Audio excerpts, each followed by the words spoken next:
So hey, what's up everyone? How are you all? I hope you all are fine. So here is a video today about what if Naruto Uchiha, born during the Kyuubi's attack, changed the destiny of the Uchiha clan in Konoha? And this is the first part. If you want the next part, let me know in commenting down below and here. Without any further ado, let's get started. Prologue. The Uchiha boy. Location.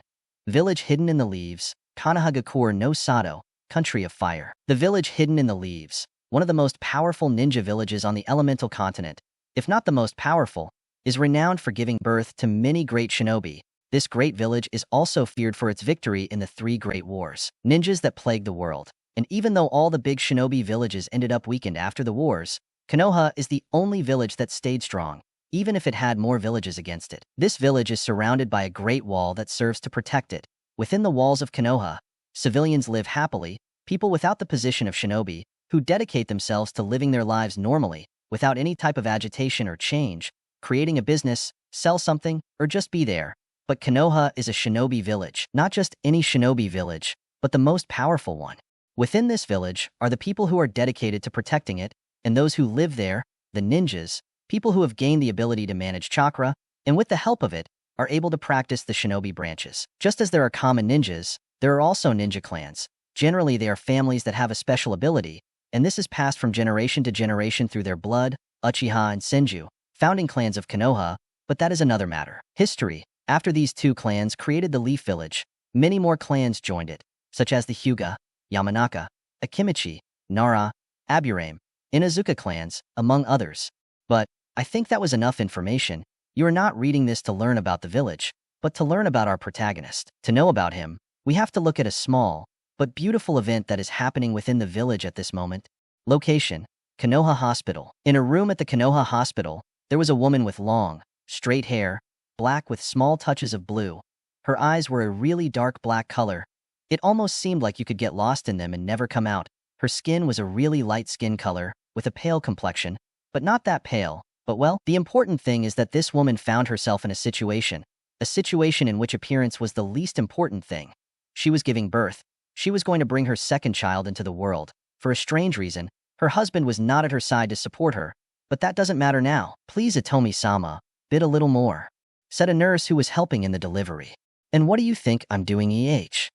The one already known as Atomi said in a very loud tone of voice that even though she was normally very Cortez, she believed that now was not the time to be a little girl educated. After a while of pain and screaming, a small cry was heard in the room. Doctor, it's a male. Atomi lays down on the hospital stretcher for a moment. She was really tired.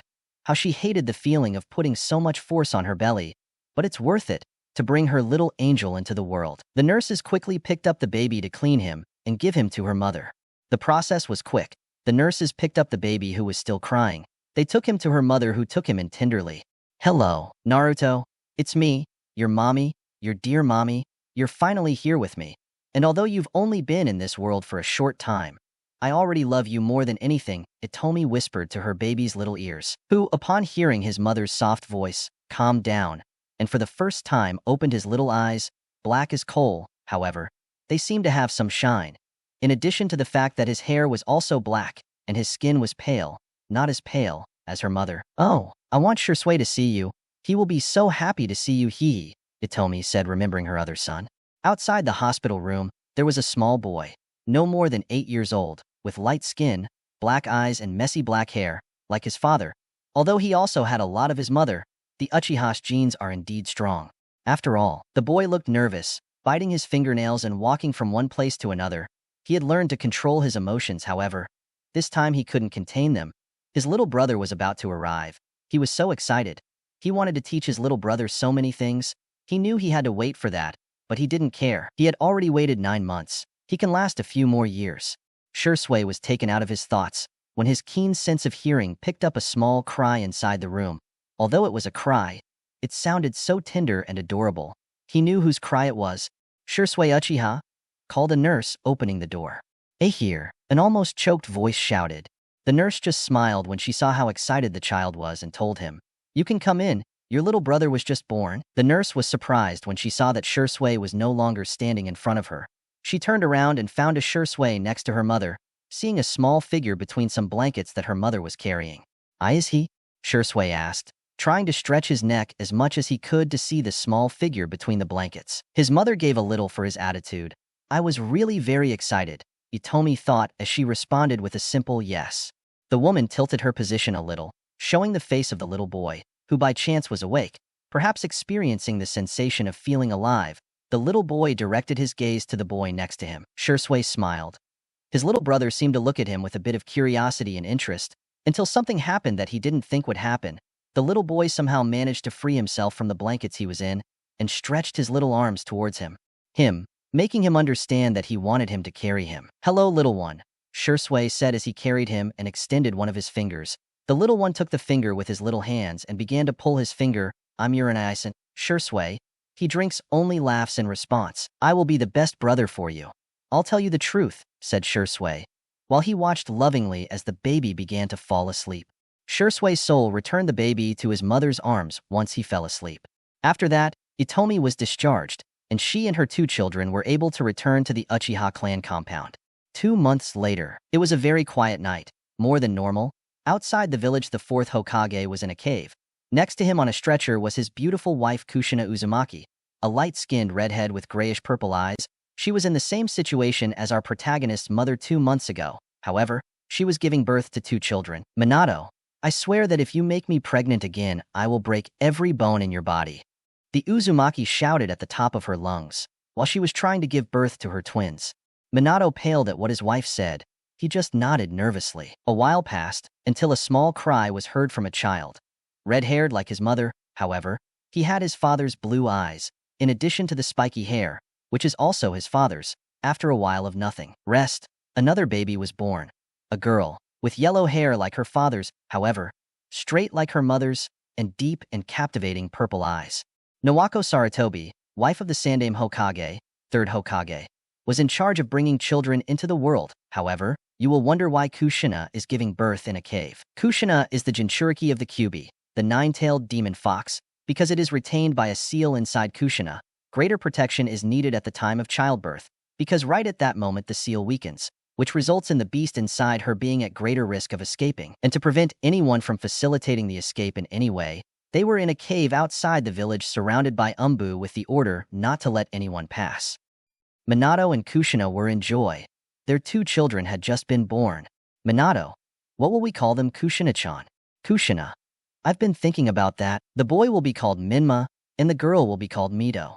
"Nawako, they are nice names, but it's time for you to see your babies." Just when Nawako was going to hand the babies to Kushina, a vortex appeared that seemed to make space twist. From there, a masked man came out dressed in a completely black cape with a hood. He quickly cut Nawako's neck with a kunai and picked it up.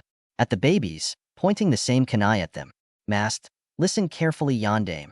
Stay away from the Jinchuriki, or I will kill your beloved children." Minato. "Hey, wait, calm down a little." He said it cautiously. His newborn children were in danger. "Masked man, speak for yourself, Yondaime." "I am completely calm," said the masked man with a sinister, but a little playful voice. The masked man proceeded to throw Minato's children into the air, at which point Minato lived up to his name as the Yellow Lightning Bolt of Konoha.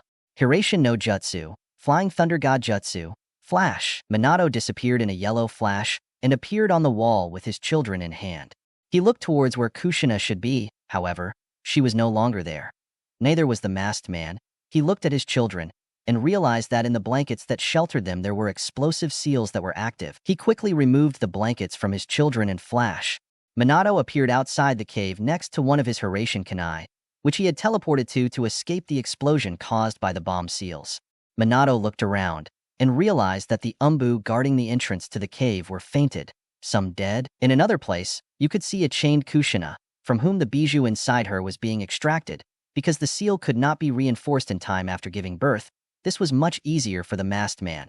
After all the bijou's chakra was extracted came the easiest part of his plan. "Masked man, it's time. Destroy everything, Kyuubi." Kuchios, Kubi no Yoko. From the entrance of the village, a giant cloud of smoke was seen. From it, 9 orange tails swung. Then, a shock wave dispersed the smoke. A tremendous roar was heard, which spread another shock wave. The Kubi was in the middle of the village. The masked man, from a hole in his mask, revealed a red eye with 3 tomos rotating aggressively around the pupil. He looked directly into the red eyes with black slit pupils of the Kubi. Suddenly, the Kubi's eyes took the same shape as the masked man's eye, and he began to attack the village. Several shinobi tried to stop him, but even if all the shinobi of the village united, they could never match the destructive power of the most powerful beast in the world. Not even the previous 8 fused-tailed beasts can match its power. Minato watched the Kubi appear in the village. A leaf began to fall from a tree. He looked tenderly at his children. He was the Hokage. He would have to fight the Kubi and save his wife, who, if it weren't for the Uzumaki genes, she wouldn't still be alive, before the blade fell to the ground. Flash. Minato was no longer in the clearing. From here, everything is as in the original story, until the moment of sealing. Minato was at the decisive point of the battle. He had defeated the masked man, who used a very strange jutsu that allowed him to become intangible and send things to another dimension. However, he was no match for the level 2 Hiraishin. Now he was in front of the Kubi, who was subdued by Kushina's diamond chains, who was surprisingly alive, and with the strength to hold the Kubi with her chains, which are almost indestructible and drain chakra, and of course, also that of a bijou. Minato was determined to use a Genjutsu, forbidden technique, to seal the Kubi again, this time on his 2 children. Specifically, he would use the Grim Reaper's cursed seal, which would allow him to seal the Kubi, but at a cost, his soul. It is at that moment when the 3rd Hokage, Hiruzen Sarutobi, arrived and told Minato, Sarutobi, Minato, wait. I'll make the Reaper's seal. Minato, but what does Sarutobi-sama say? You shouldn't do it. After all, I am the current Hokage. It is my duty to give my life for the village. Sarutobi, Minato, unlike me, you are a young man. Plus, you now have a family to take care of. I am already old, and I have been Hokage for more than 50 years. You are just beginning to live your dream. I can't let you take it away from you. Besides, I want to see my beloved wife who is now in heaven. Please don't insist and let me do this to me, will you? Minato, it's okay, Sarutobi-sama. He said it with his eyes a little crystalline. Thank you for your sacrifice. Sarutobi just smiled and started making hand seals at high speed. Snake, boar, ram, hare, dog, rat, bird, horse, snake. I high-five and exclaim. Shikifujin. Location. Uchiha Complex. A few minutes before the release of the Kubi. Shisui, exclaimed Itomi, who was in the kitchen. Can you please put Naruto down? Shisui came down with Naruto in his arms. Mirao Todo, younger brother. It looks like dinner is ready, Shisui said. Little Naruto nodded his head, as if he understood what was happening. Mother, look what he was teaching little Naruto. Shisui placed Naruto on the ground, while he snatched the bottle from his mother's hands, and then placed it a few meters in front of Naruto. Little Naruto stared at the bottle under the watchful eye of his mother, who seemed confused. Then Naruto's little stomach growled, indicating that he was hungry. Naruto looked at Shisui, who nodded, and then Naruto looked at the bottle and began to crawling towards him. When he reached it, he grabbed the bottle and started drinking the milk that was there. Itomi opened her eyes a little. Was it serious? 2 months old and she's already crawling? Itomi looked at Shisui, who smiled proudly. So you taught him to crawl? Itomi asked, looking at her eldest son, who nodded. Yeah, Shisui said proudly. I read in a book that babies take 7 months to crawl, so I wanted to try Naruto. I put him on the floor and stood in front of him. 1 minute later, he found a way to get into that position and started crawling. So you didn't teach him? He learned on his own, Itomi said, looking at Naruto, who finished his bottle and started the finger. Shisui thought about what his mother said, and she was right. She didn't really teach him, so he became a little crestfallen. His mother laughed about it until where? The thunderous roar of the Kubi was heard. Huh? And that? Asked Shisui, who looked out the window of her house, while his mother picked up Naruto. At that, Shisui opens his eyes wide as he sees a giant fox with 9 tails destroying the village. From afar, Itomi looked out the window and saw the Kubi destroying the village. She quickly wrapped Naruto in a blanket, and then placed it in Shisui as if it were a bag, where in the front was a small Naruto, who began to sob a little. Because of the loud noise. Shisui, his mother called, I need you to take Naruto to the Uchiha shelter. I'll go later. I'll go see the head of the clan to see what we do. Shisui nodded without hesitation. His mother was a formidable kunoichi. He knew that she was going to be fine in the meantime. He had to take Naruto to the Uchiha safe zone, the shelter. Shisui was jumping from roof to roof with a small Naruto in a small improvised bag created by his mother. Due to the shock waves that the Kubi created, some buildings collapsed, as well as the roofs. He jumped onto the street. When the roof he was on collapsed, he saw a large row of rubble in front of him. He tried to find another way, but it would only make the journey slower, so he had no other option. He had been working on this new technique before his mother announced to Naruto. She started a small sequence of seals and said, Ram, monkey, rat, Shunshin no jutsu, body flicker technique. Shisui's body began to blink and like magic. He appeared on the other side of the row of rubble that blocked the path. As they passed the rubble, a large wall of dust rose, the result of the fourth Hokage's summons falling on top of the nine-tailed beast, causing another small shock wave. It covered his and Naruto's eyes, and jumped high towards another roof. In the distance he could see a little boy saving another girl from being crushed. The boy looked about 2 years younger than him. He knew him. He was the proclaimed Uchiha prodigy after him, Itachi Uchiha, son of Fugaku Uchiha, leader of the clan, and his wife Mikoto Uchiha. The girl that he had only seen a couple of times in the clan was Izumi Uchiha, one more member. At that moment he had an idea. So he approached the two boys. As he approached a little further, he could see that Itachi was carrying a bag like his, well, 2 bags like his, in which he could see 2 babies who were crying. Fortunately, Naruto had fallen asleep strangely, perhaps because of the milk. Hey, guys! Shisui shouted, capturing the attention of the 2 boys. Itachi, I think I know you. You are Shisui, the Uchiha prodigy, Itachi said in a monotone voice. Shisui, I didn't know he was famous, Shisui said, rubbing his head.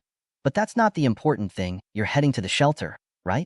Asked the 2 boys. Just nodded. Well, I have an idea to get there quickly, but I need you to trust me, okay?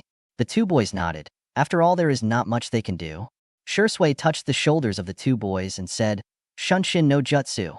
Shisui, Itachi, and Izumi appeared in front of a door, which seemed to lead to an underground room. When they went down, they were surprised to find that their mothers were there. Mother, Shisui said when he saw his mother there. At his side, a woman with long black hair, 2 bangs that framed her face and black eyes, clear signs of the Uchiha clan. She was Uchiha Mikoto, mother of Itachi, and apparently also mother of the 2 boys that Itachi carried with him. The boys approached their mothers. Izumi separated to see hers. Location: outskirts of Konoha, Shikifujin. A feeling of coldness and heaviness filled the air as the Shinigami appeared behind Hiruzen like a spectral figure. Shinigami, what do you wish for, mortal? He asked with some annoyance. He didn't like mortals calling him for his nonsense. Hiruzen, please Shinigami-sama, I want you to seal half of the Kubi's chakra in one of those children you see on the altar, and the other half in the other child, please. Shinigami, you know the price, right? Hiruzen, yes? He responded resignedly. The Shinigami extended his arm, which crossed Hiruzen's stomach as if it were a ghost, who did not feel any pain. The Shinigami stretched his arm until he touched the Kubi.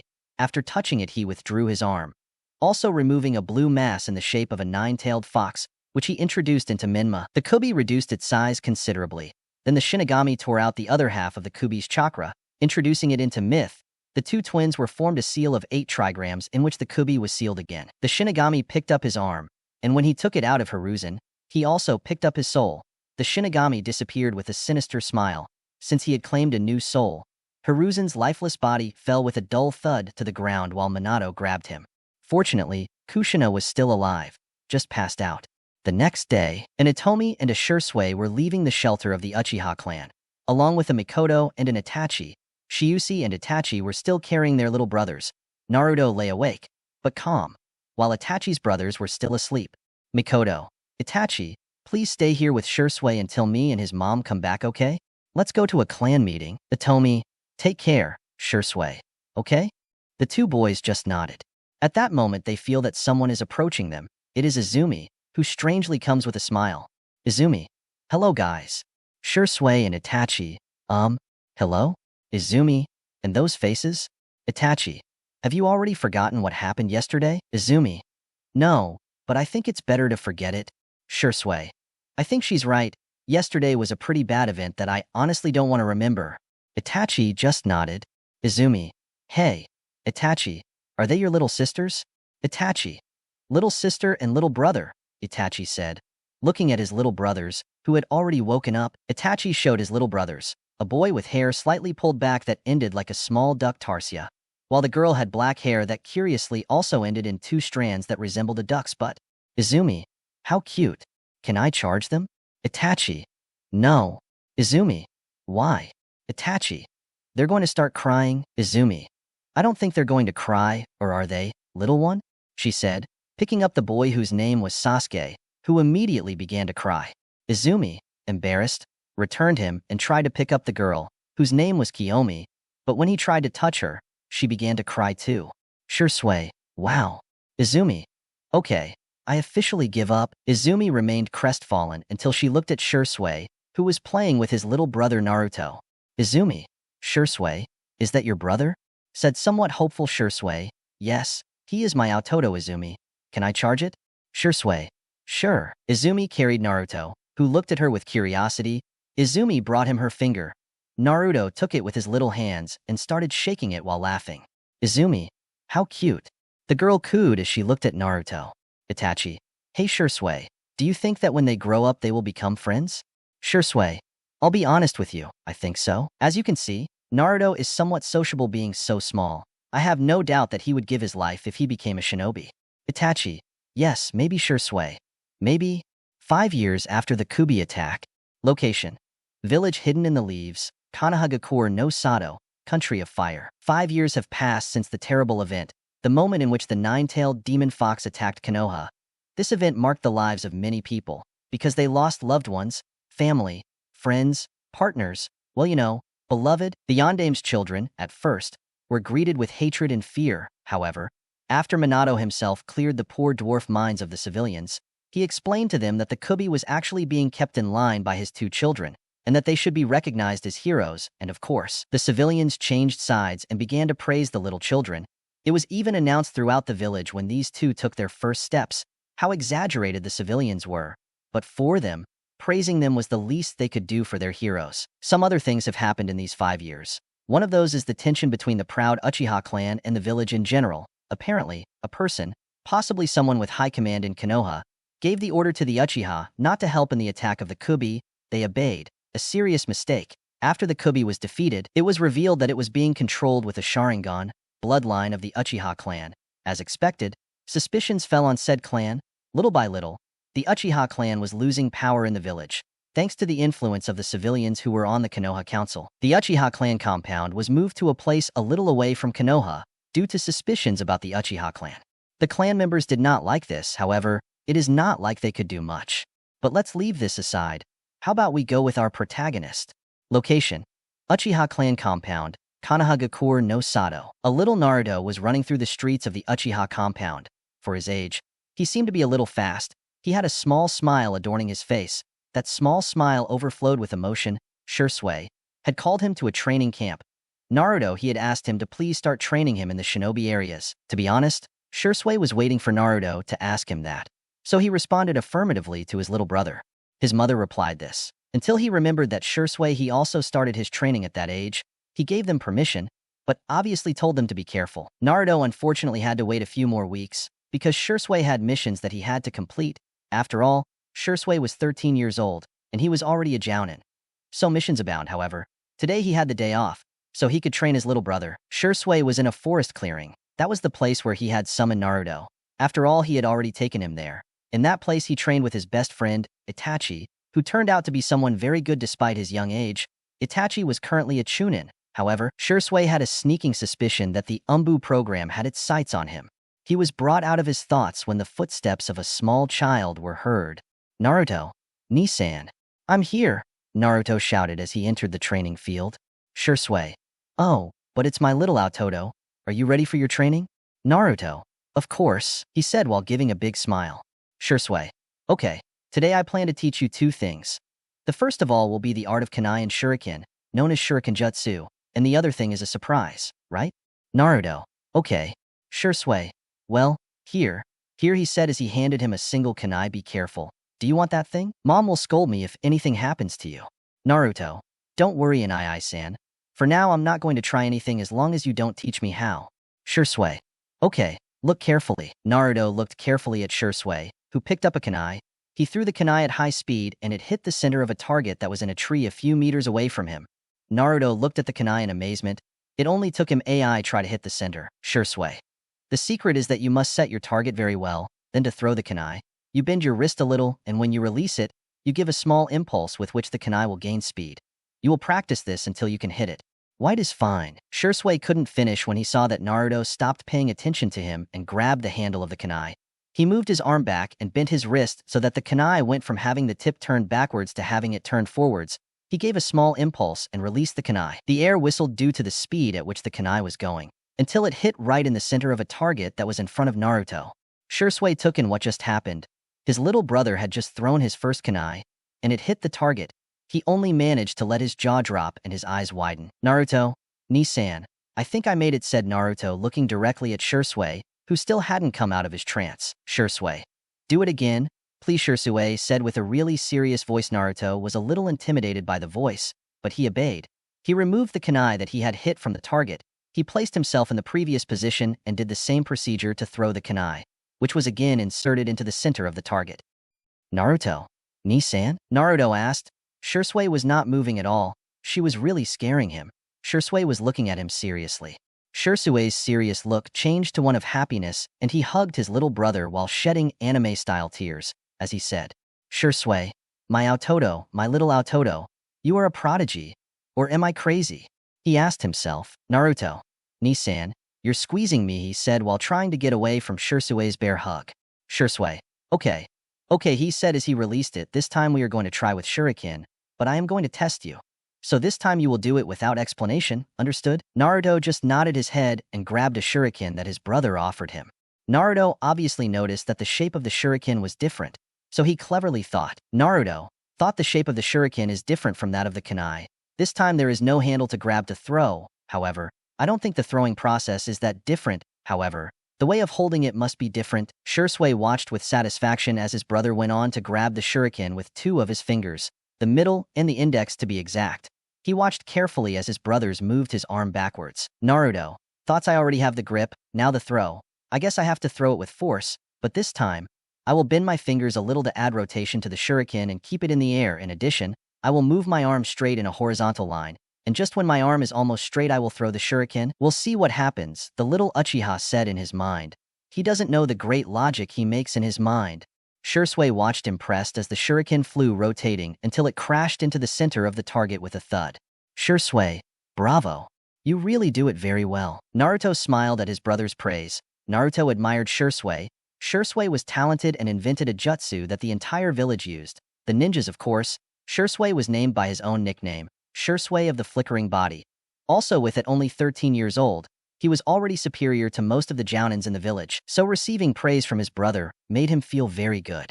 Naruto continued throwing shuriken and kunai for almost half the day, to the point where Naruto seemed to make no effort to throw the kunai and shuriken. It was time for the surprise lesson. Shisui. All right, Naruto, that's enough. It's time for your surprise lesson. Naruto approached Shisui with his eyes shining with excitement. He really wanted to know what his Niisen would teach him. Shisui. Naruto, I'm going to teach you how to awaken your chakra, he said with a somewhat serious look. Naruto. I jumped with excitement knowing that I was finally going to learn to use chakra. Shisui. Naruto, I must tell you something. You are going to learn to use chakra, but you must understand something. From now on you will follow the path of the shinobi, so you must be prepared. I know that you are very small, and that you will hardly understand what you are told. I will say, but Shisui kneels, grabbing Naruto's small shoulders. Look out, Toto.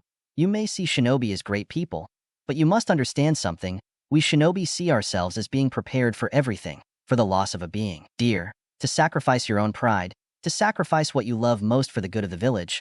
But I want you to never forget something. No matter how much you have to forget and feel bad things, never forget that there will be people by your side, and that if they are no longer there, they will never stop taking care of you elsewhere. Naruto, use your skills for good. Today I have seen what you are capable of doing. You can do great things, be someone great, Naruto. But protect the people you swear by. To do it, don't try to live so wisely. Without falsehoods or fears, you will end up hating yourself. I hope you are ready. After all, I trusted you. Surprise those who were born yesterday. Share with those of today, and an example for those of tomorrow. Do you understand? Naruto was completely shocked by that. Really, Shisui wasn't usually this serious. Naruto didn't know what to do. Shisui told him that he trusted him a lot and that he believed that he could do great things.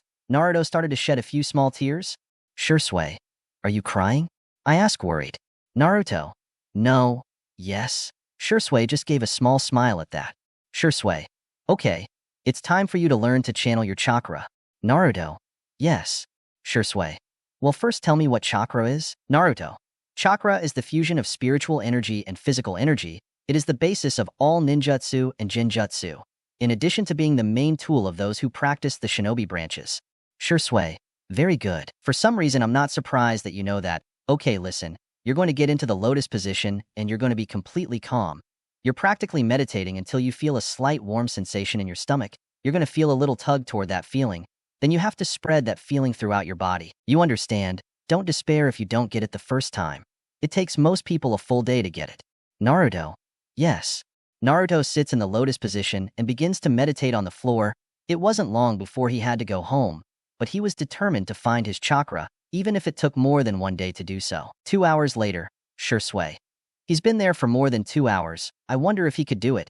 Awakening the chakra is difficult even for prodigies like Itachi. However, his brother was already able to surprise him once. Deep down, he wants me to surprise him again. Shisui was surprised when he felt a chakra rise alarmingly. He looked towards Naruto, who had a very unremarkable frown, until Naruto was surrounded by a really powerful blue aura. The ground began to crack, the color of Naruto's chakra. It was really strange. Instead of a light blue color, it was a dark blue, really dark blue. Plus, in full view, it felt very dense. Shisui activated his Sharingan and was surprised at what he saw. Naruto's chakra was spreading slowly.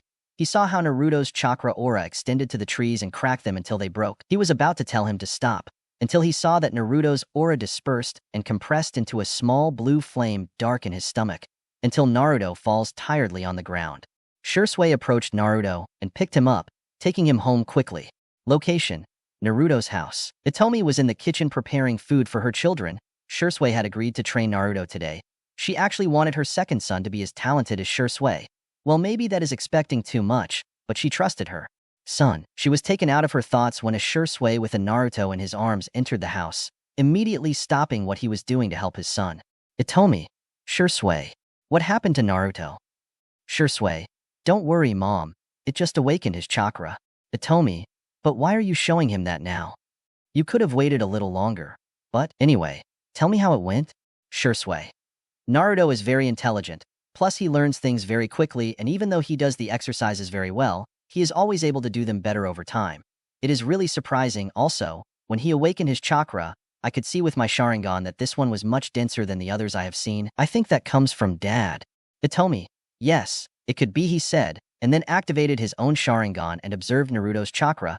He could see the same dark blue flame that glowed in Naruto's stomach. Itomi caressed her son's straight hair.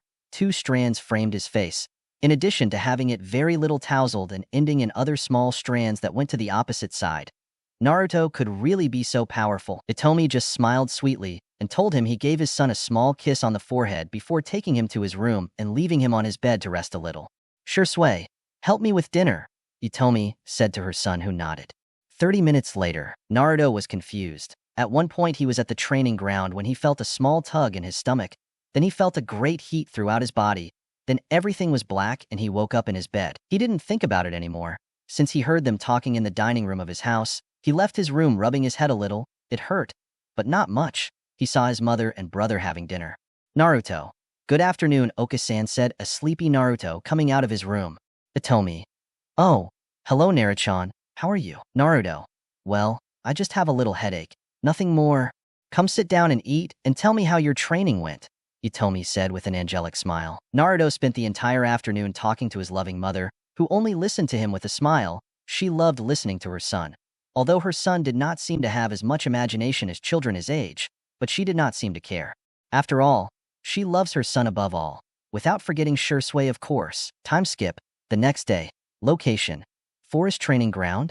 Naruto was at the training ground that he used yesterday. He was doing physical training. Shisui had told him that he also has to train his strength and endurance. Naruto did not reply to this. He knew that he had to do this. It has been about 2 hours doing exercises. For some reason, Naruto barely felt tired. He has been doing squats, sit-ups, and push-ups. However, his body didn't hurt, but he was still a little tired. Shisui left that he had gone to get some things for his training. However, he did not return. Naruto. Shisui left half an hour ago and hasn't returned. Naruto stopped his training train when he saw someone approaching from the shadows. He thought it was his brother until he saw the person's full figure. It was a black-haired boy with black eyes, a classic example of an Uchiha. His hair was divided into 2 strands that faced his face. His hair ended in a low ponytail that reached the middle of his back. And he also had marks under his eyes that resembled dark circles. Shisui had told him about someone like him. Itachi. So you're Shisui's little brother. Naruto. Nisan told me about you. He said that you always have a stoic face and that you are the greatest representative of a bad sense of humor. Itachi didn't even change his face at that statement. Itachi. What are you doing here? Naruto. What else can I do in a training camp? Itachi. Well, you can watch your brother train. Naruto. I prefer to train myself. He said it a little suspiciously. He just met this person. Itachi. And what are you training, may I ask? Naruto. Well, right now I was doing some physical training. My Nissan told me that was important. However, he left and hasn't come back. Itachi. I see. Itachi turned his head towards a tree. Naruto looked at him confused until he also looked towards the tree, realizing that his brother was standing on the branch of a tree watching Naruto and Itachi's interaction. Shisui. I see that you have already met. Naruto. Meet Itachi, the prodigy of the Uchiha clan. Itachi. So I have a terrible sense of humor, huh? Shisui paled a little. Itachi was staring at him. He felt some fear. Shisui. Hey, calm down a little, you know? Itachi. That doesn't matter now. I want to know if you're really going to train your brother, or you just brought him to see. Shisui smiled at this. He just plucked a leaf from the tree and said to Naruto. Shisui. Look out, Toto. Yesterday you awakened your chakra. Itachi opened his eyes a little at this. Shisui continued, now you are going to work on your chakra control. You see, you may have already awakened your chakra, however, you are not capable to control it, so if you learn to control it, it will be easier for you to do jutsus, and at the same time they will use up less chakra, you understand? Naruto just nodded his head. Shisui. Very good. What you are going to do now is the first chakra control exercise. It consists of you having to stick this tree leaf on your forehead using only your chakra. I want to test you, so you will understand the exercise yourself. Naruto nodded again. Shisui handed the leaf to Naruto, who picked it up and sat on the ground. Shisui. Look at this, Itachi. Shisui said, drawing the attention of the boy who sat next to Shisui on a rock. Naruto. Thoughts. Well, according to what I learned yesterday, channeling chakra requires great concentration, so that's what I should do first. Shisui wants me to stick this leaf to my forehead. Maybe. I have to concentrate more chakra on my forehead, which will make the blade stick. At least that's what I think. Naruto began to concentrate to channel his chakra. He quickly felt it, the chakra flowing throughout his body. He quickly imagined more chakra concentrating on his forehead. Then he stuck the blade to his forehead. It adhered as if nothing to Naruto's forehead, and it stayed there for a long time. Shisui watched with pride as his little brother mastered the first chakra control exercise the first time. Itachi, for his part, had to admit that he was a little surprised. Someone who like him mastered this exercise the first time. However, he could feel that Naruto he has more chakra than the old ace, so mastering that exercise should have been a little more difficult. He surreptitiously activated his Sharingan of 3 tomos each. He could see the small, dark blue flame that Naruto had on his belly. Itachi. That's strange, Itachi thought. Usually the color of chakra is a very light blue. However, this one seems to be a very dark blue. Shisui. Apparently he did it. Shisui whispered to the hatred of Itachi, who nodded. Naruto opened his eyes and stood up. The blade never moved from its place on Naruto's forehead. Naruto. I did it, Nisen, said Naruto with a big smile. Shisui was about to say something until he heard applause coming from Itachi. Well done, Itachi said, approaching Naruto. How about we move forward a little, he said, approaching a tree and starting to walk on it as if the tree itself were the ground. Naruto looked at Itachi surprised. Naruto. Okay, that's surprising. Itachi looked at Naruto with a small smile. Itachi. Well, from what I see you are a little genius, so let's see if you can figure out how to do this exercise, he said with a slightly challenging tone. Naruto noticed the tone Itachi was using and smiled defiantly. Naruto. Very good. I'll try it. Shisui. Let's see who's the teacher here, he said somewhat angry. Itachi had stolen his little student. Itachi, please Shisui. I just want to participate in this too. Naruto approached the tree and then looked at it again. Naruto. Thoughts okay. Itachi climbed the tree using only his feet, so it can be known that he concentrated chakra in his feet to climb.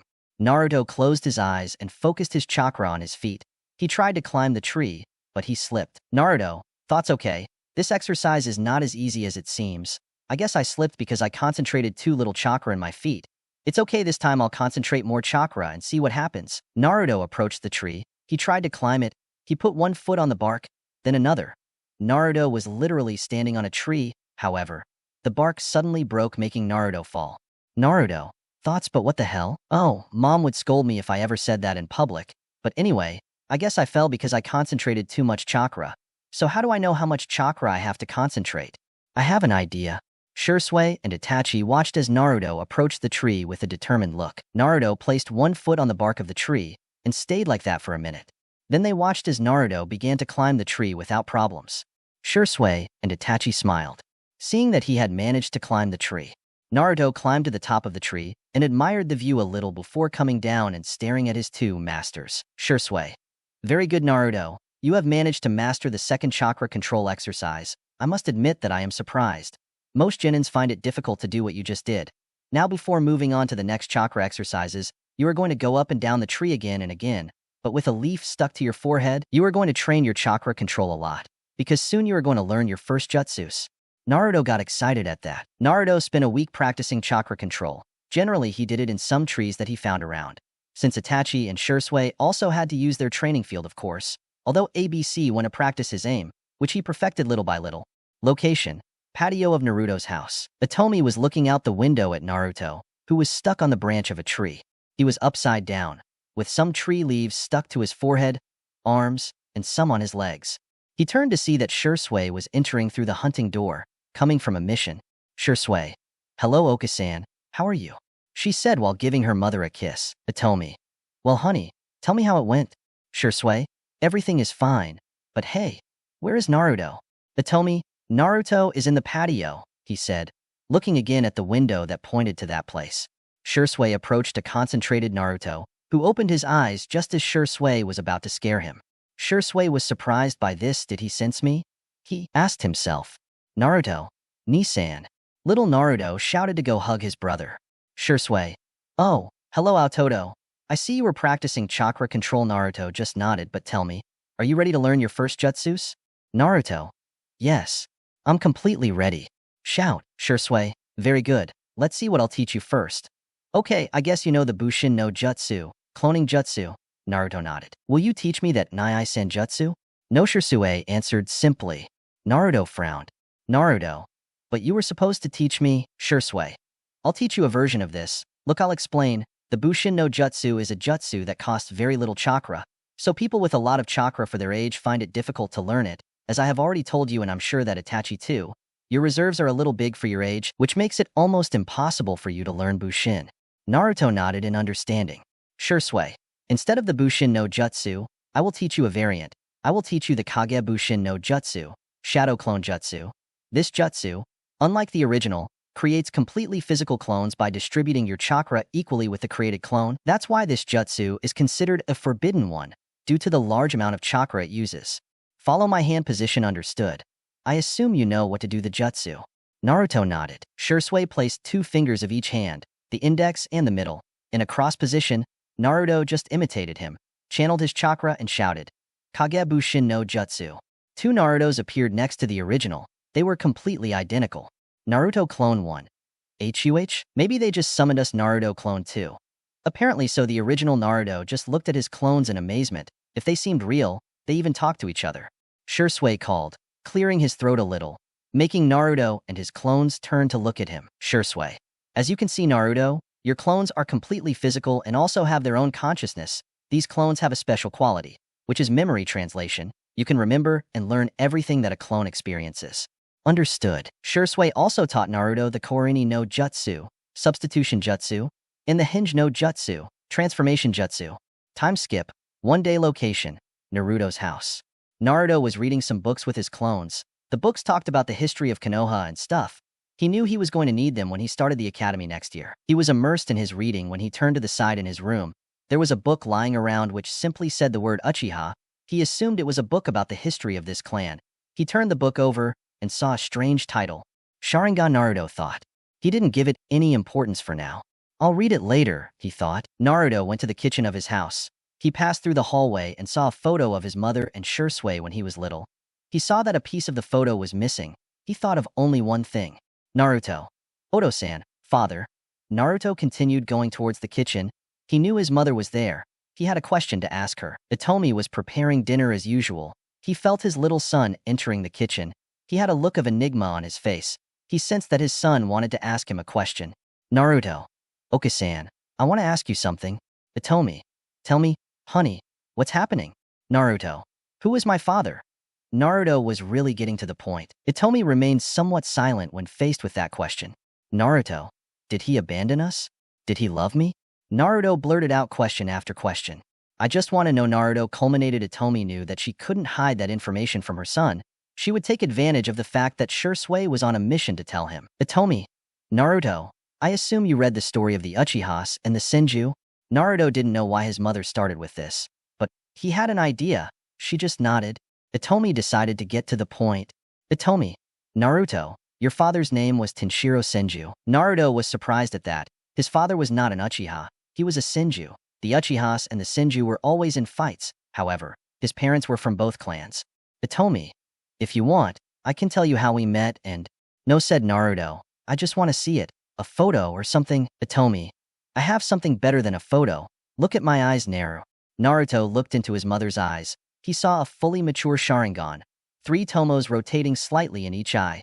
Then the tomos began to rotate aggressively as they unified and changed the pattern of the eyes. The 3 tomos became a triangle with a black in the center. On each side of the triangle, a kind of semicircle appeared which protruded from the tips of the triangle. Finally, 3 black dots appeared around the triangle, 1 below and 2 on each side. Naruto gasped when he saw his mother's eyes. Itomi, Tsukuyami whisper. Naruto's world seemed to change. The kitchen and the house disappeared. The sky turned red, and instead of the sun, there was a completely black moon with the pattern that was previously in his mother's eyes. Naruto grabbed his mother's hand. When he saw small white lights fly in front of them, Naruto saw how a light turned into his mother, who now had a somewhat large belly, at her side. The second light turned into a man with black hair with light brown eyes. His hair was a little messy and he was very tall. The man bent down and began to grab his mother's belly, as if he were caressing her. Itomi, look, Naru, that belly is you. I was pregnant with you. And that man over there is your father, he said, watching the scene. Naruto just watched the scene. So that you are not confused, there are 2 Itomis in the Tsukuyami, the one with Naruto, and the one in the memory that is being shown in the Tsukuyami. The Itomi of the memory I will indicate like this. Itomi, Tsukuyami. I hope it remains clear. Itomi, Tsukuyami, are you going to say something to Naruto? Tenshiro, yes. After all, they may be the only ones who tell him Itomi. Tsukuyami, I just hope you come back from that mission, she said while shedding a few small tears. Tenshiro, listen, calm down. I'll try to come back to see my little Naruto born. Itomi, Tsukuyami, please. Tenshiro approached Itomi's belly and whispered some words. Even though Naruto was somewhat far away, he could hear them perfectly. Tenshiro, hello Naruto, I am your father. I know that maybe you don't recognize me now. After all, I don't talk to you every day like your mother does. But I want you to know that even though you haven't been born, I love you so much. I wish to be able to lull you and tell you so many stories. I don't care if I have to get up early to change your diaper. I will be there for you when you need it most, and if by chance I can't be with you. I want you to know that I will always love you no matter the whichever way you choose. Now I must do my duty, but I will always carry you in my mind. After all, you, your mother and Shisui are the best thing that has happened to me. I love you, Naruto, and I will always love you. Naruto was completely stunned. His father really loved him so much, but he is no longer. He never met him, but it hurt him so much to know that he is dead. His father, his beloved father. Oh, Dad, Naruto whispered. Itomi was still looking at the memory in front of her. She really loved seeing her late husband. Even though it's not real, but she heard her son sob a little. She crouched down and hugged him. Itomi, do you see Naru? Your father loved you very much. Naruto, why yes. Itomi, I also love you very much. Itomi noticed how Naruto scratched his eyes. Naruto, Oka-san, and my eyes are burning. What? Itomi said while turning off the Tsukuyami. The world returned to normal. Now they were back in the kitchen. Itomi, Naru? Let me see your eyes, my love. Naruto raised his head. Itomi gasped as she saw Naruto's red eyes with a tomo in each eye. Sharingan, Itomi whispered in surprise. It really hurt her so much that her father was dead. Naruto's Sharingan glowed bright red as the tomos rotated lazily around his pupil.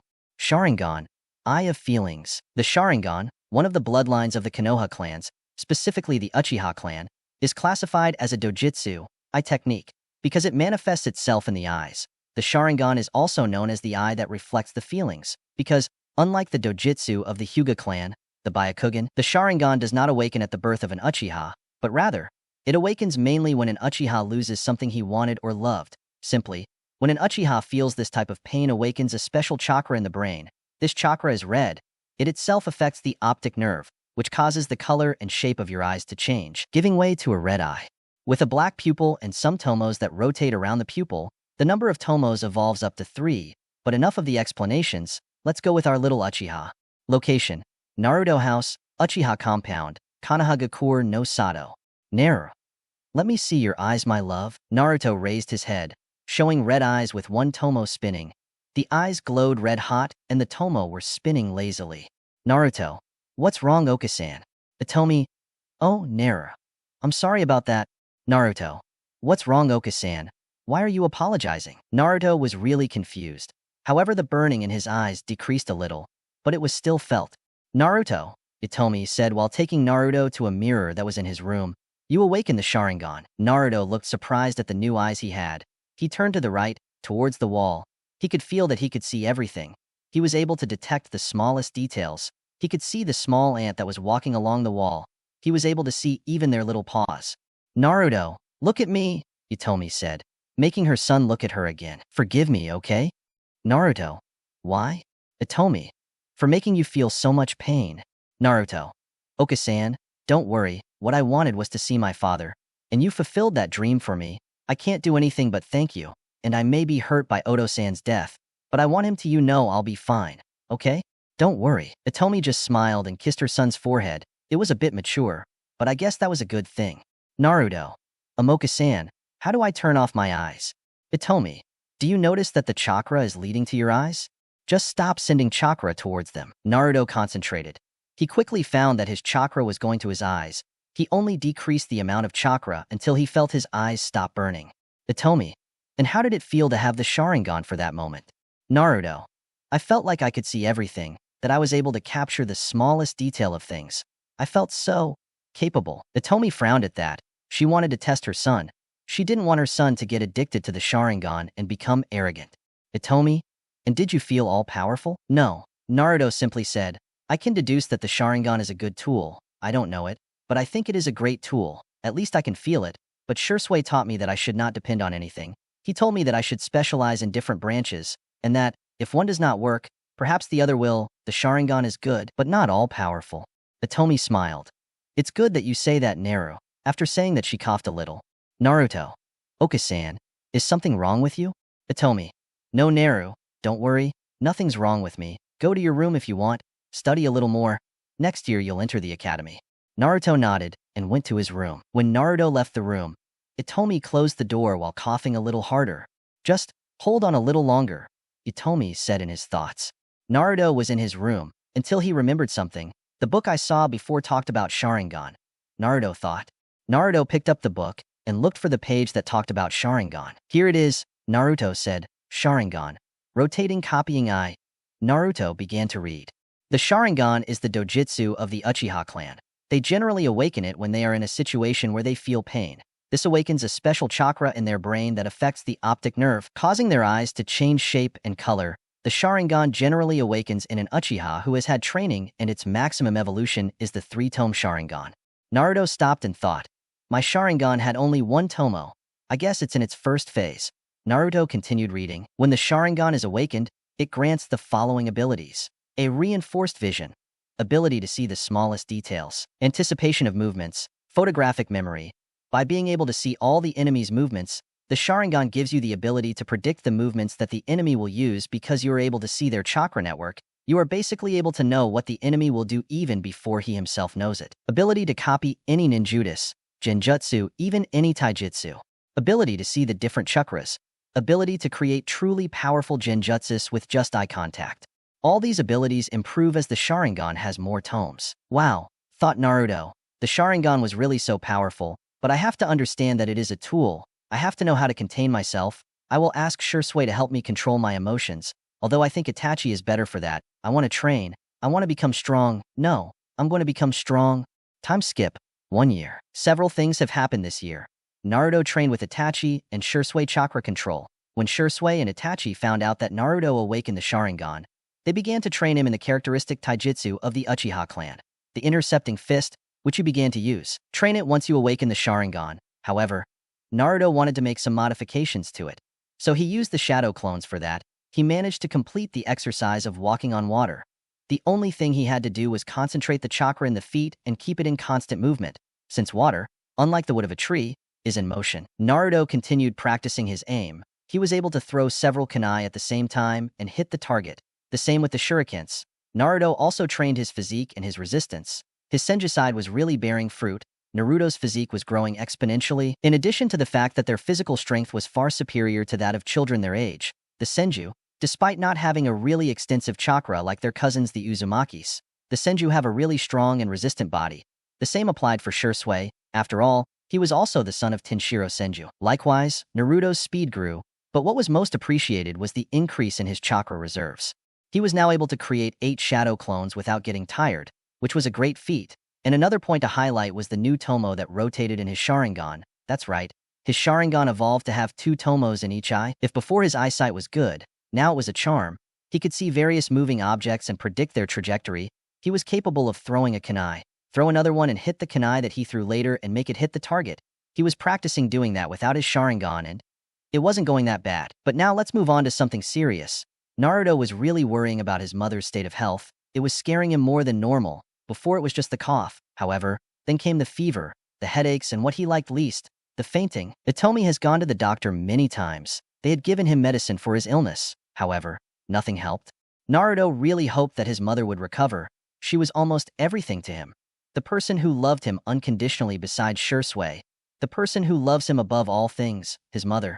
Location: training field. Naruto was practicing his kunai shooting with Shisui and Itachi. The shadow clones have been very useful to him. He was working on his new version of the Uchiha Interceptor Fist. He has learned about the history of shinobis, something useless in his opinion, but well, it was necessary at the Ninja Academy, although he didn't know why. Naruto threw the kunai, which was aimed right at the center of the target, although in the end it was a few centimeters away from hitting the target. Shisui noticed this. To tell the truth, it was strange that he didn't hit the target. He looked at his brother's face, who looked thoughtful. Shisui: "Hey Aototo, is something wrong with you?" "Naruto, I am worried about Mom," Naruto said, crestfallen. Shisui had a sad look. He couldn't deny that he was also worried about his mother. Itachi noticed the gaze of his friends. He almost considered Naruto a little brother. He had truly earned their affection, and Shisui was his best friend in every way. The least he can do is support them. "Itachi, calm down guys, Itomi-san will be fine." He couldn't be sure of that. The boys continued with their training until they were finished. They were heading to Naruto's house. Itachi was accompanying them. The boys stopped their walk when they saw that there were many people gathered around Naruto's house. It seemed like something was happening. Naruto, Shisui, and Itachi accelerated their pace. Naruto felt a slight pressure on his chest, as if he knew something bad was happening. He quickly made his way through the people and entered his mother's room. She was in her bed. She looked paler than normal and with small dark circles under her beautiful onyx eyes. She was breathing hard. Naruto came to his mother's side and knelt down. "Naruto, Oka-san, Oka-san," Naruto shouted a little desperately. Itomi opened her eyes. They looked duller than normal. "Inara," he whispered. "It's good that you're here." He coughed a little. "I'm sorry you have to see me this way." He smiled. "I feel like I don't have much time left." Cough. "But at least, cough, I'll be able to tell you. To you and Shisui my last words." "Naruto, Oka-san, don't say that. I know you can get out of this. Just hold on a little longer, please." "Hee. I said the same thing a year ago." "I guess my time is up," Itomi said. "Naruto, Oka-san, please." "Itomi, Nara, listen to me please." "Naruto, but..." Shisui put his hand on Naruto's shoulder and shook his head. Naruto just looked at his mother and nodded for her to speak, small tears beginning to fall from his face. Itomi just smiled and began to recite his last words. "Itomi, Shisui, I can't express how proud I am of you. I always loved you just like Naruto. I never forgot you. You were the first, and I will never forget when I held you in my arms for the first time.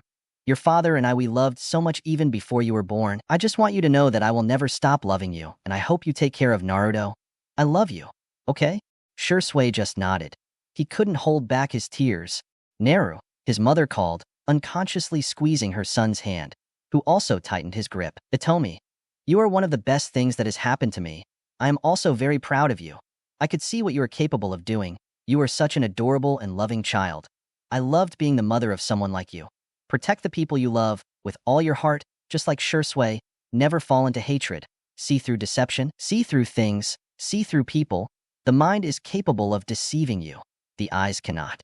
Naruto nodded, tears falling like waterfalls. "Itomi, Shisui, Naruto, never forget that the world is a cruel place. Where there is darkness, there is light. But where there is light, there is darkness. But, above all, where there is hate, there is love. And where there is love, there is hate. However, I will never be able to feel hatred towards people like you. Your father and I will be watching you from wherever we are. Remember that your mother loves you with all her being." A last sigh escaped Atomi's lips before dying with a smile on her beautiful face. Naruto could only stand there and cry. Mikoto, who was there, only managed to hug the little boy and comfort him as best he could, while Itachi comforted Shisui, who was crying silently. Naruto opened his eyes. His two-tomo Sharingan was active. The tomos were still, until a third tomo appeared, then turned aggressively and proceeded to turn off. That night Naruto cried himself to sleep. His mother's death would depress him, but he will move on. He will do it for her. Time skip. One day, a day had passed since Atomi's death. It had rained all night. It seemed that even the sky was crying for her departure. Naruto was barely waking up. His eyes were still red from crying. Apparently, he had run out of tears. He sat on the bed and gave a long sigh. There was no point in continuing to cry. After all, he couldn't stay there like a statue. She got up from her bed and brushed her teeth. In the mirror, she could see the dark circles under her eyes. Apparently, she couldn't sleep well either. She headed towards the kitchen. It was so empty. Usually her mother would be there cooking. She would turn around and give him that beautiful smile, and then say, "Hello, Naru. How did you sleep?" Naruto smiled at that memory. He walked towards the dining table. There was some food on it with a note that said, "For Naruto." Naruto assumed that the letter was left by Shisui. "Hello, Naruto. I know that you were touched by yesterday, but we must move on. Unfortunately, I had to go on a mission, so I got up early to make you breakfast. I will be back late. And remember that your test is almost approaching. Uchiha clan.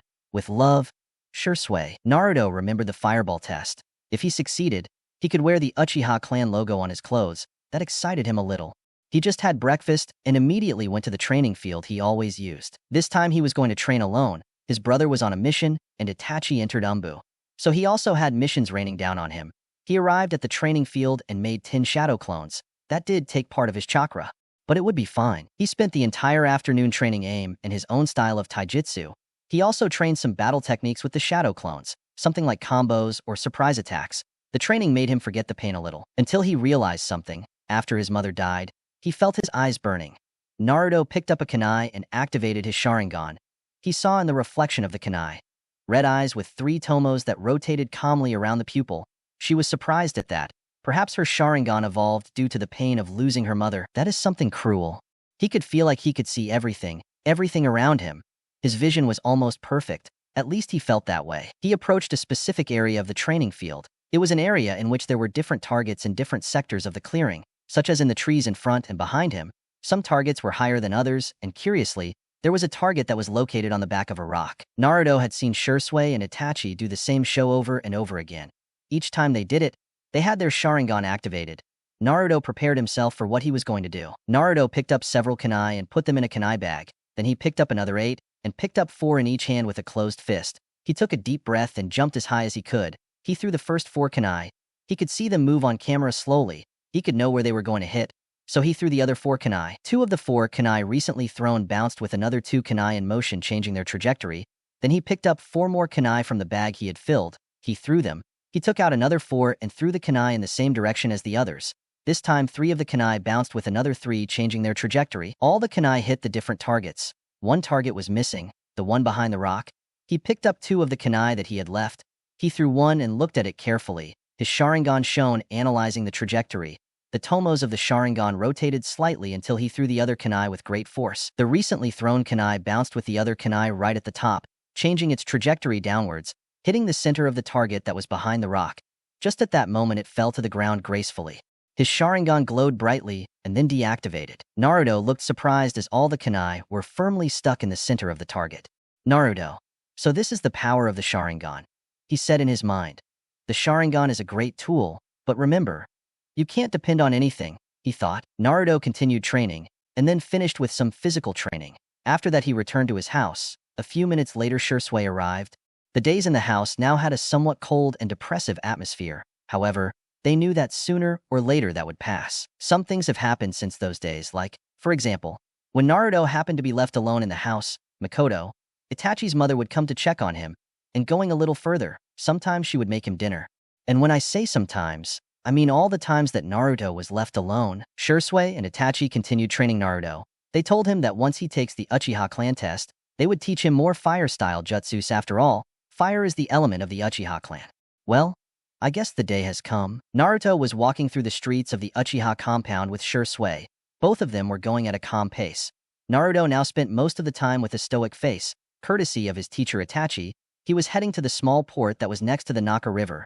Shisui had told him that he took the test in that place, that possibly this Itachi with his father who was the leader of the clan. The two continued walking until in the distance they saw a small port that gave way to a river. They approached that place and saw Itachi with his father, Fugaku, and there was also Mikoto. However, behind them there were two more people. Well, two children to be exact. Naruto and Shisui came down to them and greeted them politely. Mikoto hugged Naruto. Fugaku, well Shisui, I suppose you brought your brother to take the test too, right? Shisui, that's Fugaku-sama. This is Naruto, my little brother, he said while nodding to Naruto to introduce himself. Naruto, my pleasure Fugaku-sama. I am Naruto Uchiha. Fugaku nodded in response, at which point he called out to the two little people behind them. Sasuke, Kiyomi, come here and introduce yourselves. Fugaku called the two children who ran towards him and introduced themselves. Kiyomi, hello? My name is Kiyomi Uchiha. It's a pleasure to meet you, she said with a cute smile. Kiyomi was a girl who had long hair for her age. At the top of her hair, two small strands fell back. Her hair reached to her waist. She was wearing a high-necked t-shirt, with a beige skirt that it reached a little above his knees, and finally he had blue shinobi slippers. Naruto just nodded and introduced himself. Naruto said simply, "You're kind of boring," Kiyomi said, pouting. The boy who was behind introduced himself. "Hello. I'm Sasuke Uchiha," said the boy. This one apparently is calmer than his sister. Sasuke was wearing a long-sleeved high-neck shirt, black shorts, and blue sneakers. Naruto nodded and introduced himself the same as he did with Kiyomi. Sasuke just nodded. "You two are quite boring," Kiyomi muttered. Fugaku, well, guys, pay attention, said Fugue so that the children turned to see him. You are going to learn the characteristic jutsu of the Uchiha clan. You are going to learn the Katon. Gakakyu no Jutsu, fire style. Great fireball jutsu. So prepare yourselves. All of you have already managed to awaken your chakra. Kiyomi and Sasuke have already done the exercise of carrying a leaf from a tree on your forehead. And you have managed to master the exercise of climbing the tree. Naruto, can you tell me why you are doing this exercise? Naruto, I have mastered the exercise of walking on water. I am currently in the exercise of swinging the kunai on my finger. Fugaku widened his eyes a little at that. Kiyomi and Sasuke had a surprised expression, but Fugaku continued. All right, Sasuke, come on in.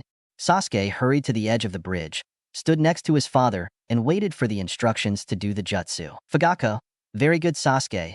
I want you to see the hand seals and repeat them. You have been practicing on them, so I don't think it will be difficult for you to follow the seals, okay? Sasuke nodded. Very well, follow my seals, guys. Pay attention too, said Kiyomi. Park and Naruto will look carefully. Snake, ram, monkey, wild boar, horse, tiger, Katon. Gakakyu no Jutsu. Fugaku exhaled a large torrent of flames that quickly took the shape of a sphere. It remained like that for quite some time until he canceled the jutsu. Very well, Sasuke. It's your turn, Fugaku said to move away a little to make room for Sasuke. Sasuke made the seals slowly. Snake, ram, monkey, boar, horse, tiger. Katon. Gakakyu no Jutsu. Sasuke took a deep breath and exhaled a small torrent of flames that went out and caused his lip to burn a little. Sasuke looked down. Mikoto approached her son and comforted him. Mikoto, don't worry Sasuke, you can try again later. Sasuke calmed down and made way for Kiyomi to make her attempt. Kiyomi approached the shore of the port and slowly made the seals. Snake, ram, monkey, horse, tiger. Katon. Gakakyu no Jutsu. Kiyomi exhaled a small torrent of flames that turned into a small ball that then disappeared. Kiyomi looked a little disappointed. Mikoto comforted her daughter in the same way. Naruto approached Shisui and said in his ear, Naruto, I think I know what they're doing wrong, he said. Shisui nodded. He also realized that they were concentrating little chakra in the jutsu, which reduced its effectiveness. They also lacked some strength, and they also lacked a little in the change of nature within the lungs. Kiyomi heard what Naruto said and frowned. Perhaps he thought he could do better.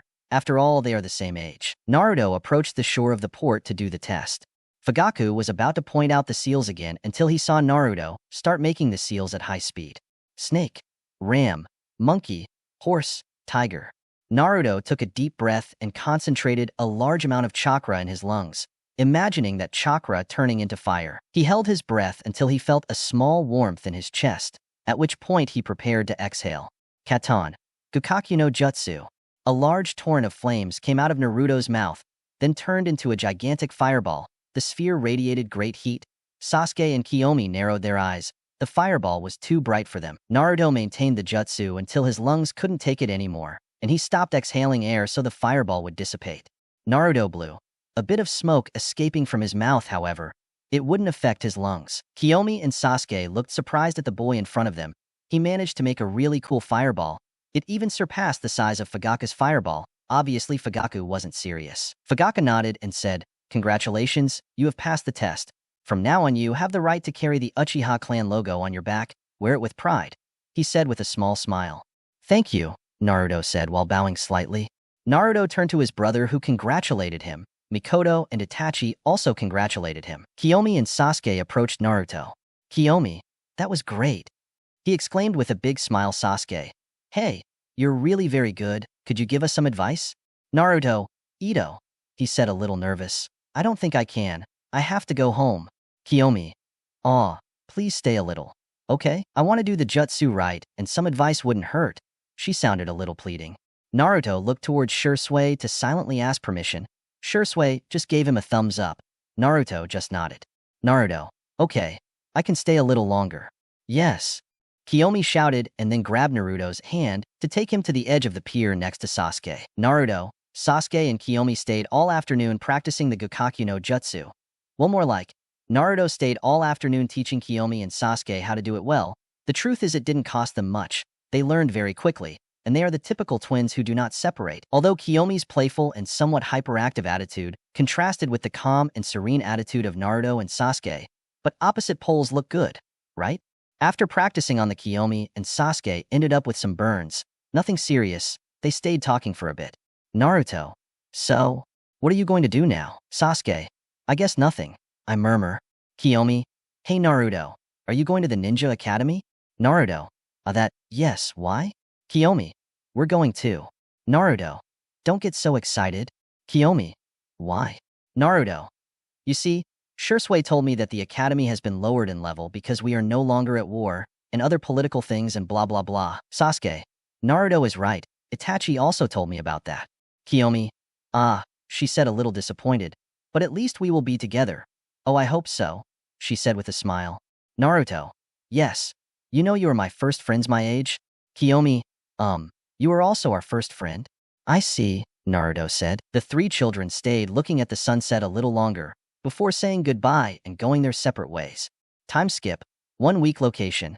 Konoha Ninja Academy, Konohagakure no Sato, Country of Fire. Naruto was on his first day at the Ninja Academy. He was in a row of pure children who were waiting. There were more rows. There were about 4 rows of new members of the academy. He was in the last one. In the row of up ahead were Sasuke and Kiyomi, who turned to greet him. Naruto only returned the greeting. The current 4th Hokage was giving a very boring speech that is not worth narrating. Even he could see a little boredom on his face. Finally, the 4th Hokage's speech was finished, giving way to the children to go to their classroom. Naruto's classroom was the last one in a long hallway. He reached the door where a Chunin was waiting for them. He had brown pineapple-shaped hair. He had the typical shinobi outfit with a light green bulletproof vest. He had a singular scar that ran across the middle of his face, passing through his nose. Naruto approached the man and said, "Naruto, good morning, sir. They told me to come to this room." Man. "Oh, hello, little one. What's your name? It's to see if you're on the list." "My name is Uchiha Naruto, sir," said Naruto. "Very well, Uchiha Naruto." The man stammered, "Okay, you can come in. My name is Yumino Irika, but you can call me Irika-sensei." "Understood, Irika-sensei," Naruto said simply and then entered the room. Apparently no one had arrived yet, so he had time to choose the best position. Well, he simply sat in the last position by the window. In his view, that position seemed relaxing. Naruto simply put his head on his arms and began to wait for his future companions. Oh well, he would take the opportunity to get some sleep. A few minutes passed until a boy entered the room. He was a boy a little smaller than Naruto. His hair was in the shape of a pineapple, classic. He had a lazy look and walked with bad posture, hunching his back a little. He had a gray t-shirt with the symbol of the Nara clan, a short black shorts and blue ninja sandals. The boy continued walking until he reached Naruto, who did not open his eyes, although he was awake. When the boy saw Naruto, he just smiled and sat in the same position as Naruto to fall asleep. Naruto opened his eyes and saw the boy who was next to him. "Hey," Naruto said in a whisper. The boy next to him opened one eye and said, "Hello." Naruto, What's your name? Nara Shikamaru, said the boy in a lazy tone. Nice to meet you, Naruto said with a smile. A pleasure too, said Shikamaru, answering the smile. Shikamaru and Naruto talked a little more until 3 people entered, which were Sasuke and Kiyomi, and a chubby boy, with wide bones. Kiyomi. Hello Naruto-kun, said a cheerful Kiyomi. Naruto blushed a little at the suffix. The good thing is that no one noticed. Naruto. Hello Kiyomi. Hello Sasuke. How are you doing? Sasuke. Well, you see, we're here and I guess he's a new friend, he said, pointing to the boy who was next to Naruto. Shikamaru. Hello. I'm Shikamaru, and the boy next to you is called Chuji. Sasuke. Huh? How do you know? Shikamaru. Well, you see, he is my best friend. Chuji. Hello? I am Akimichi Chuji. Chuji was wearing a green long-sleeved shirt with dark brown shorts and blue ninja sandals, and he was carrying a bag of potatoes in his hand. Do you want? He asked, offering some of his potatoes to the others. They all nodded and took a potato from the bag. They all sat down. Naruto was between Kiyomi and Shikamaru, while Sasuke and Chuji sat in front. Little by little, many more children arrived. Some were just children of civilians, while one or another heir to the clan arrived. Once all the students arrived, the teacher entered the classroom and introduced himself to everyone. Hello everyone, my name is Yumino Irika, but you can call me Irika-sensei. From now on I will be your teacher and the one in charge of leading you on the right path of shinobi. Yes, sensei. The whole class shouted. Very well, first of all, I want to try them a little. Let's see. Who can tell me? Who founded the Leaf Village? Sasuke, Naruto, Kiyomi, and Shikamaru raised their hands. Irika. Let's see, you, he said pointing at Sasuke. Sasuke. The founder of the Leaf Village was Hashirama Senju along with his friend Madara Uchiha. Irika. Very good, Sasuke. Let's see, your girl, she said, pointing at Kiyomi. Can you tell me the name of the current Hokage? Kiyomi. The current Hokage is called Namikaze Minato, also known as the Kiroi Senko, Yellow Lightning. Irika. Very good, Kiyomi, he said, congratulating the girl who gave a nice smile. Let's see, he said, pointing to Naruto. Can you tell me who all the Hokages were? Naruto. The Shodaime Hokage was Hashirama Senju. The Nidaime Hokage was Hashirama's younger brother, Tobirama Senju. The Sandaime Hokage was Hiruzen Sarutobi. The current Hokage is Yondaime Minato Namikaze. Irika. Great. You all responded well. Shikamaru had already lowered his hand, finding it problematic. Irika. Well, we are going to teach history class, so pay attention. Irika spent 2 long hours talking about the history of Konoha, and the story was not yet complete, but that seemed enough to him. Naruto paid half attention. Sometimes you learn new things from elders, plus you might learn something you didn't know. That was enough for him. Irika. Okay, it's time to go out. We're going to do shuriken and kunai throwing tests. Finally, something interesting, they all thought. They all came out behind the teacher, ready to show who were the best. Irika. Very good. Get in front of the targets. I want you to throw 5 kunai and 5 shuriken. I'll see how I can help you. The civilians passed first, and what can we say? They were pitiful. The only thing that stood out was a girl with pink hair who screamed a lot, had green eyes, and had a green dress with a flower print. She managed to make 3 of 5 kunai and 2 out of 5 shuriken. That's an advance for a civilian. Then the heirs of the clans passed, and here we get a little serious. The women, the heirs of the clans, passed first. Ino Yamanaka was a blonde girl with slightly short hair. She was wearing a pink dress and blue shinobi shoes. I throw the kunai and shuriken one by one. Score: 3 kunais and 3 shurikens. Then Hinata Hyuga passed by, a girl who at first glance was very shy. She had princess-style blue hair. She was wearing a purple jacket, blue pants, and blue shinobi sneakers. He timidly approached the launch site and threw the kunai and shuriken. Punctuation: 3 kunai and 3 shuriken. That was a good result for a Hyuga. After all, their clan is based on taijutsu. Then it was Shikamaru, who came to the front with an annoyed look on his face. Score: 3 shurikens, 3 kunai. Problematic, the Nara murmured. Then it was Chuji. Score: 3 shurikens, 4 kunai. I did well, said Chuji. He felt proud of himself. It's my turn, said a boy from the crowd. The boy had brown hair. It was messy and spiky. He had a gray shirt and dark brown pants and blue shinobi sneakers. Red marks stood out on his cheeks that resembled fangs, features of the Inuzuka clan. On his head, he carried a white puppy. The boy approached the launch site and threw. Score: 4 shurikens, 3 kunai. After him, a boy approached the launching area silently. He was wearing a high-neck jacket that covered up to his mouth, long black pants, and blue shinobi sneakers. He had glasses that covered his eyes and long black hair that defied gravity. He seemed to be more alive than dead. He was a boy from the Aburame clan. He threw his kunai and shuriken. Score: 3 kunai, shurikens 4. After the Aburame did his performance, a girl passed by with very long blonde hair that she tied in 2 pigtails. She had really bright purple eyes and really light skin. She was wearing an orange shirt with the symbol of the Uzumaki clan on the front. She was wearing a red skirt and was wearing the typical ninja shoes. Naruto stared at her for a moment. That blonde hair seemed to shine like the sun itself. Like the 4th Hokage's, purple eyes, like the 4th Hokage's wife.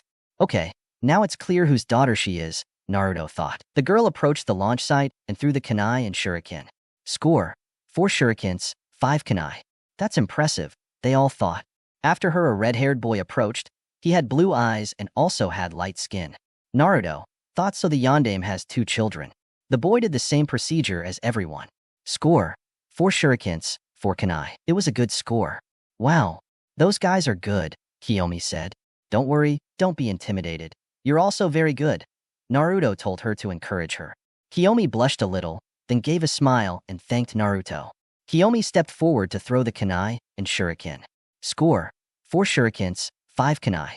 Kiyomi returned victorious to Naruto and Sasuke. Sasuke: well done, Kiyomi. Kiyomi: thank you, and Ai-chan. Sasuke stepped forward while Kiyomi and Naruto wished him luck. Sasuke did the same procedure as the others. Score: 4 shurikens, 5 kunai. At the time of giving the score, a thunderous scream was heard, apparently coming from the pink-haired girl who passed by earlier. Sasuke-kun is so cool. The girl squealed. After her, many more girls shouted the same chorus. Naruto and Sasuke covered their ears. Their brothers had told them about this. The terror of all those who were popular, the fangirls. Sasuke approached Naruto and Kiyomi, who congratulated him. Finally, it was Naruto's turn. Naruto approached the launch site. Kiyomi: good luck, Naruto-kun. The girl shouted. Naruto smiled and nodded in thanks. Naruto threw the kunai and shuriken with precision. Score: 5 kunai, 5 shuriken. There was a long silence until... Naruto-kun is so cool, a group of girls shouted. The poor Inuzuka boy's ears rang with pain and suffering, as did his little dogs. Naruto approached Sasuke and Kiyomi. They congratulated him, nothing more. Irika: alright guys, the sensei called, come, let's do taijutsu tests. This test is just to see what they have. First come the girls' tests. It only remains to say that it was unfortunate. None of the girls had received training other than Kiyomi, Hinata, and the blonde girl, whose name was Mito. Mito defeated Hinata in the semi-final, so only her and Kiyomi were left, which would face each other in the final of the mini-tournament. Kiyomi was in front of Mito. Both had half a seal of the ram ready for battle. Irika was in the middle of the two as a mediator of the meeting. He looked towards Mito. Are you ready? Mito just nodded. And you? She said, looking at Kiyomi, who also nodded. Okay, start. Kiyomi and Mito lunged at each other. Mito attempted a blow to Kiyomi's chest, who deflected it with his hand. Kiyomi quickly tried to hit him with his other hand. However, Mito managed to stop it easily with his other arm, giving a quick blow to Kiyomi's side, which he backed away a little. Mito wanted to take advantage of that and tried to hit him again. Kiyomi's chest, however, Kiyomi stepped aside and landed a kick on Mito's side. Kiyomi took advantage of her superior speed and hit Mito in the chest, then delivered a left blow to her head, destabilizing her a little. But Mito recovered and dodged Kiyomi's blow that was aimed at her other cheek, quickly giving a hit Kiyomi's shoulder and then hit his stomach. Mito tried another blow. However, Kiyomi stopped it with difficulty and took a small jump to get away. Mito followed her and tried to hit Kiyomi in the face. However, she crouched down and did a leg sweep on Mito's feet, who lost her balance. Kiyomi quickly stood up and bombarded Mito with a series of blows, fast to different parts of the body. Kiyomi managed to hit Mito in the back of the head, who was somewhat disoriented. Kiyomi then kicked Mito directly in the stomach, who left the combat area, thus losing. Kiyomi sighed a little before straightening up and giving a small smile. Irika, the winner of the fight is Kiyomi Uchiha, he said with a smile. The two girls had done too well. Very good. Now comes the men's combat. Many of the boys were not so good. Not much was expected from the civilians, however. The clan heirs were not so bad. The Aburame clan is not long distance. Shikamaru gave up when he was going to fight Chuji. It seemed to him problematic. He also did not want to fight against his friend, even though the Nara clan is of medium distance, and the Akimichi is very good at close range. Chuji had his turn against the Inuzuka boy whose name was Kiba. Chuji lost because the Inuzuka's speed was superior. The red-haired boy was also somewhat good in hand-to-hand combat, so he also passed, and No one could face Naruto. No one who faced him lasted more than 15 seconds. Sasuke, Uchiha, and Kiba Inuzuka, please come forward, Iruka said. Sasuke and Kiba came forward. Sasuke wanted to fight Naruto, so he wanted to end this fight quickly. Ready? Iruka asked. The two boys nodded. Okay, start. Kiba approached Sasuke, who would show no mercy and would receive him with a blow to the chest, and then hit him in the face. Kiba stepped back, and this time he thought a little before attacking. He quickly approached Sasuke with a blow in the stomach that the Uchiha caught. Kiba tried to land another blow, but the Uchiha was determined and turned around, giving Kiba a roundhouse kick in the face, thus leaving the arena. Iruka, the winner of the fight is Uchiha Sasuke. Way to go, Sasuke-kun, the pink-haired girl squealed, followed by more cheers from Sasuke's fangirls. Sasuke just rolled his eyes and turned to Naruto to tell him, "I'll wait for you in the final," Sasuke said in a defiant tone. Naruto just smiled. Uchiha Naruto and Uzumaki Minma, come forward please, said Iruka. Minma approached the arena with an arrogant smile, while Naruto went with a calm look. You can do it, Naruto-kun, Kiyomi shouted, and to her annoyance, some more girls repeated her phrase. These fangirls her brother was talking about were really annoying. They are ready? Iruka asked. The two boys just nodded. Get started, Iruka shouted. Minma pounced on Naruto. He was confident that he would win the battle. However, Naruto also wanted to fight Sasuke, so he would end this quickly. Minma was going to punch Naruto in the face. However, Naruto crouched down and gave a quick elbow to Minma's stomach. Then he swept his legs. Just when he was going to fall, Naruto gave a push to his chest, making him fall quickly and hit the ground with a thud. Naruto positioned himself above him, preparing a fist for his face that never reached. Naruto only left his fist centimeters from Minma's face, who was stupefied. He was completely subdued in less than 10 seconds. The winner is Uchiha Naruto, Iruka said, a little surprised. Naruto just left the battlefield. Naruto walked next to Sasuke and said, "May the best win." Naruto was face to face with Sasuke. Both had half a ram seal, symbolizing that this is a battle between shinobi. Both had a serious and serene face, each one analyzing their opponent, seeing how to create a strategy or simply test each other. Iruka looked at the two boys with some excitement. They were both very good. He wanted to see how this would end. Are you ready? Iruka asked Sasuke, who nodded his head. And you? He asked, looking towards Naruto, who also nodded. Iruka. Okay, then, begin. Sasuke and Naruto did not waste time and went against each other. Both were going at high speed until they met in the middle of the field, where they collided forearms to stop their opponent's attack. Sasuke quickly separated and attempted a kick that Naruto deflected. Easily, Naruto landed a direct blow to the face that Sasuke stopped with relative ease. They both engaged in a somewhat addictive taijutsu battle. Even though they were 6-year-old boys, they did it very well, two specimens worthy of carrying the Uchiha shield on their backs. The blows came and went. At one point, Sasuke dodged a Naruto's high blow. Then he swept his legs with the intention of making him lose his balance. However, Naruto jumped back, then moved forward and began another encounter of fists and kicks that were all blocked. At one point, Naruto gave a low kick to Sasuke's shin, making him bend a little. Then he hit Sasuke's belly, making Sasuke bend completely. Naruto then kicked Sasuke in the side, making him fall a few meters away from him. Naruto approached to subdue him. However, Sasuke quickly got up using his two hands, applying a double kick to Naruto's stomach, who recoiled from the force of the blow. Naruto, wow, Sasuke is very good, he said to himself in his thoughts. However, I must stop holding back if I want to win. I must not trust myself, he thought. Sasuke lunged at Naruto, aiming a blow at his face. But Naruto blocked it and counterattacked with a blow to Sasuke's already sore stomach. Naruto gave a combo of blows that went to different parts of the body. Sasuke managed to block some blows, but he was starting to become overwhelmed under Naruto's speed and tenacity. Sasuke got tired of being on the defensive and began to counterattack with almost the same speed as Naruto. Sasuke attempted a blow with his left to Naruto's face, who stopped him with one hand. Naruto tried to hit him with the other hand. However, Sasuke also parried the blow. Sasuke, you really are too good, he said while making efforts to win the fight of forces. Naruto, you are also very good. It shows that you have trained a lot. However, I must finish this now. Sasuke, I dare you to try, he said defiantly. Naruto, bad choice, he said. Naruto suddenly crouched down, elbowing Sasuke in the stomach. Sasuke recoiled from the blow. This time it hurt more than the previous ones. It shows that Naruto used more force. Sasuke tried to hit Naruto's face, who grabbed his arm to deflect it. Then Naruto pulled Sasuke over to knee him, making Sasuke grunt in pain. Naruto hit Sasuke's face, who was disoriented. Naruto gave a light kick to Sasuke's leg to finish destabilizing him. Then he jumped and kicked Sasuke's chest, who flew out of the battle zone, thus losing the match. The winner of the match is Naruto Uchiha, Irika said. Naruto approached Sasuke, who was getting up.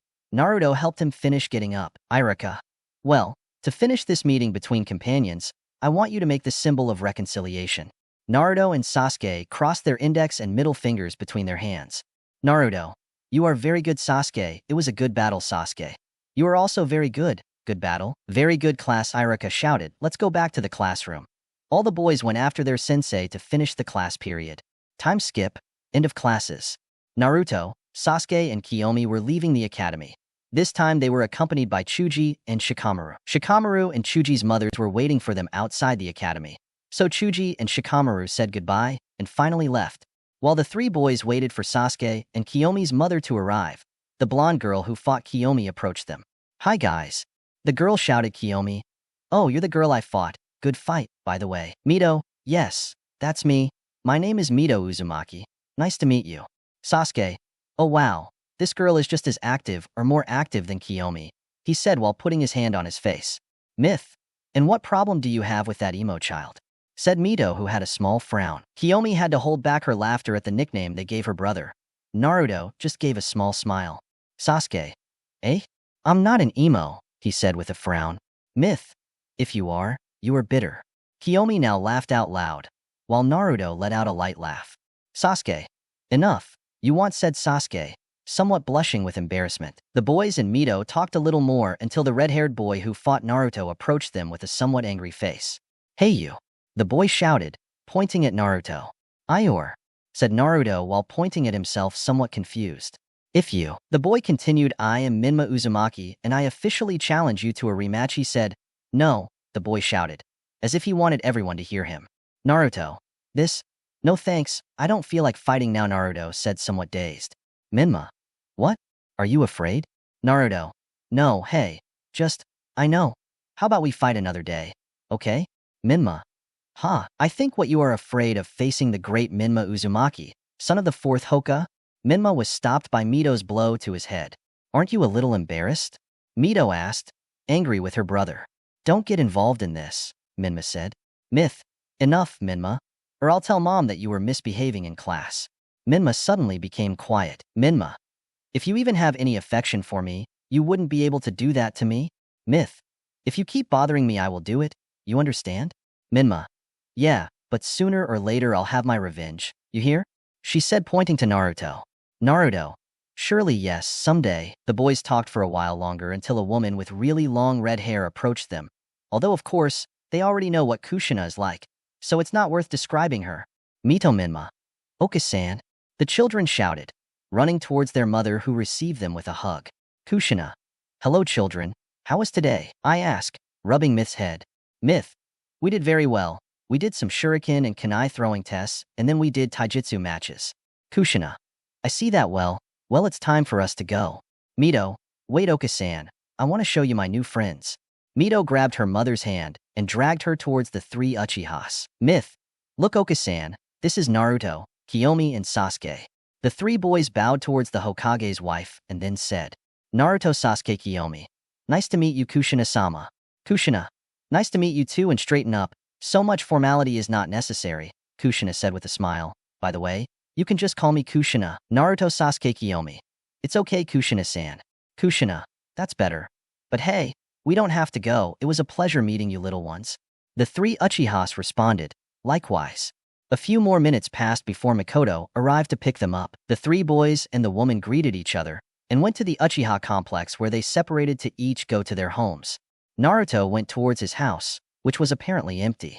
It seems that Nissan hasn't returned from the mission, Naruto thought. Lately, Shisui has been very busy. Naruto saw him very rarely. Even so, Shisui always came. Naruto went to bed after cleaning himself a little. He was not so motivated to wait for his brother like a good child. Besides, tomorrow he had academy again. Time skip. 1 year. A year has passed since Naruto's first day of school, and it really has to be said that it was boring. Naruto knew practically everything they taught at the academy, in addition to the fact that physical tests were scarce and only focused on theory, which, for a ninja, is definitely useless. That is, you are in a life or death situation, and while you're at it, You're not going to tell your enemy the history of Konoha, you know?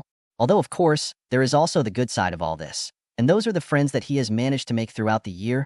Chuji, Shikamaru, and Sasuke became his best friends, and Kiyomi had made a true friend, Mito, at the same time, who despite being somewhat hyperactive, was very friendly. The opposite of her brother, Minma, he was even more hyperactive than her. And in addition to the fact that it seemed that his arrogance surpassed him, the reason may be the way in which the villagers treat him for being the son of their greatest hero. It almost seemed like they threw themselves on the ground so that he could walk on them and not dirty their shoes.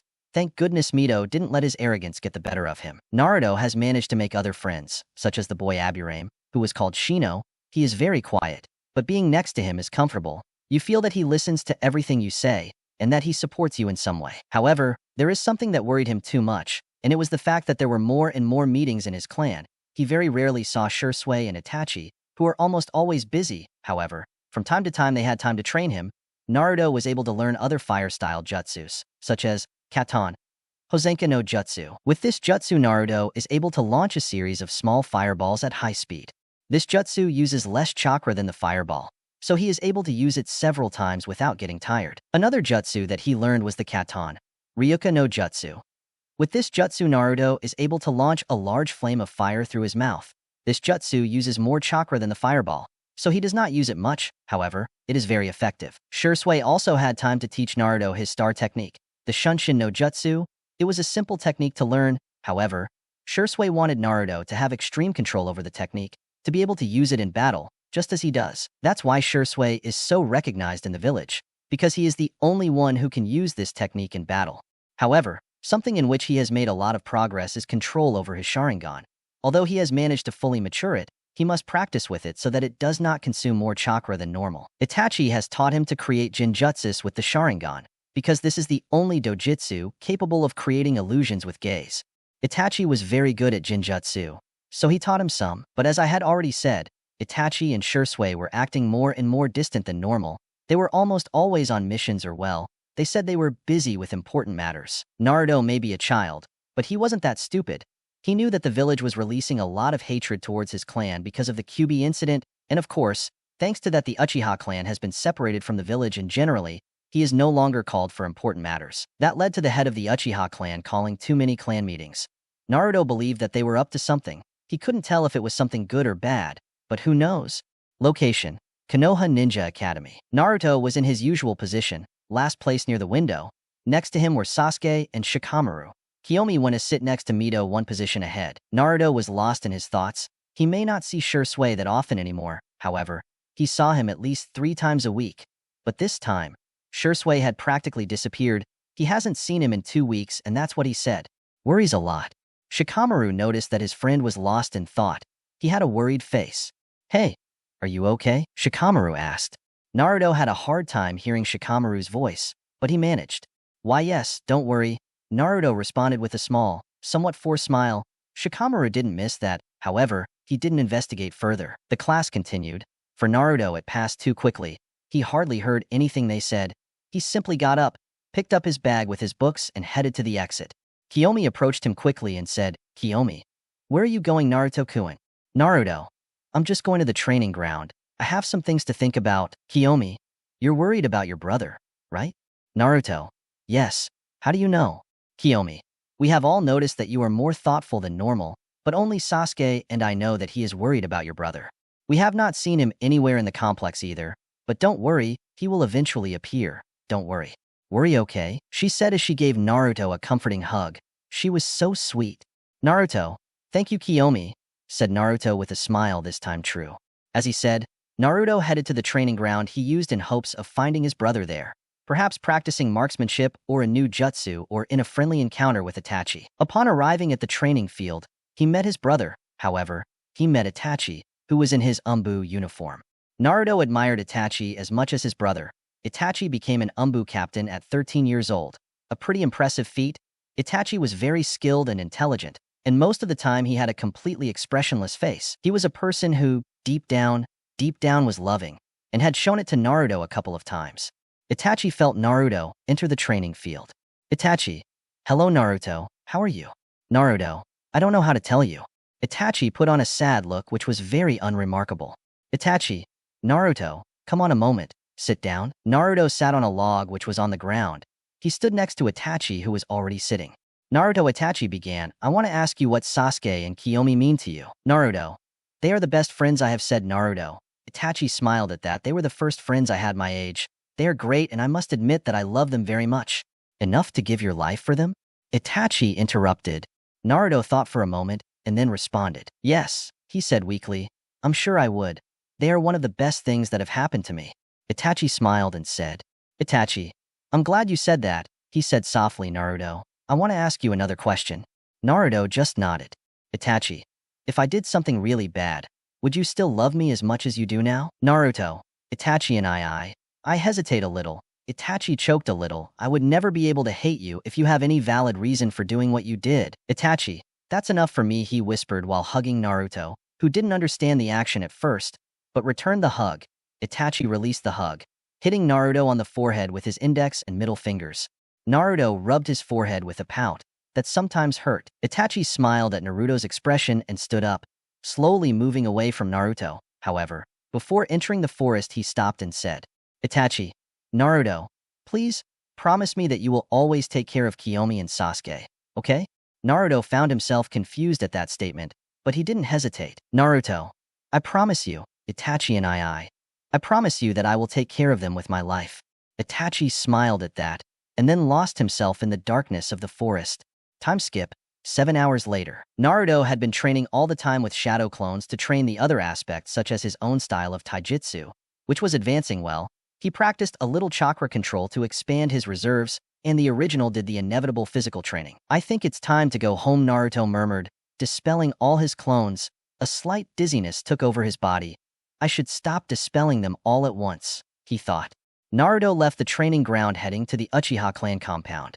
Location: Uchiha clan compound. It was a very quiet night in Konoha. The moon was covered by translucent clouds which gave a mysterious air to the sky. The stars were simply there, observing the world from a long distance. Naruto was walking through the streets of Konoha, going directly towards the Uchiha complex. He hoped that his brother was at his house. He was really worried about him. Naruto arrived at the entrance to the Uchiha complex, which was empty. Not a single person was there. Naruto was surprised by that. There were almost always people there. He didn't give it any importance. Maybe there is a clan meeting. Upon entering the complex, he was confused because most of the lights were off. Even though the children should have gone to sleep now, at least the adults should be awake. This alarmed him a little. What was happening? A feeling of danger took over his body while a chill ran down his spine. His Sharingan activated on its own. Its 3 tomos were spinning lazily around his pupil, as if they were waiting for something to happen. Naruto continued advancing until he turned a corner. When he looked again, the air he contained in his lungs vanished, and he opened his eyes in total shock. Many bodies of different people were lying on the floor of the street. They had cuts all over their bodies. Some were headless. Others were missing a limb. There were even bodies of children, which had minor injuries. However, they were still dead. Naruto was completely stunned. All those people were completely dead. Their blood dyed the floor red. It almost looked like a sea of thick and shiny red liquid. It was a terrifying and bizarre landscape. Who could have done this? Naruto asked himself in a low voice. He didn't know that someone was listening to him. I did it, a dark and soulless voice echoed throughout the street. Naruto saw a figure of a young man who was kneeling on a light post. The moon, previously covered by clouds, was now completely visible, and he gave his show right on the back of the man, who was looking attentively at Naruto with a completely mature Sharingan in his eyes. Naruto unconsciously took a step back. He squinted his eyes to better see the person in front of him. It was not necessary, because the person came down from the post where he was perched to stand in front of Naruto, revealing the figure of a boy from no more than 13 years old, with 2 strands of black hair that framed his face and a low ponytail. Naruto would recognize that hair anywhere. Itachi and I? Naruto whispered. That's right, Itachi whispered. His voice now sounded so dark and empty, it was too scary. But what do you think you are doing? Naruto shouted. Itachi. Simple. Wipe out the entire Uchiha clan. He said it like it was no big deal. Naruto. Are you crazy? Because you did? Itachi. The reason is also simple. I did it to test my level. Naruto. You must be crazy. You couldn't do this for that reason. Itachi. And what if it is? Are you going to stop me? Naruto. Please, Itachi. Tell me the truth. Itachi. The truth has already been told. That your short mind cannot accept it is not my problem. But what happened to you? Naruto couldn't finish as he looked directly into Itachi's eyes, his Sharingan spinning rapidly as the tomos joined together to form a kind of three-pronged shuriken. But what is that, Naruto stuttered. He hadn't seen a Sharingan change shape since his mother showed him. Tsukuyami Itachi whispered. Naruto's world turned completely upside down. The sky was red while the moon changed to black. The bodies and the Uchiha complex disappeared. A cross appeared behind Naruto which chained him and pressed him against it, immobilizing him. Welcome to my Tsukuyami, Naruto whispered Itachi, who was in front of Naruto. Itachi. In this Genjutsu, I can do whatever I want.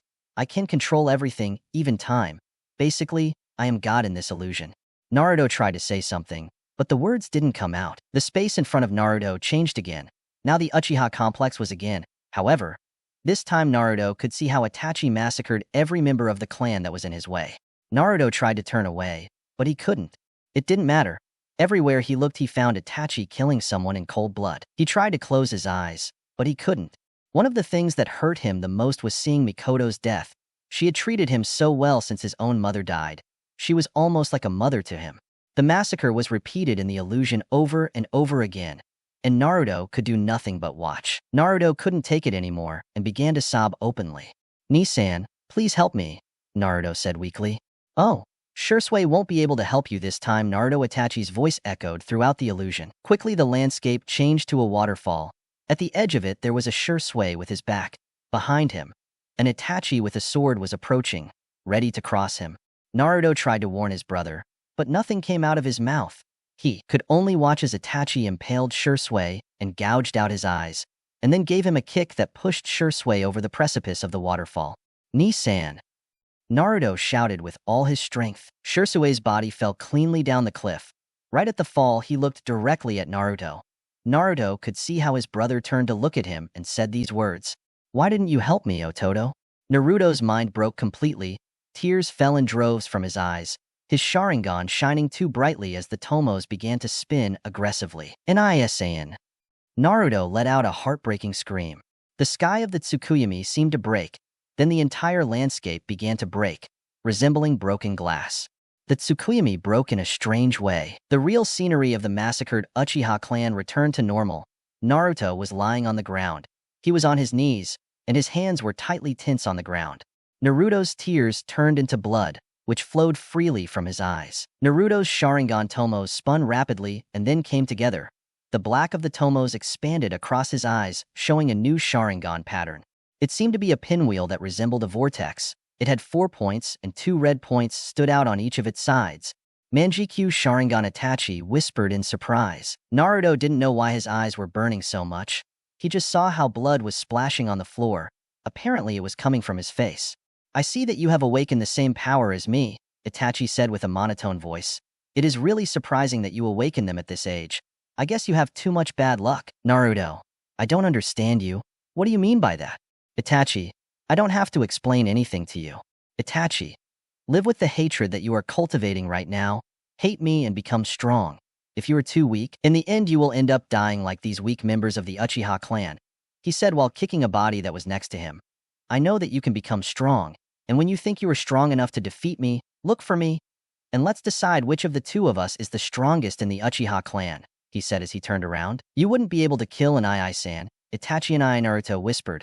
However, Itachi heard him, and at that moment he stopped walking. Naruto. In fact, you are too good to do this, he said as he raised his head and showed his Manjikyu shining. It rotated slightly as his eyes stopped bleeding a little. Naruto, don't worry. I know that sooner or later you will tell me the truth, he said, giving a small smile. Itachi only listened to Naruto's words. He continued advancing, but stopped his pace and turned his head to look at Naruto, who could see how silent tears fell from Itachi's eyes. Goodbye, Ototo, Itachi said quietly, and then disappeared into a flock of crows. Naruto just stared at the place where Itachi was before, until a thought crossed his mind. Kiyomi, Sasuke. He thought before getting up and running to the house of the aforementioned. His Manjikyu Sharingan began to glow in despair. If the two of them were dead, he wouldn't be able to bear it. He wouldn't be able to. He arrived at the clan leader's house and entered. At first he did not see anything because all the lights were off, however. He continued advancing to find a door that led to a room to which it was open. Naruto's ears were able to capture the soft sound of crying coming from the room. He quickly approached the door and looked out. He could only see the lifeless body of Mikoto and her husband Fugaku. Next to them was Sasuke, who was hugging Kiyomi, who was crying openly. Without thinking, Naruto entered the room, calling the door. Sasuke's attention. Sasuke. Naruto? It's you? He said. Naruto. Yes, it's me, he said simply. He could see the small tears escaping from Sasuke's eyes, which were now red with a tomo gently rotating around his pupil. Naruto moved a little closer to see Kiyomi, who was covering her face with her hands. Naruto knelt next to her, as she was on his legs. Naruto. Kiyomi? Naruto whispered. Kiyomi looked up to see a Naruto staring at her. His eyes had a strange pattern, but that didn't matter to her now. Kiyomi. Naruto? Are you alive? She said as she hugged him and started to cry harder. Calm down now, Naruto whispered to calm her down a little. Naruto looked at Kiyomi's teary eyes, red and with a spinning tomo. So the two of them awakened the Sharingan, he thought. Sasuke, Naruto, what's wrong with your eyes? Naruto, what do you mean? Sasuke, they have a strange pattern and you're bleeding from them. Naruto let go of Kiyomi's hug for a moment and went to the bathroom. He had been in that house before, so he knew where it was. He looked at his reflection in the mirror and watched as his Manjikyu glowed in the darkness. What is this? He asked himself. Naruto returned to Sasuke and Kiyomi, who was beginning to calm down. I'm going to kill Itachi, Sasuke said quietly, but Naruto heard him. I think you're jumping to conclusions, said Naruto. Are you crazy? Kiyomi yelled at Naruto. But Naruto, he killed them all. Sasuke also shouted at Naruto. Guys, think a little, said Naruto. Would Itachi really kill the entire clan just to test his power? That's the stupidest thing I've ever heard.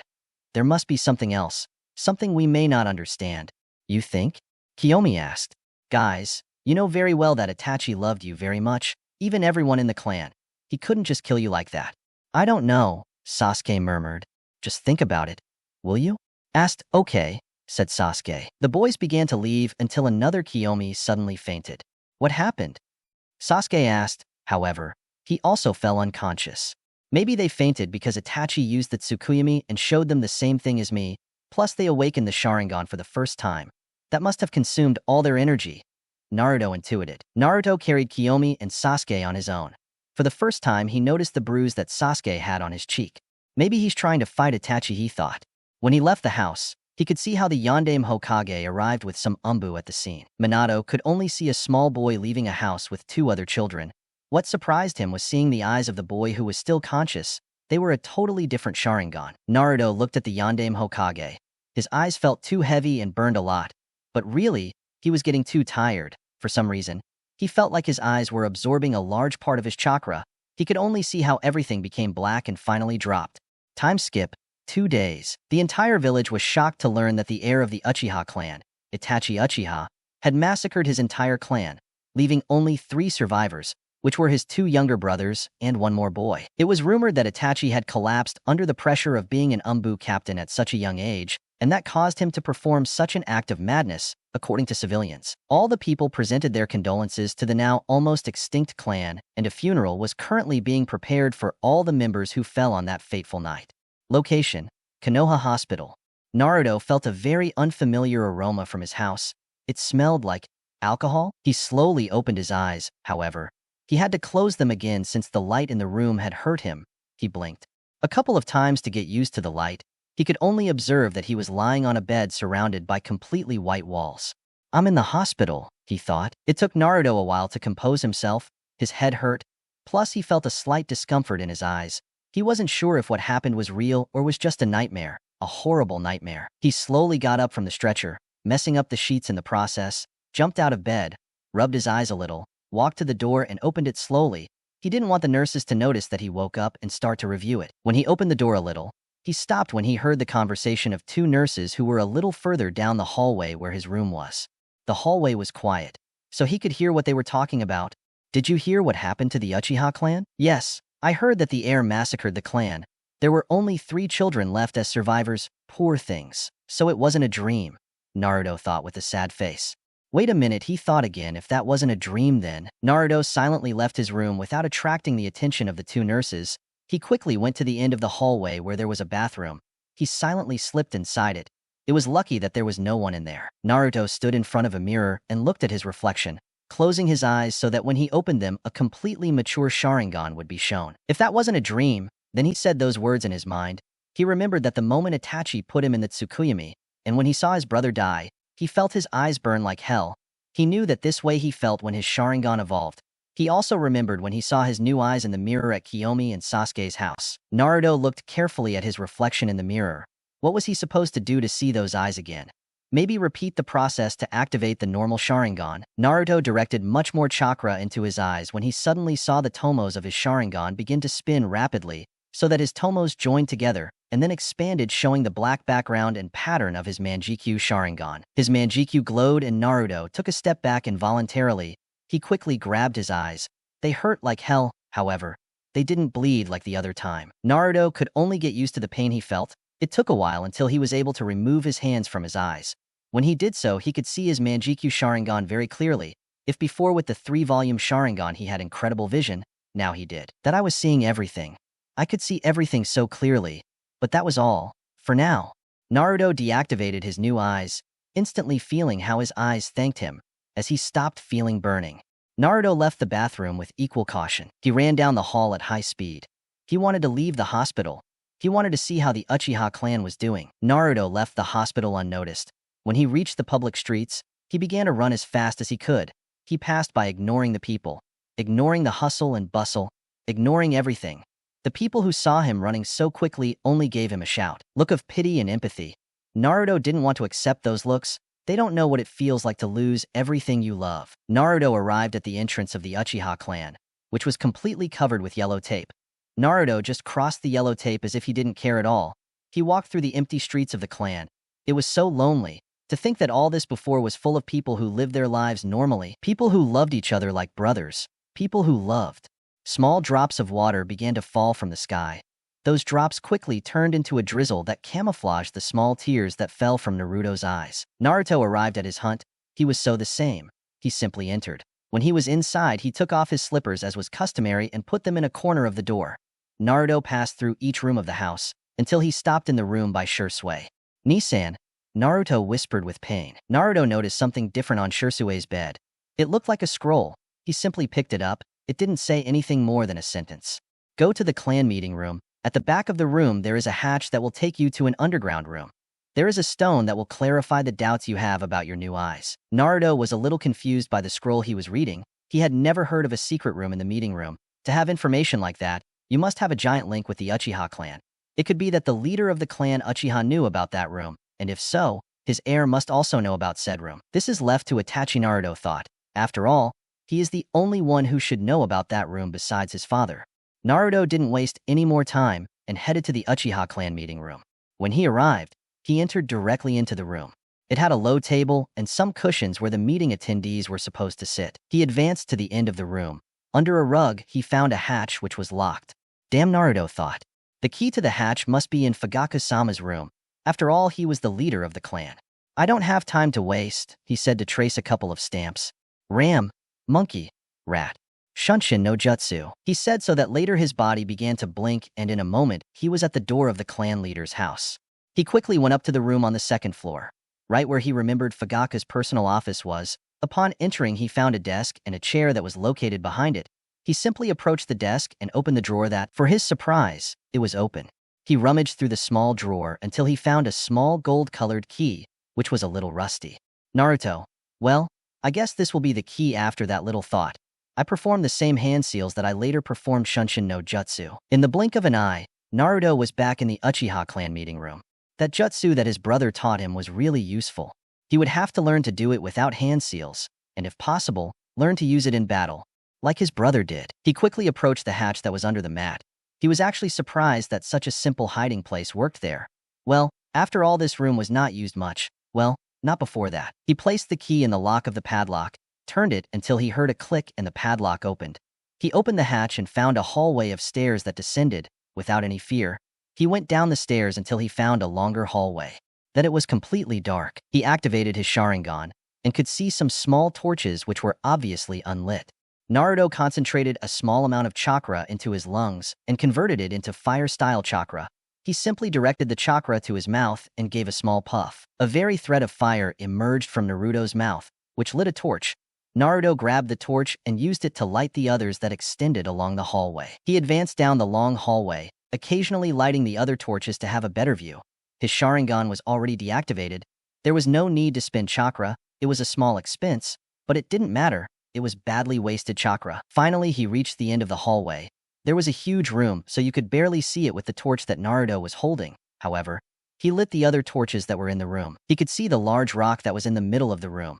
On the top, it had the symbol of the Uchiha clan painted. However, beyond that, nothing else could be seen on the rock. Naruto was a little confused until he thought, Naruto.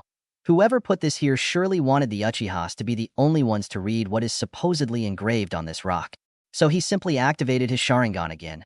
3 tomos spinning lazily as always. Apparently Naruto's Sharingan liked that rhythm of rotation, and Naruto wasn't complaining. Like magic, the rock that was previously empty except for the Uchiha logo painted on its tip now had letters that were apparently engraved on it. The rock basically had information about the Sharingan that Naruto already knew thanks to the book he had read previously. That was all. Because Itachi had left him a note about a rock that contained information that he already knew, until he remembered something. It will clarify doubts about your new eyes. Itachi knew about his Manjikyu Sharingan.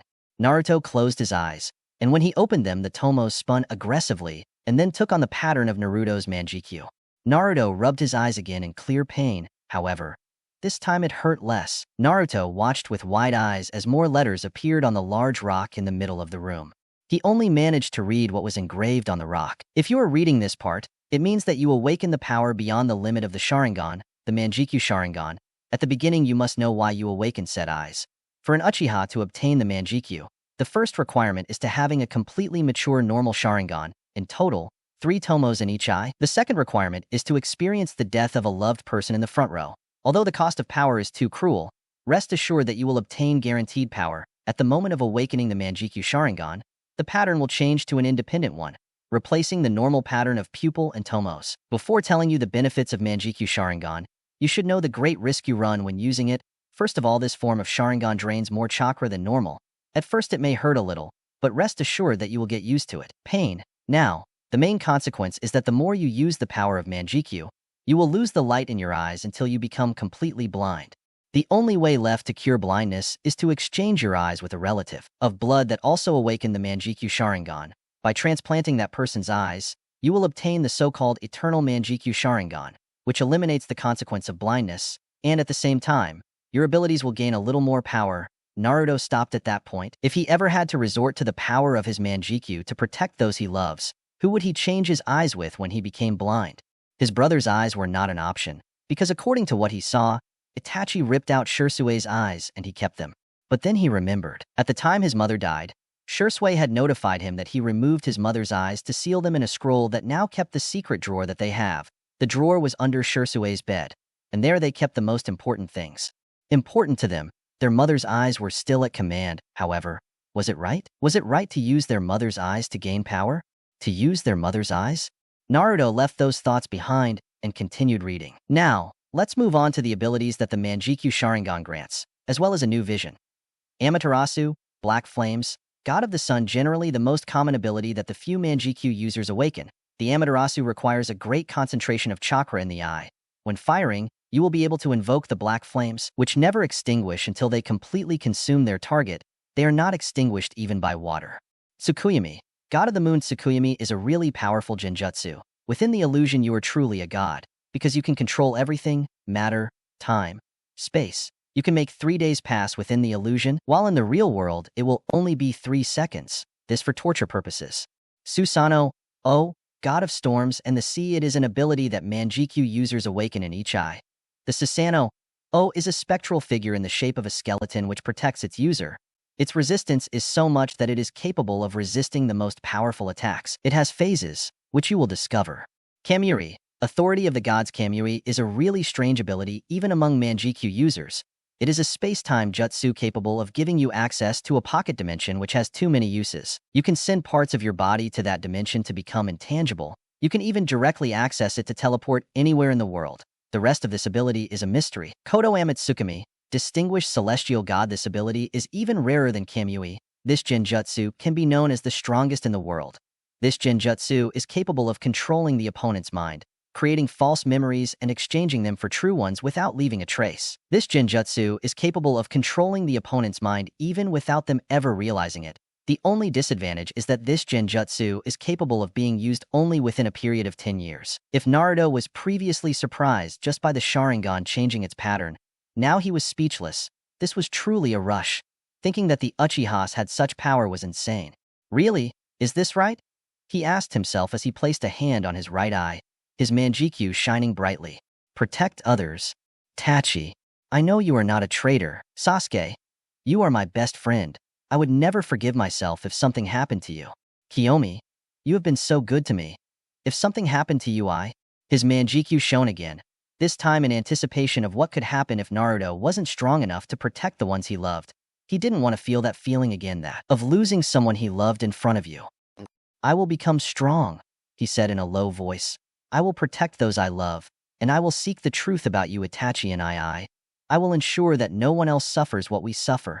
I am Naruto Uchiha. His manjikyu began to spin rapidly as he shone even brighter. I will protect those I love, and I will become strong to do it, just like you did. Oto-san, Oka-san, Ni-san, just watch me. Naruto was at the top of Mount Hokage, specifically above the head of the third Hokage, the man who sacrificed himself for his village. Naruto was completely attentive to his thoughts. He was thinking about everything, about him, about Sasuke, about Kiyomi, about his training, about Itachi, about the village. Naruto was already clear about what he was going to do. He was clear about his goal. He would become a shinobi. That was his dream since he was little. However, now he was clear about why he would do it. He would become strong to fulfill the promise he made. He did to Itachi. He would protect Sasuke and Kiyomi with his life. But he also had another objective. Well, to be specific, he had two more. He had seen with his own eyes the tears that Itachi shed before his departure. Naruto knew that he had not annihilated his clan like that because he knew that there was a reason behind all that. He would become strong to look for Itachi and know the truth about the Uchiha clan. That was one of the things that I longed for most. And the other objective was a secret, since it was a very long-term project. However, I couldn't keep it a secret forever. At just 7 years old, Naruto has experienced how ruthless the shinobi world was, because from one moment to the next he lost almost all the people he loved because of one person, and he lived in the best of villages. So that made him wonder, what was the childhood like of those who lived in other villages even smaller than Konoha? What if somehow more children live horrible childhoods because of shinobi confrontations?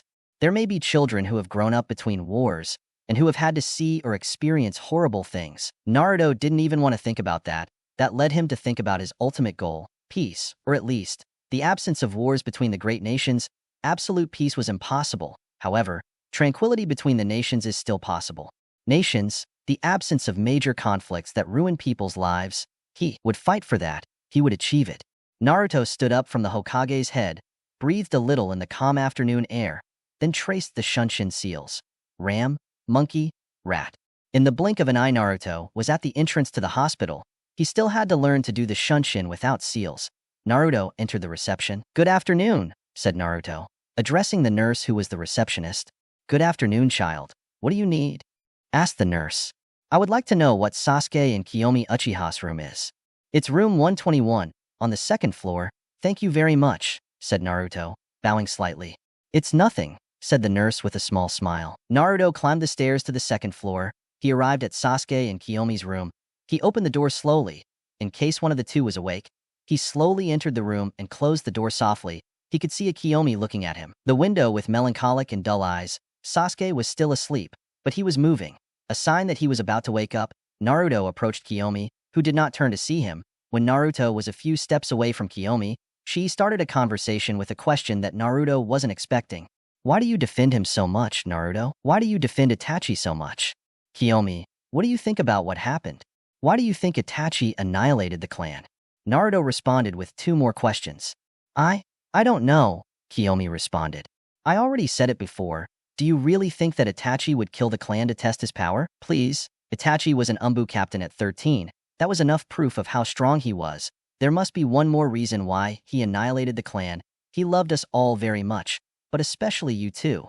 So much so that before the massacre, he made me promise that I would protect you. Kiyomi was surprised by that. Sasuke was listening to them from the bed, since he had already woken up. And what did you say? Kiyomi asked. Naruto smiled. Obviously I said I would. I love you too very much. You were my first friends, and now you are the best I have. I have to admit that I have grown fond of you. I don't know what I would do without you two. Naruto sat on Kiyomi's bed. who was now facing him. Kiyomi, now I will tell you straight. I promise that I will protect you. Not only because I promised Itachi, but because now I consider you something important to me. I promise that we will become strong and we will seek the truth about Itachi. I promise that I will take care of Sasuke and you. Naruto felt his cheeks a little hot when he said that. Kiyomi felt a tingle in her body when Naruto said that. She couldn't help but feel happy. She gave a smile and hugged Naruto while whispering, "Thank you." Naruto just returned the hug. He could feel Kiyomi's silent little tears. "Don't put all that weight on yourself. We will protect you too." A voice was heard on the other side of the room. It was Sasuke who spoke even while lying down. "I'm counting on that," said Naruto. Sasuke just smiled. "When they leave the hospital tomorrow, we'll start training, okay?" Sasuke and Kiyomi nodded. Time skip. One day, the entire village was currently at a funeral organized for the Uchiha clan. Each clan of Konoha offering their condolences to the only survivors who accepted it. The fourth Hokage presented a short speech in honor of the Uchiha clan, one of the founding clans of Konoha. After the funeral was over, Naruto told Sasuke and Kiyomi to meet him at the forest training ground. Naruto knew that Sasuke and Kiyomi had already been there, so he didn't worry about them getting lost. Location: forest training ground. Naruto was throwing kunai and shurikens left and right. He did it to kill time. Behind him, some clones were meditating attached to the branch of a tree. On their body, they had a lot of leaves stuck. Naruto did this to expand his reserves and in the process improve his chakra control, although at this point, that was easy. Naruto strangely felt a chakra approaching from behind him. He didn't understand why, but apparently he was able to sense when someone was approaching him. This had happened a couple of times when Shisui tried to scare him. Naruto felt that the chakra was slowly approaching behind him, until a small sound of the tinkling of a bell rang in his head. It was a little faint, but he managed to hear it. He quickly turned around to see how a Kiyomi was trying to scare him. Kiyomi was a little paralyzed. How come Naruto turned around before she scared him? "Hello, Naruto," he said with a nervous smile. "And Sasuke?" Naruto asked. "He came after me. He stayed a little behind. Because I ran away. Well, this one. Scare me? Not as you think. All right." Kiyomi saw how Naruto closed his eyes and seemed to concentrate. She was confused but decided to watch and see what happens. "And if I concentrate, maybe I can feel Sasuke, just like I did with Kiyomi," Naruto thought. Naruto could feel a chakra slowly approaching. Suddenly Sasuke appeared on the training field walking calmly. Naruto simply stood up, making a mental note that he would go over his new skill later. "Very well, guys," Naruto called the attention of the two brothers. "The first thing I will do is test your abilities. I want you both to fight against me, without holding back. That." "You're sure?" Kiyomi asked. "Don't worry, guys. I'll be serious too, otherwise I wouldn't ask you." "Okay, let's go," Sasuke said. Kiyomi hesitated a little, but then nodded. After all, she saw Sasuke and Naruto fight. She knew that Naruto was very strong. The two brothers positioned themselves in a standard battle pose that their father had taught them, while Naruto got into the Uchiha intercepting fist pose. Since he still hasn't finished his own taijutsu, it was taking more work than normal. Sasuke and Kiyomi quickly approached Naruto, who was waiting patiently for them. Both brothers began to attack with consecutive punches and kicks. However, Naruto was able to block them all. Naruto was a little surprised to see that Sasuke and Kiyomi were not lost in battle even when fighting the same opponent at the same time. "They have very good teamwork. I even have a hard time stopping the blows," Naruto thought while getting a little defensive. Kiyomi tried a sidekick that was blocked by Naruto's forearm. At that moment, Sasuke tried to hit Naruto's other side, who blocked it with some difficulty. Naruto jumped back and advanced at high speed against the brothers. Kiyomi and Sasuke could barely see Naruto thanks to the speed he was going. Sasuke could not react to the blow that fell towards his face. Kiyomi, seeing that his brother was hit, tried to hit Naruto's face, but he turned around and gave a roundhouse kick to Kiyomi, which was thrown backwards. Naruto advanced quickly towards Sasuke and started one-on-one. Unlike the other time, Sasuke had a harder time stopping Naruto's blows. Sasuke retreated after receiving a blow to the stomach, then he received a kick in the side. Naruto was being a little tougher. Kiyomi tried to take Naruto by surprise. However, when he hit, Naruto disappeared, showing a log. A substitution? Kiyomi thought. Naruto didn't give Kiyomi time to think and kicked her calf, causing her to lose her balance. Then he swept her legs, causing her to fall completely. Sasuke approached Naruto to hit him from behind. Naruto heard the tinkling in his head again. But what? Naruto thought. He quickly turned around and narrowly avoided Sasuke's blow. That was weird, Naruto thought. However, he didn't waste any time and gave another blow to Sasuke's stomach. Naruto jumped back and waited for his opponents to compose themselves. Sasuke and Kiyomi managed to forget about the pain of the blows and stood next to each other waiting to see what Naruto would do. Apparently they haven't noticed, thought Naruto. I'm going to give you a little help, said Naruto. I want you to concentrate chakra and direct it towards your eyes, okay? Kiyomi and Sasuke didn't understand why they would have to do that. However, they obeyed. The moment he directed the chakra towards his eyes, they began to burn slightly. However, the pain disappeared almost instantly. Kiyomi and Sasuke opened and closed their eyes and then opened them showing a novice Sharingan, or with just a tomo. What happened? Sasuke asked. He felt that he could see better. Naruto picked up a kunai and carried it in front of Sasuke, showing his reflection on the blade of the kunai. Sasuke was surprised to see a Sharingan in his eyes. He had already read about it in a book. Naruto directed the kunai blade at Kiyomi so that she could see her Sharingan. Kiyomi was excited to know that she had awakened her Sharingan until she remembered something. Why did we wake him up?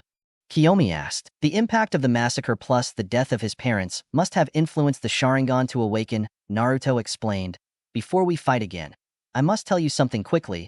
The Sharingan is a very good tool, however. It is not he is all-powerful. Do not be influenced by his power. You should not depend on him. After all, you cannot depend on anything. That will make you weak. Do you understand? Yes, said the two Uchihas. Very well now. Show me what your Sharingan can do, he said with a challenging smile. Kiyomi and Sasuke looked directly at Naruto, their Sharingan spinning slowly, analyzing Naruto, who was preparing to attack. Naruto ran towards the brothers at high speed. However, Kiyomi and Sasuke's Sharingan were able to see him. The movements that were very fast before could now be seen well. Naruto attempted a hook at Sasuke. However, he was able to block it. He quickly counterattacked with a blow to Naruto's stomach, who blocked it. Sasuke and Naruto engaged in an exciting taijutsu battle. Kiyomi wasted no time and joined his brother. Naruto struck at high speed, but Sasuke and Kiyomi blocked them thanks to their Sharingan. They were immersed in a battle of fists and kicks. Kiyomi could see a slight opening in Naruto's defense. She took advantage and gave a low kick.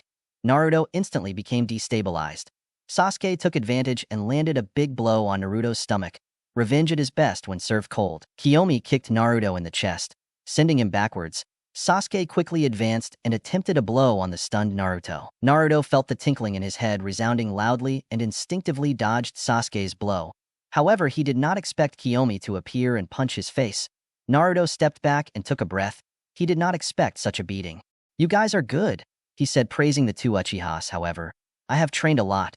It's time to show results. Naruto disappeared in a blur of speed, appearing in front of Sasuke. The Uchiha Sharingan was barely able to follow Naruto's movement. Naruto extended his arm with the intention of hitting his stomach. Sasuke tried to block it, but he was very slow, so the blow landed on his body. Sasuke almost screamed in pain. Naruto had used great force. Sasuke was thrown back. Kiyomi tried to hit Naruto. However, Naruto crouched down and leaned on his arms to kick Kiyomi in the stomach. Kiyomi and Sasuke composed themselves and looked directly at Naruto, who spoke to them. And that's why you can't completely trust the Sharingan. Their eyes may be able to see my movements, but if your body isn't able to respond just as quickly, what does it help? That's why they have to train your body as well as your sight. If you do it, you can go far, he said as he closed his eyes and activated his Sharingan, 3 tomos rotating lazily around his pupil. Wow, the brothers whispered. They didn't know that Naruto had a completely mature Sharingan. Now attack me, said Naruto as he focused his attention on Sasuke and Kiyomi. Kiyomi and Sasuke advanced at their maximum speed against Naruto. Naruto watched them calmly, his Sharingan shining in anticipation. He was able to see each of their movements in super slow motion.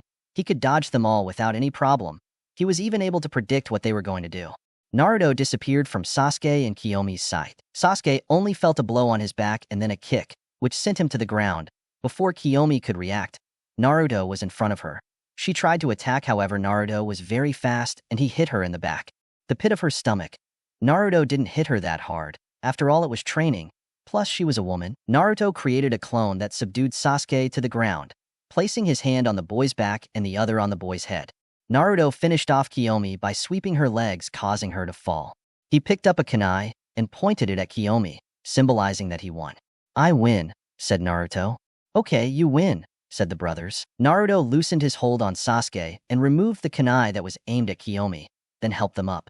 Naruto-kun, you are very strong, Kiyomi said, praising the boy. I'm not one to brag about that. Besides, you can be just as strong. You just need to train more.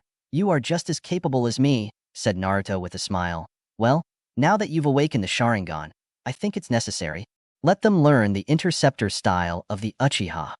Time skip, 12 hours. Generally, Naruto was used to training for too many hours, since he did it with Shisui and Itachi. However, this is the first time that Sasuke and Kiyomi trained for so long. Kiyomi was almost falling, while Sasuke was crouched breathing deeply.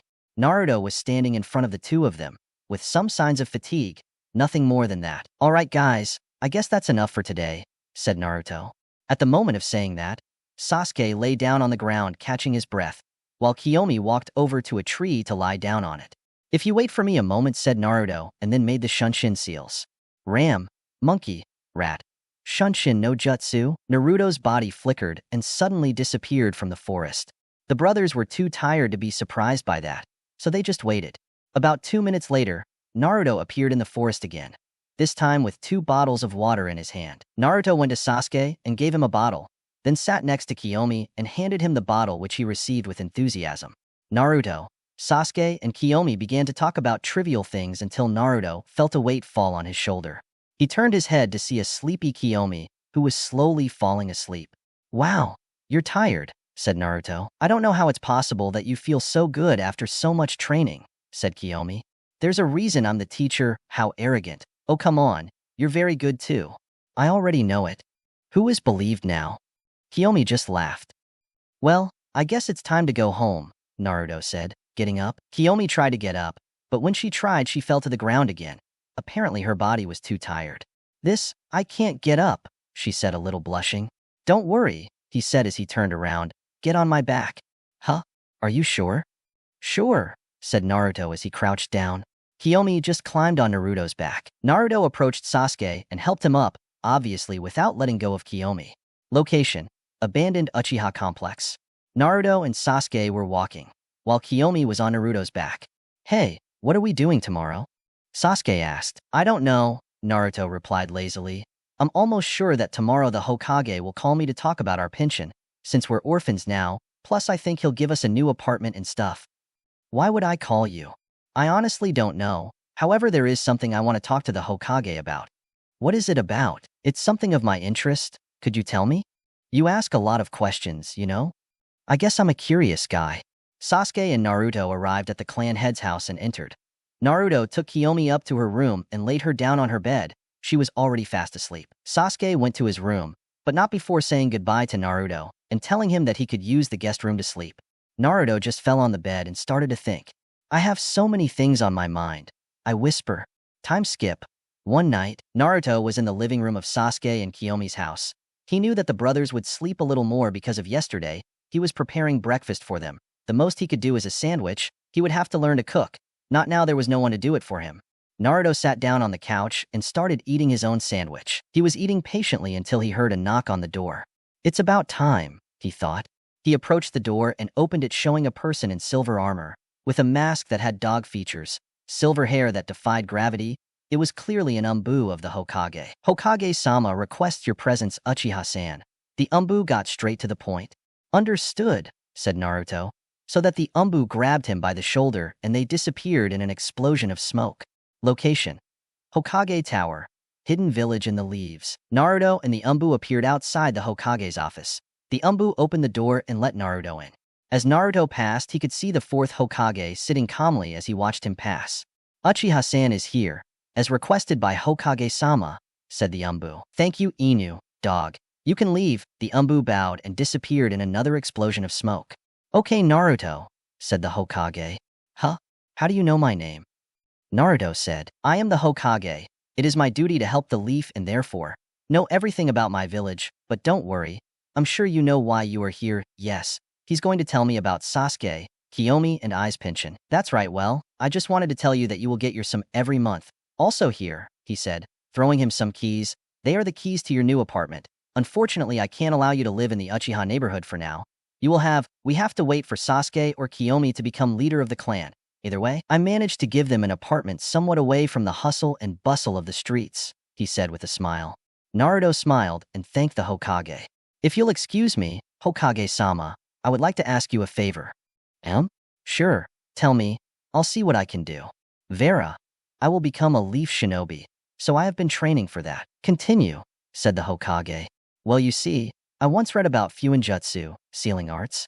The Hokage opened his eyes slightly. I investigated a little more and I realized that this art is very useful and versatile. However, I realized that very few practice it, but at the same time I realized that the Uzumakis were the greatest representatives of this art. I think I already know where he's going, the Hokage thought with some interest. Your wife is an Uzumaki, so with all due respect, I want to know if she could train me a little in Fujitsu. With her permission, of course. This could turn out well, for him and for everyone, the Hokage thought again. Besides, from what I know, he is half Senju, so technically he is a cousin of the Uzumakis. I don't see anything wrong with that. I studied it. You are someone very interesting, Naruto. Very few people understand how good Fuinjutsu is, and of those people who understand it, most are not interested in studying it. Come by my house in the afternoon so you can talk to Kushina, okay? Thank you very much, Hokage-sama. Naruto almost jumped with excitement knowing that he would have a chance. Location: Forest Training Ground. Kiyomi, Sasuke, and Naruto were doing physical training. After Naruto's Sharingan is not everything lesson, they have decided to train their bodies more. After physical training, Naruto got up and called the brothers to an area of the training field. Alright guys, it's time to know something essential for any shinobi. I guess you know what elemental ninjutsu is, said Naruto. The two brothers nodded. Well, as you know, there are 5 elements of the nature of chakra, which are fire, water, wind, earth, and lightning. Each one has its different jutsus and well, however, we have to know which element of nature we possess. That's why these things exist, he said while taking out 3 papers from his pocket. What are those? Sasuke asked. These are chakra papers. They are papers that are created based on a special tree that contains chakra. That's it. The functions of these papers is to determine the nature of your chakra, infusing it with a little of it, he said, and handed him a chakra paper to each one. How do we know what nature we have? Kiyomi asked. According to what I read, when you pass your chakra towards the paper, it has different reactions that tell you your nature. These are: if the paper burns, it is fire; if the paper gets wet, it is water; if the paper is cut, half is wind; if it turns into dust, it is earth; and if it wrinkles, it is lightning. Now, how about we start? You're first, Kiyomi. Okay, said Kiyomi, and then began to direct chakra towards the paper, which had the following reaction. The paper crumpled and then burned badly. Wow, what does that mean? Kiyomi asked excitedly. Apparently you have 2 chakra affinities. One is lightning and the other is fire. Brilliant. Kiyomi shouted. Okay, Sasuke, it's your turn, said Naruto. Sasuke directed his chakra towards the blade, which reacted the same as Kiyomi's. Wow, it seems that you also have fire and lightning chakra. You really are twins, said Naruto. Well, I guess it's my turn. Naruto began to direct his chakra towards the paper, which had the following reaction. The paper was cut into 2 pieces. One part of the paper was crumpled into a ball, and the other part was burned to ashes. Incredible, Sasuke said. What affinities do you have, Naruto-kun? Asked a curious Kiyomi. Apparently I have affinities to fire, wind, and lightning. That's great. The girl shouted. It is obvious that I would have an affinity for fire due to my Uchiha blood. Lightning must be my own affinity, but wind? It is very rare for there to be wind users in Konoha from what we have been taught. The only thing I can intuit is that the wind comes from my Senju blood, thought Naruto. And now what do we do? Sasuke asked. Well, the first thing we will do is train our affinities. By training them, it is easier to do elemental jutsus, and they will also use less chakra. How do we do that? Naruto walked over to a leaf on a tree and picked up about 3 leaves. Shisui taught me that to train an elemental affinity, it is necessary to follow a series of steps. The first thing is to train our fire affinity. I assure you that this will be easy because it is the main affinity of our clan. Shisui told me that what we have to do is set this leaf on fire with our chakra. Okay, let's start. 1 hour later, Naruto regrets having said that it would be easier. Training an elemental affinity was the most tedious he knew. A full hour has passed and he has only managed to heat the blade a little. It was becoming very annoying, until he remembered something. How could I be so stupid? Naruto said. What's wrong? Sasuke asked. Do either of you 2 know Kage-bunshin no Jutsu? No, they responded simply. Naruto made the cross seal and said, Kage-bunshin no Jutsu. Instantly, 10 shadow clones appeared at Naruto's side. But if they are normal clones, I don't see anything different about them, said Kiyomi. Go closer to them and try to touch them. If it's a normal bunshin, you won't be able to touch it. Kiyomi approached the shadow clone and touched his shoulder. Instantly, the clone touched Kiyomi's forehead with his index finger and middle finger, just as Itachi did. The clone smiled and said, Hello, hey? Kiyomi said, How can the clone talk? Naruto explained to Sasuke and Kiyomi about the Kage Bunshin. So these clones are physical and also have their own consciousness. That's right, said Naruto. This is very cool, Kiyomi said while playing clapping games with a clone. But shadow clones have a secret, and that is that everything they learn is transmitted to the original user. So training with them makes training with them faster. However, they do not transmit physical experiences. I see. Sasuke. Let's see how many you can do. Sasuke made the cross seal and said, Kage Bunshin no Jutsu. 2 clones of Sasuke appeared next to him. Apparently he couldn't do as many as Naruto. He needs more chakra. Can I only do 2? It's better that you leave it like this. You shouldn't go overboard with the amount you do. These clones, as I already told you, spend more chakra than normal. So if you do more than your body allows, you could die, said Naruto in a tone serious. Now I'm going, said Kiyomi, and then made the seal of the cross. Kage Bunshin no Jutsu. 2 Kiyomi clones appeared. Okay, now, we have to train our control of fire chakra. Each clone will take a leaf and try to set it on fire, understood? Yeah. All the Sasuke and Kiyomi clones nodded. Time skip. 10 hours. The 10 hours of training the Uchihas had been really satisfactory. After about 3 hours of training with the clones, they were already able to set the leaves on fire. They practiced that for another hour and then they started practicing their taijutsu again. Sasuke and Kiyomi improved more and more. Even Naruto himself learned from their weaknesses by fighting against them. Naruto, Sasuke, and Kiyomi were now going to the location of their new apartment. Naruto knew the address because the Hokage gave it to him. After a few minutes of walking, they arrived at their new home. It was a simple apartment. Upon entering, they could observe a room that seemed cozy. It had a few armchairs and a small table. It was a little spacious. It was simple but contained what was necessary, a kitchen, which strangely had a full refrigerator. The Hokage took care of that, Naruto thought. It had a bathroom and 4 rooms. 3 are bedrooms, and 1 was empty. The 3 Uchihas quickly settled down. They would have to go get their belongings from the Uchiha neighborhood later. I ask for this room, said Kiyomi. I ask for this one, said Sasuke. Okay, well, I guess I'll take this one, said Naruto. Hey, what are we going to do with that one? Said the girl pointing to the empty room. Naruto looked at the empty room and had an idea. I ask for it, said Naruto. Okay, I guess, said Kiyomi. Time skip. 2 hours. The 3 Uchihas in these 2 hours arranged all their belongings in their new house. Naruto took the opportunity to collect the drawer where his mother's eyes were kept. Mini flashback. Naruto was in Shisui's room. It was somewhat nostalgic and very sad. It hadn't been that long since he died. He went to Shisui's bed and crouched down to see underneath it. The drawer was supposed to be there. At first it couldn't be seen. But Naruto didn't seem to care. Shisui had hidden it with a Genjutsu. Naruto activated his Sharingan and whispered, Kai, release. The Genjutsu dissipated, showing a small drawer.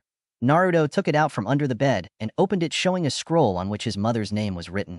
Naruto opened it and saw the seal that his mother's eyes were sealed in. At least I have this part of you, Mom, Naruto thought sadly. In flashback, Naruto was walking through the streets of Konoha towards the Hokage's house, and he had told the brothers that he was going there and that he did not need them to accompany him. Thank goodness they had not taken it the wrong way. Finally, he arrived at the Hokage's house. Apparently, they were not interested in what was striking, since despite being the Hokage, he lived in a simple house. It was a little bigger than the others. However, it was not a mansion. Gigantic, he approached the gate and knocked a few times. After a while, the door began to open, showing a girl with 2 blonde pigtails that Naruto knew very well. Oh, hello Naruto, how are you? Hello Myth, I'm fine. Are your parents at home? Yes, they're there. Why? I would like to talk to them. I see. Come in. Mito led Naruto towards the house. When they entered, Naruto could see the 4th Hokage, who was reading a newspaper. Lego could see Mito's brother, Minma, who was there. Well, Minma was simply sitting in an armchair, while the mythical mother, Kushina, was in the kitchen, from which a truly delicious and appetizing smell came out. Mito approached his father and told him that Naruto was waiting for him. Minato looked up from his newspaper to see a Naruto, who greeted him with a slight bow. Good afternoon, Hokage-sama. Hello Naruto, come on, don't bow anymore. We're at my house and I was already waiting for you. Minato got up and led Naruto towards the kitchen, where Kushina was. Kushi-chan, Minato called. Kushi-chan? Naruto thought. He never thought that the most feared person of the 5 elemental nations would say that. He just looked at him strangely. Minato felt Naruto's bewildered gaze on him and couldn't help but blush a little. Kushina heard her husband's call and turned to see that he was accompanied by one of her daughter's friends. Oh, but it's one of Mito-chan's friends. Sorry.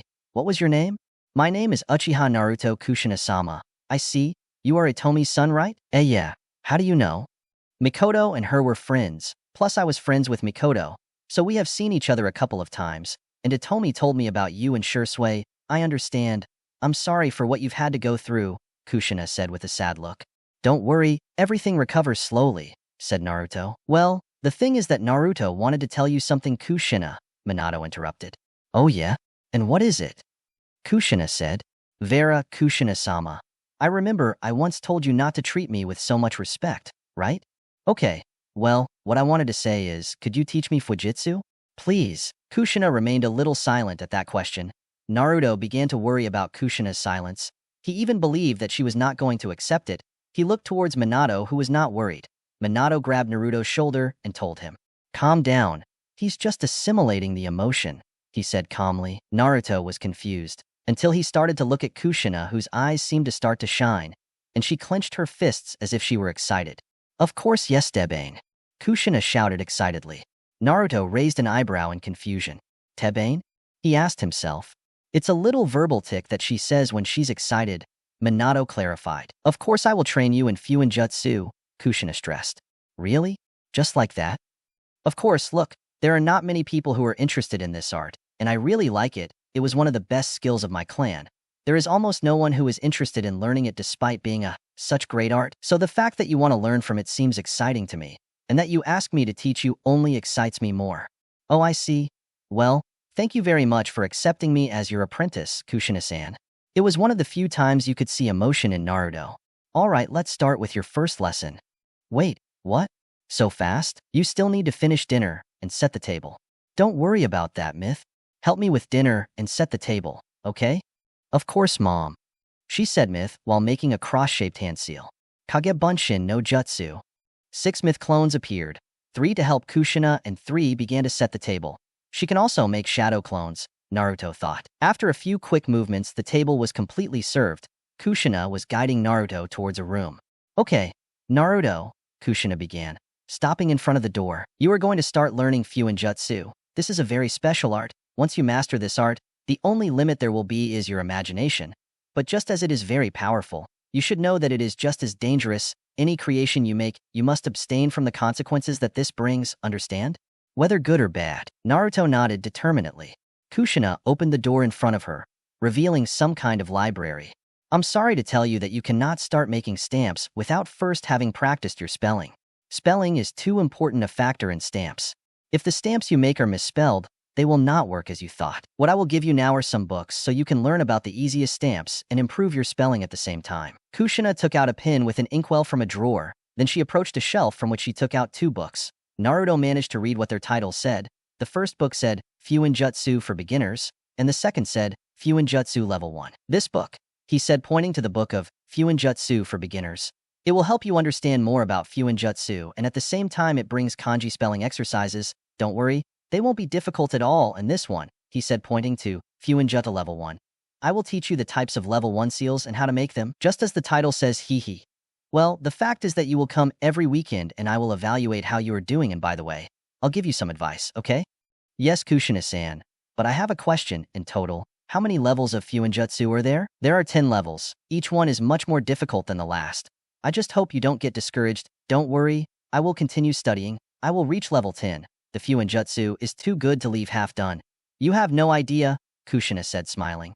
By the way, Kushina-san, will you return to shinobi service? Of course, but I won't do it so soon. I want to enjoy time with my little children. I will return to shinobi service when they become genin. I may even be their jonin sensei, but I won't stop training. I will continue to be the most powerful kunoichi in the Databane village. So the whole tick is Databane. Naruto pressed with a smile. Well, thank you very much for your help, Kushina-san, he said, bowing. Don't worry, it was a pleasure, and remember to come on the weekends, okay? She said, rubbing Naruto's head. Sure, he replied simply. Kushina led Naruto towards the exit until a scream was heard. Hey you! A certain redhead shouted. Naruto turned to see Minma, who looked irritated. Hello, Minma. What do I need? You and I, let's have my revenge now. Minma! Her mother shouted. Stop shouting, besides, what do you mean by revenge? Kushina turned to look at Naruto, who had a somewhat nervous face. Minma, how about we fight another day, okay? Not at all. You've been saying that all year. Not this time. Naruto gave a sigh of resignation. Kushina remembered her children's first day of school. Minma was in a bad mood. He said it was because he had lost in taijutsu with someone, but he didn't know it was Naruto himself. He turned his gaze to the black-haired boy, who motioned for her to come closer. She crouched down to his height. I promise I will finish this quickly and painlessly, Naruto whispered. Kushina nodded, somewhat worried. Naruto put his new belongings on the floor and stood in front of Minma, then motioned for her to come closer and whispered, "Come." Minma approached Naruto at high speed. He attempted a blow to his face, but Naruto easily dodged it. Naruto grabbed his arm and turned to charge Minma. Naruto used strength to lift Minma off the ground. He crouched down so that Minma passed over him. The rest was done by gravity. Minma hit the ground, however. His head was protected by Naruto's foot. I win, said the Uchiha. Tisk, Minma whined.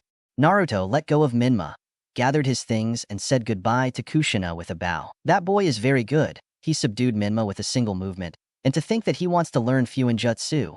I guess that will be interesting, Kushina thought. Time skip. 1 year. A year has passed since those events, since the massacre. A year since the awakening of Naruto's Manjikyu. A year since Naruto's promise, and well, this year Naruto would classify it as one of the most tiring, and here's why. In this year, Naruto, Sasuke, and Kiyomi had to adapt to their new home, and also learn to be independent, which meant learning to cook, wash their clothes, even manage money, and of course, learn to bargain. Author's note. In my country, haggling refers to negotiating with sellers. End note. Not only that, but Naruto began to exaggerate a little with his training and that of the boys. After all, he promised that he would become very strong to achieve his goal. Naruto began his training with physical conditioning, about 200 push-ups, 200 squats, and 200 sit-ups at least. Every 2 days he increased 50 of each, and went around the village a few times.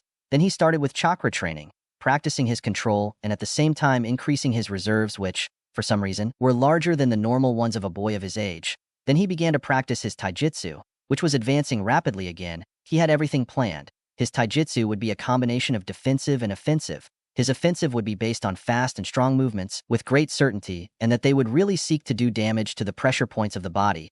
With these he refers to the body's weak points. In addition to containing the splendid counterattack of the Uchiha Interceptor style, his defense is to alternate between flexibility and rigidity, something really difficult, but he would not give up. His Fujitsu training was going great. His spelling had improved too much, and he was already able to create simple storage seals. He was able to seal kunai, shuriken, and somewhat larger tools such as swords and small armchairs. He is currently at level 3 of Fuinjutsu and is learning to make basic resistance seals. They were having a hard time, but once he achieves them, he will be able to advance to high resistance seals and even gravity seals, which were of the level 4 to 5 of Fuinjutsu. Sasuke and Kiyomi kept up with him in physical and chakra training. For some reason, Kiyomi was too good at managing her chakra, so much so that she was able to perfectly concentrate her chakra to increase her strength momentarily. However, she was not an expert at that. Like a certain blonde Sannin, Sasuke seemed to have very good control with weapons. Kiyomi was striving to create her own style of taijutsu just like Naruto. She would take advantage of his superior flexibility to create a fast, and how to put it, dazzling style. And finally, they continued training their elemental affinities. They already controlled their fire affinity and lightning affinities very well. Even Naruto was able to complete his training with wind, because now he could make more shadow clones. The Uchiha library had too many scrolls with fire jutsus, while Naruto could learn some wind jutsus thanks to Kushina. Because wind is a typical affinity of Uzumaki's, they were even the affinities of Minma and Mito. However, they had no one to help them. Showed lightning, but it didn't stop them from searching. However, there is something that Naruto wanted to try. Regarding his eyes, well, his new eyes, and this time he wanted to do it secretly. Location unknown. Naruto was in a clearing in the forest, completely alone. In the clearing there was a small lake. At 8 years old, Naruto was a few centimeters taller than boys his age. He was wearing a black high-neck shirt and gray shorts. Once he wore blue sandals. He was sitting on a rock, with a pensive position. He was thinking about his new eyes, about what they could do. The abilities of the Manjikyu Amaterasu, Kimyui, Susanoo, Tsukuyami, and Kodo Amatsukami. I wonder which one I will have. Let's see. Let's analyze for a moment. It is very unlikely that I have the Kamui or the Kodo Amatsukami. Even less likely that I will awaken them now. I guess I'm still too young to unlock the Susanoo. If it's as strong as the rock says, and the truth is, I wouldn't want to have to deal with the Tsukuyami now. Besides, I wouldn't have anyone to try it with. The only thing left to check is the Amaterasu. After all, the rock says that that is the most common ability. In the few Manjikyu users, Naruto approached the lake, from which a rock protruded. Naruto took off his shirt and shoes. "I guess a dip wouldn't hurt," he said, and then went into it. Naruto looked at the rock and dove into the water. He could see that the rock was bigger than he thought. It reached a small elevation deep in the lake. "This will do," he thought. Naruto came out of the lake and shook his head a little to get rid of the water. He looked carefully at the tip of the rock that stood out of the water. He closed his eyes and then opened them, showing the pattern of his Manjikyu Sharingan. "I just hope this doesn't get out of control," he thought. Naruto looked carefully at the tip of the rock. In his head, he imagined the rock being consumed by black flames. Unconsciously, he began to conduct a large amount of chakra towards his left eye, which began to glow. Naruto felt that his left eye began to glow, burning incredibly. He wanted to stop, but it was too late. His left eye began to bleed. The key words came to his mind, and he unconsciously recited them. "Amaterasu," Naruto whispered. Instantly, black flames began to consume the rock. They were so hot that the rock crumbled easily. Naruto could barely see how the rock began to melt, until the flames reached the water. Naruto quickly submerged to see if the flames they would continue consuming the rock. Instantly, I couldn't see anything, until the black flames appeared again, consuming the rock even under the water. "The flames will not go out until they completely consume their target." That phrase sounded in Naruto's head like a catchy song. The blood that was running from his eye began to be cleaned with the water. The flames advanced until there was no more left of the rock. Literally, it had just been completely consumed. There was no left of it, not even small debris. He quickly rose to the surface and got out of the water. He felt so tired. It seemed like the technique took away a large part of his chakra. Naruto was breathing heavily, and his Manjikyu turned off. So, this is the power of the Manjikyu. The power of the Uchiha clan time skip. For months, Naruto was returning from a special Fuinjutsu training this weekend. He had taken a little longer in the training, so much so that it was already too late. However, Kushina didn't mind much delaying a few more hours. The streets were somewhat lonely. It must have been due to the visit of some representatives of Kumogakure no Sato, village hidden in the clouds. Apparently, they came to sign a supposed peace treaty between Konoha and them. Kushina did not trust them. They were greedy. They wanted bloodlines like bears love honey. For this reason, they had tried to kidnap Kushina when she was a child. However, Minato had saved her. It was so romantic. Words of Mito and Kushina. Naruto had taken a shortcut through the Hyuga clan complex. That would be faster to get to his house. It was a fairly quiet journey, when suddenly, in Naruto's head, the peculiar tinkling of danger sounded. Naruto volt everywhere, spotting the slight movement of a shadow. Apparently, it was an adult man. He could see that this man was carrying a sack that for some strange reason seemed to move. You didn't have to be a genius to deduce what was happening. "They're kidnapping someone," Naruto thought. Naruto moved quickly behind the person following him. He was chasing them for a few moments. He knew that this would lead to nothing, so he had no choice but to get their attention. He took out an emergency kunai that he had in a small bag and threw it at the person in front of him. The person's instincts warned him that something was approaching at high speed, and he narrowly avoided the kunai. It cut his cheek, making a small cut. He instinctively took out a kunai from a kunai's holder. A boy no more than 8 years old. "This has to be a joke," said the man. "Hey, let go of the person you're carrying in the bag," Naruto demanded. "Hey, you little bastard. Who do you think you are? I only know that you are carrying a fellow leaf in that sack, so I order you to let him go." "Oh yeah? Why don't you come and take it from me, kid?" "I guess I don't have a choice," Naruto thought as he approached the man in taijutsu. His opponent had a headband that had a pair of clouds carved into it. "Wait, it's from Kumogakure. Weren't they supposed to come to form a peace agreement?" Naruto launched himself against the Kumonin to start a fight. Even though Naruto was very good for his age, he was fighting against a Jonin. This person had much more experience and strength than him, so his blows were easily countered. No matter how hard you tried, it was almost impossible to land a hit against someone who had much more experience than you.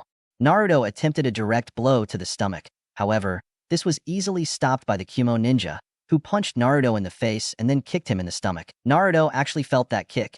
He almost screamed in pain. He felt like something broke. He tried to move back. However, the Kumonin gave another kick to his side, which sent him flying. Naruto stepped back and took a few long breaths. "I should be more careful," he thought. "You really think that you, a child, can beat a Jonin like me? You hardly even laugh. Trust was never good," said Naruto. "As if that affects me now," the Jonin mocked. Naruto approached the Jonin who was waiting for him. Naruto felt the tinkling in his head again, and he crouched down a little, narrowly avoiding the blow that was aimed at his face. He quickly directed a blow to the Jonin's stomach, which he barely missed. "Dodge it." However, Naruto swept the Jonin's legs, which destabilized a little, but quickly recovered. The Chunin attempted a kick that Naruto narrowly dodged and attempted a kick that the Jonin blocked. The two they engaged in a taijutsu battle that the Jonin was obviously winning. However, Naruto was not backing down. The Chunin kicked Naruto back. This is costing me a lot, Naruto thought. I need to think of something. I need to save the person who is in the bag and warn the Hokage of the betrayal. There is no other option. I'm going to go all out, he said, closing his eyes and activating his Sharingan, 3 tomes spinning in a different pattern, in a somewhat more aggressive pattern, analyzing his opponent. Oh, a Sharingan. It's a very good bloodline, thought the Chunin. The Raikage will be very proud of me if I manage to take him to Kumo. He gave a macabre smile. Naruto and the Chunin threw themselves at each other, starting a taijutsu battle. This time the battle was a little more even, because now Naruto was able to see his opponent's movements. He was even able to predict them. However, the same rule of the Sharingan applies to him. If your body is not able to follow the speed, what's the point of watching his movements? Naruto jumped back and passed through hand seals. Snake, ram, monkey, wild boar, tiger horse, katon, Gukaku no Jutsu. A torrent of fire came out of Naruto's mouth. It transformed into a gigantic fireball, which headed towards the Chunin, who was surprised. However, he did not allow himself to be intimidated and dodged the fireball, but a Naruto appeared. Behind him, he backhanded Naruto, who disappeared in a ball of smoke. A shadow clone? Thought the Chunin. Another Naruto appeared in front of the Jonin, who began to fight with the Jonin. Another Naruto appeared next to the ninja, while another began to attack him from behind. What the hell? The ninja was distracted for a moment and received a blow to his stomach. The clones began to move the ninja away from the bag, to which Naruto approached him with a clone accompanying him. Naruto untied the knot that the bag had and opened it, showing one of Kiyomi's friends, Hinata Hyuga, who was there. Almost fainted. Hinata, wake up, said Naruto. Hinata started to wake up when she saw a black-haired boy with very strange red eyes. The last thing she remembered was that she was in her room. Then someone came in and then everything turned black and then, now she was here. She could barely recognize the boy in front of him. Naruto-kun? Hinata said weakly. Hinata, I need you to do me a favor.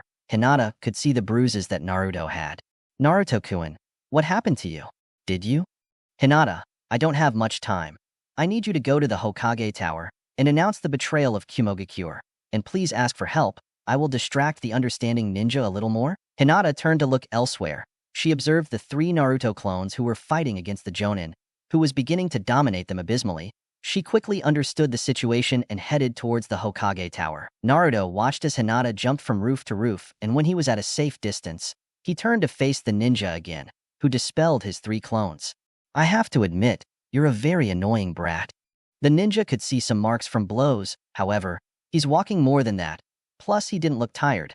This is the level of a Jonin. But the games are over. I'm going to defeat you, and you will come to Kumo. So you can give us the Sharingan. Naruto once again engaged in a battle against the Chunin. This time his blows were more accurate and faster. He could see them, but he was not able to block them. His body was not so fast. In addition, the kick he received still hurt. The ninja said. The lightning ninja separated and passed through a series of seals. Naruto was able to follow them with his Sharingan boar, ram, snake, right-un, jabasi, lightning element, electromagnetic assassination. The Kumo ninja extended his arms, and a very powerful wave of electricity came out towards Naruto. His Sharingan was able to see the jutsu. However, his body took its toll when he tried to dodge it. He was able to move quickly, but a small lightning bolt was able to reach him, giving him a small shock that stunned him. The Chunin approached and hit his stomach. Naruto let out saliva from the blow, stepped back a little, and took a breath. I have to stop it. I'm going to finish this. Naruto's Sharingan glowed as he traced hand seals. Boar, ram, snake, right-un, jabasi. Naruto extended his arms, giving a discharge of electricity that was directed at full speed against the Jonin. A bolt of lightning was able to reach him, stunning him. Naruto repeated his action and hit the ninja's stomach with all his strength, who spat saliva. The Chunin recovered and tried to deliver a blow that Naruto dodged. A clone of Naruto appeared behind him, jumped and kicked the ninja's upper back, sending him towards Naruto, who supported himself on the ground with his arms, pushed himself up and drove chakra towards his foot, making the kick on the ninja's chin stronger. The Chunin shot out of the ground somewhat. A third Naruto appeared in the air and gave an axe kick to the ninja's head, which fell into the ground. Naruto picked up a kunai and tried to stab the ninja, but he stopped. The ninja took advantage of that to get up and kick Naruto, sending him backwards. What is it, kid? Are you afraid of killing? And so you hope to become a shinobi? Ha ha ha, how pathetic. I don't know what to do. I've never killed before. The fact of taking the life of someone who is only following someone else's orders terrifies me. But if I don't do anything, it will be their life or mine. Do I use Amaterasu? No, I can't risk that. I have an idea.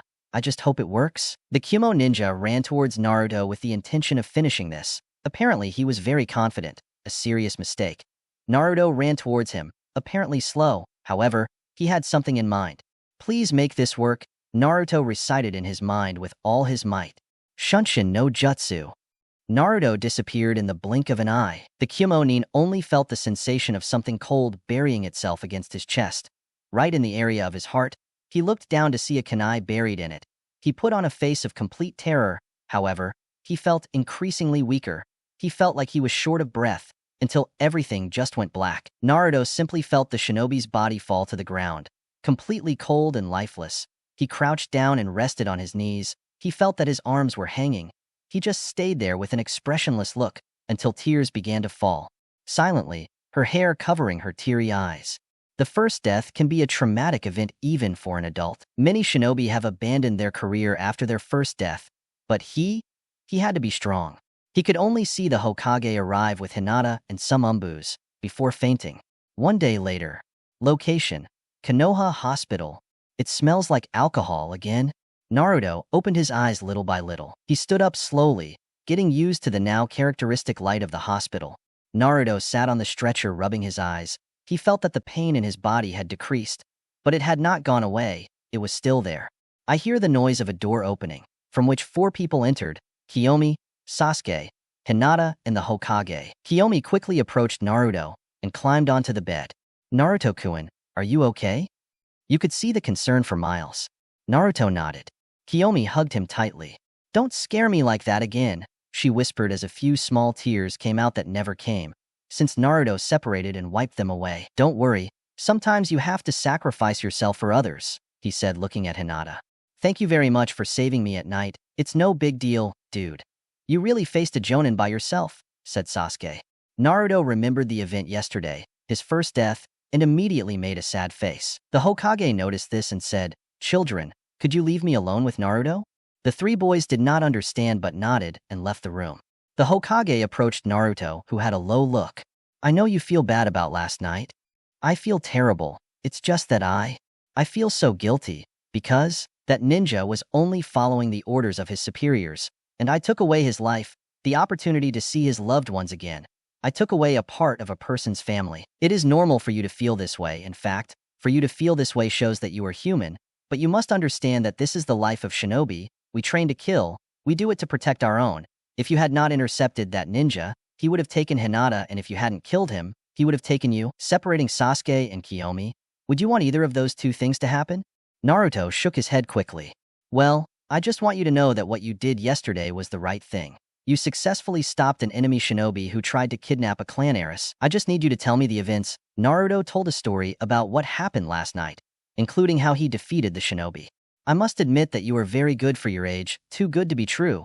But hey, remember that what you did may break some of your morale, but remember that you did it to protect a companion from the blade. Naruto just nodded. Become strong, Naruto. Protect the ones you love, just like all our ancestors did. I see great things in you. Just move forward without looking back. Well, sometimes yes, he said, taking something out of his pocket and leaving it on Naruto's bed. Naruto picked it up. It was an envelope. B-rank mission fulfillment payment. Naruto's eyes widened a little, but then he smiled.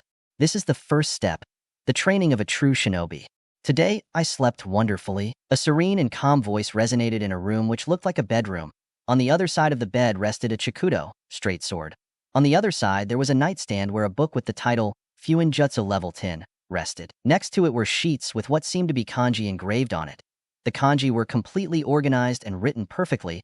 It looked like a work of art. Further back, there was a portrait with a photo of a woman with very fine features, with black eyes and long straight hair of a dark blue color, almost black. The woman was smiling while hugging 2 boys. A tall boy of approximately 13 years old. He had hair messy black. This boy had his hand resting on the other boy's head, who looked to be 5 years old, black eyes and black hair with blue tips. He had 2 strands that framed his face. His hair was a strange mix between messy and plain, but it looked good on him. The boy who was in bed stretched to push the sleep away from his body, letting out a slight yawn. A very good dream, the boy murmured again. He didn't seem to be more than 14 years old. The boy got up and went to the closet in his room. When he opened it, he could see different combinations of clothes: high-necked shirts, short and long sleeves, black and white pants, and bandages. On the side of the door, you could find kunai and shuriken hanging. There were a few of them. Naruto went to another closet that was next to it. Opening it, he could see a large amount of shurikens and kunai, ninja wires, smoke bombs, and other tools. Everything is complete, said the boy. He closed the doors of his closets and prepared to tidy up the room when he stopped in front of the aforementioned painting. Nisan, Okasan, today I graduated from the academy. These 7 years have been very hard. You don't know how much I have trained, but I know that everything will be worth it. I hope you are watching me. The boy left the room to find a hallway which had more rooms which were closed. He started walking and stopped in front of a door which seemed normal. The boy put his hand on the door and suddenly, kanji started glowing all over the door. A click was heard. That was the signal he was waiting for. He turned the handle and entered the room. The room seemed to contain a desk next to a lamp. It had shelves with too many books. There were some shinobi tools around the room that were organized. There were other shelves that this time were filled with parchments with seals. The boy passed by the table which had quite a few inkwells and quills, along with scattered papers that had kanji engraved on them. The boy approached a shelf which had a very strange kunai. It had 3 points and seemed to have a series of kanji engraved on the handle. I'm not done with you yet, but I'm close, the boy murmured. The boy approached a kind of box which was closed. He put his hand in the box and kanji shined again. When they went out, a click sounded and the boy opened the box showing a scroll. Apparently it's still in good condition, he said, looking at the parchment and then closing the box again. The boy went to the door of the room and left it. He approached the door again and closed it, leaving the room. He put his hand on the door and the kanji shone again. A click sounded, indicating that the room was closed again. The boy went to a room at the end of the hallway, which seemed to be the bathroom. He entered and began to brush his teeth while looking in the mirror. Today is the day, Naruto. Today is the day, he said as he finished brushing his teeth and splashed water on his face. Naruto walked down the hallway again while knocking on the doors of 2 rooms. It's time to get up, he said out loud. The doors to the rooms opened to show 2 boys who seemed to be the same age as Naruto, specifically a boy and a girl. These were Sasuke and Kiyomi, who were also ready to start their day. Good morning, Sasuke, Kiyomi said with a smile, giving her brother a hug. Good morning, Kiyomi, Sasuke responded, reciprocating the hug. Kiyomi approached Naruto. Good morning, she said with the same smile and a small hug. She was still as sweet as ever. Naruto smiled. Good morning, he responded and returned the hug. You have to prepare. Today is graduation day. It's true. Well, I'm coming, he said, heading to the bathroom. Naruto made a half seal of the ram with his right hand. Instantly, a shadow clone appeared next to him and headed to the kitchen to prepare breakfast. The original Naruto went to his room and sat on the bed. He hid his mouth behind his hands, which were crossed, and closed his eyes to remember everything that had happened in these 6 to 7 years. Flashback/clarification of Naruto, Kiyomi, and Sasuke's progress. These years have been the hardest. However, for Naruto, it was completely worth it. After overcoming his slight depression due to his first death, he realized the level he must achieve to protect those he loves. He was aware that he was able to defeat the Kumo Jonin by pure luck, because he trusted. In addition to that, he did not want to kill him, since his main objective was to take him to Kumogakure so that he could produce Uchiha offspring. If before Naruto seemed like he was exaggerating with his training, now he was torturing himself. Naruto began to train day and night. This helped him forget about the blood that rested on his hands due to his murder. His training in taijutsu went extremely beyond what he had planned. Naruto towards the shadow clones that he could, and he ordered that they attack him in a group, basically everyone against him, so that the clones could differentiate him. Naruto tied a red band to his forehead and began the fight. After that training, Naruto came out with too many bruises, and sometimes even he felt like something was really breaking. But his Senju blood did not let itself be intimidated, and it resisted as best it could. Naruto would be as good as new in 4 days. Those days he dedicated himself to training Fuinjutsu on his own, although of course, he was still going. With Kushina on the weekends, experience is a good source of learning. Because Naruto was now practicing Fuinjutsu alone, well, accompanied by a few dozen clones, he was beginning to advance in an amazing way. His physical conditioning consisted of strength and resistance exercises, basically the well-known exercises, squats, sit-ups, push-ups, etc. However, he was now concentrating on handling weights with his hands, such as lifting large rocks or logs that he found lying around. Sasuke and Kiyomi followed him. A year passed and Naruto was already 9 years old. and in that year he managed to reach level 6 of Finalizing, a great advance, because he could now make resistance and gravity seals. It didn't take him long to learn to master them and adhere them to his body. The first time he put on gravity seals, he fell to the ground with no way to get up.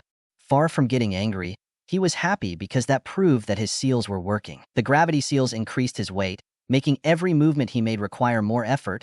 Basically, the mere act of walking was already exercising his body, but the resistance seals, which had the function of restricting his movements, made Naruto have to make more efforts for everything he did. Kiyomi and Sasuke began to increase their training as well, as they did not want to be left behind while Naruto advanced by leaps and bounds. Sasuke began to work physically with Naruto. They even almost always had friendly combats, so that each one could cover their weak points. Sasuke had the bad luck to be the test subject of Naruto's new taijutsu style, and what can I say? It didn't work out nothing good for him. Naruto's style was really ruthless. He felt like his body was receiving blows without stopping in places where it hurt too much, and combined with Naruto's strength that was not pretty at all. Naruto made up for it by playing a little prank on Mito, because she almost always bothered Sasuke. Sasuke told Naruto his plan, and he was saddened by Mito, but he owed it to Sasuke. Mini flashback in the flashback. Naruto was in front of the door of the myth house. It was noon, so it was almost time for lunch. Naruto looked to the back where he saw Sasuke at the back of a bush. Naruto gave Sasuke a somewhat worried look, but Sasuke just raised his right thumb as a sign that this would turn out okay. If she gets angry, I'm sorry to tell you that you will receive the punishment, Naruto thought. Naruto knocked on the door of the house waiting for someone to open the door, which luckily was Mito herself. Hello, Naruto. What brings you here? Mito asked with a smile. Oh, Myth, I'm sorry about this, Naruto thought. Hello, Myth, you see, I've noticed that your family goes to that restaurant called Ichiraku a lot, right? That's because, well, I was wondering if you want to go eat some of that ramen with me, to pass the time? Mito gave Naruto a somewhat inquisitive look. However, he was able to hide his true emotions, so Mito remained silent. Really? Yes. Wait, and I'll ask my mother's permission. I can't believe that ramen is her weak point. Sasuke, you really fell low, Naruto thought, feeling sorry for the girl. Mito left the house with shinobi slippers and grabbed Naruto's hand to drag him towards the restaurant, while Sasuke followed them from a distance, jumping from roof to roof.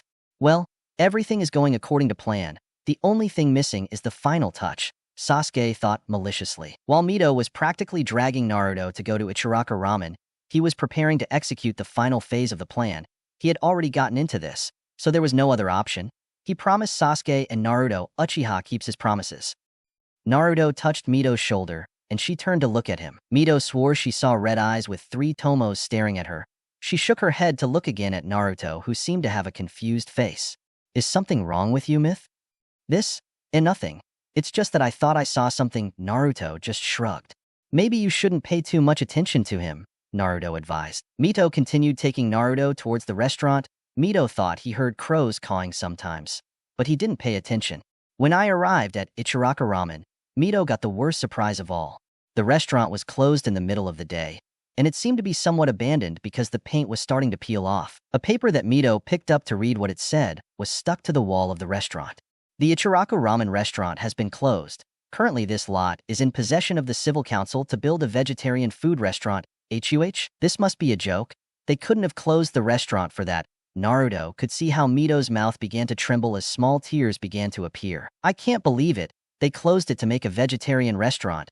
There is supposed to be one because they would want to make another one, he said as he knelt down and began to cry comically.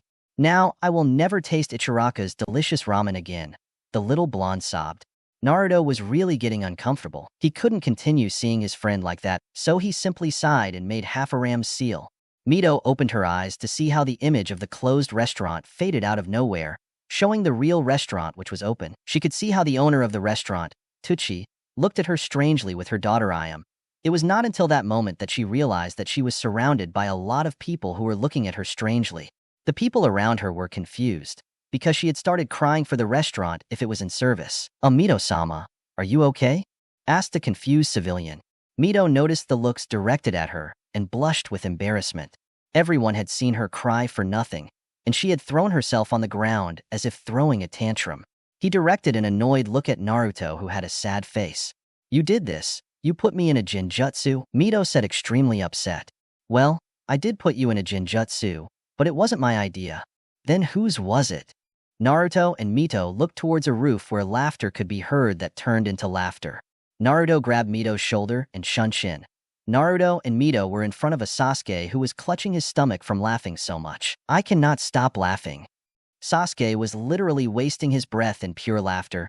He could admit that his bones hurt like hell, but he wouldn't stop mocking. It was his revenge, and he would enjoy every second of it.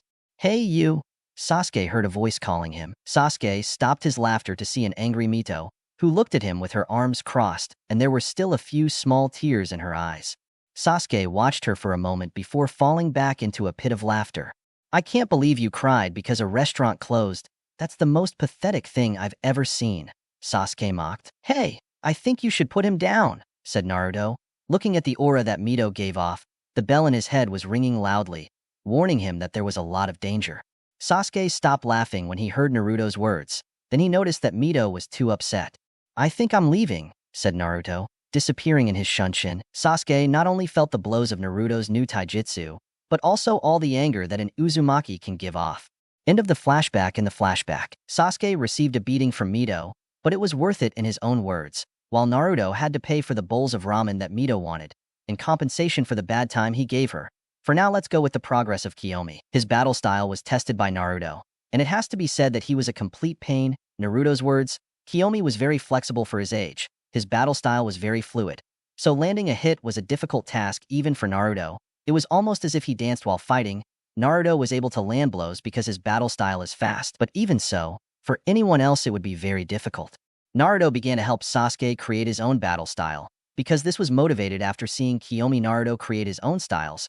After Sasuke advanced a little in that aspect, Naruto began to add acrobatic movements to your battle style, this in order to give you more attack options. Now we move on to something important, his ninjutsu.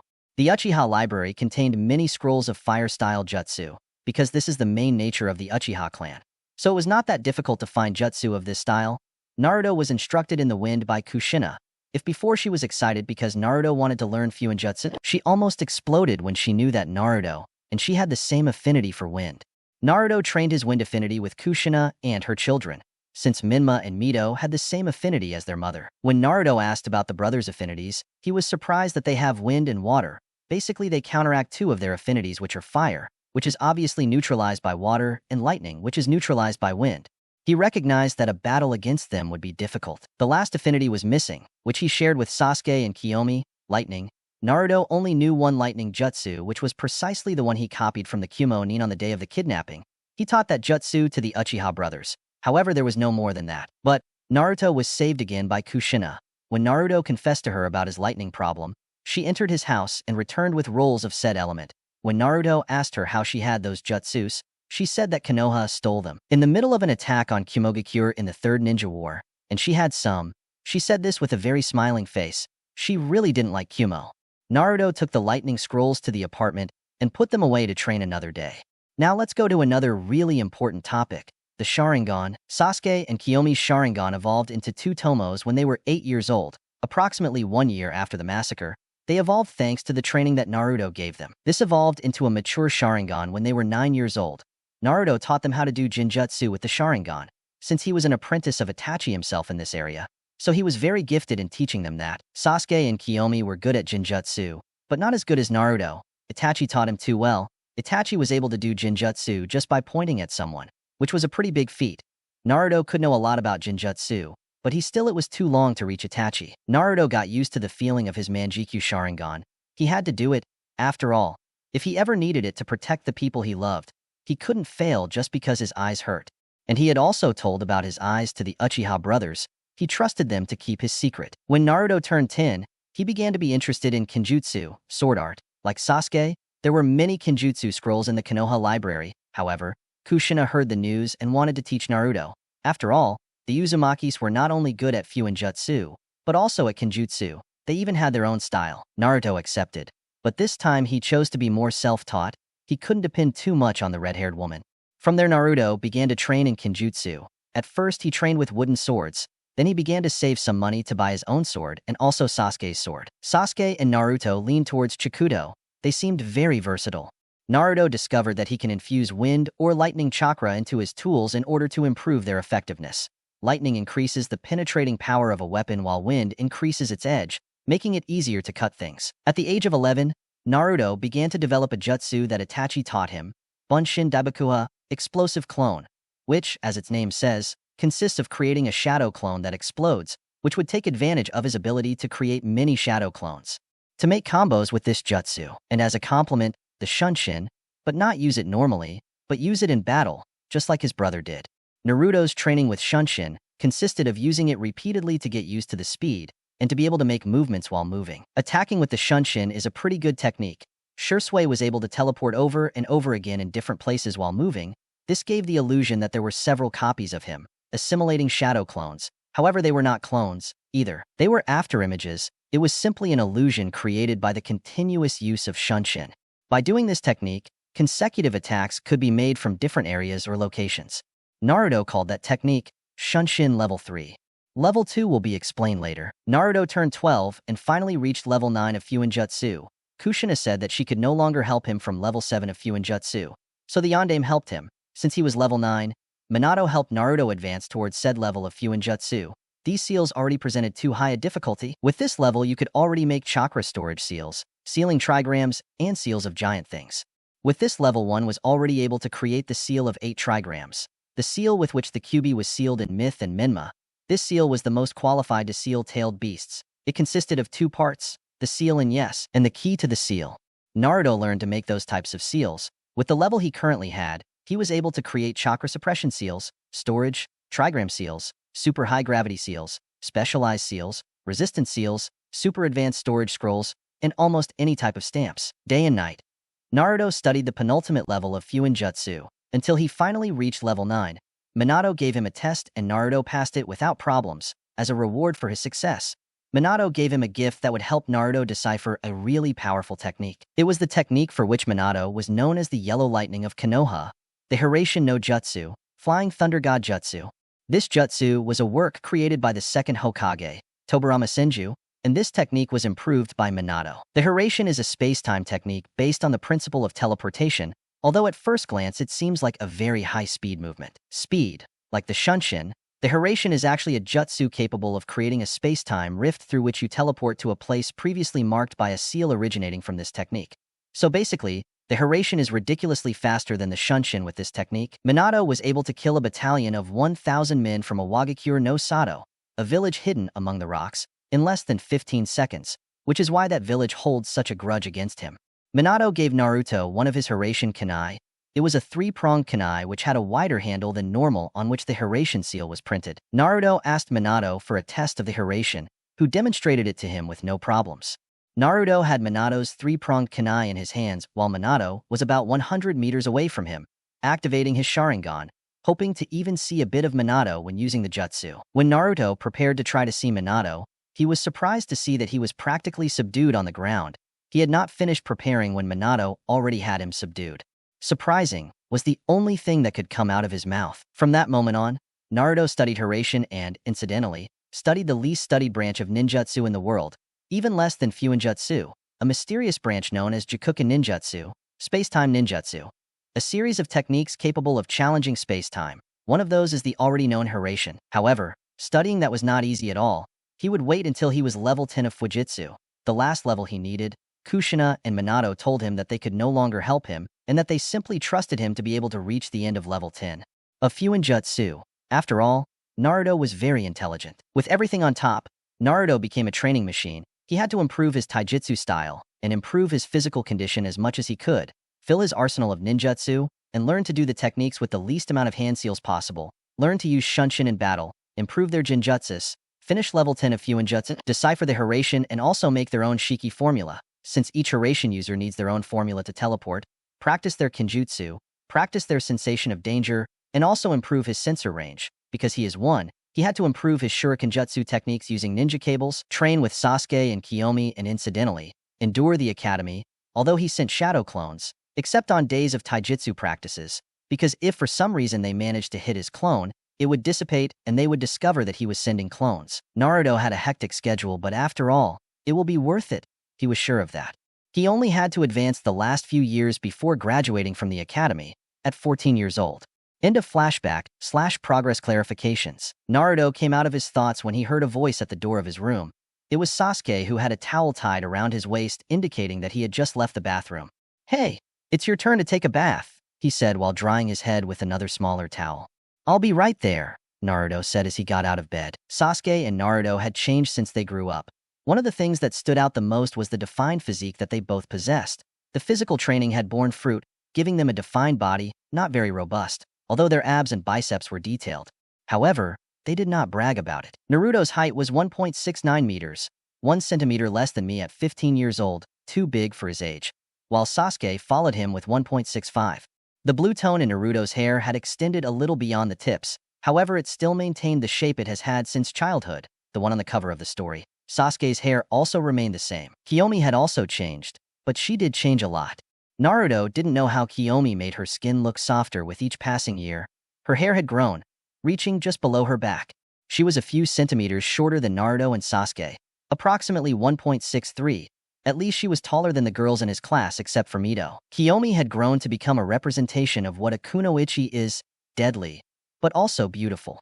She had evolved a lot since she was little. Her body obviously reached development, and what can you say? It was a great development. Physical training, plus good nutrition and good care of her body, led her to have really soft and clean skin, almost like porcelain, a really enviable figure, well-defined curves and nothing exaggerated.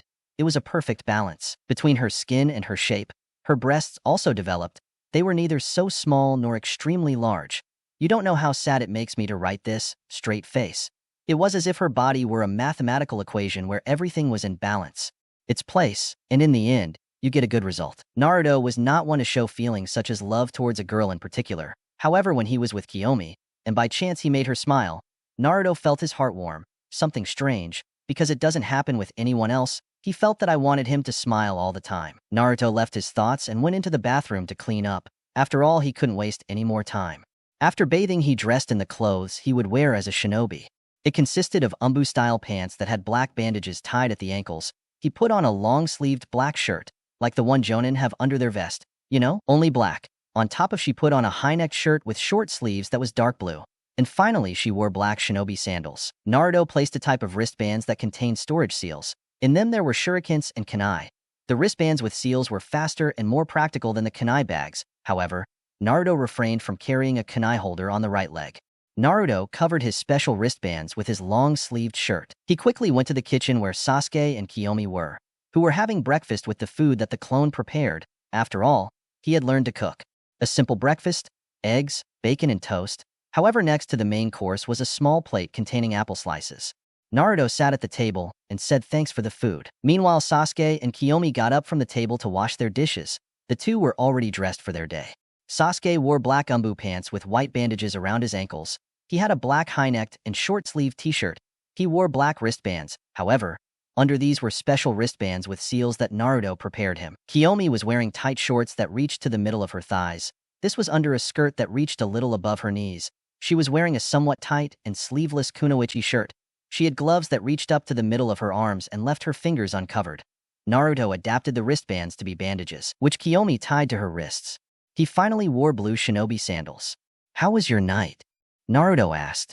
"It was difficult to sleep because of the excitement," Kiyomi responded, smiling. "It's true. I already want to win the exam," said Sasuke. "What arrogance," said Kiyomi. "I would call it confidence in my abilities." "That's good," Naruto added. Naruto finished breakfast and washed his plate. After that, the three Uchihas left their apartment and headed towards the academy. Location: Konoha Ninja Academy. Naruto, Sasuke, and Kiyomi were at their positions at the academy. Kiyomi was next to Mito, her best friend. They were talking calmly and letting out light laughs. Naruto was next to Sasuke and Shikamaru, while Chuji was in front of them with a quiet Shino. Author's note: being quick with the descriptions, everyone's clothes are the ones from the original program. The myth clothes are similar to Kushina's when she was Genin. It was just dark blue and black stockings that reach up to her knees and blue sneakers. Minma's is orange pants with a shirt like the original protagonist's, and gray pants and blue sneakers. End of note. The whole atmosphere was calm, the friends talking among themselves, the sweet giggles of Mito and Kiyomi, the jokes of Minma and Kiba among themselves, Sasuke and Naruto talking calmly with Shikamaru and eating the chips that Chuji offered them. Even Shino spoke a couple times. Everything was quiet until a pink blur entered the room. Sasuke shivered when he saw a pink-haired girl enter the room. "Sasuke-kun," the girl squealed. "Shit, Sasuke whispered. The pink-haired girl approached Sasuke and then started talking to him. Hello, Sasuke-kun. How did you wake up? Hey, do you have anything to do this afternoon? Naruto and Shikamaru looked at Sasuke's situation with some amusement. Troublesome Sasuke, I guess you have bad luck today too, said Shikamaru. I would worry about Naruto, said Sasuke, looking at the aforementioned. Me what? Naruto asked confused. Sasuke pointed behind Naruto. Naruto turned his head, realizing that he was surrounded by many girls who looked at him with heartfelt eyes. Hello, Naruto-kun. How are you today? Are you hungry? Can you sit next to me? No, I want him to sit next to me. More questions and dreamy whispers escaped the group of girls behind Naruto. Great, Naruto sighed. After a while, Iruka-sensei entered the room and observed the bustle that was in the classroom. Please guys, be quiet, Iruka called. The sensei could only watch as the three Uchihas and Mito turned to look at him. The other students continued talking while the girls were murmuring behind Sasuke and Naruto. Iruka took a deep breath before doing his famous jutsu, known to everyone, giant patented head jutsu. Everyone be silent. Now! Iruka shouted. His head grew enormously. Immediately, the entire class went to their positions and became quiet. Iruka looked pleased at this action. Alright guys, Iruka began. As you know, today is Chunin graduation day, so I'll get to the point. You are going to go through a series of tests which will qualify you to know if you will become Chunin or no. These will consist of a knowledge test, which will be written, a shuriken and kunai throwing test, a taijutsu test, and finally a ninjutsu test. Understood? Yes, sensei. The whole class shouted. Very well, here my assistant Masuki will give you the written test. As soon as you receive the test, you will start taking it. Good luck to everyone.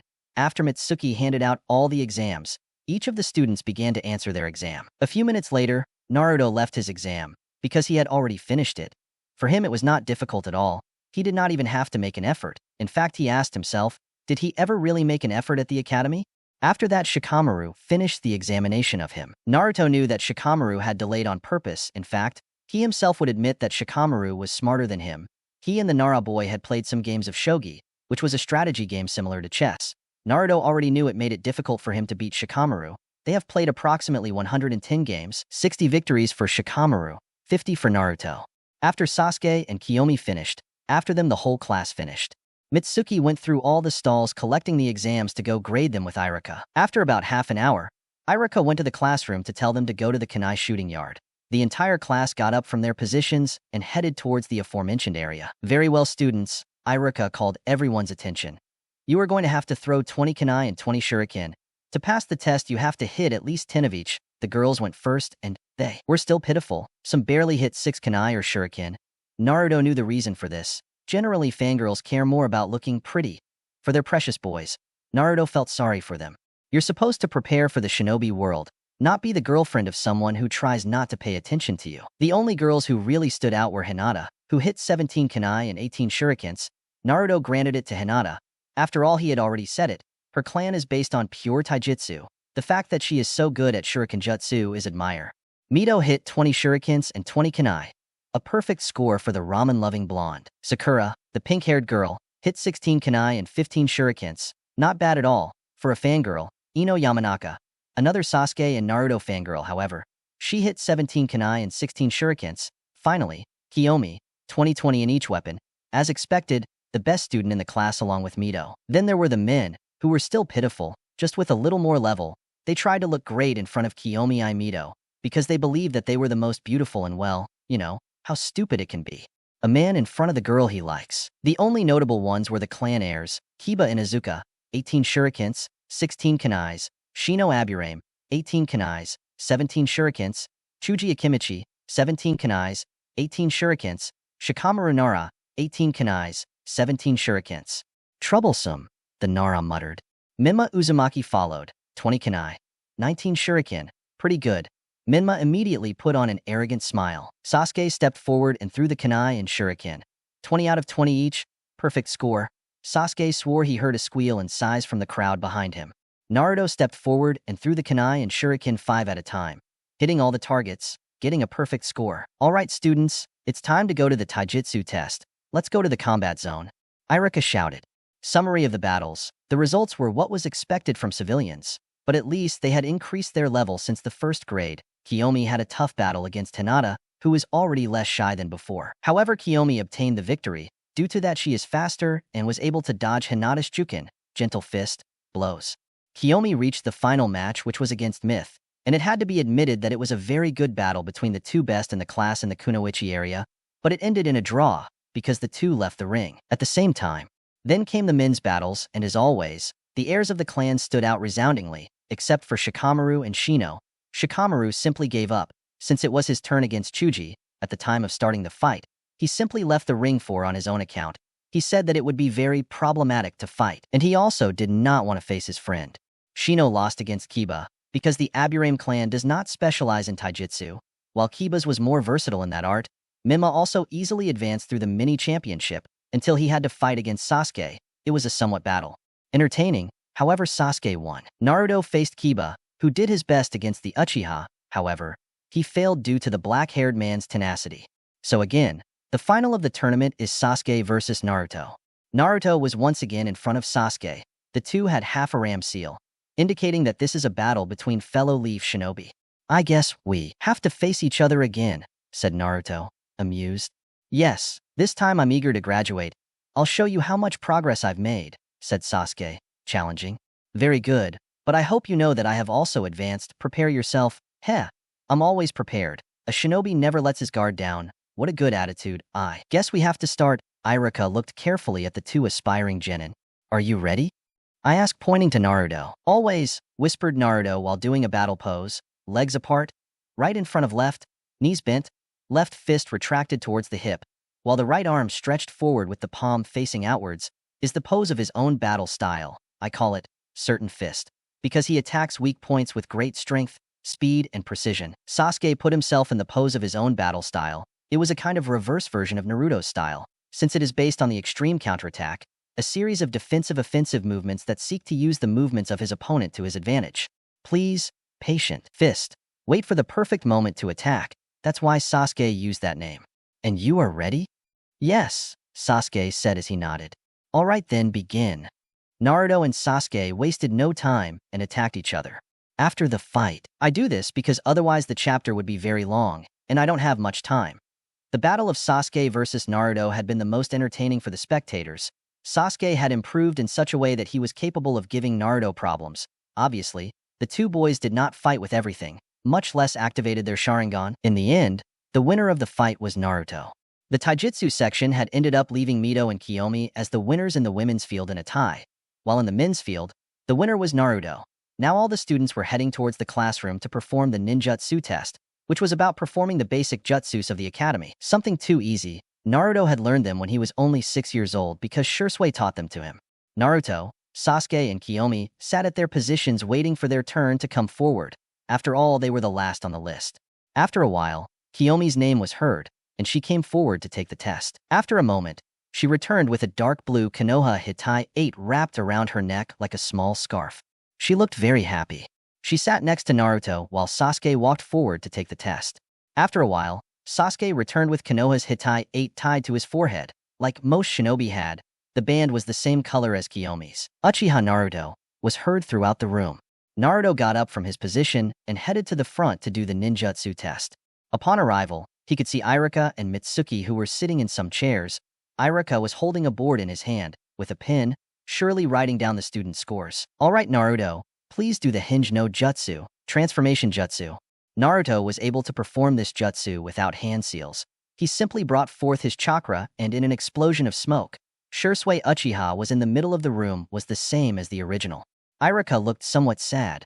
After all, Naruto still missed his brother. Very good, Naruto. Now to the Korini no Jutsu, substitution jutsu, with the log in the corner of the room, he said, pointing to a log that was leaning against the wall. Naruto was also able to perform this jutsu without seals, so he simply channeled his chakra again, and in another explosion of smoke, instead of Naruto was the log, while Naruto was in the place where the log was before.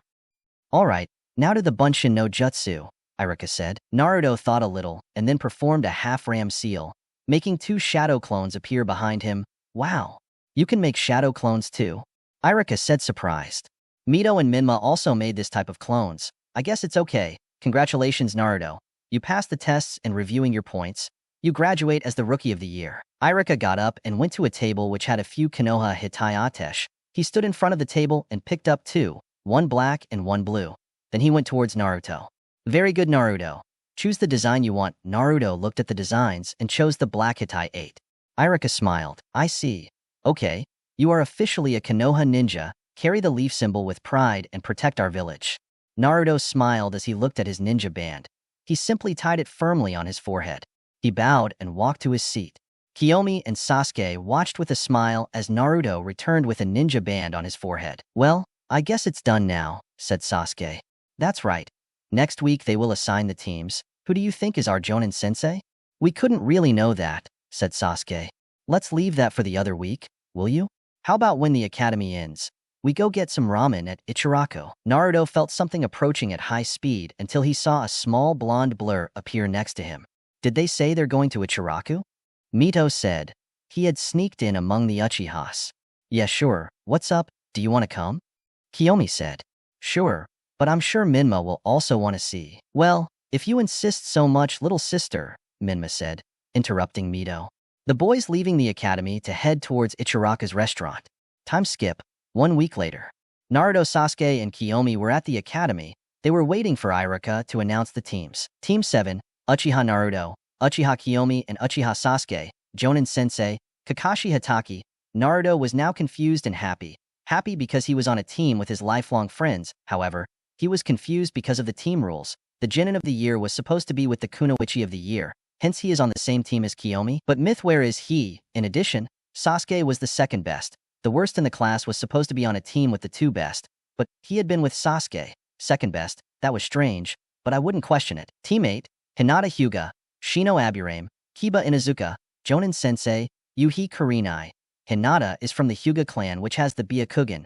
The Byakugan is a bloodline class dojutsu from the Hyuga clan of Konoha. This visual jutsu gives the wearer 360-degree vision, an ability to see through solid objects, a vision range of kilometers, and is capable of to see from long distances, and is capable of seeing a person's chakra network in great detail, being able to even see the tenketsus or pressure points of the chakra network. Hinata has the Byakugan, which gives her a very high range of vision. Kiba's Inuzuka clan has dogs with tracking abilities. Even the Inuzukas themselves have an infallible sense of smell, and the Aburame clan is very good at following trails with their insects. Without a doubt, teammate is a tracking team. Thought Naruto, Team 9, is already on duty, so, a little suspense, huh? She thought again. Team 10, Yamanaka Ino, Akimichi, Chuji, Nara Shikamaru, Jonin Sensei, Asuma Sarutobi, the famous Ino Shikicho trio. Besides the fact that they are led by the son of the Sandaime, it is a very good team. After all, their skills are very good when they get together, again he thought. Finally, Team 11, Minma Uzumaki, Mito Uzumaki, and Sakura Haruno, Jonin Sensei, Kushina Uzumaki. So Kushina-san did what she said. She returned to shinobi service. It was more than obvious that she would choose to train her two children. I don't know if Sakura will have any ability beyond incredible determination. Seriously, how is it? Who doesn't realize that Sasuke doesn't want anything to do with her? He thought. Very well, students, my work of guiding you has reached this point. Now you will be part of a team and carry out missions as Shinobi of the Leaf. Without further ado, I will leave. Wait for your senses to arrive, Iruka said. The minutes passed quickly as the different senses went through their teams. However, Kushina and Kakashi were taking longer than normal, much longer than normal. Almost 3 hours had passed. The sensei of Team 11 and 7 still had not arrived. Kiyomi was talking to Mito, while Sasuke was meditating, or basically deep in thought. Minma and Sakura were walking back and forth desperately. Naruto was reading the level 10 Fuinjutsu book. Every time you get closer, Naruto whispered while reading. Every time you get closer to the end. Each one was involved in their activities and complaints, until suddenly the door opened abruptly, showing Kushina in a standard Jonin uniform. She had her hair tied up in a really long ponytail with 2 strands framing her face. She was wearing from her ear to a silver-haired Jonin that rose defying gravity. The Jonin had a mask that covered half of his face, and his ninja band was tilted, covering his left eye. He also wore the common Jonin uniform. The man had an orange cover book in his hand from which he did not take his eyes off.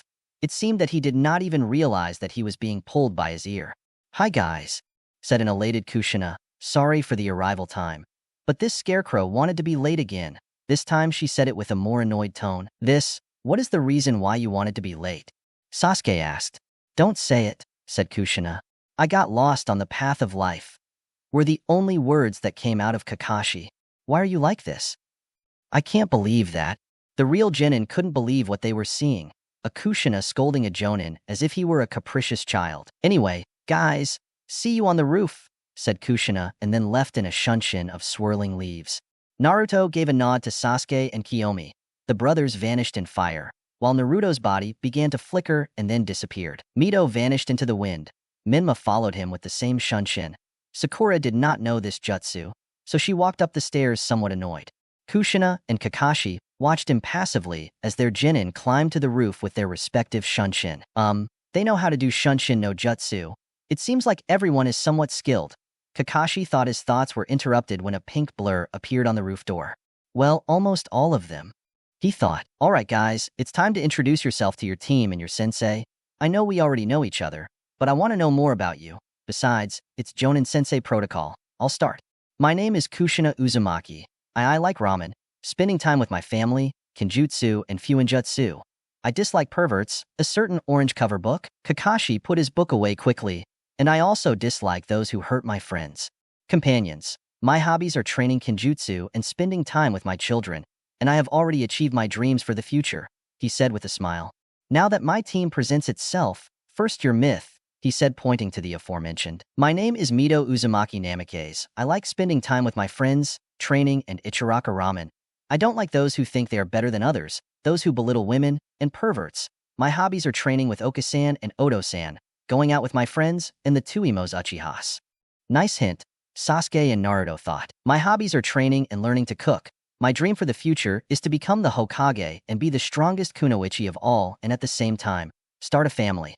She said the last thing with a cute blush. Wow, that's a dream, Naruto thought. Okay, now it's your turn, Minma, hee.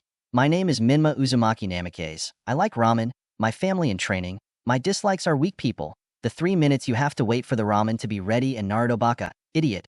Actually, I don't know what I've done, but up to this point I don't care, thought the aforementioned. My hobbies are eating many types of ramen, going out with my friends and training. My dream for the future is more than simple, and I believe it will come true. I will be the strongest ninja in the world, the next shinobi no kami, god of the shinobi, Okay Minma, now your girl, he said pointing at Sakura. My name is Sakura Haruno. My likes, well, the person I like. She looked at Sasuke while blushing. My hobbies. She looked at Sasuke and blushed a little more. My oldest dream. He looked at Sasuke and let out a screech. Ugh, everyone thought. Bless you, ignorance, Sasuke thought. And the things you dislike? Nothing in particular. Okay, Kakashi. It's time to introduce you to your team. Okay, let's get to it, he said in a lazy voice. My name is Kakashi Hatake. My likes. I don't think you're interested. My dislikes, either. My hobbies. They're too young to know about them, and my dream for the future. I've never thought about that, he said in a bored tone. Great. He only told us his name, and we already knew it, the 3 Uchihas thought. All right, it's your turn, black-haired girl. Kakashi pointed to Kiyomi. My name is Kiyomi Uchiha. I like training, dangos, going out with my friends, and being with Sasuke and and Naruto-kun. I don't like arrogant people, those who abandon their teammates, and perverts. My hobbies are training with my brother and Naruto-kun, and my dream is to become a very strong kunoichi and, no, the truth about my brother, bring pride to the Uchiha clan and start a family. I play a little with his index fingers while he blushed. He didn't realize that he looked slightly at Naruto. Thank goodness he didn't notice. Kakashi nodded and pointed at Sasuke, indicating that it was his turn. My name is Sasuke Uchiha. I like dangos, training, and spending time with Naruto and Kiyomi. I don't like arrogant people, those who don't make an effort, those who abandon their teammates, and those who are prejudiced. My hobbies are training and spend time with my friends. My dream for the future is to find my brother, restore my clan and its pride. Kakashi nodded. Apparently they don't keep the curse of hatred from the Uchihas. That's a good sign. The only thing missing is the other one. I've heard from Minato-sensei that he's the very talented one. I guess I'll try that, he thought. Very good, just missing things. You, pointed to Naruto. My name is Naruto Uchiha. I like to train, spend time with Sasuke, Kiyomi, and my friends, and I also like dangos and Ichiraka ramen. I knew it, Myth whispered happily. I don't like traitors, arrogant people, people who abandon their companions, prejudiced people, and I don't like them to hurt my friends. My hobbies are training, spending time with my loved ones, and experimenting with Fuinjutsu. My dream is to find to Itachi Uchiha, to ask him certain things, and become the strongest ninja of all.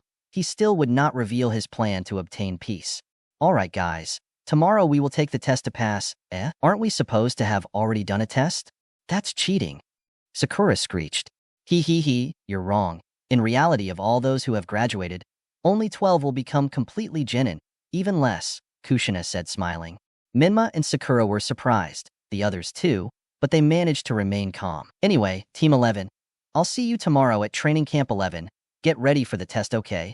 I want you there at 9 in the morning. Kushina disappeared in a swirl of leaves, while Mito and Minma vanished into the wind.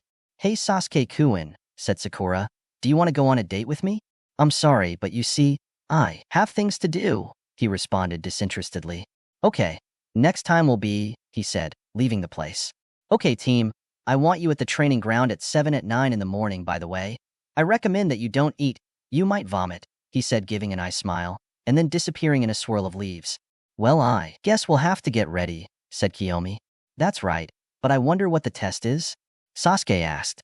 Whatever it is, I guess it won't be easy, but let's not worry about that now. How about we go to lunch? Said Naruto the next day. Location: Training Ground 7. Naruto, Sasuke, and Kiyomi were at Training Ground 7. Only some things had happened. First, Naruto woke up Kiyomi and Sasuke at 8:30 in the morning without any worry. They thought they were going to be late for the test. However, Naruto told them to calm down while he prepared breakfast for them. Kiyomi replied to this but ate it anyway, because Naruto insisted too much. Besides, he had prepared some dangos. Sasuke didn't resist either. Then Naruto told them that they would arrive at the training field at 10:50 a.m. He told them that they would arrive at that time because according to what he saw the day before, Kakashi had the habit of arriving late everywhere. Yesterday he was late 3 hours, so Naruto risked arriving 2 hours and 50 minutes late, leaving a 10-minute wait before Kakashi was supposed to arrive. The 10 minutes passed quickly, and as Naruto expected, Kakashi had arrived 3 hours after the stipulated time. You were right, he heard Sasuke whisper. Yes, apparently our sensei is a lover of being late, he whispered. Hello guys, sorry for being late. You know, I crossed paths with a black cat and I had to go the long way. Kakashi excused himself. Don't worry sensei, we're fine, said Kiyomi smiling. Kakashi looked appraising his team. They're not tired and they look good for someone who hasn't had breakfast. Guys, you had breakfast, right?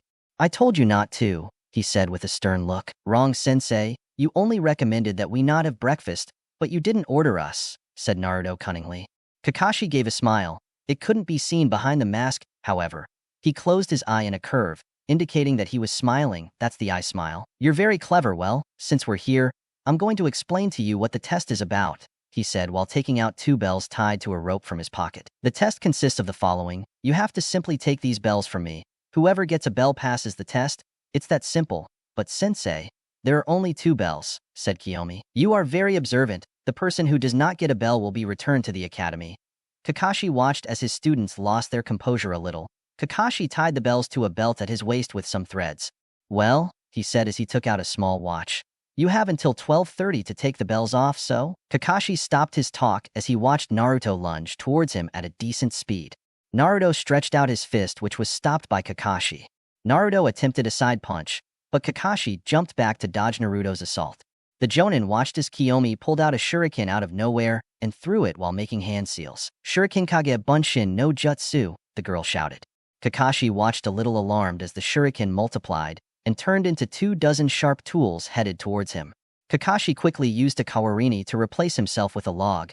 The silver-haired man appeared on the other side of the training field. Kakashi's expert reflexes reacted by dodging an axe kick from Sasuke, who appeared in front of him. He quickly found himself involved in a taijutsu combat. Kakashi managed to land a blow on Sasuke, who backed away a little. He tried to land one more blow on Sasuke. The boy's face, however, a hand stopped him. It was Naruto's hand, who finished deflecting his fist and tried a spinning kick which Kakashi blocked with relative ease. Kiyomi quickly joined the fight, trying to hit the boy Jonin, who was finding himself cornered. Kakashi took a large leap back, watching his genin carefully. I didn't tell you to start attacking me, Kakashi said to the boys. In a real battle, you should not give your opponent time. Use any opportunity to attack, said Naruto. Interesting, Kakashi thought. That's right, besides, you attacked really well, without forgetting the intention to kill me. What can I say about you? I'm starting to like you, said Kakashi, smiling with his eye. Now let's start. Naruto, Sasuke, and Kiyomi dispersed across the training field, disappearing from the Jonin's sight. Well, at least they know how to hide well, he thought. Naruto was in the trees analyzing the one-eyed Jonin from a distance, who had begun to read his orange-covered book. There are only 2 bells, but why only 2? Kiyomi was behind a bush suppressing her chakra so they wouldn't find her. I don't understand. Whoever doesn't get a bell goes back to the academy. But Sasuke was behind a tree. He was also thinking. Something is not right here. It is not possible for only 2 to pass the test after all. There has never been a Genin team of 2 members and a Jonin sensei. Naruto thoughts. A team of 2 Genin and a Jonin would never be taken into account. Furthermore, according to power standards, a Genin would be incapable of defeating an experienced Jonin like Kakashi, unless he fought with someone at his side. That's it. Teamwork. The 3 Uchihas thought at the same time. Naruto quickly made half-ram seals. Kage Bunshin no Jutsu. 2 clones of Naruto appeared and began searching for Kiyomi and Sasuke. Once the clones notified the brothers, she told them that they should make a plan to remove the bells from Kakashi. Kakashi, meanwhile, was quite calm, waiting for one of his students to attack. Suddenly, Kakashi had to dodge some shurikens and kunai that were heading towards him. He jumped back, dodging the projectiles. Kiyomi suddenly appeared at his side and started a taijutsu battle. It was the first time that Kiyomi was going to use his own style of taijutsu against someone who is not Naruto or Sasuke. Kakashi encountered a little difficulty when trying to hit Kiyomi. However, he could handle her without problems. He continued fighting until he managed to kick her in the stomach. Kiyomi was pushed back. However, she went through hand seals. Katan. Gukakyu no Jutsu. Kiyomi spit out a torrent of flames that took the shape of a sphere. The fireball headed towards Kakashi, burning the ground a little in the process. The silver-haired Jonin jumped out of the range of the jutsu until he was intercepted by Sasuke, who involved him in another taijutsu battle, Kiyomi joining his brother. Kakashi was overwhelmed by the brothers. They had pretty good coordination. They just needed Naruto to appear. Kakashi blocked a direct kick from Kiyomi which sent him backwards. Sasuke took out 3 kunai from his wrist guards and threw them with deadly precision towards Kakashi. The Jonin jumped out of the trajectory and now Naruto appeared and began to fight with Kakashi. Kakashi was a little surprised to see Naruto's taijutsu style. It was very aggressive. However, when he tried to attack, he became so defensive. He was able to see slight details of the counterattacking style of the Uchiha Interceptor Fist. Kakashi tried a blow to the face. Naruto tilted his head and let Kakashi's arm pass. The Uchiha tried a knee that was blocked by Kakashi's same knee. They continued in an addictive display of kicks and fists, until Naruto managed to land a strong blow on the left side of Kakashi's trunk, which bent a little. Naruto bombarded Kakashi with punches and kicks which went to critical points on the body. Kakashi blocked the blows with very little difficulty. However, when he blocked the blows, he noticed the force with which they were directed. This led him to get a little serious, increasing the strength and speed of his blows and reflexes, making Naruto step back a bit. Naruto immediately felt the change of pace and became a little defensive. Kakashi punched Naruto in the stomach and then kicked Naruto's chin, which was propelled upwards. However, Naruto created a clone that grabbed the arm, spun around and pushed off and prepared a kick towards Kakashi, who put his arms in the shape of an X. Naruto's foot collided with Kakashi's arms. The force was such that Kakashi was pushed back a little. Kakashi under his arms to observe how different shurikens were heading towards him. The Jonin dodged them with experience. The launcher of the projectiles had been Kiyomi. When the shurikens were out of their path, Kiyomi moved the fingers of his hands, showing that he had ninja wires between his fingers which was tied to the shurikens, which made the tools return towards Kakashi. Kiyomi played with his fingers, making the shurikens surround Kakashi. This action caused the wires tied to the shurikens to tie the Jonin. Just at that moment, Sasuke went through hand seals. Katan. Gukakyu no Jutsu. Sasuke launched a fireball from his mouth which was heading dangerously towards Kakashi. From the Genin's view, the fireball hit its target, raising a curtain of smoke. After the smoke dispersed, a burned log was seen which was turning to ashes. Substitution, the young Uchihas thought. Kakashi appeared from behind a tree. They are very good. Their teamwork is very strong. They managed to put me in trouble. That last move was very effective. This is becoming very interesting. Kakashi directed his gaze towards a trunk of a tree. He could see how some sphere-shaped holes were formed in it. At the moment he focused his gaze, he could see small bullets of air heading towards him. He quickly began to dodge.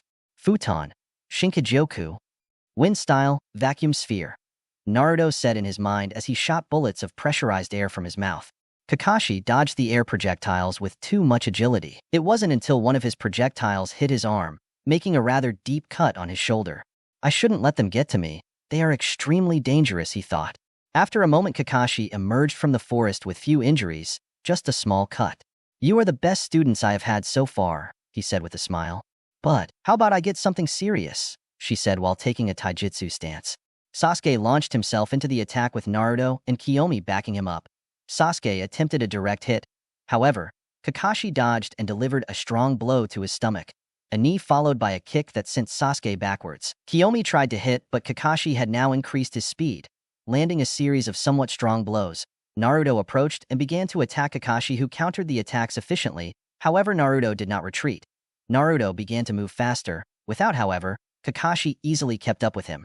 Now he had become more serious. Sasuke recovered from the blow and joined Naruto to counteract his sensei. Kiyomi was not far behind. I guess we have to finish this. I hope Kiyomi and Sasuke understand what I'm going to do. Let's overwhelm him as much as we can. Then, we have to disconcert him so that he gets distracted, and I have the solution for that. Finally, snatch the bells. Naruto looked at the brothers and nodded to say that he has a plan. Naruto stepped back and created 10 shadow clones. Kakashi was a little surprised by the amount, but he did not let himself be overwhelmed and began to fight against the Naruto clones, which followed his pace. After Kakashi finished with the clones, he had to react quickly to what was coming. Sasuke and Naruto went through hand seals.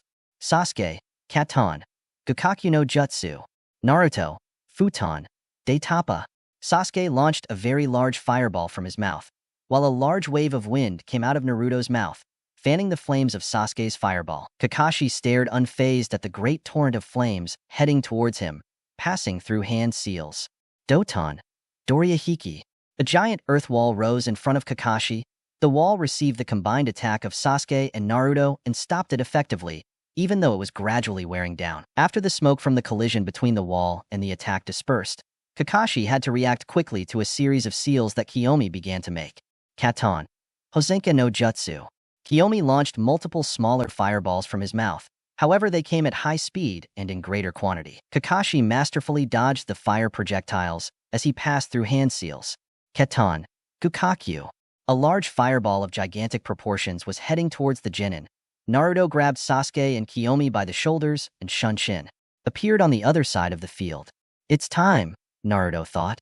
Shunshin. Kakashi could barely see Naruto's body blink before his instincts rose in alarm, and he narrowly blocked Naruto's blow. Naruto blinked again and appeared behind Kakashi, kicking him in the back, sending him towards Sasuke, who made the seals if he threw his hand and threw another fireball directly at Kakashi, who stopped as best he could and jumped high, dodging the fireball. Kiyomi jumped to the same height as Kakashi and looked him in the eyes. Now, Sasuke and Naruto thought. Kiyomi activated his Sharingan subtly and quickly. Kakashi was disconcerted and opened his only visible eye wide. At that moment, Naruto took advantage of the distraction and activated his Sharingan in a hidden way and threw a kunai that cut the threads with which the bells were tied. He quickly deactivated his Sharingan, while Sasuke grabbed the bells and threw them at Naruto. At that moment, the alarm sounded, indicating that the test was over. Kakashi and Kiyomi had already landed. The girl deactivated her Sharingan. What the hell was that? I got lost for a moment. Was that the Sharingan? Kakashi wondered in his mind. Looks like we won, Kakashi-sensei, said Kiyomi, pointing to Naruto, who had the bells. Kakashi opened his eye and then smiled with it. I see, but now, who are you going to give the other bell to? I asked. Naruto advanced towards Kiyomi and gave her a bell. Then he went to Sasuke and gave him the other one. I guess we pass. Plain and simple teamwork. Kakashi smiled. Hee, well played. To be honest, you are the first team that I approve of. The other teams were full of selfishness and self-centeredness. It has been so long since shinobi were so respected and feared. Now you only care about learn ninjutsu or be genius, and they forget what the true goal of a shinobi is. Protect, they all said at the same time. Heh, that's what I mean. You are the best team I have seen so far. I am proud to be your new sensei, and as a first lesson I would like to tell you not to forget what you just did. Fight together to get one goal. Do not separate no matter how much the world asks you to, unless it is for the good of others. In the shinobi world, those who break the rules are scum, but those who abandon their comrades are worse than scum. I highlight it because this phrase is the best. Sasuke's, Kiyomi's, even Naruto's eyes began to shine. They were words that reached their hearts. By the way, Kiyomi, that was the Sharingan. You activated it for a moment to distract my mind. The fact that you have it makes me intuit that you two also have it, he said, pointing to Naruto and Sasuke. That's right, said Sasuke, who activated his 3-volume Sharingan. Naruto also activated his Sharingan. This team is more advanced than normal. They have good individual skills and not to mention their teamwork. Plus they have completely mature Sharingan. This will be interesting. Very well. I am pleased to report that we are officially the new Team 7, said Kakashi with a genuine smile. Yeah, Kiyomi shouted as he jumped. Sasuke and Naruto just smiled while sighing. How about we go eat some dangos? Kiyomi said as their mouths watered. It wouldn't be bad, said Sasuke. Does Kakashi-sensei want to come? I would love to, but I can't. I have to report the success of my team with the Hokage. It will be another day. By the way, tomorrow I want you at 8 o'clock at the Hokage Tower for our first mission, understood? See you at 11 o'clock, Sasuke said. Hee goodbye. Well, how about we go now? You guys come forward, I have to see someone, said Naruto. Okay, see you at the Dango stand. Okay, location, Konoha Cemetery. Naruto was in the Konoha Cemetery. He had a bouquet of flowers in his hand and was looking for some specific graves. He quickly arrived in front of 3 tombstones. They were the tombs built in honor of his family. Shisui Uchiha Shunshin no Shisui. Itomi Uchiha Lady of Fire. Tenshiro Senju. Hello, Oka-san, Odo-san, Ni-san. Sorry for not having visited you, but I'm busy with level 10 of Fuinjutsu. It's too tedious, but I'm finally completing it. I've been in it for almost 3 years. Anyway, today I finally did the team test. Together with Sasuke and Kiyomi, we did very well. In the end, our sensei is the ninja who copies, Kakashi Hatake. He is a good teacher and is very skilled. I can't wait for our first mission. Change the flowers that were on the grave. I hope you are watching me wherever you are. I hope you are wishing me good luck. I have finally started my shinobi path. I can't wait to see what my path holds for me. I love you very much and I miss you more than anything. Shisui, please don't bother my Oka-san in heaven. Naruto bowed before the graves of his family and began to leave. Today I'm hungry for dango. It's not in the commercial district. Sasuke speaking. He is not at the Hyuga complex. Kakashi speaking. He is not on the roofs. Kiyomi speaking. I don't see him around the walls. Naruto speaking. I think I found it. It's among the branches of the park. We're going over there. Naruto was in front of a tree. On a branch of it rested a ball of brown fur. It was a cat of that color. It had a small red bow on one of its ears. The cat seemed to be asleep, without, however. Naruto knew that the condemned man was aware of his presence. The Uchiha felt 3 presences approaching. Naruto's sensor abilities had increased over the years. At his side, 3 figures appeared. A tall man with silver hair, and 2 kids his age with black hair, a boy and a girl. We finally found it, said Kiyomi. Why do we have to do this? Sasuke whispered. The 2 brothers could be seen with some scratches. Apparently they were from the cat. Very good, Naruto. We just need to catch him. Naruto nodded and carefully approached the cat. Said cat was the pet of a lady called Shijimi. Its name was Tora, and it was known as the demon cat. It almost always escaped from its owner and wandered the streets of Konoha. This was because his mistress hugged him so tightly that it took the wind out of him. So he took advantage of every opportunity he had to escape from her. Now it's time for Tora to mark it, Sasuke whispered to Kiyomi, who nodded. They had been attacked by the cat.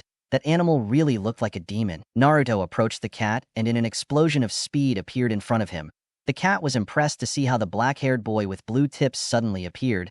He tried to escape, but he felt a hand placed on his neck, just behind him, his ears, and began to caress him. It was the most pleasant and beautiful sensation that Tora had ever felt.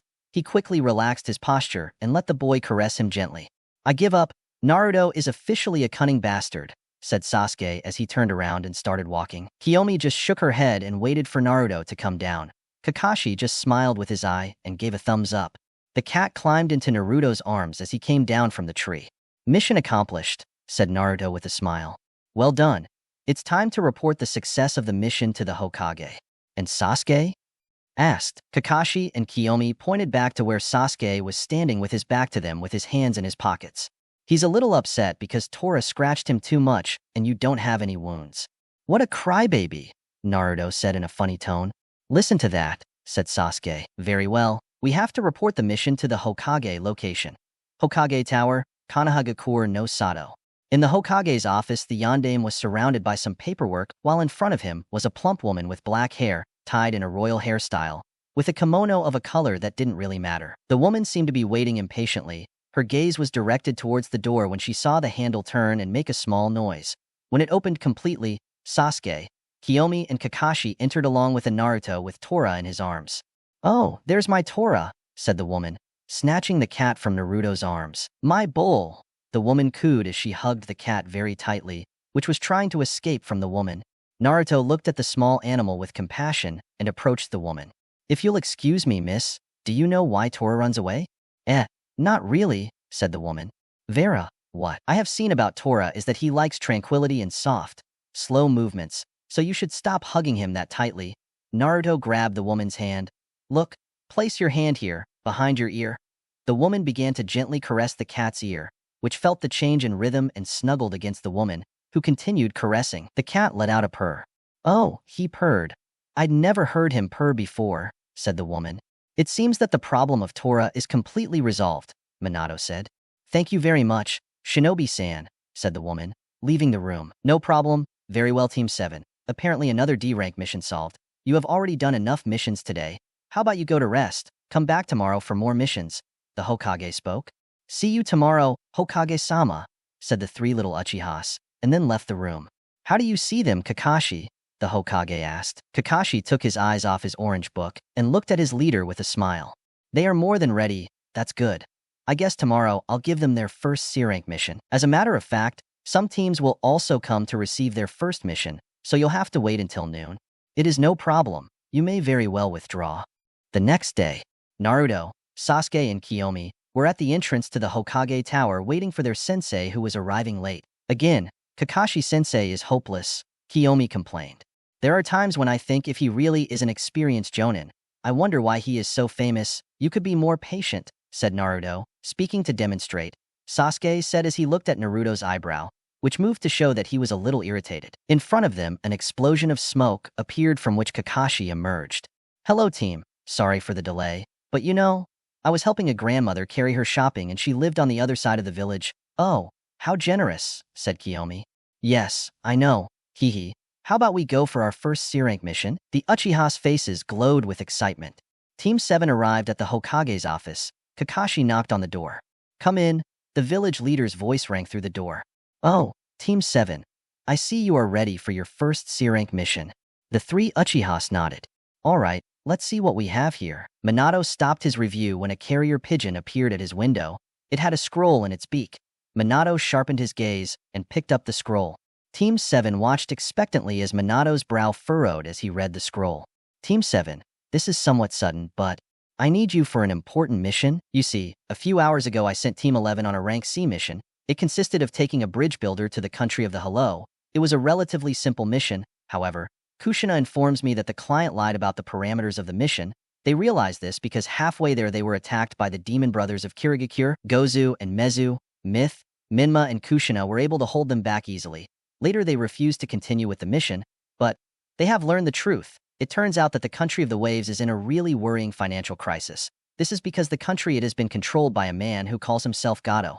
Let me explain. The country of waves is an island, so its economy depends on the export of products. Likewise, they depend on imports. Gato took over of this country. Since he is a tycoon, easily one of the richest people on the elemental continent, he basically acquired the country of waves and restricted it from the countries outside it, isolated all exits, and practically took over all the riches of the country. That is why Mr. Tazuna, the client, went to Konoha's services to protect him from some bandits while he returned to his country to finish a bridge that he is building. This bridge will connect the country of waves with the continent, which will give you the possibility of exporting and importing products again. All the members of Team 7 listened carefully to the words of the Yondaime Hokage. As you might think, this bridge is a great threat to Gato's monopoly. According to what Kushina says in the letter, Gato knows this and plans to send mercenaries, and the attack by the demon brothers makes us think that he is also capable of to hire renegade shinobi to fulfill their objective, kill Tazuna. I see. And since the country of waves is in an economic crisis, they do not have enough resources to pay for a mission of higher rank than a C, Kakashi sensed. That's right. Maybe that's why Tazuna-san lied about the mission. Kushina asked for reinforcements because it's possible that Gato sent more renegade ninjas. They can even be very powerful. She's scared of having to fight against one while protecting the genin, continued the Hokage. Very well, sensei. We will take the mission. Listen to me, Team 7. I want you to gather your objects and enough resources for the trip. I want you at the southern entrance of Konoha in exactly 1 hour. We will leave for the country of waves, said Kakashi to his students, then disappeared in an explosion of smoke. The three Uchihas disappeared in their respective shunshin.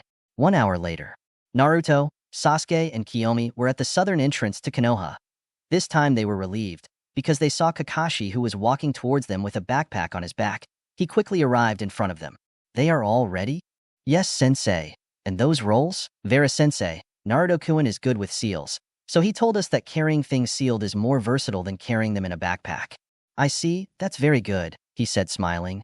What level are you in Fuinjutsu Naruto? I am currently finishing level 10 of Fuinjutsu. Kakashi opened his only visible eye, but quickly returned to normal. Okay, this will be our first mission outside the village, so be careful. We will advance quickly through the forest at shinobi pace. It will be quick to catch up with Kushina-san because she was at civilian pace along with the client. Team 7 disappeared into the forest, heading towards the country of waves. Kushina was having a really annoying day. First, Minma had woken up complaining that he wanted to stop doing D-rank missions. He complained all day until they reached the Hokage Tower, and they would finally have a C-rank mission. To tell the truth, she was also tired of D-rank missions. After they announced their mission and introduced their client, the old man had the nerve to arrive in front of them in a state of intoxication and, to make matters worse, mocked that they would protect him from some simpletons. Kids, no one made fun of their Genin. No one. After they left Konoha, he encounters an unpleasant visit from the demon brothers Gozu and Mezu, only to discover that the client lied about the mission range. The old man told them about the situation in his country, and as expected, his children wanted to follow the mission with determination. The pink-haired girl was afraid, but she agreed so as not to delay her team. Now he was walking near the waters that surround the country of waves. There was a small path that showed them the way to the island. There was a kind of fog that blocked their view, but nothing more than that. Kushina looked forward to see her Genin. Team 11 was in a diamond formation around Tazuna. Mito and Sakura were on Tazuna's sides. Minma was in front while she was behind. He had his senses on full alert in case there was any threat. He could see Mito in a state of alert. However, you could see that he was under control. Minma walked in front with a somewhat serious face, while the pink-haired girl walked trembling. A little while his eyes moved frantically looking from one side to the other. Perhaps the atmosphere that the fog gave him scared him a little, or very scared. Kushina tensed her posture when she felt movement near a bush. It seemed that Minma and Mito also noticed. Minma did not think about it, and fired a kunai at the mysterious presence behind the bushes. The whole team went to see what it was, until they saw a white rabbit which was trembling strongly. The kunai had been stuck in a tree right in the middle of its ears. Oh, I'm sorry, Bunny, Minma said, kneeling down to pet the rabbit. A white rabbit, however, it's spring. It can't be that there are white councils at this time, Kushina thought. The red-haired Jonin sharpened her senses, until she heard the classic sound of the air being cut. She quickly alerted her Genin. Everyone down now. Shout. All the Genin crouched down. Kushina swept Tazuna's feet, causing him to fall silent. Everyone ducked just as a giant sword passed over them. The sword stabbed hard into the tree. A figure passed like a blur in front of them and lodged in the handle of the sword. Wow, wow, wow. What do we have here? 3 little brats, an old drunk, and the bloody habanera. Hee. How exciting the figure was of a tall man with dark skin. He had a muscular figure. It must be thanks to the large sword he carried. He had short, wild, pointed hair. He was wearing somewhat baggy pale blue pants with stripes. He had leg warmers on his ankles, and on the arms with a stain design and blue shinobi slippers. He had bandages that covered half of his face. His ninja sash was flipped a little. He was wearing the sign of the village of Kirigakure. A stripe crossed the sign, which indicated that he had cut ties with his village. Zabuza Momochi, swordsman of mist, wielder of the Kubikiribocho, Class A renegade ninja. Oh, how well informed you are. I feel honored that someone like the bloody Havana from Konoha knows me. What do you want, Miss Demon? Easy. I want the head of that old man. They will pay me a large reward for him. I won't let you touch my client, Kushina said as she directed her hand towards her back where her sword rested. Oh please, we could end this the easy way. I don't want anything against you. You could give me the old man. I'll leave and get my money, or you could fight me, lose, and I won't just kill you. To the old man. If not also to your precious Genin. Zabuza released some of his killer instinct. Tazuna was almost fainting from the fear he felt. Sakura was trembling openly. Minma took a step back. Mito shivered a little. You're going to have to go over me, J.E.? Zabuza came down from the tree. While lowering his sword and jumping back, he placed his sword on his back and passed through a series of seals. Kirigakure no Jutsu, he whispered. The fog around everyone became a really thick fog. The fog was so abundant that you could barely see your hands. Zabuza began to release much more killing instinct. Jugular, throat, spine, stomach, arms, legs, torso, chest. So many places to go through and cut. The voice was heard in Zabuza through all the fog. What the hell is wrong with this guy? Said Minma. Does it not have a soul? Sakura asked. Oh, it's a pet peeve of mine. But tell me, why are you so shocked? Did you think that the world of shinobi is full of colors and joy? It's obvious that Konoha has softened reality. What have they taught you? Oh, even better. How was your graduation exam? You know, to graduate, I had to exterminate the entire class. Exterminate? Asked a scared Sakura. Kill them all. Zabuza's hoarse voice was heard, expelling even more of the murderous instinct. This is too much, thought Mito. I feel like I'm going to explode. No. No. You have to endure it. You have to be strong. Myth. The girl heard her mother's voice. Calm down. I won't let any of my Chunin die, she said, smiling. I wouldn't be sure about that if I were you. Zabuza appeared in the middle of Mito, Minma, and Sakura, who were surrounding Tazuna. He quickly swung his sword in a horizontal slash. He was about to cut the Tazuna when a red blur appeared in front of him, and he felt how they were blocking his cut efficiently. I told you so, Kushina whispered to give a direct kick that Zabuza blocked. However, he was sent a few meters back. He jumped and moved away from Kushina, who did not want to give him time and advanced to face the ninja of the fog. The clashes of the swords came and went. Sparks flew as a result of the clashes between the sharp metal. Kushina and Zabuza clashed their swords once again, entering into a combat of strength. You're very good, Havana, but are you able to keep up with me? Zabuza increased his strength and pushed with his sword, forcing Kushina to retreat. Zabuza had more physical strength. It was to be expected. After all, he carries the Kubikiri Bocho. It is a really big and thick sword. Carrying it alone would be like exercising daily and without stopping. Kushina retreated from Zabuza's attacks. From one moment to the next, Zabuza disappeared into the fog. So now you're hiding, huh? I should use my techniques to my advantage, right? Mito was tired of the Zabuza technique. It was too dense a fog, but she had an idea. Maybe that would make her mother's battle easier, passing through hand seals. Futon, de tapa. Mito puffed out his cheeks and expelled a strong gust of wind from his mouth. The wind dispersed the fog, showing the position of Zabuza, which was on the coast near the sea. How I hate wind users, the renegade muttered. He had to block a Kushina lunge that came towards him with a direct cut. Zabuza and Kushina engaged in an incredible Genjutsu battle. At one point, Kushina's experience and flexibility gave him the advantage over Zabuza. I must find a way out of this. If I continue like this, it is very likely that he will kill me. I guess I must play dirty. Zabuza pushed again with his great sword, forcing Kushina to retreat. Zabuza made half a ram seal. Suddenly, different clones of Zabuza came out of the water. Mizu Bunshin, water clone, Zabuza said. The clones swung towards Kushina and began to overwhelm her. One of the clones headed towards the Chunin with his sword ready to deliver a deadly slash. Just at that moment, Kushina watched as one of the Zabuzas approached the Chunin threateningly. She had to do something to defend them. Kushina closed her eyes for a moment while she concentrated. Suddenly, some sort of pale yellow chains emerged from Kushina's back, emitting a slight glow. The chains positioned themselves around Kushina and expanded, passing through the Zabuza clones, which turned into water. One of the chains quickly went to attack clone, piercing him just as he raised his sword. Kushina gave a sigh and cast an annoyed glance forward, only to be shocked to realize that Zabuza was no longer there.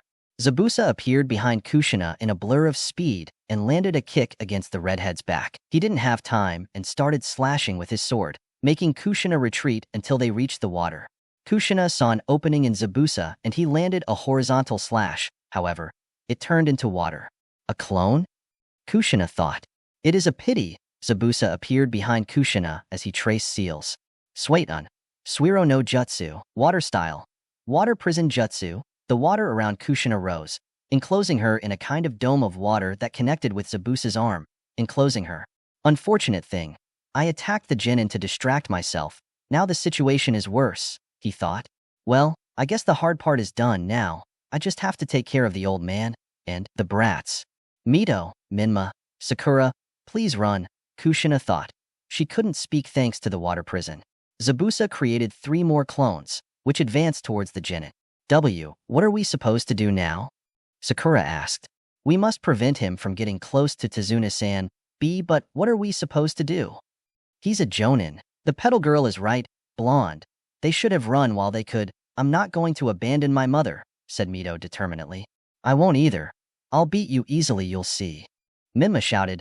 Much talk, little nuts. Kagabunshin no jutsu. Minma shouted. In a ball of smoke, an exaggerated amount of shadow clones appeared. All of them launched themselves at Zabuza with a kunai in hand. The number of clones was so great that Zabuza was lost from sight. However, all the clones were thrown backwards. thanks to a show of strength from Zabuza. Mito attacked Zabuza to involve him in taijutsu. She used her father's style, which consisted of fast and flexible movements, trying to cause the greatest amount of damage in the shortest time possible. Zabuza tried a direct blow that Mito dodged and tried an upward hook in the renegade's stomach. However, he stopped it and punched the girl's side. Mito was thrown somewhat away. However, he launched another time against Zabuza.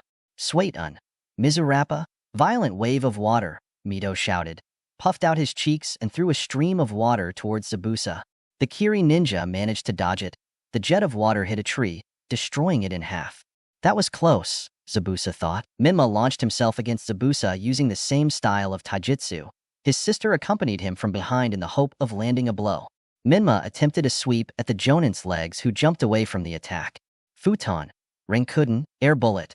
Minma took a very deep breath and then expelled a bullet of pressurized air from his mouth. Zabuza jumped to the side, dodging the projectile. Swait-un, Tepidama, water element, shot. Mito puffed his cheeks again and fired a bullet of compressed water. The water clone received the shot, thus disappearing. 1 down 2 left. The original Zabuza growled from his position. He couldn't attack. If he took off his arm from the water prison, it would be destroyed. This time, the 2 remaining clones launched themselves against Minma Mito in a more serious way. Their objective was to separate the 2 brothers so that they would not form such a dangerous combo again. The 2 clones quickly engaged each of the brothers in a taijutsu battle. The Namikaze Uzumaki brothers were overwhelmed. Zabuza's movements suddenly leveled up. They were faster and came with more force. It was not pretty at all considering the physical strength that Zabuza possesses. Minma tried with all her might to try to defend herself from Zabuza. However, she didn't achieve much. The same was with Mito, but she was able to play along with Zabuza a little. Zabuza kicked Minma in his stomach. The Genin could feel something crunch. He let out a moan that Mito heard.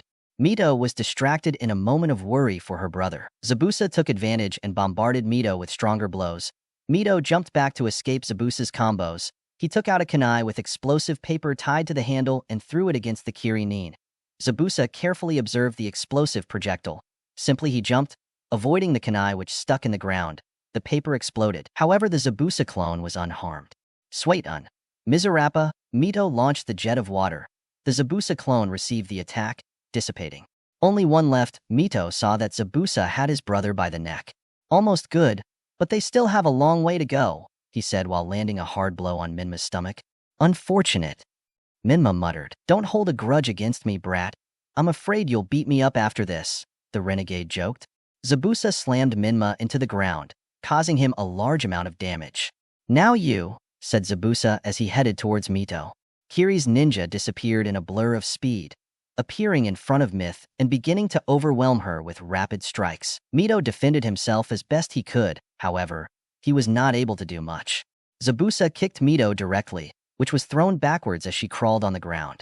When she got up, she didn't even have time to blink when she saw that Zabuza was already in front of her with his sword in his hand, preparing a horizontal cut. It's over, said Zabuza. Mito closed his eyes, waiting for his imminent death. Is this how it ends? Zabuza was right. The shinobi world is macabre and difficult. Shunshin. Naruto's body flickered and then disappeared in a blur of speed. Zabuza was about to cut Mito when he noticed that a person stopped his cut with a straight sword. Chikudo. Mito, are you okay? Naruto asked. Mito opened her eyes to see her black-haired friend. Naruto? What are you doing here? We are reinforcements, he replied. From the trees, Kakashi, Kiyomi, and Sasuke came out. Naruto took Mito's hand and Shunshin. They appeared next to the rest of the team. The Zabuza who was holding Kushina hostage frowned. This tips the balance towards them, a new Genin team, and also that they have the copying ninja, Kakashi, as their sensei, created new water clones. Kakashi observed the situation of Team 11. Kushina was trapped in a water prison. He knew her very well. She was a formidable kunoichi. Zabuza must have played dirty. Sakura was trembling, however.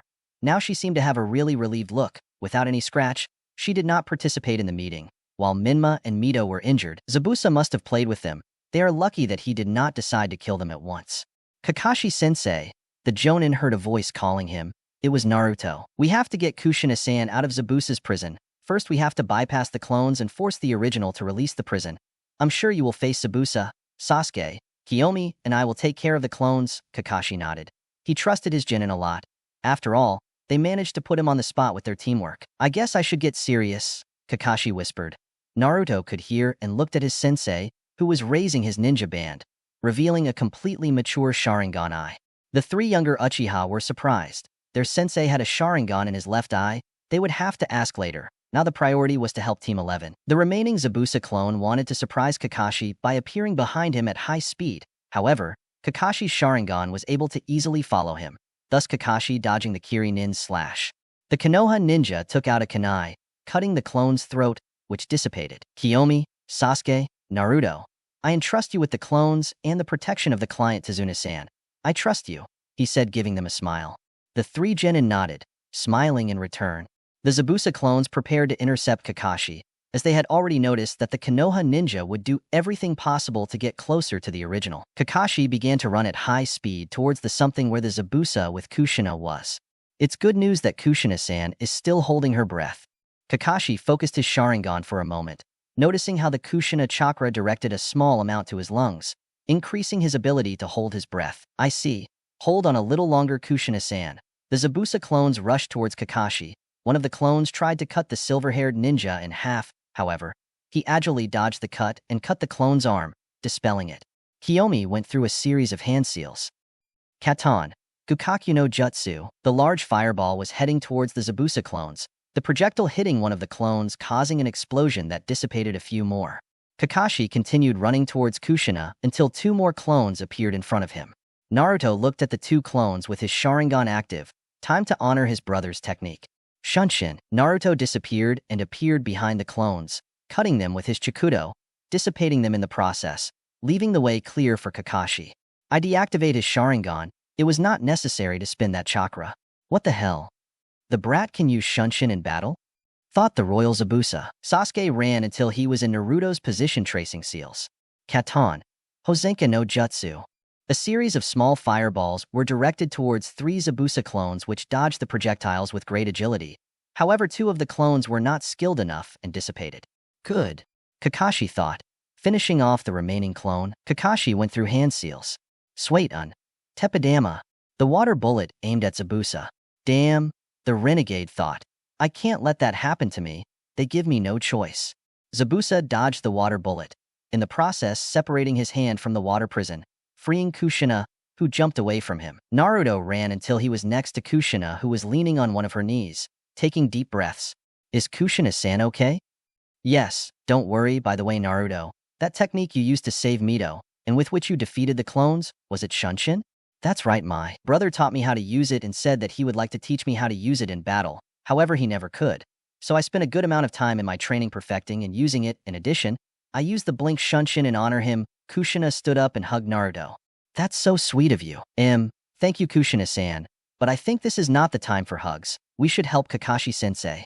That's right, but I don't worry that much about Kakashi. It's not for nothing that he is one of the strongest jonin in the village. You know, Kakashi was born in times of war, and his excellent talent and preparation led him to become a Chunin. I'm 6 years old, he said, releasing Naruto from the hug, who had his eyes slightly open. Chunin at 6 years old, that seems impossible. That's right, but Konoha needed the maximum shinobi possible to carry out the Third War. After all, villages like Kumogakure and Iwagakure are recognized for the exuberant number of shinobi they have. Konoha is recognized for the individual talent of its shinobi and its excellent teamwork. I see. What I don't understand is why Kakashi-sensei has a Sharingan in his left eye. Kushina made a sad look that Naruto noticed. I guess I'm stepping on forbidden territory, said Naruto. No, don't worry, I would tell you. But I think it's better that he tells you himself. Understand, Kakashi kept his battle against Zabuza in a fight between a kunai and the Kubikurabocho. I didn't expect anything less from Kakashi of the Sharingan. It's an honor that you use that magical eye as soon as the battle against me begins. Don't think you're so important. I have to finish you once and for all. You've already caused too much trouble, Tisk, Zabuza growled. Kakashi managed to make a small cut on Zabuza's arm, which caused him to step back a little. Kakashi did not let him escape and punched him in the face, followed by a really strong kick in the stomach. Zabuza was thrown backwards, but quickly recomposed himself by taking deep breaths. Damn, Kakashi is so good. I have to finish this. Zabuza began to perform a chain of hand seals while saying his name. What surprised him was seeing that Kakashi followed his hand seals at the same speed. It even seemed like he knew what Zabuza was going to do. I see. That's why they call him the copying ninja. He uses the Sharingan to copy the jutsus of his enemies and follow their movements. Naruto thought. The long chain of seals continued, until a moment came when it seemed that Kakashi was one seal ahead. What the hell? What's wrong? It's like I know what I'm going to do. Zabuza was starting to panic, while Kakashi simply stared at Zabuza until the two finished the seals. Showdown. Suryuden no Jutsu? Zabuza and Kakashi shouted. From the water where they were standing, two pillars of water rose and then turned into dragons made entirely of water, their eyes glowing yellow. The two giant masses of water collided with each other, starting a battle of jutsus, until each dragon bit the other, dispersing. Kakashi and Zabuza lunged forward, Kakashi with a kunai and Zabuza with his greatsword.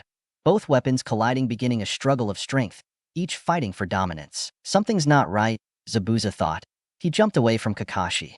He placed his sword on his back. The renegade ninja made a half-ram seal with his left hand. While raising his right hand, Zabuza was surprised to realize that Kakashi had done the same thing as him at the same time, as if it were a mirror. It's like I know what. Am I going to do it later? Kakashi said out loud. Zabuza begins to move his hands and then join them together. He did not take his eyes off Kakashi, who did the same at the same time. He looks at me with that eye, Zabuza thought, referring to Kakashi's Sharingan. And that makes you angry, doesn't it? Kakashi said, again out loud. What? Can he also read my thoughts? Zabuza thought. He was starting to get nervous. Kakashi's Sharingan glowed a little. Zabuza performed the tiger seal.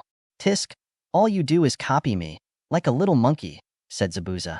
You won't be able to beat me with those cheap tricks. Zabuza and Kakashi shouted. Zabuza went through hand seals, however, Kakashi copied them with his Sharingan, Showdown.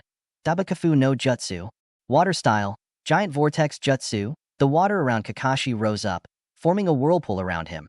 A giant ring of water rose up around Kakashi, quickly becoming a vortex of water that quickly headed towards Zabuza. Zabuza received the water vortex. He was dragged by the vortex, being hit hard by the currents. The attack continued to the forest, breaking some trees in the middle. How? I was about to do this jutsu. He copied my jutsu before I could do it. How is this possible? Zabuza hit hard against the last tree, being very hurt. Suddenly some kunai stuck in his arms. Zabuza let out a small cry of pain. Kakashi appeared sitting on one of the branches of the tree where Zabuza was. How? Can you even see the future? Zabuza managed to ask, his voice sounding fatigued and painful. Yes, I'm seeing your future right now. I guess it's your last battle, said Kakashi, taking out a kunai to finish off Zabuza. Kakashi heard the sound of the wind cutting, until he saw that a series of sanbons stabbed into Zabuza's neck, which fell forward, apparently dead. The genin and Kushina approached Kakashi and the inert Zabuza. What happened? Kushina asked. Well, it seems it was his last battle, a mysterious voice sounded around. The Konoha ninjas looked towards a branch of another tree that was higher. There was a figure. He was wearing a kind of short-sleeved battle haori of opaque blue with white edges. It was tied with a forest green band. A fabric of the same color fell behind the haori. In addition to somewhat baggy pants of the same color, with dark blue ninja sandals, the haori was on top of a long-sleeved shirt of the same green color. The shirt was turtleneck. The figure was wearing a white mask with red details and the sign of rain on the forehead. His hair protruded from the mask. 2 strands of black hair went down to a little past his shoulders. It was tied to a small tomato which was covered by a white cloth. A small strand escaped from behind. Kakashi looked at the mysterious ninja for a moment, then placed his index and middle fingers on Zabuza's neck to check his pulse. He no longer has vital signs. Sigh. From his mask, I can deduce that he is a hunted ninja from Kirigakure, isn't that right? Naruto asked. You are a very good observer, and you are also well informed. I thank you, Konoha ninja. I have been looking for Zabuza for a long time, and you have saved me the work. I don't understand. What is that ninja looking for? Asked Minma, who had already gotten up. When a renegade ninja escapes from his village, he takes many of their secrets with him. The hunter ninjas are trained precisely to pursue the renegade and kill him, Kiyomi explained. Something's not right, Kakashi thought. Because of his complexion, his figure, and his voice, he must be the same age as Naruto, about 14 years old. TSK, who do you think you are? Minma shouted. Calm down, Minma, said Kushina, approaching her son. You didn't see what he did. He finished off with Zabuza in a single movement as if it were nothing, said Minma. That's how things are, Minma. There may be people your same age, even younger, but they may be more powerful than you, even than me. Kushina placed her hand in her son's red hair. Tisk, it's okay. The hunter ninja disappeared in a swirl of leaves, appearing next to Zabuza. He crouched down and grabbed his body. If you'll excuse me, I'll take his body to get rid of it. Naruto, Kushina, and Kakashi stared at the hunter ninja. This is strange, Naruto thought. I'm sorry for the complications, said the hunter ninja, disappearing in another swirl of leaves, with the body of a Zabuza. He's gone, Minma growled. Okay guys, you have to calm down, Kakashi. I guess you're already aware of the situation because of the letter I sent, right? That's right. I guess we'll have to protect Tazuna-san while he finishes building the bridge, he said, nodding towards Tazuna, who bowed in gratitude. Excuse me, Tazuna-san. How long do we have to get to your house? Kakashi asked as he hid his Sharingan under his headband again. About 30 minutes if we continue at this pace. Very well, by the way, Naruto, he said while observing the aforementioned, yeah? Catch me, please. Kakashi began to fall forward, however before he hit the ground, Naruto caught him on his back. What's wrong, Kakashi-sensei? Kiyomi asked, approaching. A question, Kakashi-sensei, said Naruto. That Sharingan is implanted, right? That's how it is, I see. No wonder he got so tired. Why? Kiyomi asked. You see, Kiyomi, when a dojutsu is implanted, it will never be deactivated, which causes his Sharingan to constantly consume chakra. This wear and tear is multiplied since Kakashi is not an Uchiha. By covering the Sharingan with his band, let's say that in some way, it turns off your vision function, which reduces your chakra expenditure, even if just a little. I see. What a good observation, Naruto. I hope you can take me to Tazuna-san's house. Don't worry, I'll take you there. Thank you. Kakashi fainted. Sasuke, help me here, will you? Yes. Sasuke put Kakashi's other arm around his shoulder and helped Naruto carry him. Time skip, 30 minutes. Team 11 and 7 together with Tazuna arrived at the land of the waves, and not much could be said. The situation was too depressing. There were many people in the street. Their clothes were torn and the houses were in very bad condition. There were people lying in the alleys, entire families without food, and many more situations. Tazuna guided them to a 2-story house that was in a small port connected to another small wooden bridge. We're here, said Tazuna, relieved. Tazuna approached the door and knocked 3 times. A few seconds later, the door opened, showing a young woman with dark blue hair with 2 strands that framed her face. Her hair reached her lower back. She was wearing a short-sleeved shirt, pink color with red details, and a high collar of the same color. She was wearing a long blue skirt. She was barefoot. The woman hugged Tazuna tightly. Dad, you're back, the woman said happily. Hello, Tsunami, how are you? Look, let me introduce you to the Leaf Shinobi. They were the ones who helped me get there safely. They have been protecting me along the way, and they will help me protect the bridge. The girl turned and gave a smile. Thank you very much, Shinobi-san. I am Tsunami, Tazuna's daughter. It is a pleasure to meet you. He bowed. Taste is our Tsunami-san, Kushina said, smiling. Come on in. Don't just stand there. I'm about to serve dinner. Thank you. They all responded. Excuse me, Tsunami-san. Is there a free room where we can leave our sensei? Sasuke asked. Yes, there is one on the 2nd floor. You can leave it there. It's the last one in the hallway. Thank you. Sasuke and Kiyomi and Naruto said, smiling. Sasuke and Naruto took Kakashi to the room. Kiyomi took off Kakashi's ninja vest and Naruto laid him on the bed. Thank you guys, Kakashi whispered. Take Kakashi-sensei. Naruto took out a small box from his seals, from which he took out 2 pills. They are soldier pills, soldier pills. These are pills that contain a small charge of chakra with a stimulant that helps replenish a ninja's chakra reserves. Oh, thank you. I'll take them later. For now, I want to rest. By the way, tomorrow I'll give everyone a notice, okay? Kakashi said with a serious voice. Okay, said the 3 genin. The Uchihas went down to the dining room, in which everyone was already seated. The only new thing was that of a small boy with a small fisherman hat that hid his gaze. He had a pale yellow shirt under a dark green overalls, but the boy didn't even look back at them. Oh, they're here, said Tsunami. Isn't your sensei going to have dinner with us? Unfortunately not. But don't worry, he's just tired, said Kiyomi. Oh, I see. The 3 Uchihas sat down and thanked them for the food. Everyone devoured their food in a calm manner, giving slight glances at the Tsunami house. Sakura looked at a painting that was hanging on the wall. Apparently, it was a painting of Tazuna, Tsunami, the child who was sitting with them, and one more person. Excuse me, Tsunami-san. Who was the man in the painting? Sakura asked. At that moment, everyone watched as Tazuna and Tsunami became tense. The boy simply got up from the table and went up. Oh, I'm sorry. I didn't think that. Don't worry, Tsunami interrupted. His name was Kaiza. He was like Inari's adoptive father. So the boy's name is Inari, they all thought. He was a very good and charismatic man, Tazuna continued.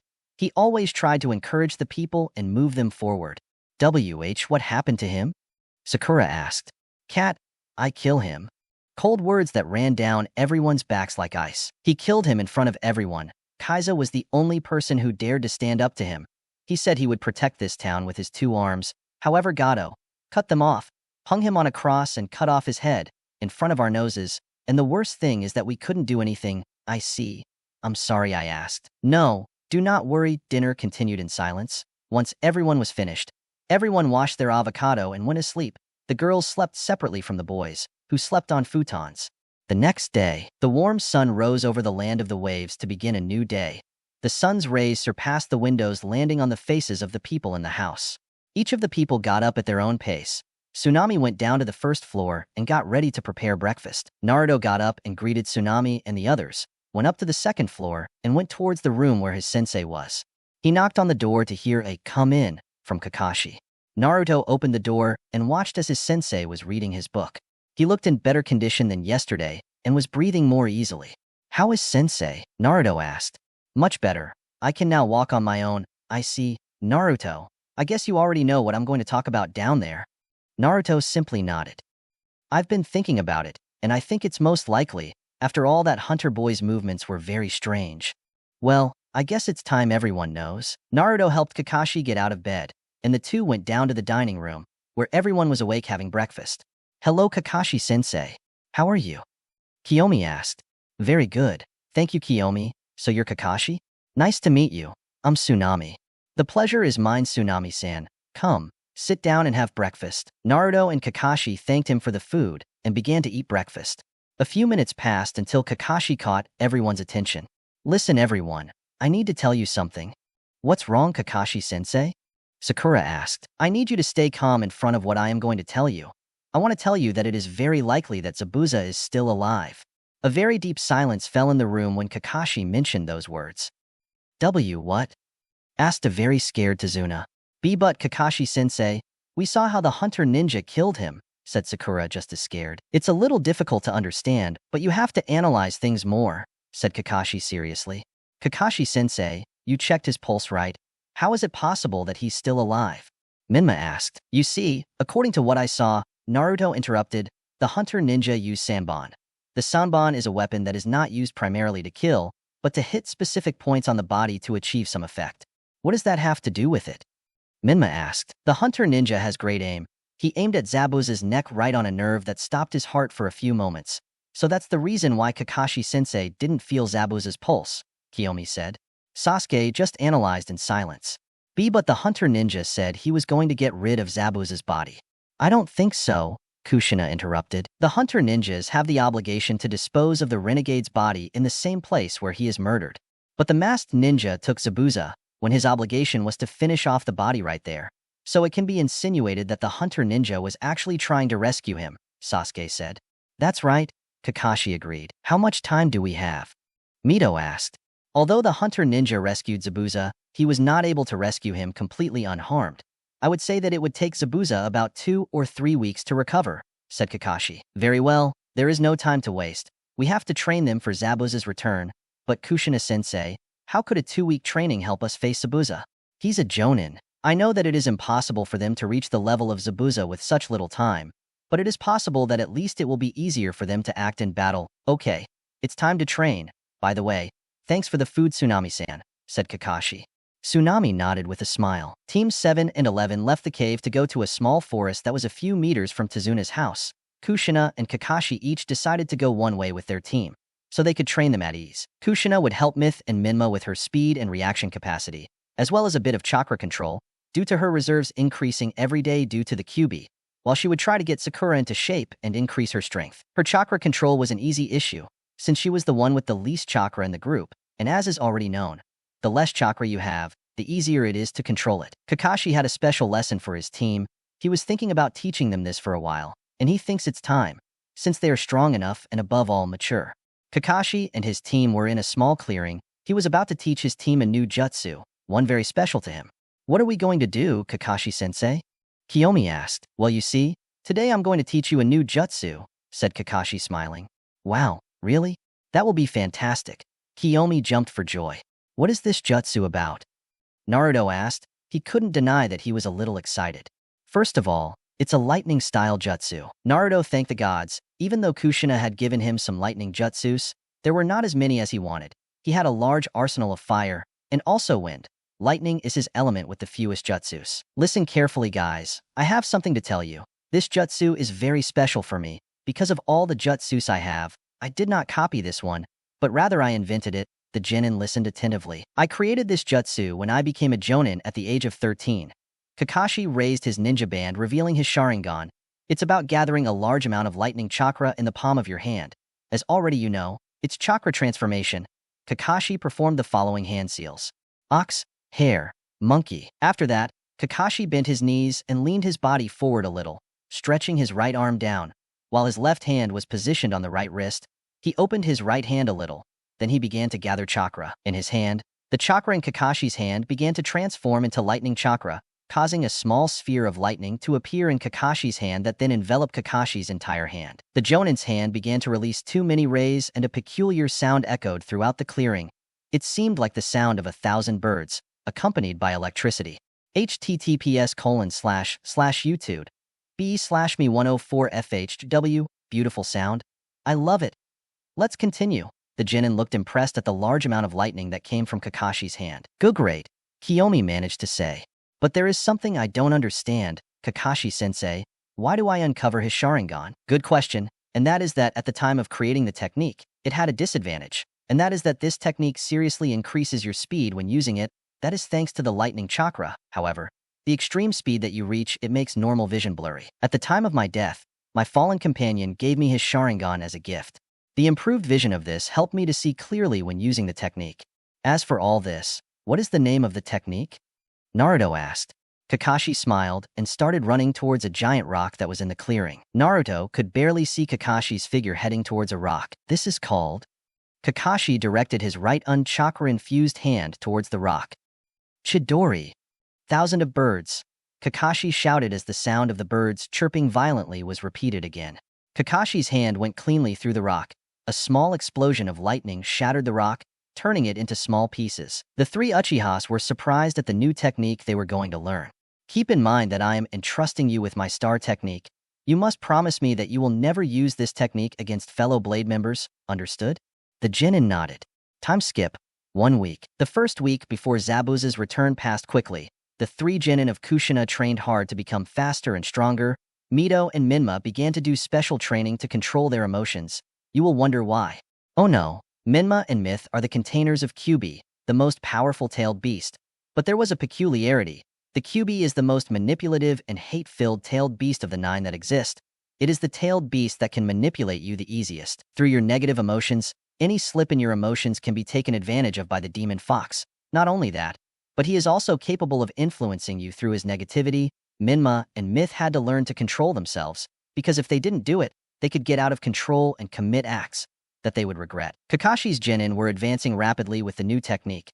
Naruto was already capable of making a Chidori. However, he had to get used to its use, while Sasuke and Kiyomi were capable of making a Chidori almost as good as Naruto's. The arduous training has caused the genin to return home with injuries. Sasuke and Kiyomi had one arm completely bandaged.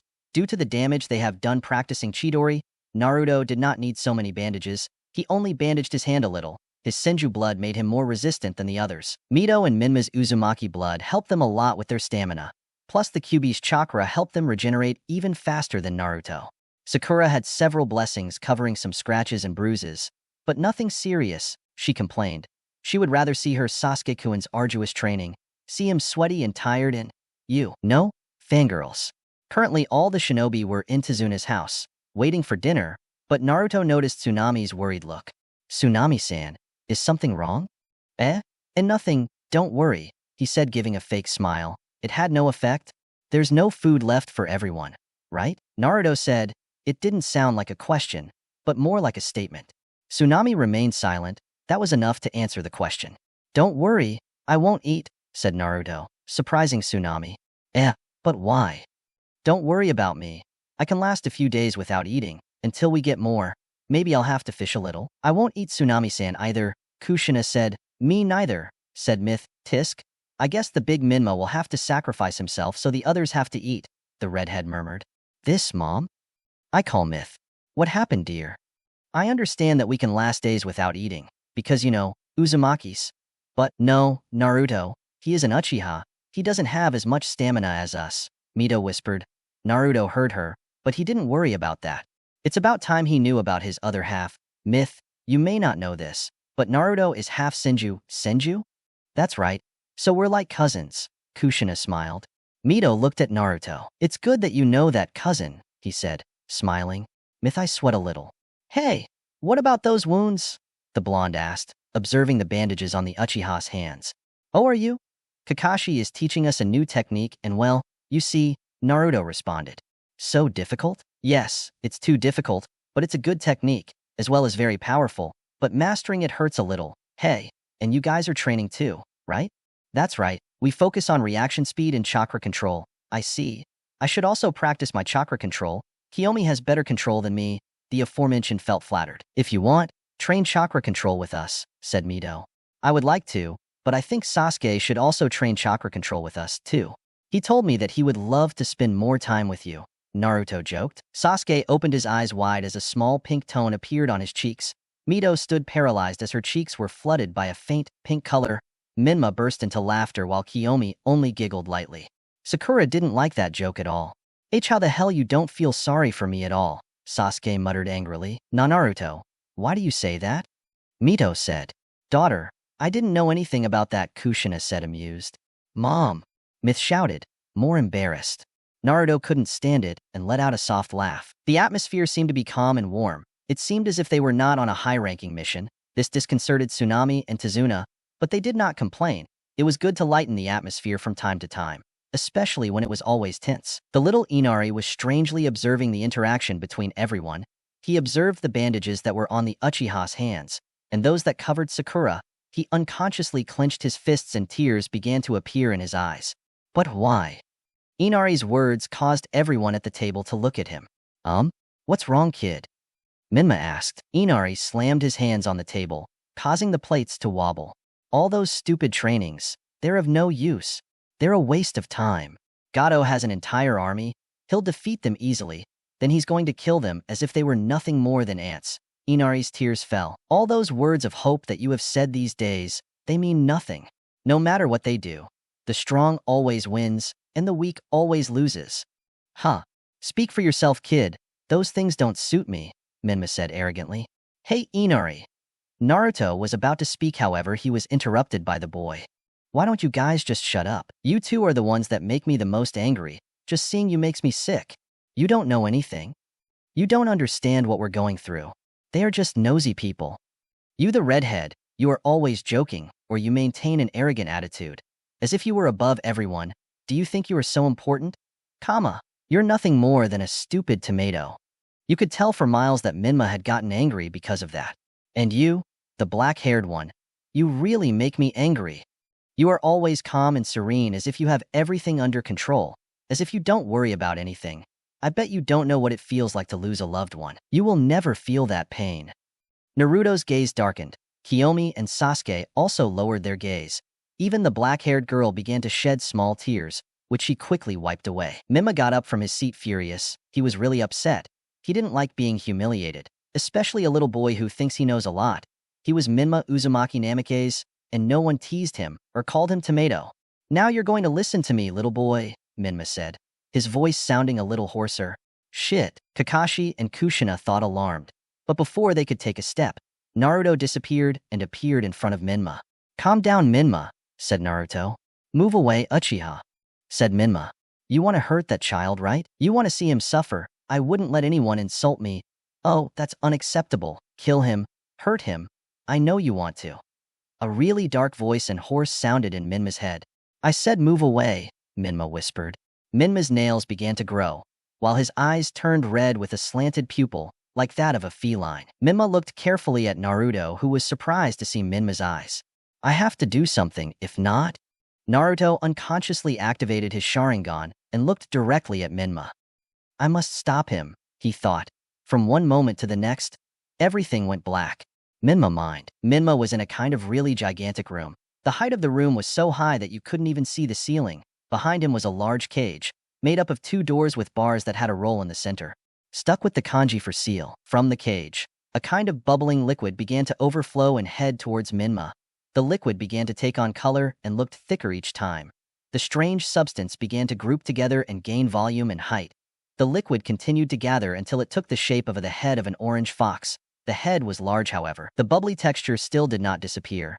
The head of the fox grew 2 blood-red eyes with a slit pupil, while a mouth with sharp teeth appeared, transforming in a macabre smile.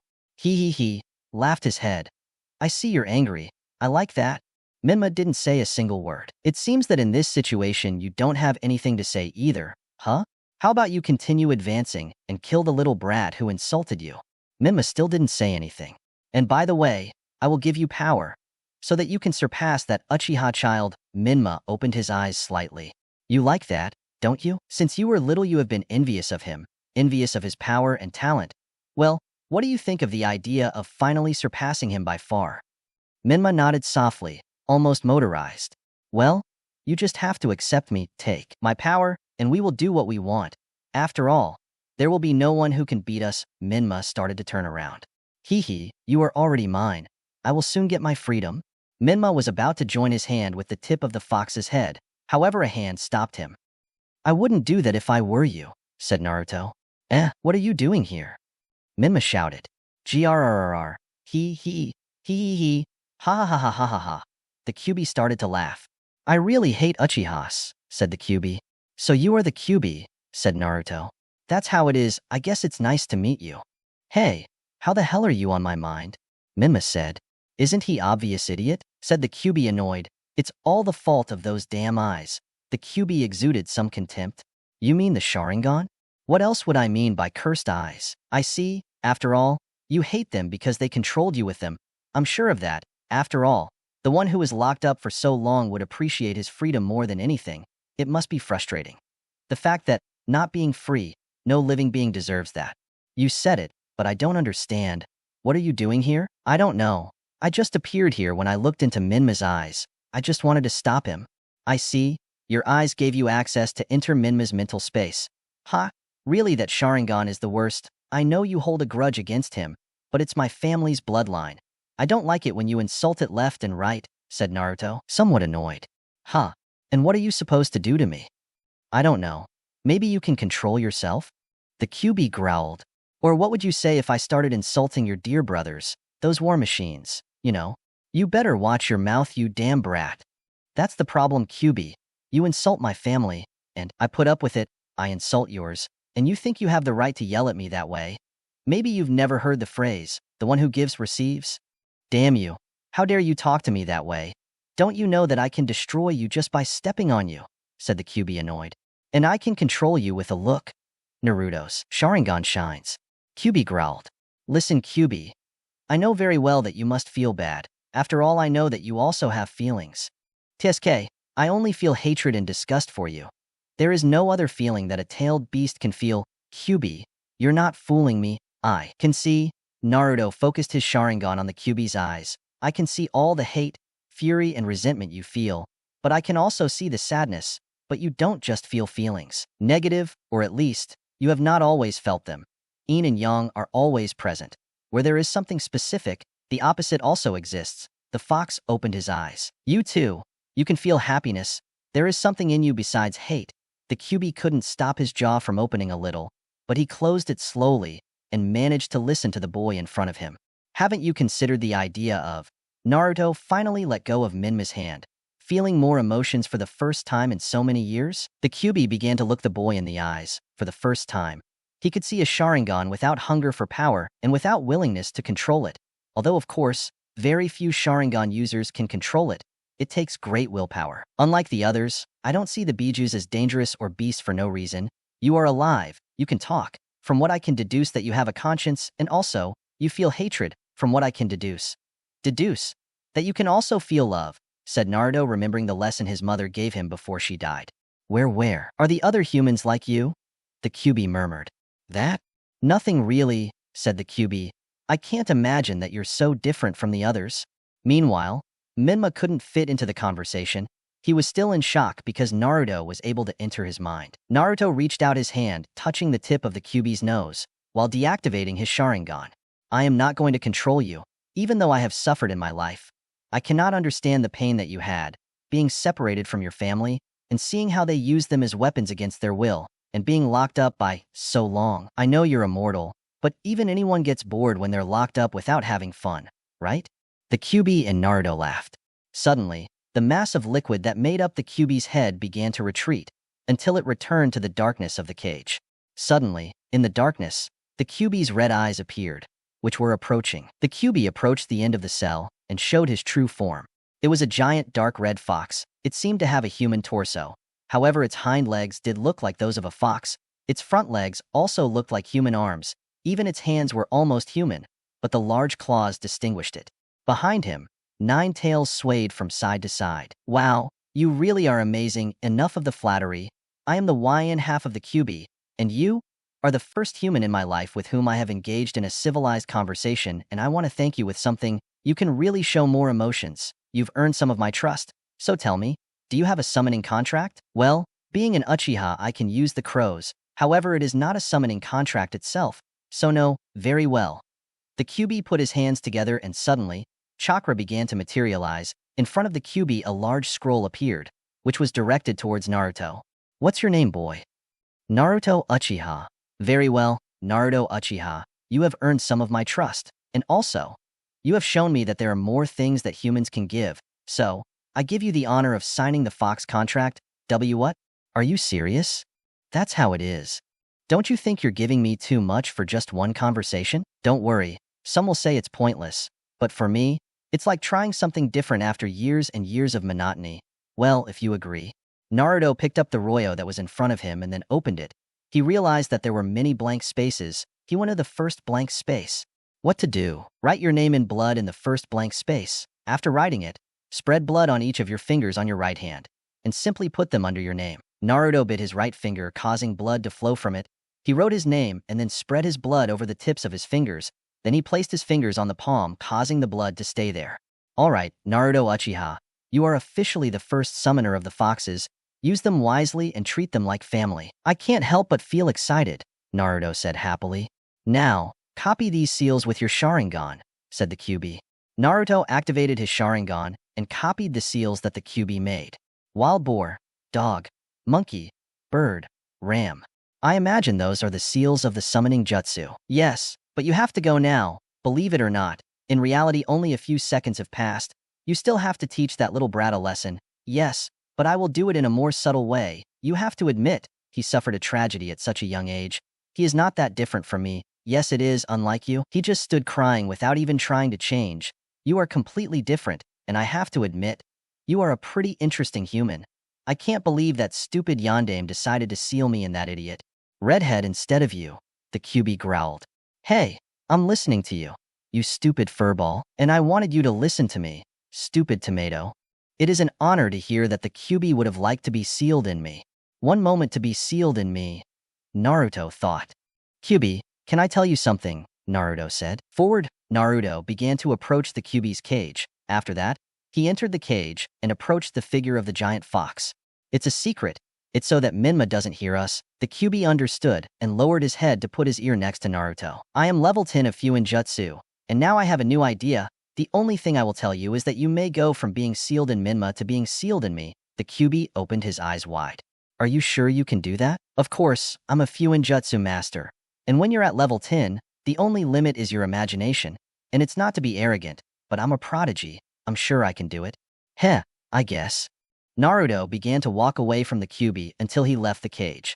Suddenly, Naruto's body began to lose clarity. I guess it's time for me to go. After all, this is not my mind, hee. By the way, QB.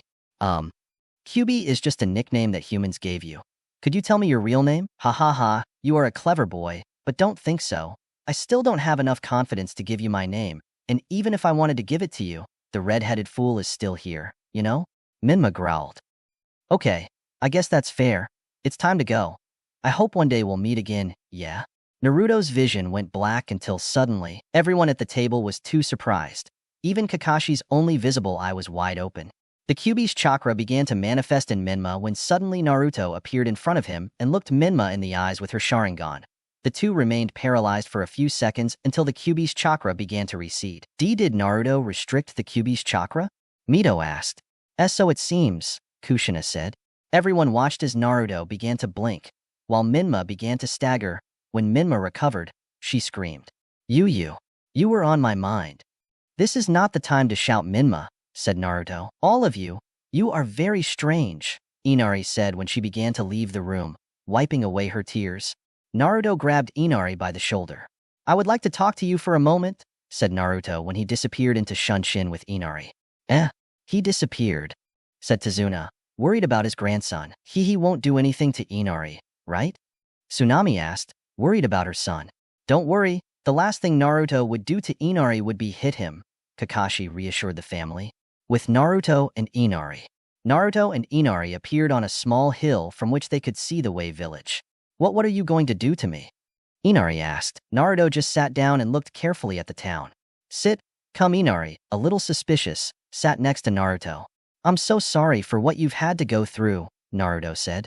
You would never understand, Inari said with revulsion. Inari, you must understand something. The ninja world is not a soft and pretty world, day by day. Many ninjas lose their loved ones due to different circumstances. Even the ninjas themselves die to protect them. Inari listened attentively. Let me tell you something. In Konoha, I am part of a clan, the Uchiha clan. And when I refer to clan, I love to refer to it as a family, although of course I had my father, my mother, and my brother. You understand? Why are you telling me that? Because like you, I lost many loved ones. At the age of 5, I discovered that my father had died on a difficult mission.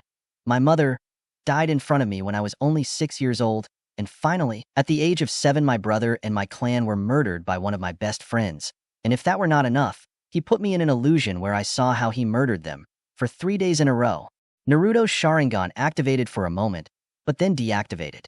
Inari looked at Naruto in amazement. How did you get over that? Well, I knew that my family wouldn't have liked to see me like this. Well, my brother would have beaten me, plus I had my friends who survived. They are the boy and the black-haired girl.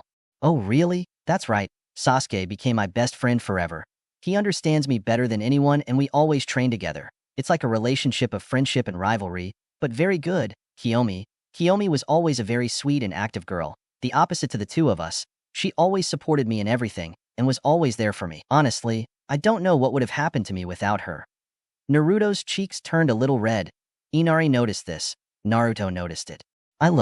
Well, I don't know what would have happened to me without them too, but what I want to tell you is that your grandfather, Tazuna, told me what happened.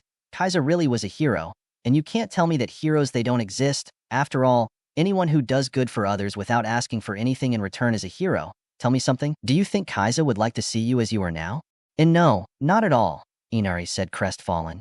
Inari, you must open your eyes, have a little empathy. Many people have suffered. You are not the only one who suffers in this world. And if you love this town so much, then protect it and fight for it. I know you can go further. Beyond staying silent and crying, you have to be strong. After all, you are Kaiser's son, the hero of the wave, right? Inari opened her eyes wide. Tears began to appear. Again. Hey, don't cry. I already told you. You have to be strong.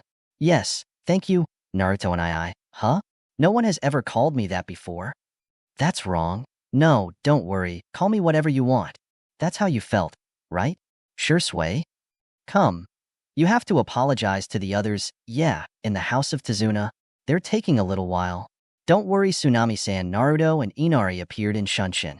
Hello, said Naruto with a smile. Before you say anything, Inari has something to tell us. Inari looked uncertainly at Naruto, who gave him a serene smile to reassure him. I am very sorry, Shinobi-san. I let myself be carried away by my emotions. But now I have learned that I must control myself and think about things better. I am sorry for having told you that you do not understand the pain. Now I know that you more than anyone can endure it. I humbly ask you, please help our people and defeat Gato. Please, Inari bowed. Everyone at the table stared at Inari, who looked up timidly, but calmed down when she saw that everyone was giving her a smile. Don't worry, Inari, we forgive you, Kushina said. Thank you very much. Really? Said Inari, holding back tears. Kiyomi and Mito approached the little boy to hug him and tell him that they would take care of him. Tsunami approached Naruto. Thank you very much, Naruto. I haven't seen it like that in a while, Tsunami said very happily. It's no big deal. I didn't know you were good with kids, Sasuke said. Every day one discovers more, said Naruto. Naruto looked at Minma, who was looking directly at him. Minma's eyes turned into the cubies for a moment, and then returned to normal in less than a second. At that moment, Naruto remembered the Kyuubi's gift. I guess it's time to discover my new family, Naruto thought. Also, we have to be ready for Zabuza's return. Things in the Land of Waves were going well. First of all, Naruto, Sasuke, and Kiyomi had already mastered the Chidori. The thing is that the Chidori was a murder technique, and Sasuke and Kiyomi had not yet killed someone, which means that the first time they use the technique, it will be to kill someone. However, Naruto was confident that they would be ready. Mito and Minma had been training as well. However, Minma still had problems with Naruto's entry into his mind. It had baffled him to the core of himself. Meanwhile, Mito had had contact with his part of the Kyuubi, the YNG half. The half of Myth was less patient than the Een half, in addition to being more aggressive and holding much more hatred. However, this half learned of the conversation that the Een half had with Naruto, which made him calm down a little. So he contacted its bearer to tell her about the conversation. Now with Sakura, well, it's improved somewhat. Or at least that's what it's supposed to be. It wouldn't be such a hindrance anymore, I think. Location: Country of Waves, House of Tazuna Sunrise. The sun is too annoying, but thanks to it we are alive. The dawn star rose over the dawn to usher in a new day. The sun's rays surpassed the blinds on the windows of Tazuna's house. A certain black-haired man received the extension of the direct sun on his face, causing him to grimace and then open his eyes. You really are annoying, but since... Naruto murmured. The sun's rays crashed into the faces of the other people in the house, causing each one to wake up and start a new day. Good morning, Sasuke said, catching Naruto's attention. Good morning, he returned the greeting. The boys slept in the living room with different sleeping bags, which came sealed in rolls. Good morning, Minma, said Naruto. Whatever, the redhead murmured. Well, I guess it's time to start the day. Naruto touched his sleeping bag so that it disappeared in an explosion of smoke, indicating that it was sealed again. Sasuke jumped up while stretching. Naruto touched Sasuke's sack, which also resealed itself. Minma, get up so I can seal your bag, said Naruto. I want you to force me, said Minma Challenger. You see. Naruto sighed and touched Minma's sack, which sealed, making Minma hit the ground. Hey, calm down now. We have to get up. It took a while until everyone was awake and ready to have breakfast. Well, almost everyone after. All Naruto, Mito, Minma, and Kushina wouldn't eat, to save food. After eating, Naruto went outside to stretch a little. After a while, Sasuke and Kiyomi came out to find a sitting Naruto. The two brothers sat next to him. How much do you think? The girl asked. Guys, you know about the Myth and Minma condition, right? Yes, the two brothers responded. When Minma lost control against Inari, I had the opportunity to talk to the Kyuubi. After a conversation, let's say I gained some of his trust, and he gave me a gift. Really? Receiving a gift from the Kyuubi must be great, Kiyomi said. That's right, but I can't use this gift in a bad way. It's the first time I'm going to use it, so I'm going to head towards the forest to avoid problems. So what do you say? Will you accompany me? Sure, let's go, Sasuke said. Naruto, Sasuke, and Kiyomi headed towards the forest. They found a small clearing in which they settled. All right, show us your new gift, said Sasuke. Naruto bit his thumb, causing blood to flow. He spread the blood over his right hand and performed the hand seals. Ninpo, Kuchiyos no Jutsu. A small explosion of smoke appeared next to Naruto. The smoke dispersed, showing the figure of a small light gray fox. Its small ears had small silver sparkles, green eyes. Behind it, a small tail swung. It had the same gray color with a silver tip. The little fox shook his head and then scratched his little ear and looked around. I'm sure I shouldn't be here, said the little fox. The fox looked around, realizing that he was surrounded by three people who were looking at him with different expressions.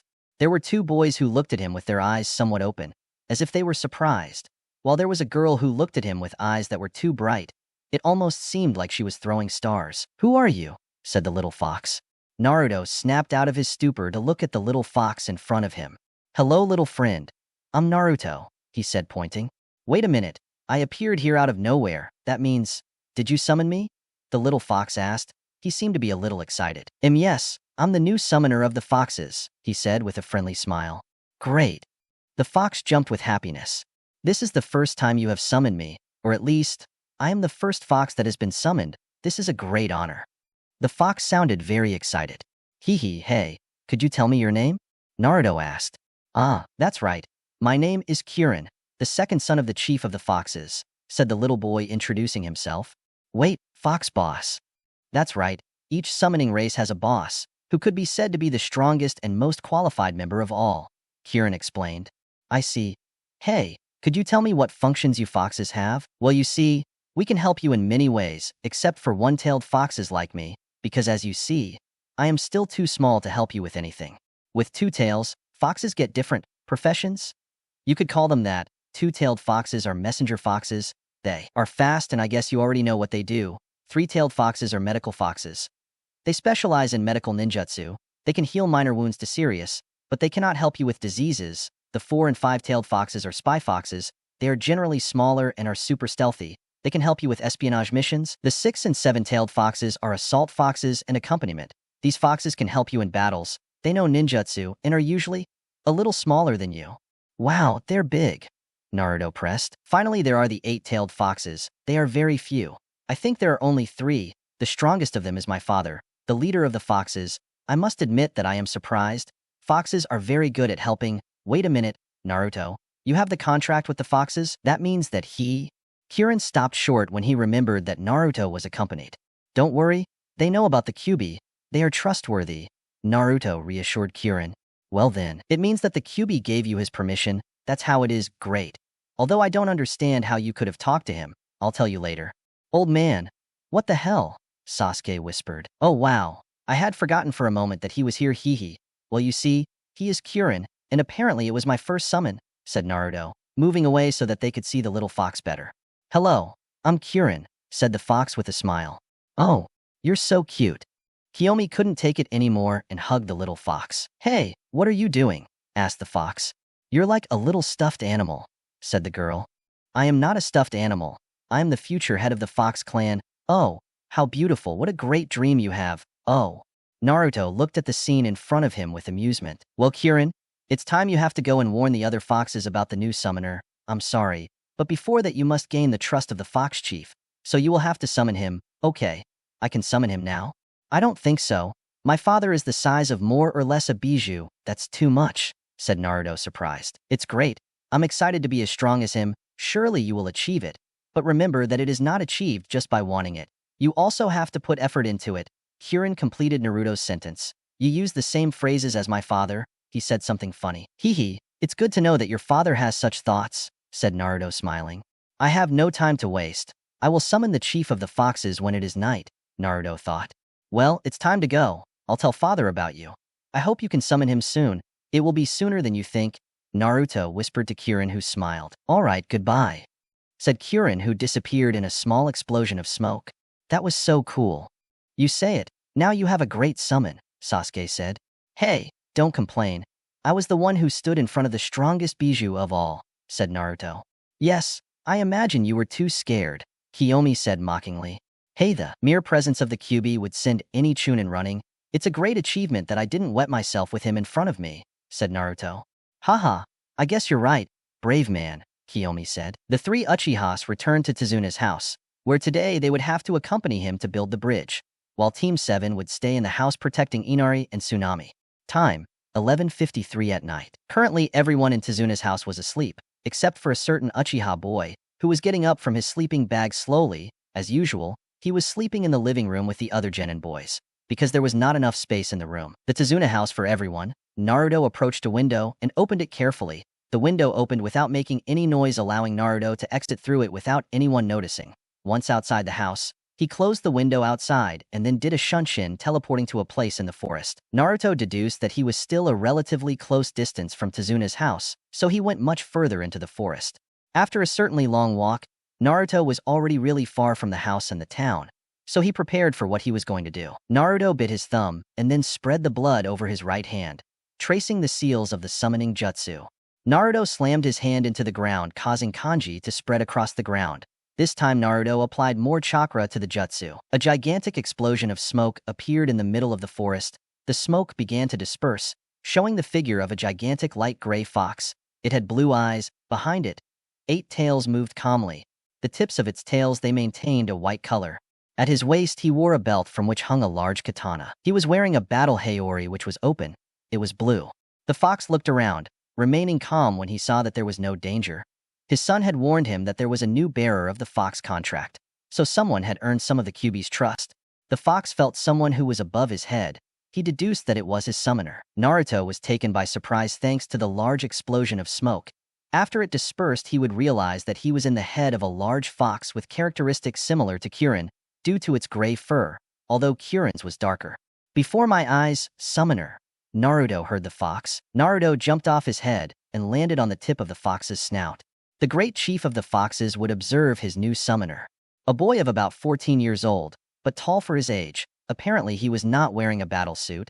He was wearing a black short-sleeved shirt with gray pants that reached his ankles, and he was barefoot. Black hair with faint hints of blue at the ends, coal-black eyes. Nice to meet you, head of the foxes. I am Naruto, candidate for summoner. Naruto congratulated himself for quickly improvising a presentation. I see. I'll be direct with you. What do you think about the summoning of the foxes? Your son told me a lot about the clan, and I must admit that I am impressed. You foxes are great company. Stop there. Huh, did I say something wrong? Did you say company? Yeah. Tell me the reason for considering us a company. I cannot observe anyone as if they were a tool to increase my power or my arsenal. You foxes are living beings. I cannot treat you as objects that I can use to my advantage. You are not tools. You are fellow shinobis. Well, great and peculiar shinobi companions. Comrades, tell me your name, boy. Naruto Uchiha, sir. An Uchiha. And he is not hungry for power, just as the Kyuubi painted them, thought the great fox. The fox looked into Naruto's eyes, searching for signs of lying. To no avail. Naruto Uchiha, you have proven to have the thoughts of someone worthy. There is only the last test left. Look straight into my eyes. The Kyuubi has granted me the ability to see your worst memories. If you are able to endure the test and stay firm in the face of your fears and continue with determination, you will be completely worthy. Naruto would not back down. He would prove that he was strong, and if this was the way, he would do it. Naruto would look into the eyes of the great fox. He would be trapped by the ability granted by the Kyuubi. Naruto would go through his worst memories, the death of his mother, the death of the clan, the torture by Itachi, the thousands of times he saw his brother die. He would go through a series of illusions. He would see Itachi killing Sasuke and Kiyomi without being able to do anything, would see all his loved ones die in front of him without him being able to do anything, just like what happened with Shisui. Shit. Naruto would whisper. That was his worst fear, not being able to protect what he wants, feeling helpless, feeling useless, feeling that he is not able to do anything for those he loves, feeling the pain of losing someone. Another time, Naruto's Sharingan activated. It shone bright red. Suddenly, the tomos began to spin aggressively, showing the pattern of Naruto's manjikyu. Naruto's mind was about to cease due to mental fatigue. However, Naruto remembered something. I'm so proud of you. I've seen what you're capable of. See through deception. See through things. Be a great shinobi. Trust yourself. Oka-san, Naruto whispered. He had remembered the sweet words that his mother recited to him. Ni-san and Oka-san trust me. I can't let them down. Oto-san. Oto-san also trusted me, even before I was born. I'm not going to let them down. I am Naruto, Uchiha, Senju. Naruto's manjikyu turned off. While the illusions disappeared, Naruto found himself in a completely black space. Naru, the word echoed throughout the space. Suddenly, everything turned white, showing the figure of Tenshiro Senju, Itomi Uchiha, and Shisui Uchiha. Oka-san, Ni-san, Oto-san. Naruto was about to say something else. Well done, said Tenshiro. That's my little brother, Shisui said with a smile. Itomi would approach Naruto, placing her hands on the little Uchiha's cheeks. Keep it up, Naru. Naruto only managed to nod. After that, Naruto was suddenly transported back to reality. The giant fox would see a small tear come out of Naruto's eye. However, it showed no signs of breaking, but rather, it was as if it was keeping itself under control. Naruto Uchiha, you have proven yourself worthy enough to take the Fox clan to your side. Any person would have broken down at the worst memories that their mind holds. Even most would have fainted.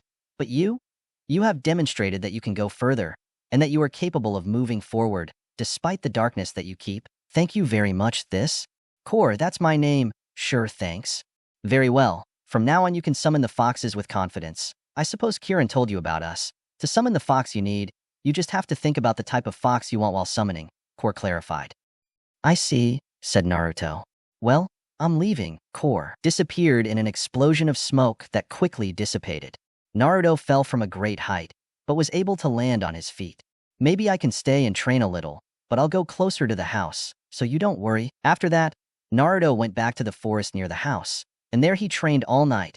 Well, this experience had kept him awake. Time. 6:02 in the morning. The sun was rising once again over the horizon. Naruto was lying on the ground somewhat tired. After training a little, sleep had returned to his body and he decided to rest. However, around him there were burned trees and some they had holes. It shows that he had trained his Katan Jutsus, in addition to performing the Chidori a few more times. A thin figure was walking near Naruto. When he appeared, neither of them had realized his proximity. The new presence was wearing a pink kimono, with red details and a print of small black spirals. He was wearing a colored band, white tying his waist. The figure's skin was light and in simple clothes it seemed very soft, long, straight black hair that reached down to her back, 2 strands framing her face, chocolate-colored eyes. She was carrying a basket where you could see plants and flowers. The figure looked at the boy who was lying on the ground. He looked at the destruction that surrounded him and sensed that the boy had been training. He approached him and crouched down next to him, stretching out his hand to place it on his face. However, the boy grabbed her hand even with his eyes closed. Naruto felt the presence of someone. He immediately put his body on the defensive and was able to grab the hand of that presence. He opened his eyes seeing what seemed to be a girl who looked at him with curiosity and surprise. "Hey, what were you planning?" Naruto asked a question. "Oh, nothing in particular, I just wanted to wake you up. If you keep sleeping on the floor you might catch a cold." "I see. Who are you? Isn't it rude to ask someone's name without giving yours?" "Okay, I'm Naruto, and you?" "I'm Haku, nice to meet you," he said with a smile. "I see you've been training. If so, I want to become stronger." "What is your reason for becoming strong?" "Well, you see, there are certain people I want to protect, and I also have a goal, but it's something personal." "I see. After all, you are a shinobi. You know, I also have a person to protect. In fact, she is currently somewhat injured. That's why I am collecting medicinal plants," he said, pointing to his basket. "I believe that people take their maximum power when they have to protect those they love." "I agree." Naruto and Haku stayed talking a little more. Along the way, he helped Haku collect more plants until Naruto decided to leave. Because he had to get home, he just hoped they were still asleep. "Well, Haku, I have to go now." "Me too. Oh, and by the way, I'm a man," he said with a smile. "Anyone who knows how to notice the beauty that you carry would know that you are a woman. In addition, you wear bandages on your breasts so that they are not noticeable." "Hee hee. You discovered me," he said with a very small blush. "It was just out of shame." "Well, goodbye. I hope to see you again, by the way. Tell Zabuza to get better." Haku, tensed upon hearing those words, quickly took out Sanbon from a pocket and got into a battle pose. "How did you discover me?" she asked seriously. "Your presence is equal to that of the ninja hunter who saved Zabuza. My intuition led me to think that you were the one who saved him. After all, you have a friend to heal.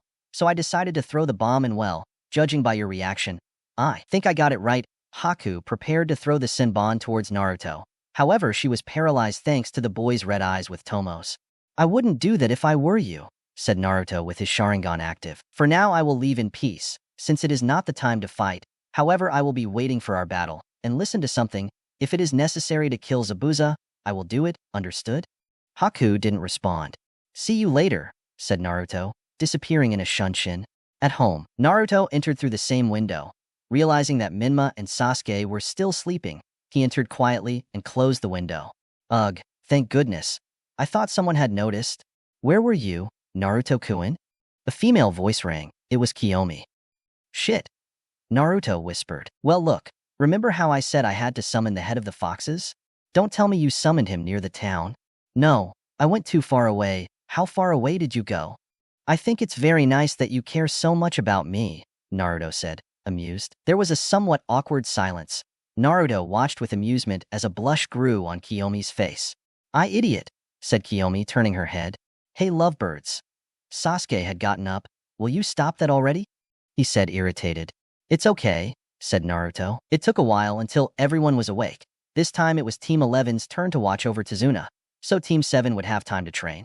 Meanwhile, the bridge is advancing rapidly even though many people had given up because of it, afraid that Gato would chase them. However, Mito and Minma, who had the ability to create too many clones, helped Tazuna to build it quickly. Naruto this time decided to go to the town to see how things are going. He was accompanied by Sasuke, who decided to accompany him in case something happened. Kiyomi had stayed with Team 11. Naruto and Sasuke observed the deplorable state of the town. It was somewhat depressing.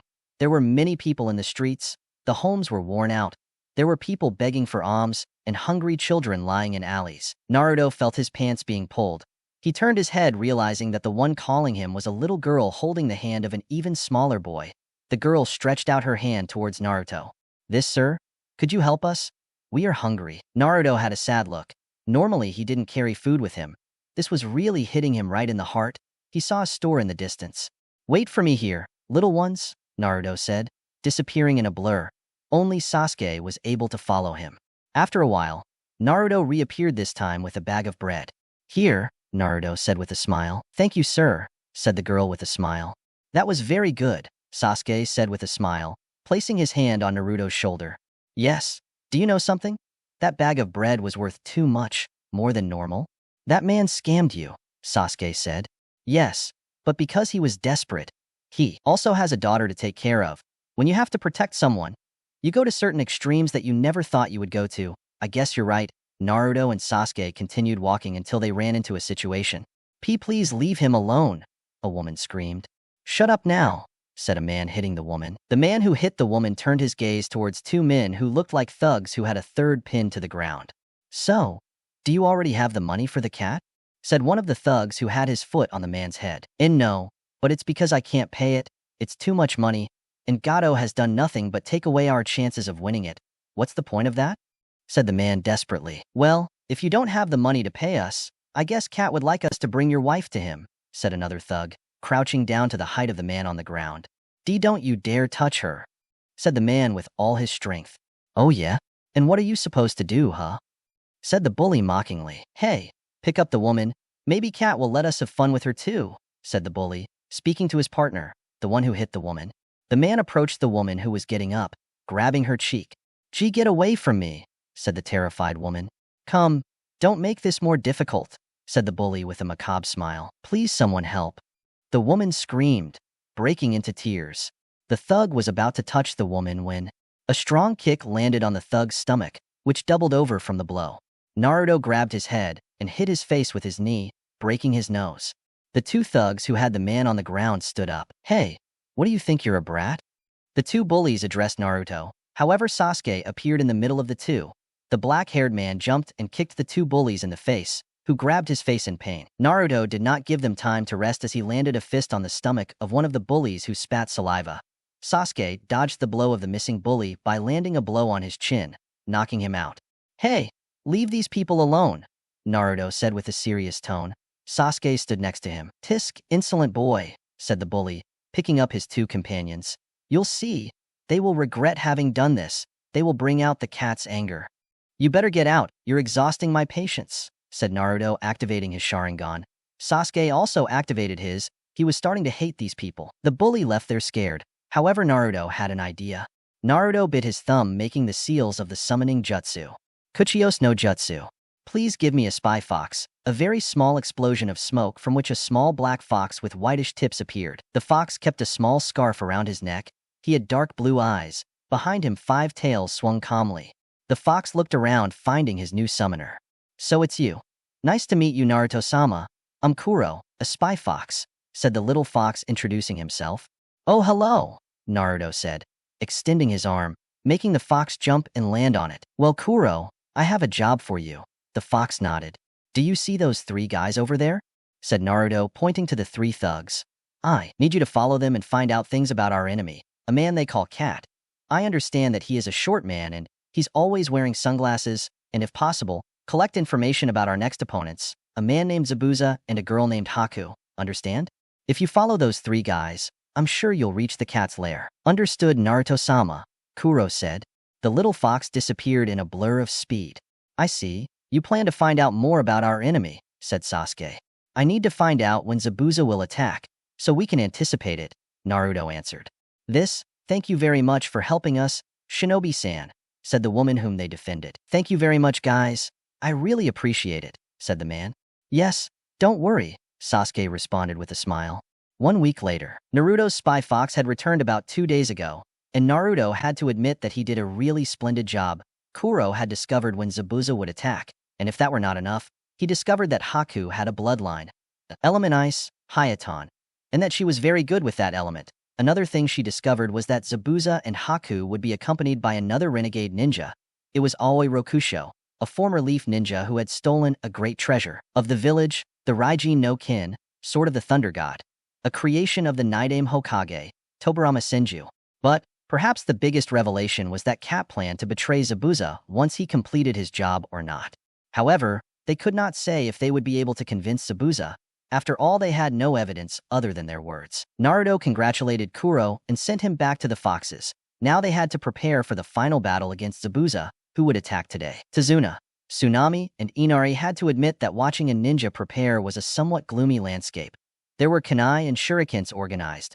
Naruto and Kushina sharpened their swords while the others stretched a little. After that, Team 7 and 11 along with Tazuna would leave for the bridge, which was almost finished. Tazuna only had to defeat Zabuza one more time, and thus Tazuna would finish his bridge. Naruto had left a shadow clone hidden in case something happened to Inari and Tsunami, who would be left defenseless in his house. After a walk, the Konoha teams arrived at the bridge, which was infested by fog, a sign that Zabuza was lurking. Hee, we meet again, Konoha ninjas. Zabuza's voice echoed throughout the bridge. The figure of the renegade came into view. He was still wearing his leg and arm warmers, however. He was now wearing a sleeveless black full bodysuit, in addition to the bandages that covered half of his face now falling towards him. His shoulders. At his side, the hunter ninja who had saved him appeared with his mask on. The fog dispersed a little more, showing a thin man with green hair that fell to both sides, purple eyes, wearing a sleeveless full bodysuit. Dark blue with lilac edges, he wore a kind of glove on his left hand while on his right he wore a longer fingerless glove. On his back he carried a kind of umbrella while on his waist he wore a colored handle. Black with a strange shape, it was Aoi Rokusho, the ninja who stole the lightning sword. 3 more people appeared next to him. They were young people who do not appreciate being over 14 or 15 years old. They wore Amigakure ninja bands, just like Aoi. Apparently they were genin who also escaped from their village. So those are the ninjas that Konoha commanded, said Aoi, sounding confident. You shouldn't trust yourself. Everyone is very skilled, including the genin, said the hunter ninja who everyone already knew was Haku. Please, I'm sure my genin could handle them easily, said Aoi laughing, accompanied by his genin. The Konoha ninjas were just silent. From the fog, 6 Zabuza clones appeared surrounding everyone. I guess they weren't expecting that, Zabuza said amused. Kakashi looked at the clones impassively. Naruto activated his Sharingan and looked at his sensei, who nodded at him. Naruto disappeared in a blur, appearing in the same place after a second. Suddenly, all the Zabuza clones turned into water, signifying that they had been defeated. Oh wow, it looks like we have a speedster. I think you have a rival, right, Haku? Zabuza said to the hunter ninja who nodded. PFFFF, always snorted. He didn't think what Naruto did was impressive. Okay, Team 7, Team 11, I hope you are ready. I will go for Zabuza. Kushina could serve as support to fight against Zabuza and Aoi at the same time.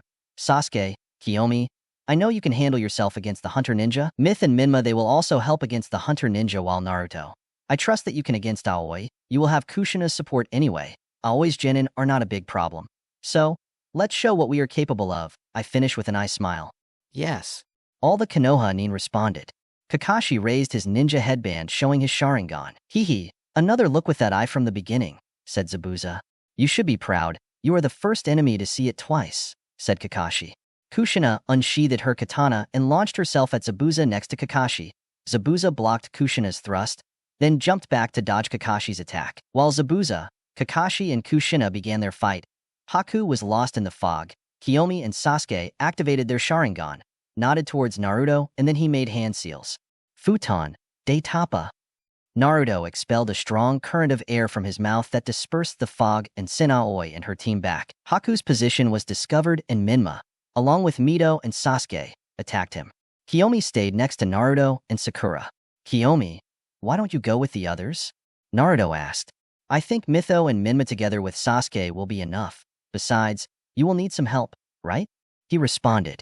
Could it be, Sakura, can you stay and take care of Tazuna-san? The pink-haired girl nodded. How about we go and kick some ass? Kiyomi said smiling. Yes, said Naruto. Kiyomi and Naruto launched themselves against Aoi and her team. Heh, how'd it go? Said Aoi's genin headed towards Naruto, who jumped and kicked one of the genin's chests, sending him to the ground. Kiyomi appeared behind him and landed a strong blow on the stomach of one of the genin, who doubled over. The third genin tried to hit Kiyomi in the face, however. She crouched down and gave a roundhouse kick to the genin's side. Naruto finished it off by hitting his face. The genin fell almost fainting to the ground. Naruto directed the kicking genin who was getting up, starting a taijutsu battle. Kiyomi had her own battle with the other genin. Aoi watched in surprise as her genin were easily beaten. The genin who was fighting with Kiyomi was beginning to get desperate. He was not able to land a blow. While Kiyomi connected all the ones he threw, the genin, tense, began to launch attacks left and right. However, the Sharingan predicted them. Without problem, Kiyomi used his flexibility to his advantage and dodged each blow with grace. The rival genin took out a kunai and launched cut after cut. Kiyomi took out his own kunai and blocked each of the genin's attacks, which attempted a lunge. Kiyomi dodged and grabbed the arm with the weapon. With his other arm, he elbowed the genin in the face, which loosened his grip on his weapon. Kiyomi took advantage and disarmed the genin. This attempted another direct hit. Kiyomi stepped back dodging. He stepped forward and kicked his side, concentrating chakra in his fist and smashed it against the stomach of his rival, who screamed in pain and was thrown back spitting blood. Finally, the genin fainted from the pain. The Uchiha sighed and watched her friends battle. What could be said about Naruto's rival? He was being used as a punching bag. The genin attempted a blow to the stomach. Naruto stopped him and began the counterattack. Blow to the liver, kick to the knee, blow to the face, left blow, right hook. Each blow hurt like hell for the poor genin, who fell unconscious after an uppercut from Naruto. The genin who was knocked down first began to get up and wanted to attack Naruto. However, a direct blow landed on his face, causing him to faint. Naruto watched Kiyomi for a moment, who was approaching him. However, the two had to dodge a yellow lightning bolt. Apparently the lightning came from Aoi's sword. Heh, looks like they managed to defeat those useless people, said Aoi. A few moments ago you claimed that they could easily defeat us, Kiyomi replied. Maybe, but that doesn't matter now. What's going to happen next is that I will beat them up until they beg for mercy, said Aoi with a smile. Naruto took his chikudo out of its seal, unsheathing it, while Kiyomi firmly gripped her kunai. The Uchiha attacked Aoi, who received him with his sword. The blades of the tools collided with each other, starting a battle of physical strength. Anyone who knew the basics of the clans would know that it is very difficult to beat a Senju in a fight. Of physical strength. Naruto began to gain ground on Aoi, who noticed it and jumped back. He jumped forward to try a horizontal cut. Naruto crouched down, avoiding the cut. Kiyomi took advantage and tried an aerial kick towards Aoi, which managed to block it with his arm. However, it was dragged backwards. He was able to remain standing. Naruto attacked with a downward slash. Now that he had completely overcome his first kill, he was not afraid to make killer moves. Aoi blocked the slash and began an addictive Genjutsu battle. Slashes came and went while small sparks came out of the clash due to the contact with the lightning sword. Naruto jumped back and passed through hand seals. Katan, Gukakyu no Jutsu. Naruto spat out the large sphere of flames that Aoi narrowly avoided, burning his arm a little in the process. I shouldn't have launched a jutsu of that magnitude. It could damage Tazuna-san's bridge. I think lower-ranked jutsus are better, Naruto thought. Kiyomi launched herself at Aoi, clashing kunai with sword. While Kiyomi kept Aoi at bay, Naruto thought about what to do. The Raijin no Kin is very powerful. I must think of a way to counter it. Also, I will see if I can defeat it without breaking it. It would be good for Konoha to recover one of its treasures. Naruto continued thinking until he had an idea. Kiyomi, get away. Naruto shouted at Kiyomi, who jumped away from Aoi. The Uchiha passed through hand seals. Right on, Jibashi. Naruto extended his hands, sending a burst of electricity towards Aoi, who could not dodge it. However, Naruto was surprised to see that the Raijin no Kin absorbed part of the attack, reducing the damage. Certainly the Raijin no Kin is an incredible weapon, said Naruto, making Aoi smile. Ha ha ha, I told you, little boy. With this sword, I am invincible. Aoi rejoiced. However, he was still somewhat sore. Well, I have 3 things to tell you, Naruto interrupted, making Aoi raise an eyebrow. The first, you are not invincible, Aoi frowned. The second is that I can say that without that sword you are just a poor talker. Naruto lowered his thumb, making Aoi growl and Kiyomi giggle. And the third, Naruto continued, is that you forget that the weakness of lightning is the wind, futon, Shinkajin, wind release, void blade. Naruto brought the blade of his sword towards his mouth.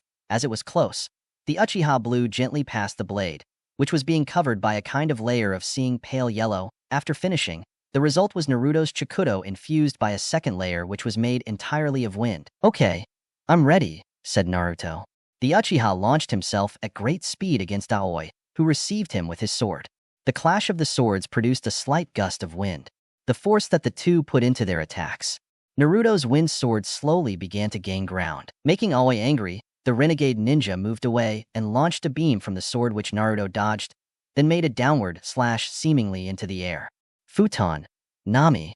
A wave of cutting wind in the shape of a waning wave quickly headed towards Aoi, who narrowly avoided it. Aoi watched in surprise as a cut appeared on his cheek, while a larger one appeared on his shoulder. Aoi cursed under his breath as he grabbed his wound. Naruto quickly ran towards him and introduced him into another battle. Every time Aoi defended himself, another small wound appeared on his skin. This due to the second layer of wind that covered Naruto's chikudo. "Damn you!" Aoi shouted, trying to give a horizontal cut that Naruto dodged by crouching and sweeping the renegade's feet, who became unstable. Naruto gave an upward kick to the hilt of the sword, snatching it from Aoi's hands. Naruto quickly got up and kicked Aoi, who spit out blood. "Kiyomi, go help the others. I can take care of this guy," said Naruto. "Okay, Naruto-kun, don't lose," said Kiyomi, heading towards the fight against Haku, which was going steady. Naruto began to fight hand-to-hand with Aoi, and, as Naruto predicted, Aoi was very inefficient in taijutsu. Aoi stepped back and took a big jump, taking out the umbrella she had on her back. Ninpo, Juro Senbon. Sunbon Rain. Aoi opened the umbrella from which hundreds of Senbon shot towards Naruto. Futon, Daitapa.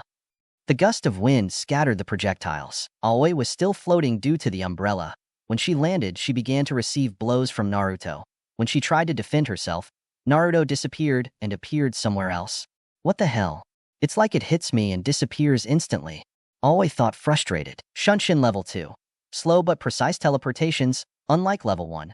This one not only attacks directly, it constantly attacks any part of the body. Unlike Level 3, it is less fast and less aggressive.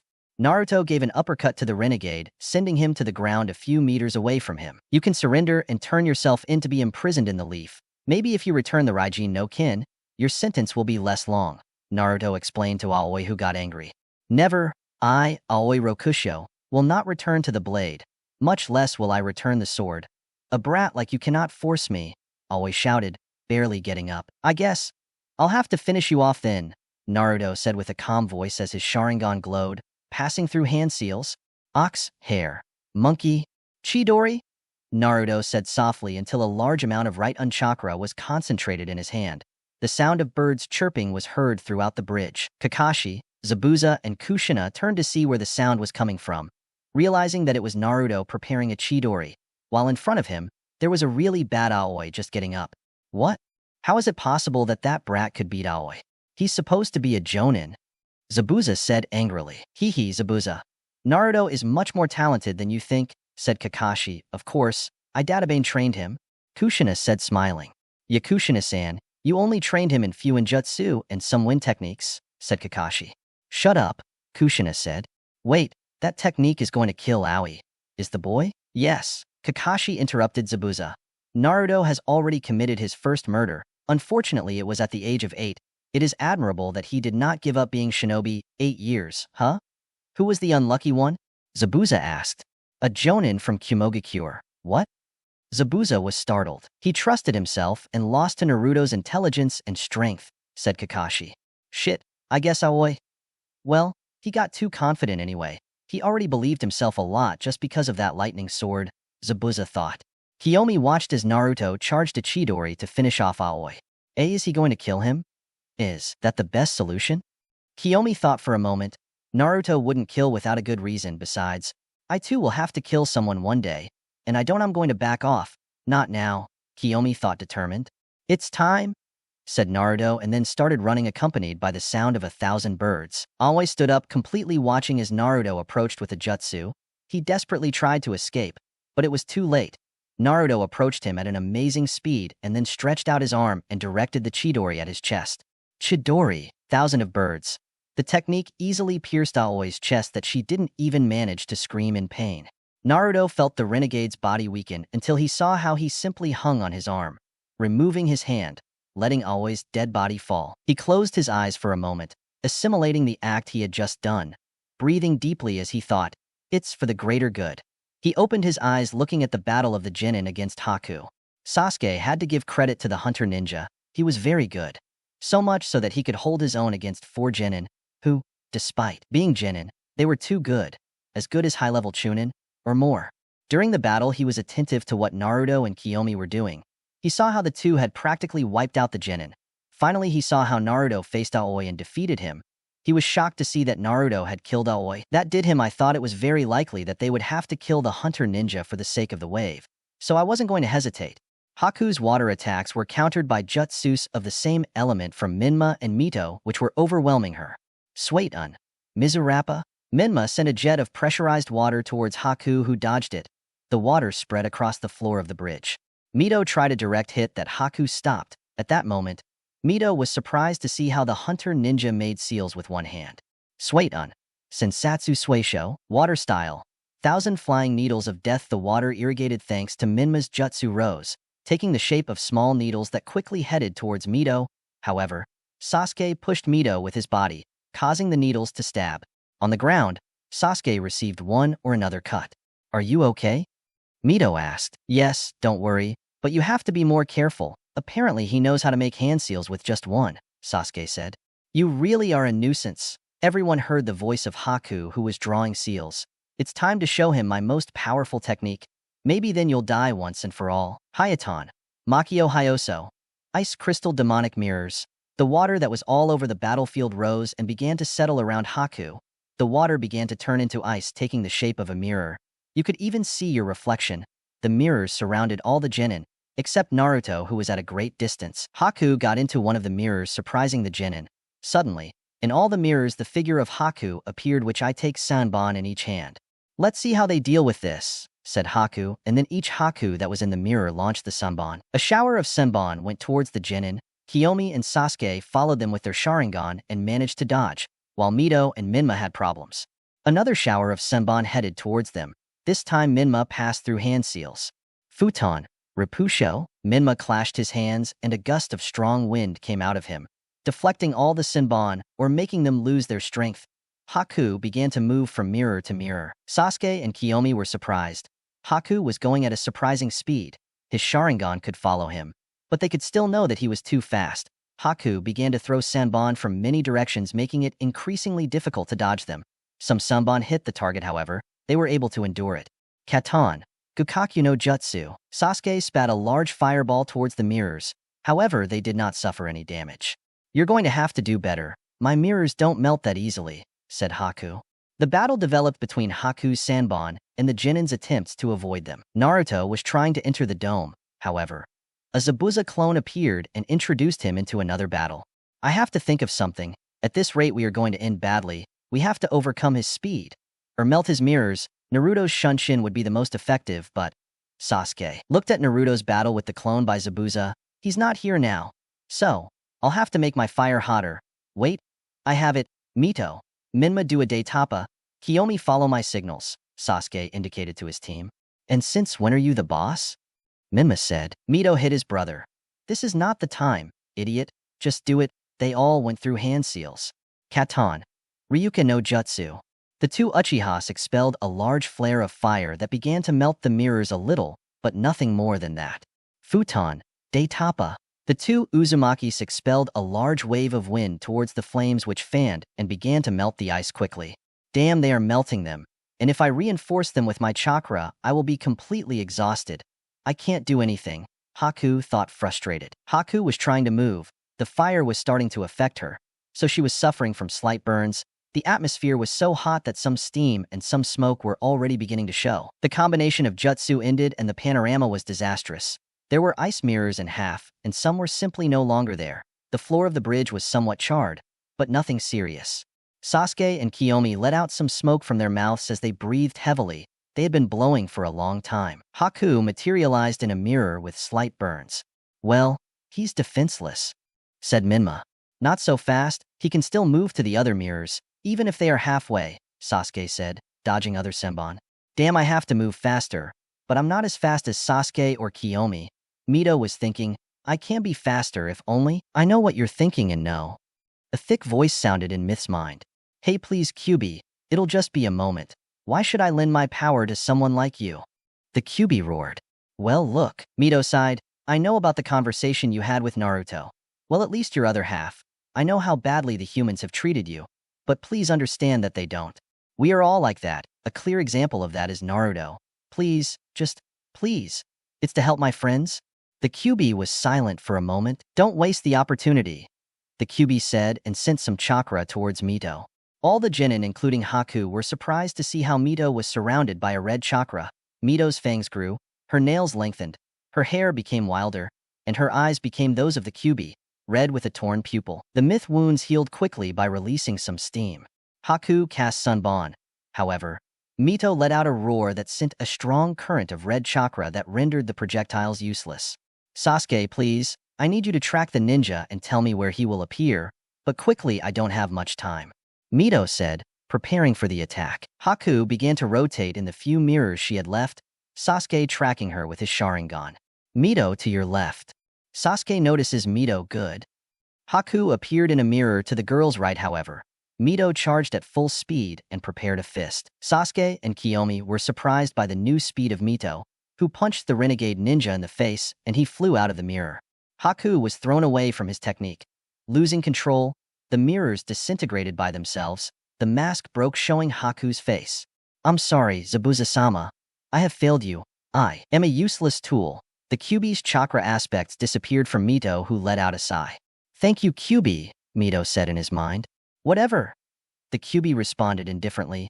Hee hee. What a grumpy little fox, growling. You inept brat.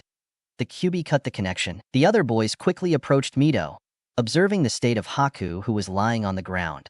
Haku got up slowly and staggering. He had maintained his technique for a long time, so he was tired, but the blow and burns, he was in bad condition. Please, Shinobi, kill me? Why don't you defend yourself anymore? Mima said, you have defeated me, so today I realize that I am a useless tool. I am no longer of any use to Zabuza. I am not worthy of continuing with him, said Haku, crestfallen, waiting for his death. Zabuza? If it's about you wanting it, that's the most pathetic way I've ever heard it. Not only did I love Zabuza, but also my father and my mother. My parents were so kind to me. We were happy sometimes, but then everything changed. What do you mean? Mito asked. Well, it's a blood thing. Hey, my father was the one who changed. He killed my mother and almost killed me. The people in my land began to hate anyone who had Kikei Jinkai in their blood.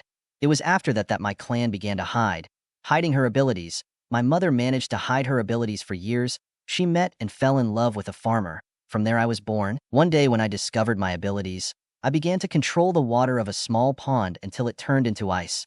My mother scolded me and I tried to hide my ability, but it was too late. My father had seen everything. So in the afternoon, my father pierced my mother with a knife, and when he was about to kill me, you killed him, said Naruto, arriving. He had defeated the Zabuza clone. Haku just nodded. After that I ran away from my house, and soon after I fainted. When I regained consciousness, my father and mother were dead. That was when I became desperate. No one in the world needed me. I was useless. One more nuisance. It is only through the eyes of others that our little lives have meaning. Then Zabuza came and looked at me. His eyes were not filled with hate or fear. He gave me meaning. He made me useful. I, as his tool. That's bullshit, Naruto said. Haku looked up in surprise. I said it. I will never be able to see someone as an object or something like that. People who even think of it. Seeing someone as an object can't help but be labeled as something worse than trash. Zabuza. Either he really feels something for you more than a blacksmith feels with a hammer, or simply, he is an idiot who doesn't deserve to live. I won't let you insult Zabuza like that. Haku moved as best he could and tried to hit Naruto, but Naruto stopped him easily. See? That's the reaction of someone who insults a loved one. You really love Zabuza, like a father. After all, he's taken care of you since you were small, so to speak. And if Zabuza treats you like a tool, he doesn't deserve you. Naruto showed his Sharingan, turning to Haku, who by mistake stared at him. Megan, Kasegui, demonic illusion, binding of pillars. Naruto's Sharingan shined as it slowly rotated. Haku felt as if stakes were stuck in his entire body. He screamed in pain as she crouched on the ground holding her body. Then she felt like she was paralyzed. I'm sorry, but this time we have a mission to fulfill. We can't allow Zabuza to kill Tazuna-san. That Genjutsu will leave you paralyzed. You are an innocent girl, well, more or less. I just hope you have time to reflect. If you're lucky, Zabuza will simply be imprisoned. If you are unlucky, Zabuza will suffer today at the hands of our senseis. Things for Zabuza were not going well at all. First Aoi fell at the hands of the Uchiha brat. Then Haku lost against the Chunin, and now he was losing outright against the copy ninja and the bloody habanera. They had been against this battle from the beginning. She was able to use her fog to escape a couple of times. However, Kushina was a futon user, Kami. As she hated wind users, she had cuts from the body, courtesy of Kushina, and if that were not enough bruises from Kakashi's blows. Very well, Kushina-san, we're almost there. We just have to immobilize him and we'll finish him off, said Kakashi, who this time didn't look so tired anymore. You plan to use the Chidori, right? Yes, but this time it will be my version, he said smiling. Kakashi launched himself against Zabuza. Dodging the defensive slash that the renegade launched, he quickly began to hit. Left punch, right hook, punch, elbow to the stomach, low leg and high kick. Zabuza crawled back, getting a little lost in the fog. Well, now I can attack them by surprise. Zabuza was interrupted when some golden chakra chains began to chase him. He jumped away but received a punch from Kakashi, who appeared next to him. I'm sorry, but I haven't lost sight of you, said Kakashi as his Sharingan spun. The chains imprisoned Zabuza, who was left at Kakashi's mercy. Look at you now. Is that what your ambition led you to? There you have your failed assassination of the Mizukage and your attempted coup d'etat. You became a renegade with an easy-to-learn name. I don't know if I should feel sorry for you. But now, enough talking, it's time to finish this. I won't kill you with a copied jutsu. I'll kill you with my own jutsu. Ox, hare, monkey. Kakashi gathered chakra in his hand, however this time it was different. The electricity spread throughout his hand and the lightning intensified. A small circle of lightning appeared below Kakashi as he bent his knees. All the lightning that danced around seemed to come together. In his hand, Raikiri, lightning cutter. Kakashi stood up straight and stared at Zabuza. I won't let you kill Tazuna-san. He is a noble man with a big dream. Heh, those little people and their little dreams, why should I care? I have my own dream, Zabuza said with a hoarse voice. But to have a dream, you have to have a future. You don't have one. Kakashi responded. Your future? It ends now? Kakashi started running towards Zabuza. All the other genin next to a Haku on the ground watched the scene. Haku couldn't blink. She was so scared. She didn't want Zabuza to be killed. The one who didn't look at her with hatred, the one who took care of her. She didn't. No, I was going to let them kill him. I must be useful, even if it is one last time, he said while with all his strength he made half a ram seal. Naruto turned to see Haku, who was no longer there. In her place there was a small trail of fog and some brightness. Shit, Naruto thought. An ice mirror materialized in front of Zabuza before Kakashi arrived. The characteristic red color of blood completely stained Kakashi's hand and some of his clothes and face. The ground was bathed in blood. He had hit his technique, but on the wrong target. The Umbu girl had suddenly appeared in front of him, just when he could no longer stop. Another mistake, Kakashi? Zabuza said mockingly. Kushina had retracted the chains from her. Kakashi literally had his hand inside Haku's body, the limb protruding from the girl's back. The girl put herself in the middle of my attack, saving your useless life, even if it cost her hers, said Kakashi, somewhat bewildered. Well done, Haku, thought Zabuza, who began to raise his sword. He interfered with my attack so that Zabuza could attack me, Kakashi thought, now surprised. I knew I had found a treasure when I saw you, girl. Zabuza was about to make a horizontal cut to cut Kakashi next to Haku, but a kick landed on Zabuza's face, who lost his trajectory. Kakashi disappeared in a blur with Haku in his hands. Naruto, who had kicked, landed quickly, took out a kunai, and stuck it in Zabuza's left arm, who grunted, but couldn't do anything as a kick landed on his stomach, sending him backwards. Naruto, don't interfere. This is my fight. Zabuza is my prey. Understood? Kakashi said with a stern voice. Naruto didn't reply and walked away, but now Zabuza's left arm was useless. Zabuza launched himself at Kakashi even though his arm was disabled. He attempted a cut, but received a direct punch in the face. Why? Why can't I beat him? Zabuza took another punch and then a spinning kick that sent him backwards. He attempted a downward slash, but Kakashi disappeared and appeared behind him, his hand on Zabuza's neck. I knew that you don't have the level to move forward. You don't know what true strength is, said Kakashi. He stuck another kunai into Zabuza's other arm, disabling him as well. It's time to die. Kakashi was about to finish Zabuza until applause was heard on the other side of the bridge. My. Who knew that the fearsome mist demon would end up like this? I must say you did a terrible job. I'm disappointed. The man who spoke was Cat, who was in front of a bunch of bullies. Gato and his gang were a few meters from Haku's body, where a few meters further away were Zabuza and the others. I suppose that you three are not capable of doing a job well, and look, you charge a lot? Huh? Zabuza. But look, for the same price that I bought you, I could buy all these gentlemen. Doesn't that seem extraordinary to you? Said Cat, referring to the army of thugs behind him. Gato began to walk until he reached Haku's body. That reminds me, you broke my wrist defending that Zabuza. I think it's time to get revenge, said Cat, and then kicked Haku's body. Hey, get away from her, you bastard, Mito said, advancing, but Sasuke grabbed her. Hey Myth, calm down, stay calm, said Sasuke. Although he couldn't deny that it made him angry, he knew how to hide his feelings. And what are you going to do, Zabuza? Are you going to stand there watching them kick her? Mito shouted angrily. Calm down, girl. Haku is dead. What does it matter? What? You mean you can stand there and watch them treat her like trash? You and her were together for years, that doesn't mean anything to you? Sasuke tried to calm Mito down, but she continued. You still don't understand the shinobi way.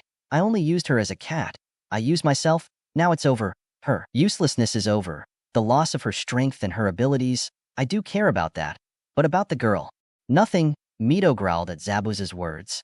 I can't believe you feel that way, but what can you expect from someone like you? Naruto said, walking past Zabuza and standing in front of him, turning his back to him. Zabuza, you are ungrateful. Haku literally gave everything for you. She spent almost her entire life by your side. You were the most important to her, and that didn't mean anything to you? Come on. It wasn't even her I want to be a shinobi, however he decided to become one, just to fulfill your dream. Hey, he gave his life to save you. Doesn't that mean anything either? Zabuza remained silent. You know something? I'm not going to give you a speech about why you should stop being the way you are. I'm not trying to take your side either. She never had a dream of her own, but she doesn't care. In the slightest, you just push her aside. You don't deserve her.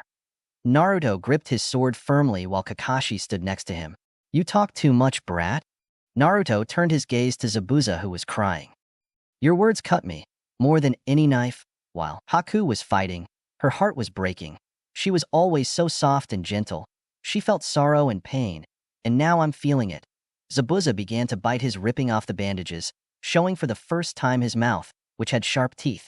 What's wrong? Did the mouse eat your tongue? Are you surprised to see that I'm also human? Even shinobi are human. No matter how much we try to escape that fact, we always fail. Or at least I failed. There was a long silence after that. Child, lend me a kunai, said Zabuza. So you're going for the midget, huh? Yes, if you don't mind. I want to do it alone. After all, my time has come. If you can, protect the people. I have already caused them too much damage, Zabuza said. Naruto gently threw a kunai which Zabuza caught in his mouth. Zabuza started running towards Cat, who hid behind all the bullies. Listen, I want you to finish it now, said the scared Cat. Zabuza started fighting all the bullies by cutting them with the kunai in his mouth. Cut in the chest, cut in the neck, in the head. He kicked them. He used their movements to his advantage. A thug managed to bury a sword in his back, but he did not give up. He kept going. His goal was so close. No, was going to fail now. Zabuza continued running, cutting the thugs in his path who fell dead. He made a big jump and landed in front of a thug whose neck he cut. He continued running, making his way through the thugs, until he finally reached Cat. Zabuza crouched as low as he could and buried the kunai in the Cat's chest, which screamed in pain. However, 8 thugs buried their weapons in Zabuza's back, who did not even scream, but separated himself from the Cat. If you were so desperate to go to the same place as that girl, go ahead, but don't touch me no more, said Cat, holding on in pain. Oh no, I don't think I'm worthy of going to the same place Haku goes, but you and I. Zabuza approached Cat. Get away from me. Get away. No, friend, it's somewhere else we're going to go, you and me together, Cat. Down there. There are so many demons, of all sizes and shapes. Oh yes, I fit perfectly in that place. But your Cat, I'm afraid you will have a very long and painful eternity. Zabuza moved his head, cutting another time on the Cat's chest. He moved his body to the opposite side, making another cut.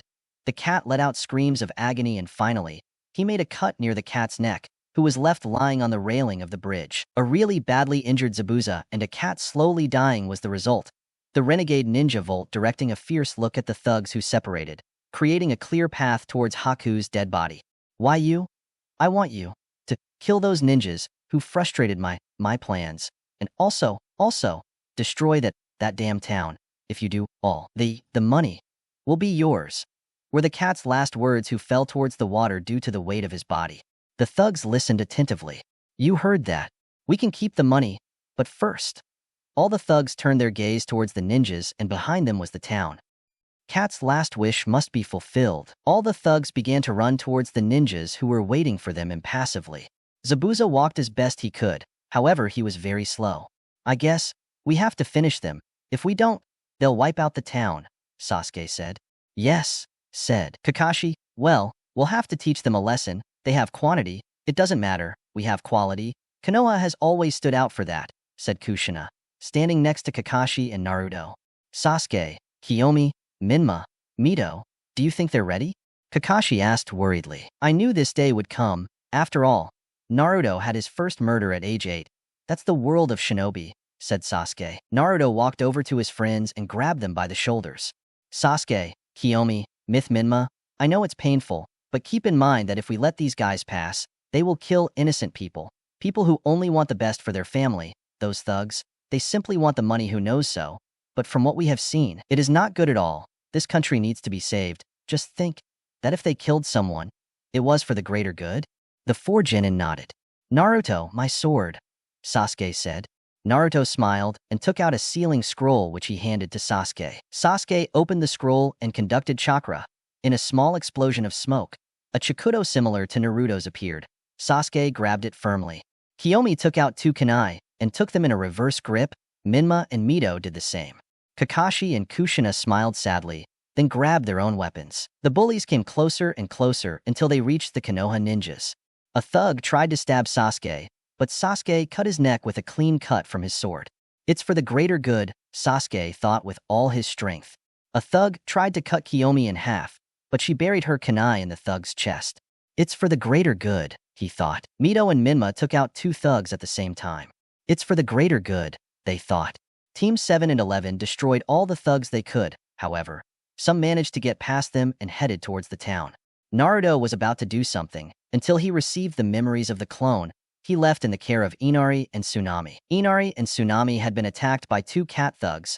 They were easily defeated by the clone, however. Inari had convinced the people to fight for their village. A lot of villagers were heading in a group towards the bridge, until there the clone's memories arrive. Apparently Inari has become very brave. Naruto smiled. I guess we have to endure until they arrive. Although I don't think it will be that difficult. These guys don't reach high genin. The thugs who managed to overtake the ninjas were heading towards the village. However, they were stopped by a large group of villagers led by Inari, who was wearing a small helmet along with a crossbow with small arrows. The villagers carried rakes, sticks, some carried knives or improvised weapons. Look, those are the cat bullies, said one of the villagers. What are we waiting for? Let's fight for our land, shouted another of the villagers. Yes. The others shouted. The villagers fought and managed to make the thugs retreat. There are too many, said one of the thugs. And to finish it off, there are also those shinobis. Another complained desperately. Fuck the money. I'm going to save my life, said an escaping thug. Little by little, the thugs withdrew until there were none left. There were no casualties on the part of the villagers. Cat was dead and no one would miss him. Finally, after so many years, they were free. The genin were in another world. Sasuke kept a blank stare as he looked at a dead thug at his feet. Kiyomi and Mito were on their knees while Minma was completely sitting with a look at nothing. Everyone began to shed small tears. They had killed for the first time. The weight of their actions fell like a bucket of cold water on their shoulders. Naruto approached Sasuke, who was looking at his hands stained with blood. Naruto placed his hand on Sasuke's shoulder, staining Sasuke's shirt a red tone. He also had blood on his hands. Don't worry, Sasuke. We saved the wave. All our efforts were not in vain, said Naruto. Why, yes, Sasuke said, passing his arm over his eyes to wipe away the tears. Sasuke and Naruto watched the others. They approached Minma. Come on. Aren't you supposed to be stronger? This is one more step towards that, said Sasuke. Tisk, shut up. I'm fine. I don't need you to comfort me, said Minma, wiping away her tears. It's fine if you say so. Sasuke and Naruto approached Kiyomi and Mito. Sasuke crouched down next to Mito. If only you could see yourself, Sasuke said, amused. Shut up, said Myth. You know something? This reminds me of the time I saw you cry in the middle of the street. Sasuke laughed a little. I don't need you to make fun of me now, said Myth. Hey, seriously, stop crying. I know you're strong. We have to get over this, you know? Where's the stubborn Myth I know? The Myth that calls you stupid emo? Sasuke stopped his smile. Yes, that's exactly it. But that Myth always has a nice smile. Sasuke said without realizing what he said. Eh, Mito said, blushing. At that moment Sasuke realized. A slight blush appeared on his cheeks. A nice smile like any girl's, you know? Like Sakura's? Mito said amused. Sasuke didn't say anything. Mito started laughing. Hee hee, stupid emo. There it is, Sasuke said smiling. Sasuke helped Myth rise. Kushina watched the interaction with a mischievous smile. Hee, Kushina laughed. Ya Kushina-san, said Kakashi with a drop of sweat. Oh please, don't deny that they look cute together, Kushina said in Kakashi's ear. Naruto crouched down in front of Kiyomi. So this is how I looked when I killed for the first time. We can't compare. You killed when you were 8 years old, Kiyomi said. The blow is still just as strong. The important thing is that we resist it, I suppose. Do you know something? You're pretty when you cry. Naruto wiped away Kiyomi's tears with a finger that wasn't dirty with blood. But you look prettier when you stop crying and smile. Naruto extended his hand to Kiyomi. How about you give me a smile? Kiyomi looked up, a sweet shade of pink adorning her porcelain skin. She smiled and grabbed Naruto's hand. Naruto helped Kiyomi up. As he tried to release his hand, Kiyomi tightened his grip. Thank you, he said. Naruto smiled. It was then that between the cheering of the people and the strength of the moment, they turned their gaze to the front, where Zabuza was still trying to reach Haku's body. However, due to weakness, Zabuza fell face first to the ground. Kakashi and Naruto approached Zabuza. It's admirable that you're still alive, said Naruto. Yes, however, it sounds like it's the end, Zabuza said weakly. Yes, said Kakashi. I want to ask you a favor. What do you want? Kakashi answered again. Take me to her, please. I need to see her one more time. Before I leave, Kakashi covered his Sharingan with his band and responded with a sad look. Yes, sure. Naruto helped me with this. The Uchiha deactivated his Sharingan and nodded. Naruto and Kakashi removed the weapon stuck in Zabuza's back. Kakashi placed Zabuza face up and then carried him in a bridal manner. Kakashi carried the dying Zabuza, accompanied by Naruto. Everyone watched the scene in silence. In the middle of the journey, it began to snow strangely. Hey, impossible, said one of the villagers, surprised. Snow? This time of year? Another villager expressed his confusion. It's your Haku? It's your tears, Zabuza thought. Kakashi and Naruto arrived next to Haku's body. The copying ninja left Zabuza, lying next to Haku. Thank you, Kakashi, child, Zabuza said, getting weaker. Naruto and Kakashi nodded as they walked away. You were always by my side. The least I can do is be with you in the end. Zabuza with great effort brought his hand up to Haku's face. The tips of his fingers managed to touch the girl's soft skin, cold, but so warm at the same time. I know it can't be, but I would like to be able to go where you are going, as I would like to accompany you, Haku. Strangely, the sun's rays managed to surpass the clouds that covered the sky, illuminating Haku's face. A tiny snowflake rested under Haku's eye, melting instantly thanks to the sun, making him assimilate a tear. The sun's rays spread out to cover the place where Zabuza and Haku had finally died, while all around, it was still snowing. She told me that where she came from, it was always snowing, Naruto said softly. Of course, his spirit was as pure as snow, said Kakashi. Naruto stared at Haku and Zabuza's body. Perhaps was it pain that he felt? This is what he thought when he was younger, the lives of those affected by the hatred of the shinobi. He closed his eyes, opening them to show his manjikyu that was slowly spinning. He closed his eyes again, and then opened them again, showing his infinite black emptiness. Rest in peace, even your Zabuza, he thought, and then turned towards the others.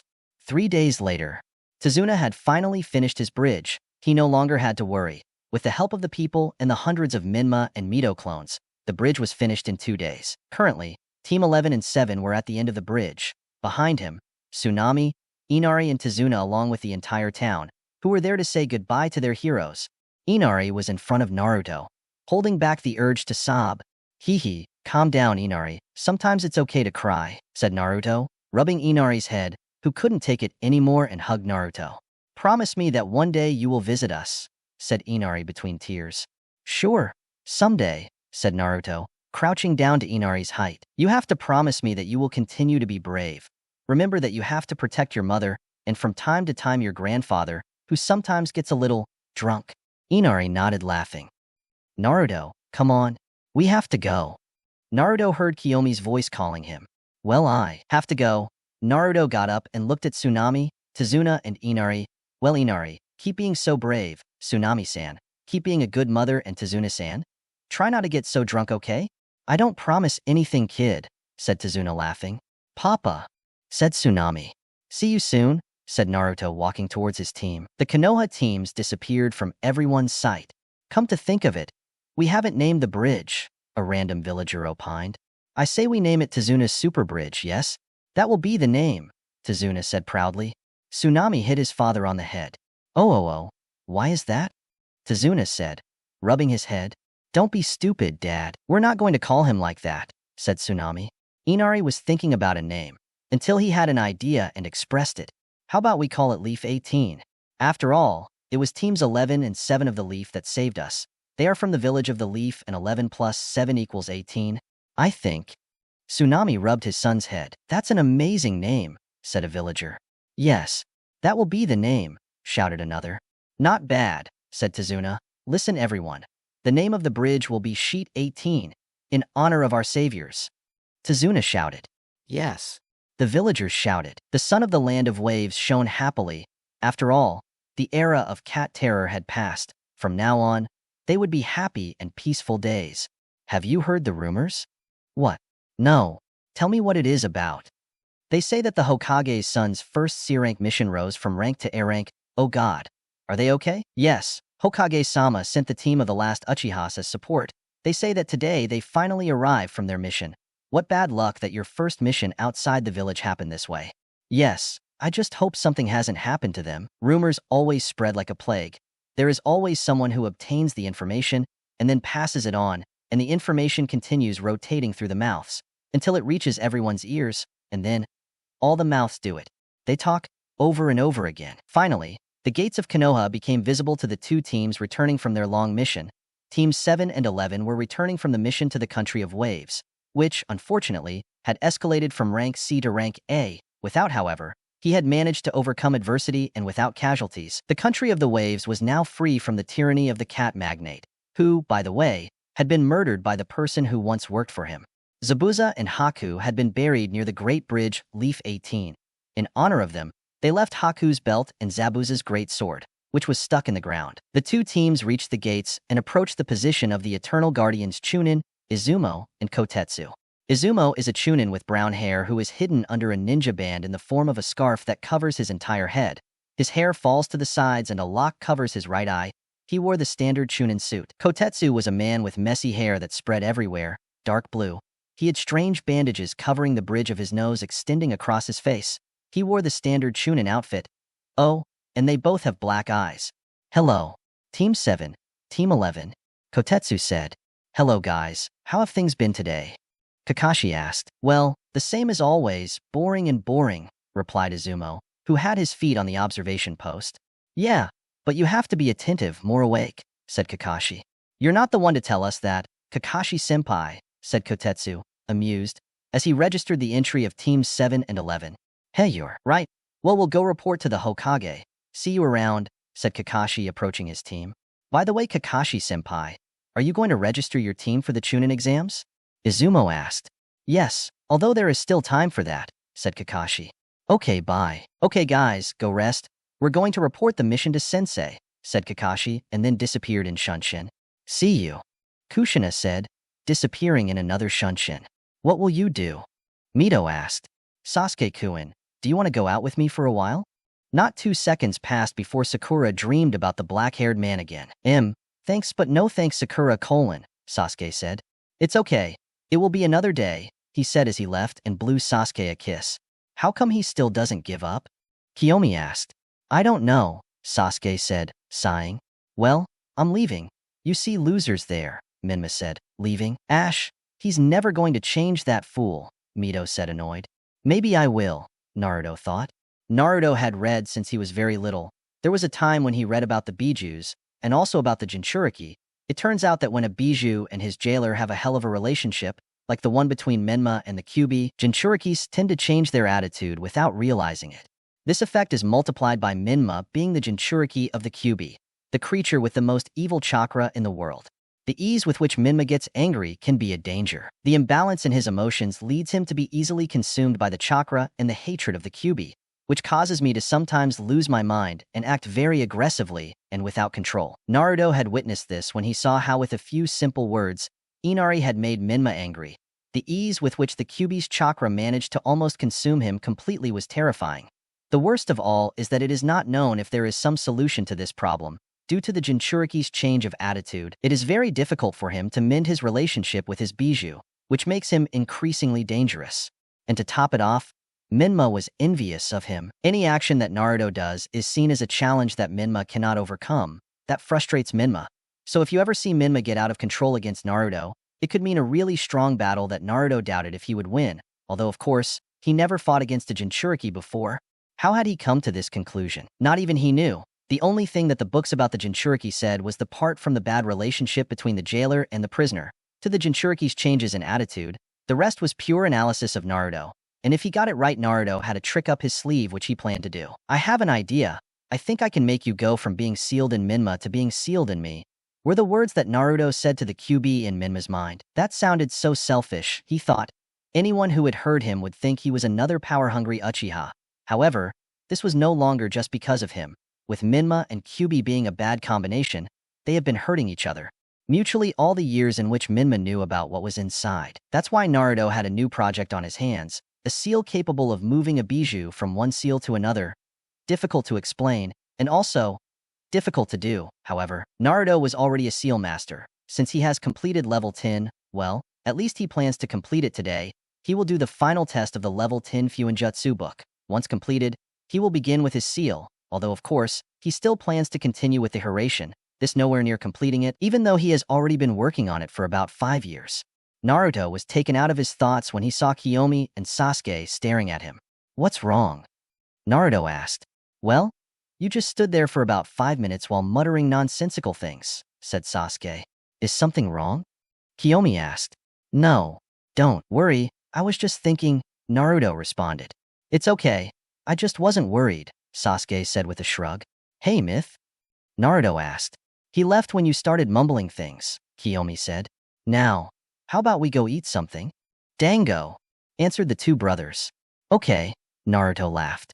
Skip time. 2 months. 2 months have passed since the mission in the Country of Waves. Team 7 continued doing missions this time without Team 11. Naruto had started working on the seal that would transfer the Kyuubi, and to tell the truth, it was not going bad at all. Somehow many clones and sleepless nights have helped. There was no sweat or tears. However, there was a problem. When I completed it, in what situation would I use it? Would it attack Minma off guard? No way. First, he should have Minato and Kushina's approval. After all, it was Minato who sealed the Kyuubi in Minma, and the moment he uses it, it will be a battle. Someday, another thing that he was developing was his Hiraishin. Finally, after so long, his own Hiraishin formula was complete. However, there were still things missing to be able to use it. Plus, he didn't have a place to test the Hiraishin. Those are the advances in Fuinjutsu. Another thing that developed was with the help of Kiyomi and Sasuke. They discovered that the energy of the Chidori can change shape, that helped them create their own jutsus with the help of the Chidori, which will be explained later.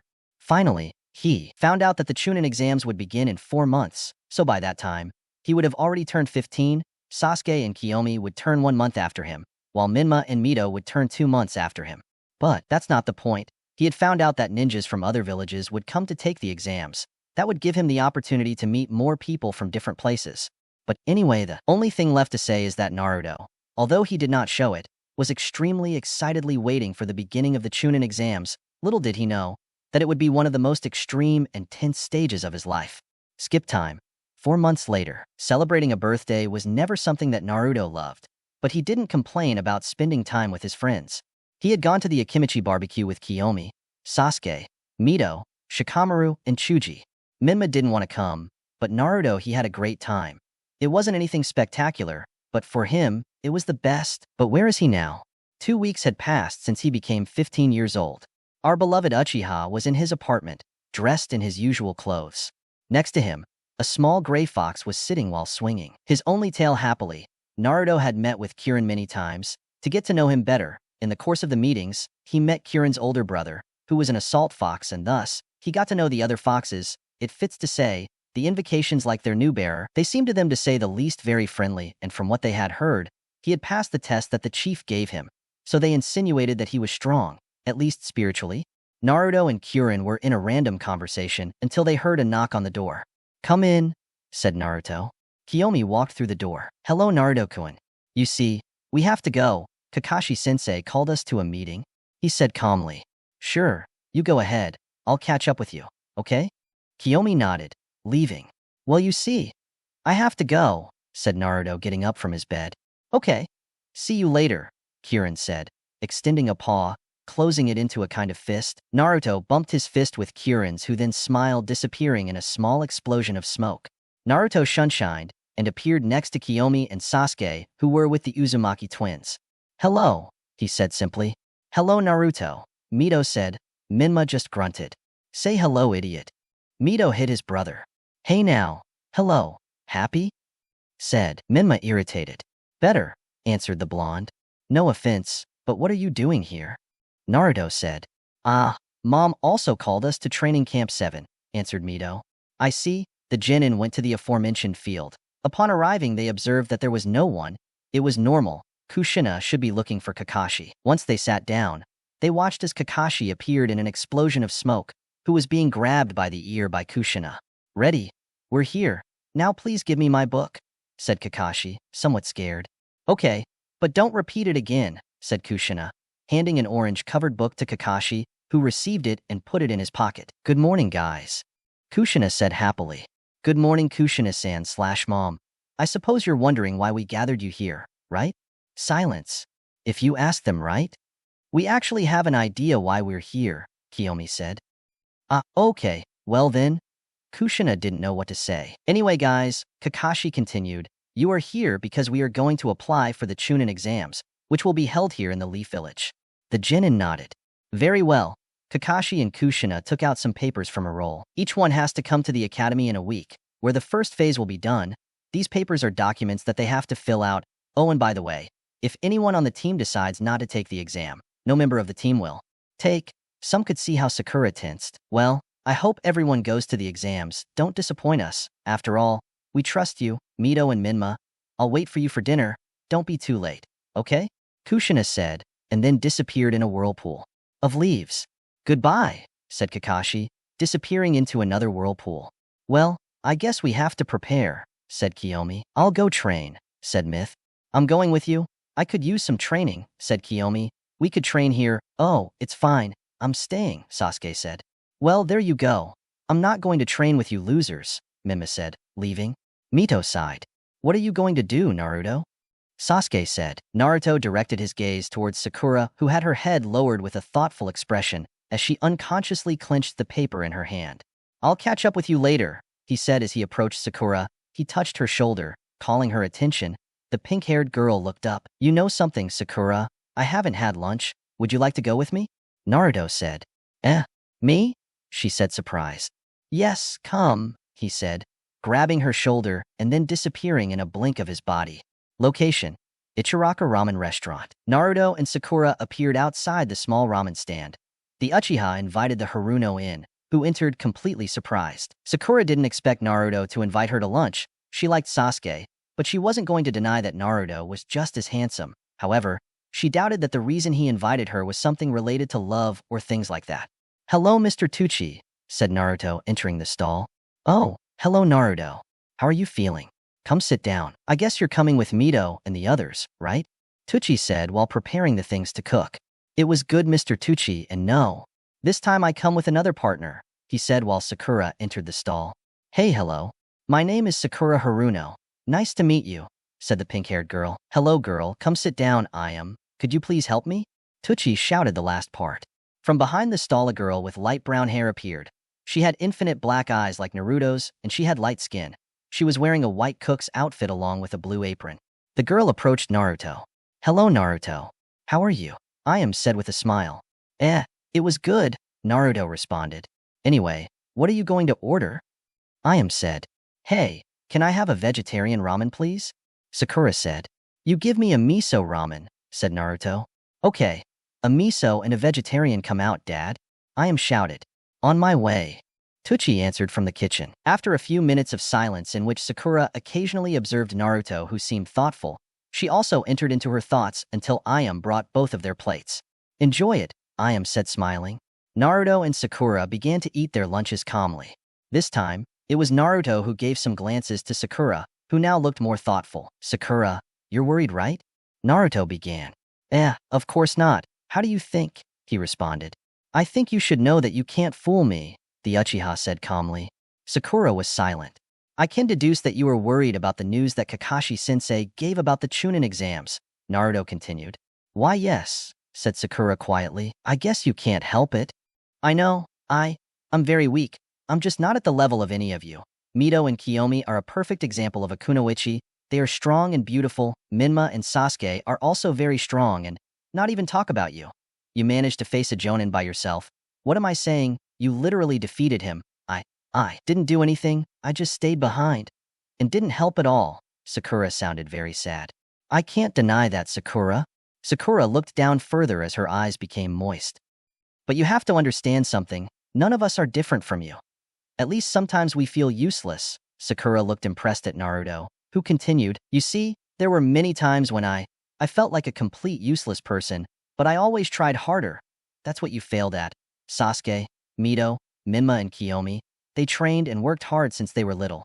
To be strong, you only cared about your appearance and reputation, hoping that Sasuke would notice you. You went on unnecessary diets. You cared about the softness of your hair and your figure. That's not bad, no matter what. However, what is wrong is that you have dedicated yourself only to that." Sakura didn't continue because Naruto continued. "You can't excuse yourself. You know well that you could have done more. However, you didn't. And now that you realize that the shinobi world is cruel, you really think about the consequences of not having trained in your life. You know that you are afraid. The Chunin exams are seen as a challenge. You don't feel ready, and you have the idea of not participating. But now you know that if you don't participate, Mitho and Minma will be harmed." In addition to disappointing Kushina-san, Sakura was impressed. Naruto just deciphered everything she felt. "But you should also know that it is not too late. I know that there is little left before the exams begin, but you can train as much as you can this week. In 1 week, you can increase the level that you now have. You must understand in one, you see for all that you must become strong, not only to pass the exams, but to save your life and the lives of those you love. Because now you are a shinobi, protecting is your responsibility. First things first, Sakura, boost your confidence. It's time to change. Also, I'm sorry to tell you this, but you have to forget about Sasuke." Sakura opened her eyes. "Because you have ignored your training because of wanting to look good so that Sasuke sees you, and your behavior towards him makes him uncomfortable. He has been very gentle with you. But you have to understand that he does not see you with love. You really plan to pass the time. Have you spent most of your life asking Sasuke on dates, knowing that he'll most likely reject them all?" Silence. "I'm telling you this now, because it's going to be more painful when he tells you directly, Sakura. I'm just telling you something. Show who you are, train. Let yourself know that you are more than what you think of yourself. Change for the better, and you will see. Like life will also change. Everything starts with yourself." Naruto finished his ramen and handed his plate to Ayam, while he took out a few ryos and paid for his and Sakura's food. "I trusted you, yes?" was the last thing Naruto said before disappearing. Sakura opened her green eyes at the dark-haired boy's last statement. Did he trust her? The statement Naruto made about her and Sasuke had hurt her more than anything. Naruto had been hard. He told her the truth. Hell, even he was able to guess everything she felt. How can someone be that accurate about what others feel? Sakura stopped for a moment and thought about her teammates. Minma was somewhat distant with her, but he had helped her a couple of times, and Mito was the closest to her. He had helped her a lot on some occasions of C-rank missions. Her sensei, Kushina, also helped her and gave her some training regimens, but at that moment I preferred to watch Sasuke train. Tucci and Ayam watched the pink-haired girl who had her gaze on her empty ramen bowl. Ayam walked over and picked up the bowl, approaching her father again. "Did you hear what Naruto said?" Ayam whispered in her father's ear. Tucci nodded and continued looking at the girl, who seemed like she hadn't even noticed that the bowl was gone. "It's time to change, it's time to change, it's time to change." That phrase sounded in Sakura's mind. It echoed and hit her head hard. He's right, it's time to change. Sakura got up and thanked for the food. She left the restaurant and headed to Training Field 7. Where everyone was training, she would go with them. I would train. From the top of a roof, Naruto watched as Sakura left the ramen stand. She had a determined face. Finally, She made her way to the training field. Naruto smiled and disappeared in the blink of an eye towards his house. He had a seal to advance. 2 days later. Things were going well for everyone. In fact, everything was completely normal. Naruto used shadow clones to advance with the bridge seal. That's what he called his first creation. His name will be explained later. While Naruto original practiced with others, Naruto, along with Kiyomi and Mito, were walking through the streets of Konoha. Mima had separated from them, and Sasuke decided to stay and train a little more. So you're training Dad's jutsu? Mito said surprised. Yes, but the truth is it cost me too much. I have been working on that seal since I reached level 9 of Fuinjutsu 3 years ago. If it weren't for the shadow clones, it would have taken even longer to even create my own formula. Now I have it ready. I just need to train it, which is not easy either. I guess I'll ask your father for some advice. All right, the three continued walking until suddenly, Naruto noticed a box that was supposedly following them stealthily. The Uchiha touched his friend's shoulders and pointed out the small box. Kiyomi made a confused face while Mito patted his face. Konohamaru, get out of there. That can't even be called a costume. Wow, you discovered me, just as I would expect from my teacher. A voice came out of the box suddenly.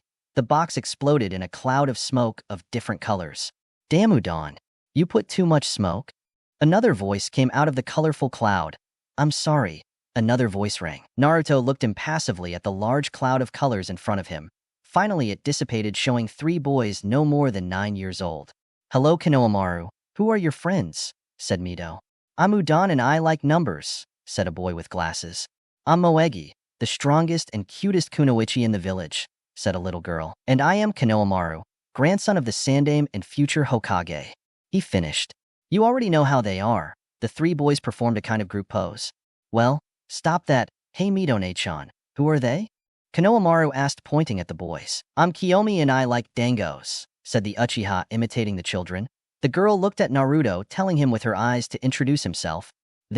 I'm Naruto and I like training, said Naruto, pfff. Kiyomi held back her laughter. Okay. Hey Midone-chan, do you want to play ninjas? Konohamaru asked. It's okay just for now that I'm free, said Mito. The 3 boys began to run, being chased by Myth. Naruto and Kiyomi watched this scene with amusement. They followed the group, walking calmly. In the middle of the game, Konohamaru made a sharp turn in a corner. As he turned, he collided with someone, falling to the ground. Damn kid, that hurt? A voice sounded from behind the corner. Mito and Konohamaru's friends approached the corner, realizing that there was a boy a little taller than Mito who was holding Konohamaru by his scarf. Hey Kankuro, leave the child alone. We don't want any problems. A female voice sounded behind Kankuro. But Temari, this brat bumped into me and hasn't apologized. I think I should teach him manners the hard way, Kankuro responded. Ash, do what you want, but I hope you face the consequences, the girl responded. Kankuro was a boy who wore a complete black suit. He wore a hat of the same color that fell to the sides of his face. The hat had a kind of pointed ears. Speaking of his face, it was painted with some kind of stripes. Purple ones that formed patterns, black eyes. He had black ninja shoes. The hat had the ninja band integrated with the symbol of the Sand Village. The most significant feature of it was the kind of bundle wrapped in bandages that it carries on its back. Temari was a white-skinned girl with blonde hair tied in 4 short pigtails, captivating dark green eyes. She wore a tight lilac dress with chain mail lace that reached her thighs, and she wore a red band at her waist. Adjusting the dress, black ninja shoes, she wore the Sand Ninja band as a kind of band on her neck, basically the same as Kiyomi. On her back, she wore a kind of giant fan that was closed. Meh, I'm bad with descriptions. Hey, what do you think you're doing? Mito said angrily as they were mistreating her little friend. Hey, who are you, girl? Bah, it doesn't matter. You better get out. I'm busy teaching this kid a lesson, Kankuro said, raising his fist. Kankuro brought his fist to Konohamaru's face, who closed his eyes. However, the pain never came. The little boy opened his eyes, seeing how the fist that was aimed at him had been stopped by a hand. Kankuro watched as a black-haired boy with black eyes stopped his blow as if it were nothing. Suddenly, he felt his hand being crushed. I didn't know there could be people so cowardly as to hit a little child, Naruto said, squeezing Kankuro's hand. Hey, Kankuro said, but he couldn't continue as he felt the pain of his hand being squeezed. Wow, a handsome boy. Apparently Konoha has good matches, Temari thought with a very small blush. What are you waiting for? Let go of the child. You let go of my hand, you bastard, said Kankuro. You already know what to do to get him to let go, so do it. Kankuro's hand cracked, indicating the bone damage. Kankuro let go of Konohamaru, who sat down but got up immediately. Naruto let go of Kankuro's hand, who grabbed it with his other hand, enduring the pain. Are you going to explain to me why you were going to hit the third Hokage's grandson? Everyone in the village knew that Konohamaru was Hiruzen Sarutobi's grandson. The third Hokage's and I grandson? Kankuro gulped. That's right. Now explain to me the reason, said Naruto passively. He collided with me, Kankuro said, lowering his head. Naruto had his eyes blank. Really? Why did he collide with you? That's pathetic, said a voice coming from a tree. It was Sasuke, who was on the tree branch, playing with a stone. Until you finally speak, said Naruto. Wow, another handsome boy. Konoha surprises me more and more, Temari thought with another blush. TSK, and who are you? Kankuro asked, still holding his hand. I would tell you my name, but I think you should apologize to the boy first, Sasuke said, grabbing a rock and squeezing it. Screw it, I'm not going to do that, Kankuro said, trying to maintain his pride. Get lost, Sasuke said, opening his hand, letting some dust fall from it, a sign that the stone was shattered. Kankuro growled. Sasuke threw a small stone that hit Kankuro's head. Oh, hey, what the hell? Kankuro tried to look at Sasuke, but he was no longer on the branch, but was next to Naruto. Well, I guess we're leaving, said Naruto. Oh no, you're not leaving, said Kankuro. Now Kankuro, stop looking for problems, said Temari. Just wait, Temari. I have a few things to fix. Now what do you want? Naruto asked. I think you owe me a handshake, friend, said Kankuro. I don't have time for that. I'm going to train with my friends, said Naruto, turning around. Hey, you're not going to escape. Kankuro grabbed Naruto's shoulder, turned him around and grabbed him by the collar of his shirt, pulling him towards him, facing him. You're going to pay for what you did to me. Did you hear me? Kankuro said angrily. I don't owe anything to a sissy cat, said Naruto. Silence. PFFFF. Kiyomi covered her mouth from behind everyone. She had been watching the situation from behind. She was holding in her laughter as best she could. How effeminate, Kankuro said, getting angrier. You have makeup on your face, said Naruto. Kankuro growled. It's not makeup, it's war paint, and I'm not a cat. Whatever you say. Naruto hit Kankuro's hand, removing him. He was about to leave when he felt a presence that had been bothering him for a while. Hey, when are you going to get down from there? You're making me uncomfortable, Naruto said, looking towards the tree where Sasuke was previously. It was then that everyone turned their gaze towards the tree. Behind it was a figure that seemed to be carrying a large pumpkin on its back. The figure disappeared in a swirl of sand and appeared in front of Kankuro. Gaga Gaara, Kankuro said with a broken voice. Silence. You are a shame to our village, said the one known as Gaara. Gaara was a figure somewhat smaller than the myth itself. He wore a black full-body suit with bandages on the ankles, black sneakers, a type of white cloth passed over his shoulder, traveling through his torso and reaching the other part of his waist and went down the middle of his legs. The large pumpkin that he had on his back was supported by a really thick brown belt that went over Gaara's other shoulder. His skin was a really pale color with empty green eyes. He had no eyebrows, spiky and somewhat disheveled red hair. He had a kind of black shadow that was around his eyes, resembling dark circles, or rather the marks of a raccoon. Above her left eye was the kanji for love marked in deep red. Tsunagekyu's ninja band was tied to her belt. I'm sorry for the scandal my brother has caused, Gaara said, his voice sounding like a whisper. Okay, calm down, said Naruto. Inside Myth's mind, the Kyuubi opened his eyes somewhat surprised. This presence, heh, so you're there, right? You stupid raccoon, the Kyuubi thought. You, I'm interested, tell me your name, Gaara said, pointing to Naruto. I think you should introduce yourself first, said Naruto.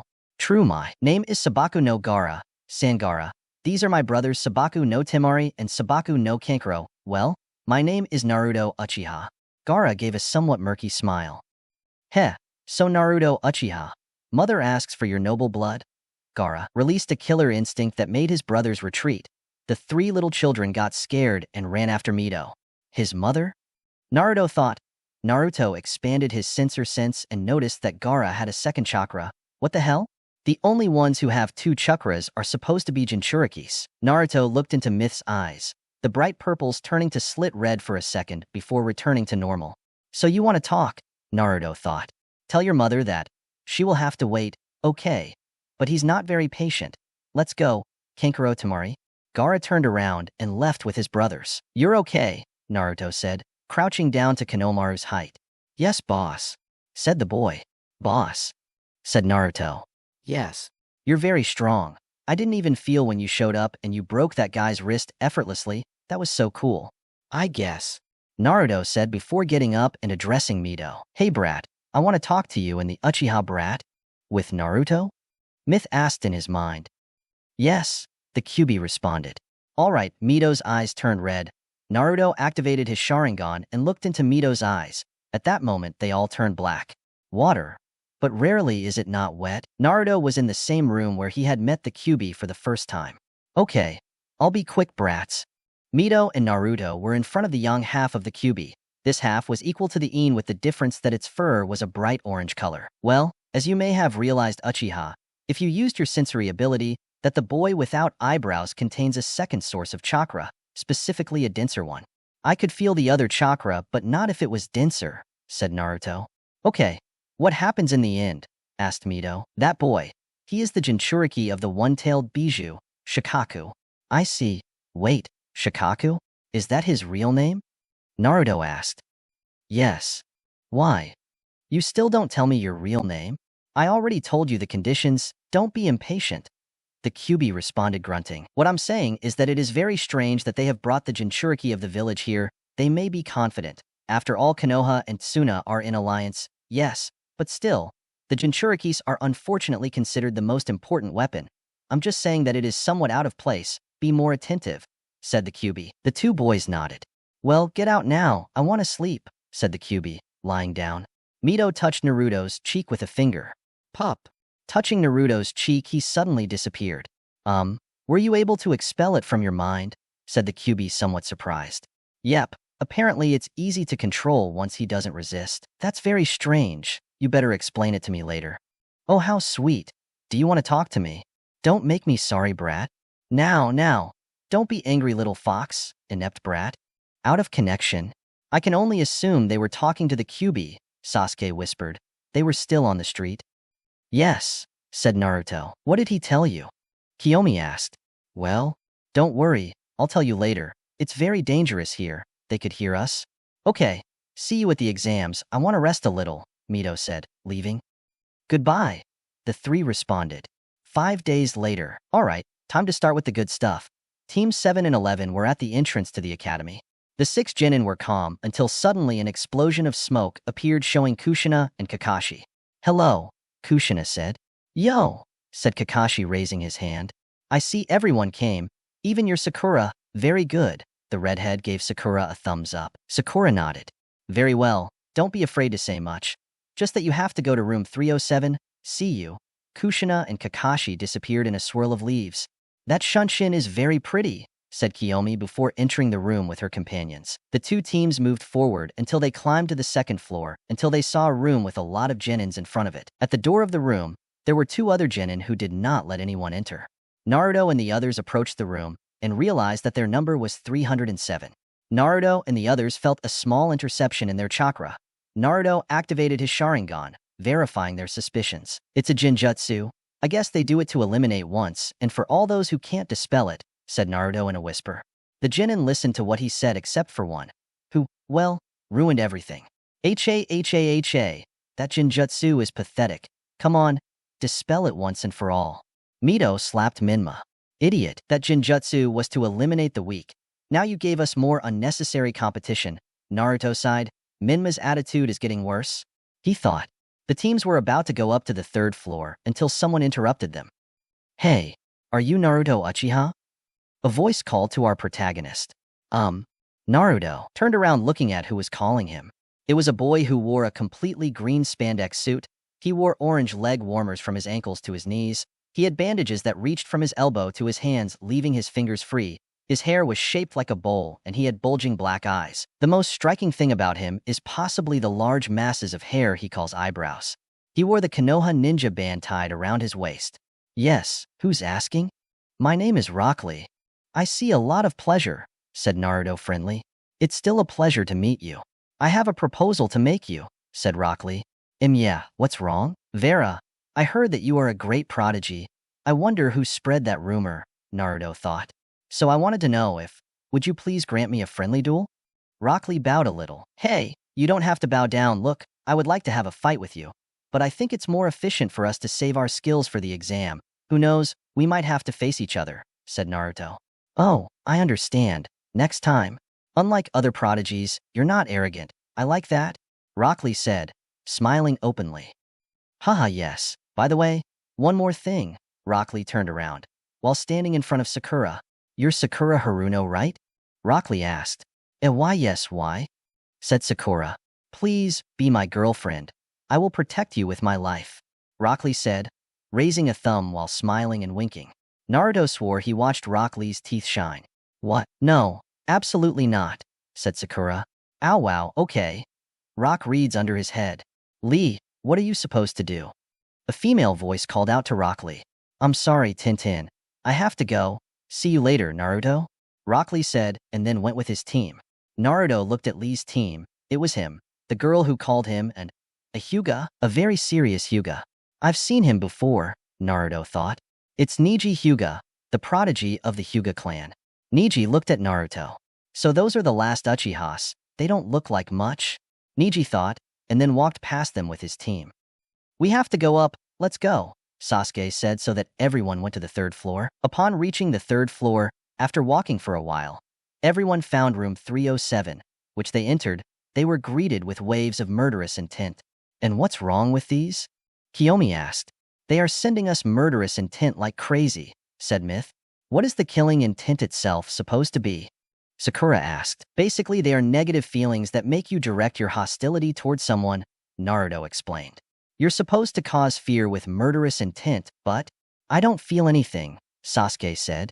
Huh. It's because we're stronger than all these losers? Minma said with his ego rising. Maybe, but how do we stop them from sending that? Mito asked. Easy. If we want them to stop sending it after a while, we simply have to show that it doesn't affect us. But if we want them to stop now, the air around everyone became heavy. You must show them that yours is superior, said Naruto seriously. What the hell? Minma thought. Because I feel like it's cold. Sasuke and Kiyomi thought. The genin who cast instinct first began to sweat, even though they felt cold. I feel like it's hard to breathe, said a random genin. He is powerful, said a genin in a whisper. Heh, I want your blood more and more, Uchiha, a certain redhead thought. Naruto changed his look to a calm one. At that moment, everything returned to normal. What was that? Minma asked. That was my killing intention, said Naruto. What the hell? Minma shouted. How come your murderous intent is like this? Myth asked. Sometimes I felt a lot of pain, Naruto responded. Oh, I'm sorry, Myth said. Don't worry, how about we go inside now? Naruto said with a smile. Upon entering the genin, they met Team 10. Wow, so you guys are here too. This is so troublesome. Hello, Naruto, said a certain broad-boned boy. Hello, Chuji, Shika, said Naruto as he approached with Sasuke. Do you want? Chuji offered them his parents. Each one took one of the Chuji potatoes. Sasuke was eating quietly until he felt a weight fall on top of him. Hello, Sasuke-kun. Did you miss me? Ino Yamanaka had jumped on top of Sasuke with a smiling voice. Sakura watched this scene with anger, until she remembered Naruto's words. The pink-haired girl took a deep breath and calmed down, waiting for things to take the obvious direction. Ino, get off now, will you? Sasuke said. Hey Sasuke-kun, why are you so mean? Ino said with a playful voice, although she was surprised that Sakura didn't start fighting. Wow, looks like the whole gang is here, said another voice. Ah, them too. How problematic, Shikamaru murmured. Team 8 had arrived. Hello me Minma-kun, said Hinata blushing. Mim hello, Minma murmured disinterestedly. Hinata gave a sigh and approached her friends. Shino went next to Naruto and the others. A team with a ninja band that had a musical note looked attentively towards the Konoha teams. Are they the ones he talks about all the time? Asked a boy with blue hair.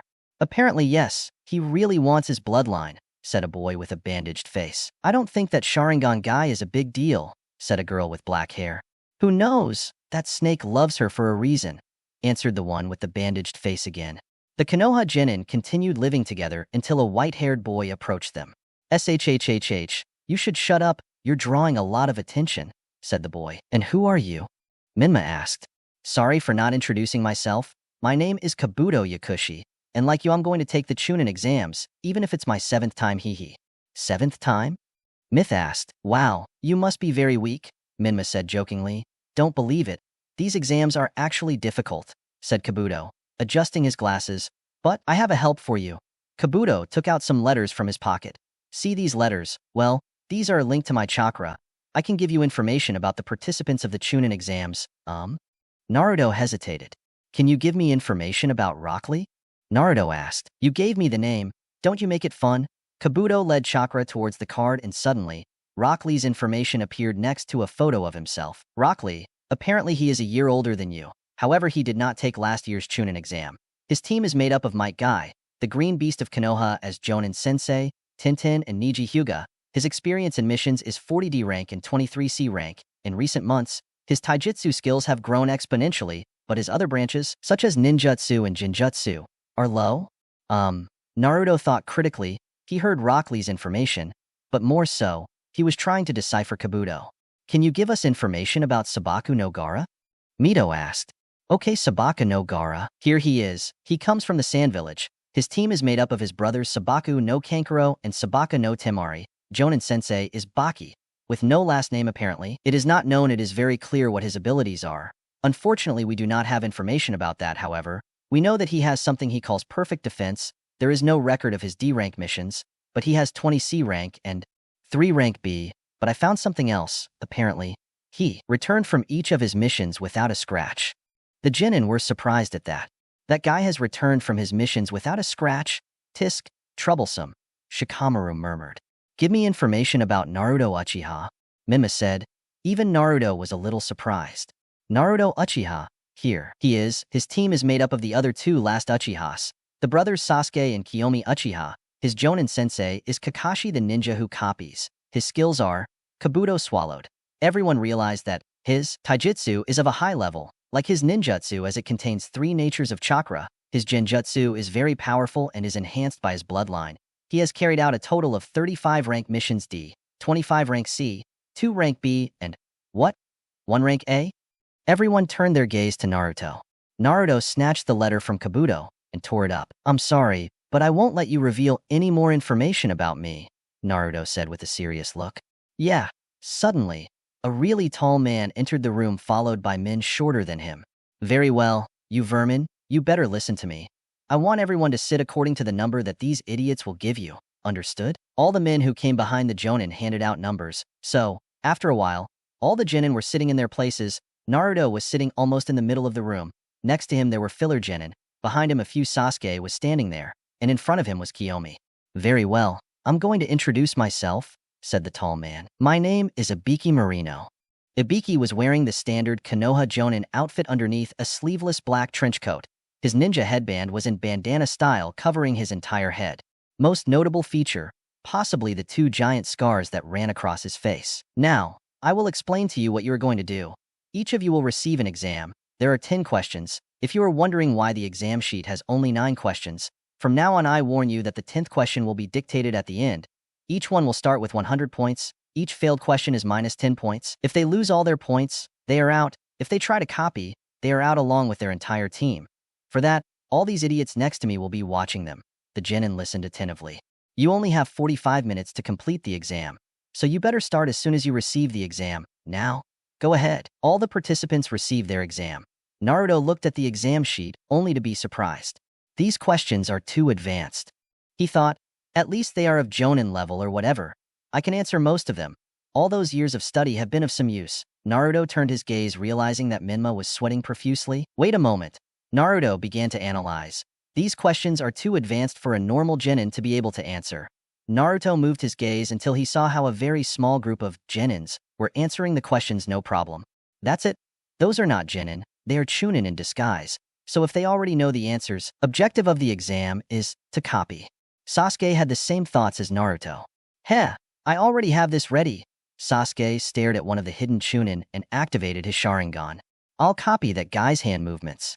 Sasuke moved the Chunin's hand in the same way in speed. A piece of cake? Kiyomi began to do the same. Naruto smiled. His team was doing well. The other Genin of Naruto's generation also advanced. Kiba helped himself with Akamaru, who saw the others' responses from Kiba's head. Shino did it with his insects. Apparently, Lee helped himself with his ninja band and some mirrors that were on the roof which were managed by Tintin. Niji and Hinata used their Byakugan to see through people. Ino used the mind transfer jutsu to copy Sakura. Shikamaru was already intelligent by nature, and Chuji waited for his answers. Companions. Mito was smart, so he was handling it well. So, should I throw the kunai at an angle of 45 degrees or 60 degrees? Oh, this question is getting complicated. It's 45 degrees. The QB's voice resonated in Myth's head. Are you helping me? The blonde asked in her mind. On this question alone, I'm surprised that someone as stubborn and annoying as you has intelligence in that brain. Oh, you're flattering me. I'm also surprised by the power you have to make me regret helping you every time I do. You inept brat. Jijiji Gaara made hand seals. Strangely, sand began to gather around him. Gaara closed one of his eyes and opened his hand. The sand gathered in his hand and formed a kind of eye that began to float. Opening of the third eye. The sand that was previously floating got into the eyes of one of the Chunin, causing him to clean them. The eye was positioned in front of his exam. Gaara was able to see everything that was written. Naruto and Ibiki noticed how he copied. He has an interesting power, Naruto thought. Just look at the tranquility with which it passes. It seems that this generation has promise. Naruto observed how Ibiki did not scold Gaara despite having seen him. That works for me, hee. Naruto activated his Sharingan and looked into the eyes of some Chunin who happened to be looking at him. The Chunin watched as the Uchiha boy looked at him with those magical eyes. He felt a little dizzy before returning to reality. A crow crashed into the window where he was lying. He turned around quickly thanks to the scare it gave him. What's wrong with you? Asked the Chunin next to him. Didn't you see how that bird crashed? Asked the first one. No, you must be going crazy, said the other, returning to watch. Naruto continued putting Genjutsu on every Chunin he saw in the eyes. But you might wonder, what was he doing? Well, basically with the Genjutsu he threw, he made the Chunin believe that he was taking the exam calmly. However, he could move as much as he wants, and the Chunin wouldn't notice. Basically, he could stop whenever he wanted to give the answers to Kiyomi and talk to her in the process, and the Chunin wouldn't say anything to him. Minma received help from Hinata, who gave him the answers, taking advantage of the fact that they were next to each other. There were 10 minutes left until the test was over. Now Naruto had managed to pass some answers to Kiyomi and Sasuke, although they didn't need them at all. Now Naruto had something else in mind, which was Kabuto. He didn't know why, but it seemed too suspicious. Kabuto had too much information, as much as that of a Kage except for Gaara, but nevertheless he had information about ninjas from the villages. That was too suspicious, added to the fact that he had repeated the exam 7 times. Kabuto may be supposedly bad, but not enough to fail so many times, right? The 10 minutes passed and Ibiki finished the test. In the end, there were fewer Genins in the room than before, since they had been caught cheating. Very well, vermin. The time has come for the 10th question, but before dictating it, I need to tell you something. You have 2 options. You can go now blocking the 10th question. You will be disqualified, but you will be able to try the exams again in 6 months. Then we choose to answer it, some Genin shouted. Heh, that's the fun part. If you choose to answer them, but you answer them wrong, you will be disqualified, and not only that, but you will no longer be able to take the Chunin exams in your life, which means you will never advance as a ninja. More, said Ibiki smiling. All the Genin remained silent. It is as if a bucket of cold water had fallen on their shoulders. What? No, they can't do that. A Genin shouted. Oh, of course we can do it. Ibiki responded, don't worry, if you prefer the first option, just raise your hand. The bad thing is that your entire team will be disqualified. Now I remember this guy, thought Naruto. Ibiki Marino, head of the Konoha Torture and Interrogation Squad, really knows how to play with minds. A few minutes passed where many teams were disqualified because one of their members gave up. There were even teams that gave up at the discretion of everyone. Minma was about to raise his hand, but he stood up from his seat and then gave a speech about how he wasn't going to go back on his word and become a great shinobi and the next ninja god. Ego sky high. The thing is that Minma's speech motivated more Genins to stay on the last question. Naruto knew what this test was for. First, they would force the Genin to cheat on the exam. It is an information gathering test, and finally, Ibiki would play with the minds of the Genin to make them get into tension. The situation created by Ibiki was similar to the situation in which you have a difficult mission ahead of you. To be Chunin, you have to face the missions no matter how difficult they are. Like this, what Naruto supposed. To pass the test, you just had to stay in the classroom. But now, Minma had increased the competition. Again, all the Genin motivated by Minma's speech had stayed. Ibiki observed this before saying the next words. Very well. To all those who stayed for the last question, I only have this to say. You passed. What? shouted all the Chunin except Naruto, Sasuke, and Kiyomi. It seems like the Uchihas already knew. Ibiki thought. Those in the sand don't look that surprised either. After that, Ibiki would explain the real reason for the test, which turned out to be the one that Naruto had proposed. When Ibiki was about to let them go, the window suddenly broke, and a kind of figure wrapped in a sign entered. The figure turned around and the sign spread. Two kunai came out from the cinder and stuck the sign to the ceiling. The sign said something like, "The second phase of the Chunin exams with Anko Mitarashi," or something like that. Anko was a young girl with a slim build, a very well-defined body covered only by a Mayan suit that was under a brown miniskirt. On top of everything, a beige trench coat, knee pads that reached to her heels, and ninja shoes. Standard, purple hair tied up in a tomato, empty light brown eyes. In his mouth, he carried a toothpick that seemed to be a dango. "Hello, little leeches. My name is Anko Mitarashi, and I am the promoter of the second test of the Chunin exams. You got ahead of yourself, as always," said Ibiki, coming out from behind the sign, leaving Anko embarrassed. "Well, it's time to go to the second test site. I want you all at training ground 44 in 1 hour. Whoever arrives late will be disqualified, understand?" Anko disappeared in an explosion of smoke. All the Chunin got up from their seats and headed to training ground 44, better known as the Forest of Death. Naruto stayed a little longer in the living room. Ibiki noticed this. "What is it, boy?" Ibiki asked. "Mr. Ibiki, I am not one to give orders or anything like that, but this situation is somewhat strange. I would like you to notify the Hokage to keep an eye on a participant called Kabuto Yakushi, since he handles relevant information about the participants that normally only Kages should have." "Okay, I'll tell the Hokage your request." "Thank you." Naruto disappeared in a shunshin. "Heh, that kid," Ibiki thought. "Use a Genjutsu to make himself practically invisible to the Chunin. Really ingenious. We'll see what you're capable of doing in this second test. I think it won't be as easy as this." Ibiki left the room and headed to the Hokage's office to pass on the information provided by Naruto. Location: Fire Country, Konohagakure no Sato, Training Ground 44. Training Camp 44, better known as the Forest of Death, is an area of land covered by trees of truly gigantic size.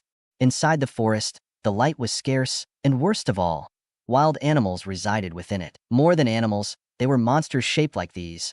But as dangerous as it is, this was the place to which all the Chunin who were able to pass the second phase of the Chunin exams went, the Forest of Death, place of the second phase of the exams. Anko Mitarashi was eating dango at the entrance to the Forest of Death. It was surrounded by a metal fence that covered the entire perimeter, so to speak. In the distance, the Jonin managed to see how all the Chunin were coming in a disorganized manner trying to arrive on time, because after all, whoever arrived 1 minute after the agreed time would be disqualified. According to the words of Anko Mitarashi herself, the Junins arrived in front of her with great fury. They were talking about trivial things. Some took a breath because they had run from the academy to hear. Others simply remained silent and others stared at her, a bunch of perverts. Just at that moment, Naruto appeared in a shunshin next to Kiyomi and Sasuke. "Hello," said Naruto, appearing behind the boys. "Kia." Kiyomi gave a small scream. "Hey, don't scream," Naruto said. "What's wrong with you?" "You were the one who scared me," said Kiyomi. "Never let your guard down," said Naruto. "Himph," Kiyomi groaned. "Hey, was that an Uchiha growl?" Naruto asked. "Yes," said Kiyomi curtly. "He's really angry," Naruto whispered to Sasuke. Yes, apparently yes, you're going to have to apologize, or he's going to ignore you all day," Sasuke responded. "Kiyomi, I don't think it's time for that. We're in the Chunin exams," said Naruto. Kiyomi turned around and didn't respond. "It can't be," Naruto face-bombed. "Please forgive me?" Naruto asked. Kiyomi didn't respond. "I think you said it reluctantly. She notices it," Sasuke said. Naruto thought for a moment, until he smiled. The Uchiha hugged the girl from behind. "Now you can't ignore me, can you?" Naruto asked Kiyomi, who became nervous and a slight red tone appeared on her face. "Could you please forgive me? I didn't mean to scare you," Naruto said in Kiyomi's ear. "Of course I forgive you, but you'll have to pay me something. Let me guess, dangos?" Naruto's smile disappeared. "You know me well," Kiyomi smiled victoriously. "Okay, I'll buy you dangos," said Naruto. His wallet started to cry. "Thank you, Naruto-kun," said Kiyomi. "Yes, yeah. How about we pay attention? All right, listen to me, my pretty and destroyable Chunin." Anko called everyone's attention. "Get ready because the second test is about to begin. As you can see, this beautiful training field is easily the largest in Konoha. Now, I will explain to you what the test is about. Anko took out 2 scrolls from her pocket. One was of a whitish blue color, while the other was a dark blue color. This scroll, he said, pointing to the lighter one. It's the scroll of heaven, and this other 1 inch, he pointed to the other scroll.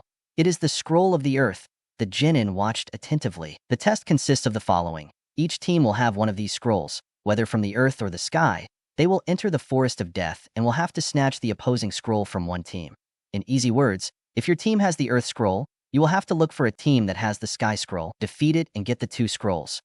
Once you have the 2 scrolls, you will have to go to a tower that is in the center of the forest. There you will know what to do on your own. One more thing. You are prohibited from opening the scrolls before reaching the tower, even if you have both. Many Genins were preparing, by the way. I almost forgot. Please sign these papers. Anko took out a stack of papers from a seal that she began to distribute to the Genin. What is this for? Asked a random Genin. Oh, it's so I don't take responsibility for their very possible deaths, Anko said with a sweet smile. Many Genins began to sweat. As if this forest were so dangerous, Minma's ego was present. He was going to continue mocking until a kunai passed next to his cheek, generating a cut. Anko appeared from behind him. Be careful. People like you are the first to die in there. You know?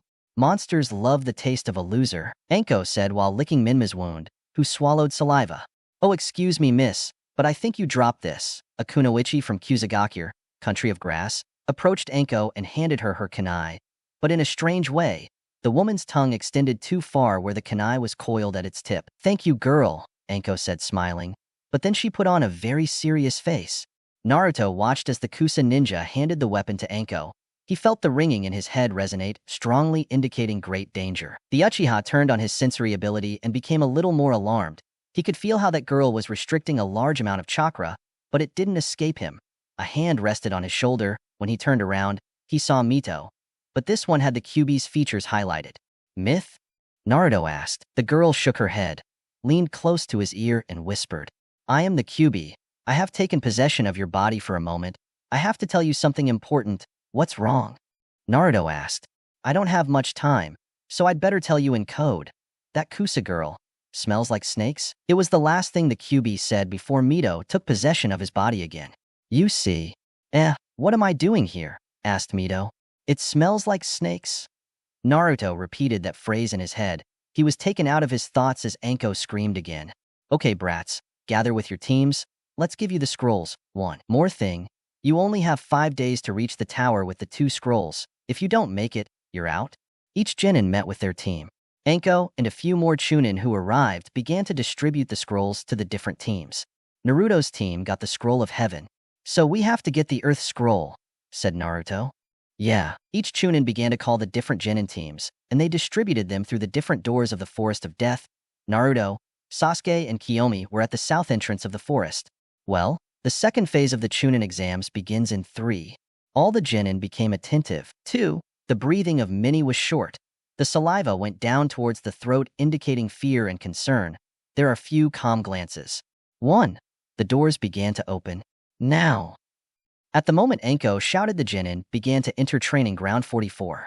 Team 7 was jumping from branch to branch. From inside, the forest was much more terrifying. The Kusagakure ninja was jumping with her team between the branches. They know who we're looking for, said the girl, to which one of her colleagues nodded. Yes, to those 3 brats. The soundtrack team was in the same situation. You already know what our objective is. We must look for those 3 Uchihas, said the one with the bandaged face, taking advantage.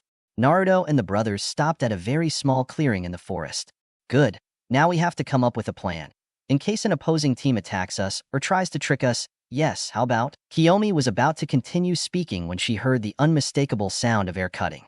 He moved, avoiding the kunai that was aimed at his neck. Other kunai were directed towards Team 7, who jumped away from each one. Suddenly a ninja jumped against Sasuke. The Uchiha took out a kunai and inserted it into the chest of the ninja, who grunted, but didn't seem to care much. Well, I want you to tell us where your scroll is, or we will finish you off without fear, said a new ninja behind Kiyomi, pointing a kunai directly at his neck. Another ninja appeared behind Naruto, placing his kunai on the back of Naruto's head. When are you idiots going to respond? Said the ninja. Naruto looked carefully at the ninjas. They seemed to have the same uniform. One had spiky black hair with bandages on his face. Each of the ninjas had some kind of breathing mask. They had the village's ninja band hiding in the rain. Amige Kira no Sato, okay. But before I die, said Naruto, looking at his companions, winking at them. His companions smiled. What scroll do you have? Naruto asked. Well, how are you about to die? I'll tell you. We have the Earth Scroll, answered the genin. Very well, we have the one from heaven, Naruto responded. Great. I guess we're lucky today, right? Comrades? The ninja asked his companions, who nodded with a kind of evil smile. I guess, but I think it's the other way around. What do you mean? Asked the American ninja. They have bad luck? H.A. And why do you think that? Asked the ninja. Because of all the teams they could come across, Sasuke interrupted. He went with us? Kiyomi said. Then the girl gave a strong elbow to the stomach of the genin who was holding her captive.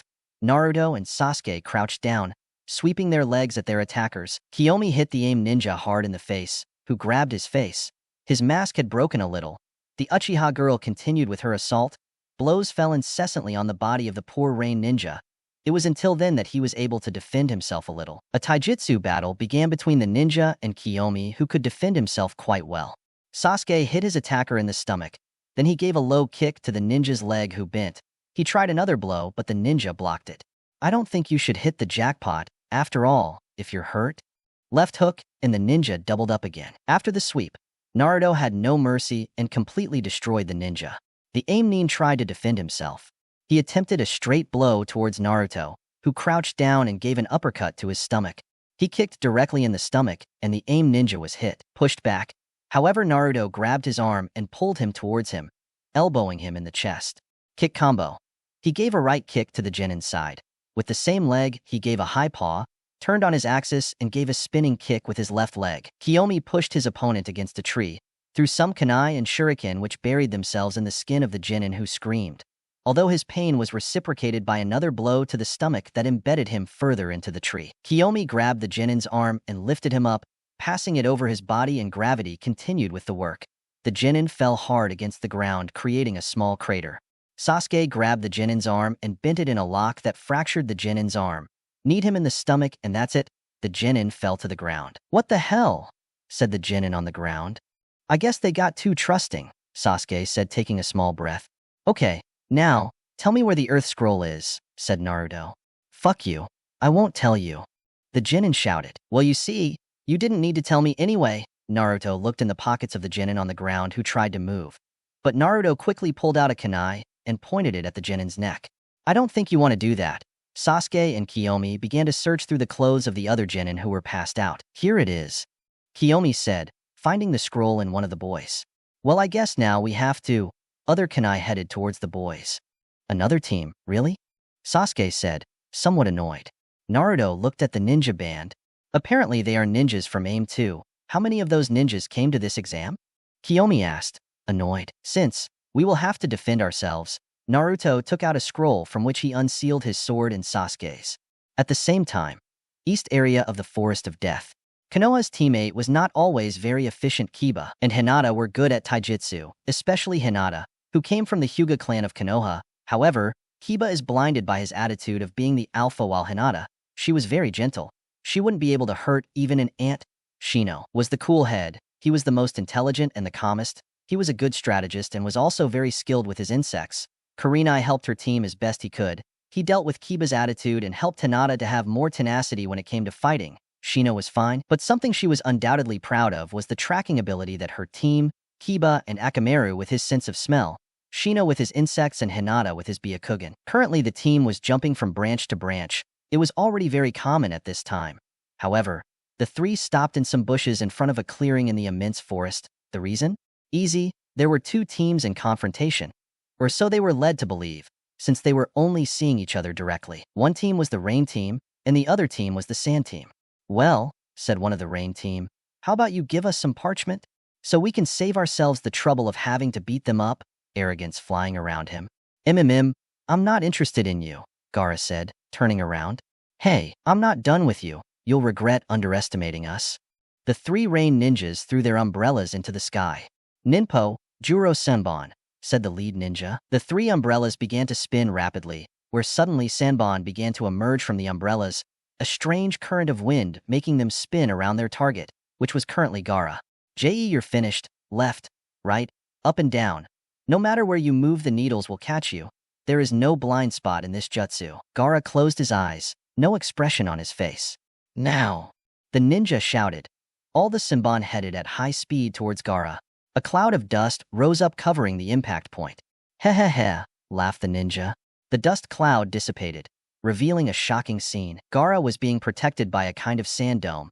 It was raised behind and to the sides of Gaara. The Senbon were firmly embedded in the sand walls.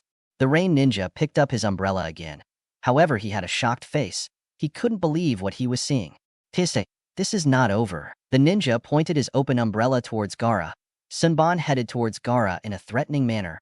A wall of sand quickly rose in front of Gaara, protecting him from the projectiles. What the hell is that? Kiba whispered in the bushes. I don't know, Hinata said, totally surprised. Apparently Gaara has the ability to control the sand, Shino said in another whisper. The three genin continued to watch the interaction. But what's happening? The ninja shouted. Don't you see it's silly? Kankuro said mockingly. It's Gaara's Sanjutsu. It's a perfect defense that acts whenever Gaara is in danger, even when he doesn't realize it, an impenetrable defense. Kankuro boasted about his brother's jutsu. Yoda, the sand comes from the gourd on his back. He can control it with the power of his chakra, although strangely the sand protects him even without his consent. It can't be, said the ninja. You're annoying, said Gaara. Oh, that guy is a dead man, Kankuro thought. Wow, we should have warned him not to fight Gaara, Temari thought. Gaara put his hands together. The ninja started running towards him. Sabaku Q. Sand coffin, said Gaara, extending his hand towards the ninja. The sand that had protected Gaara went against the ninja, trapping his leg. All the sand began to cover the ninja's body, until which was completely surrounded by sand. I can't move, said the desperate ninja. The other thrown umbrellas fell in front of Gaara, who grabbed one. The only thing I need is to cover your big mouth and you would be dead, said Gaara. He opened the umbrella, covering himself with it.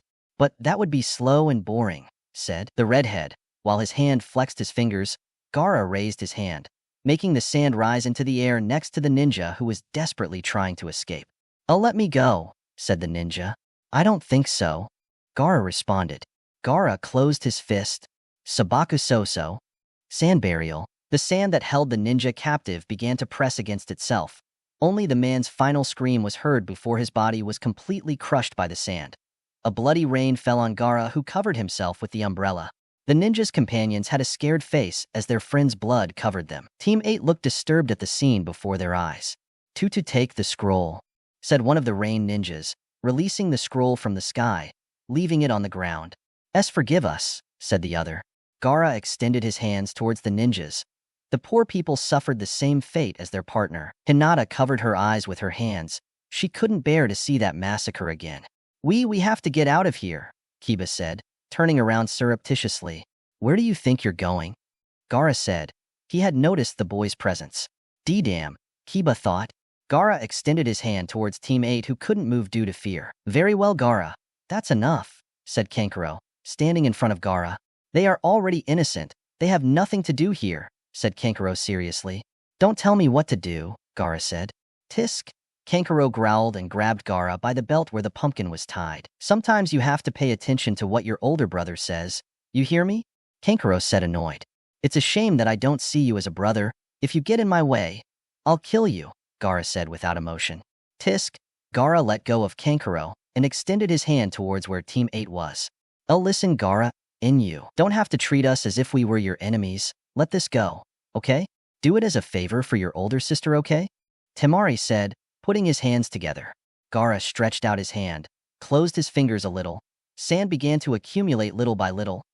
Team 8 and Kankuro were holding their breath. They were one step away from death. Gaara! Temari shouted. The cork of the gourd materialized in Gaara's hand, which covered the hole in the gourd with it. It will only be this once, Gaara said, turning around and starting to walk. Kankuro let out the breath he was holding and began to walk behind his brother, Temari following them with a worried face. Team 8 collapsed on their legs. They were nowhere near kissing eternal rest. And to think that they couldn't even move, they were paralyzed by fear. This is bullshit, Kiba said. You could tell that Team 11 was taking it easy. They were already one of the strongest teams in Konoha, or at least that's what they wanted to believe. Mito and Minmo were strong. As if that were not enough, Mito received occasional help from her bitter fox friend, as she sometimes called her nine-tailed tenant. Minma was in awe of his half of the QB. He saw the fox as a source of power that he would have to dominate by force. That was the QB, it made him angry. But that's not the case now, and of course, Sakura, who now looked focused, but was unable to hide the fear escaping her jade-colored orbs. They had faced one or another genin team. And finally they got the Sky Scroll. It was the one they needed. Mito wondered how her friends from Team 7 were doing. Not that she was worried. After all, she knew that that team was easily the best of these exams. Yes, she believed that her friends were better than those conceited people from the arena. Although she was still not clear about the abilities of those mentioned, they were somewhat mysterious in her opinion. They had been advancing near the southern area for a while. This was because the original route where they were placed had become infested with wild animals that they preferred to avoid. Since they were a nuisance and unlike a human, they would not hesitate, not even for a second, to kill them. Mito continued to advance calmly, followed by her team. Good. Now we have to find the tower in the center, and that's it. We have finished this test, if I'm not wrong. Now we must find ourselves in the southern area of the forest. The tower is in the center, so we just have to continue heading north, and naturally we will find it. Piece of cake. This test wasn't that difficult, said Minma. Yes, said Sakura happily. Well, let's move forward. Mito said, motivated. Team 11 began to advance towards the north, where sooner or later they would find the tower. They were jumping from tree to tree for a long time. In truth, the forest was too extensive. There were good things and bad things. The good thing is that the trees were tremendously big and thick. The bad thing was that they had to stop occasionally for Sakura to rest. Unfortunately, she had great Uzumaki resistance, but for a civilian, she was doing well. Mito stopped dead when she felt something collide with the tree trunk on which she was leaning. She looked down, realizing that it was a genin who was dying and beaten. It was then that she heard the noises of a conflict, metal colliding against metal, and the occasional blow in jutsu. Katon, Hosenka no Jutsu, was heard in the forest. Myth recognized that voice. It was Sasuke's. Sasuke jumped towards the trunk of a tree and stuck himself to it with his chakra, followed by blowing a large number of small fireballs that were directed towards a group of genins on the ground. Most of them were caught in the projectiles, while some managed to avoid them with some skill. The outstanding genin threw kunai and shurikens towards Sasuke, who jumped and dodged the sharp objects. He landed gracefully on the ground. Why are there so many people? Sasuke said, annoyed. Remember that Minma increased the competition twice, said Naruto, finishing off another genin. But why are they coming for us? Kiyomi said, sweeping her legs to two genins. I don't know about that, Naruto said. He had been noticing that some of those who came had a band with a musical note, a village that he had never heard of. Team 7 heard a voice familiar to them. Guys, are you okay?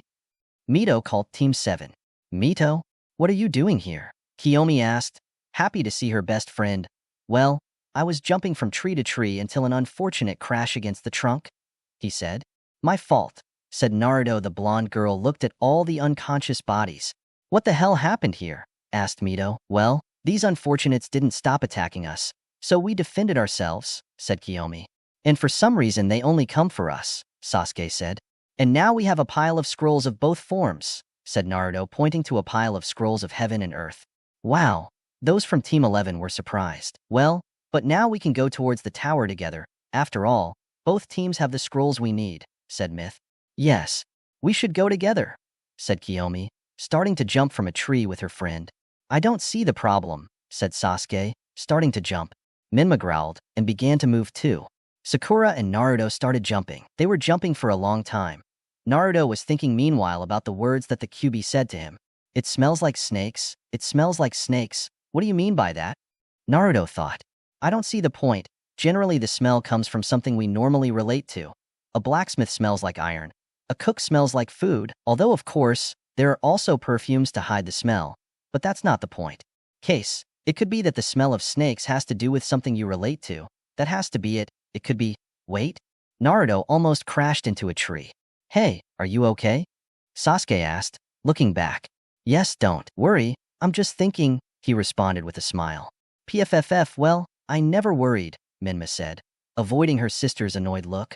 Continuing with Naruto's thoughts. If I'm not wrong, I once read about the contract of the snakes. It is a powerful contract on the level of the contract of the toads and slugs. Now that I think about it, each of those contracts belongs to a Sannin.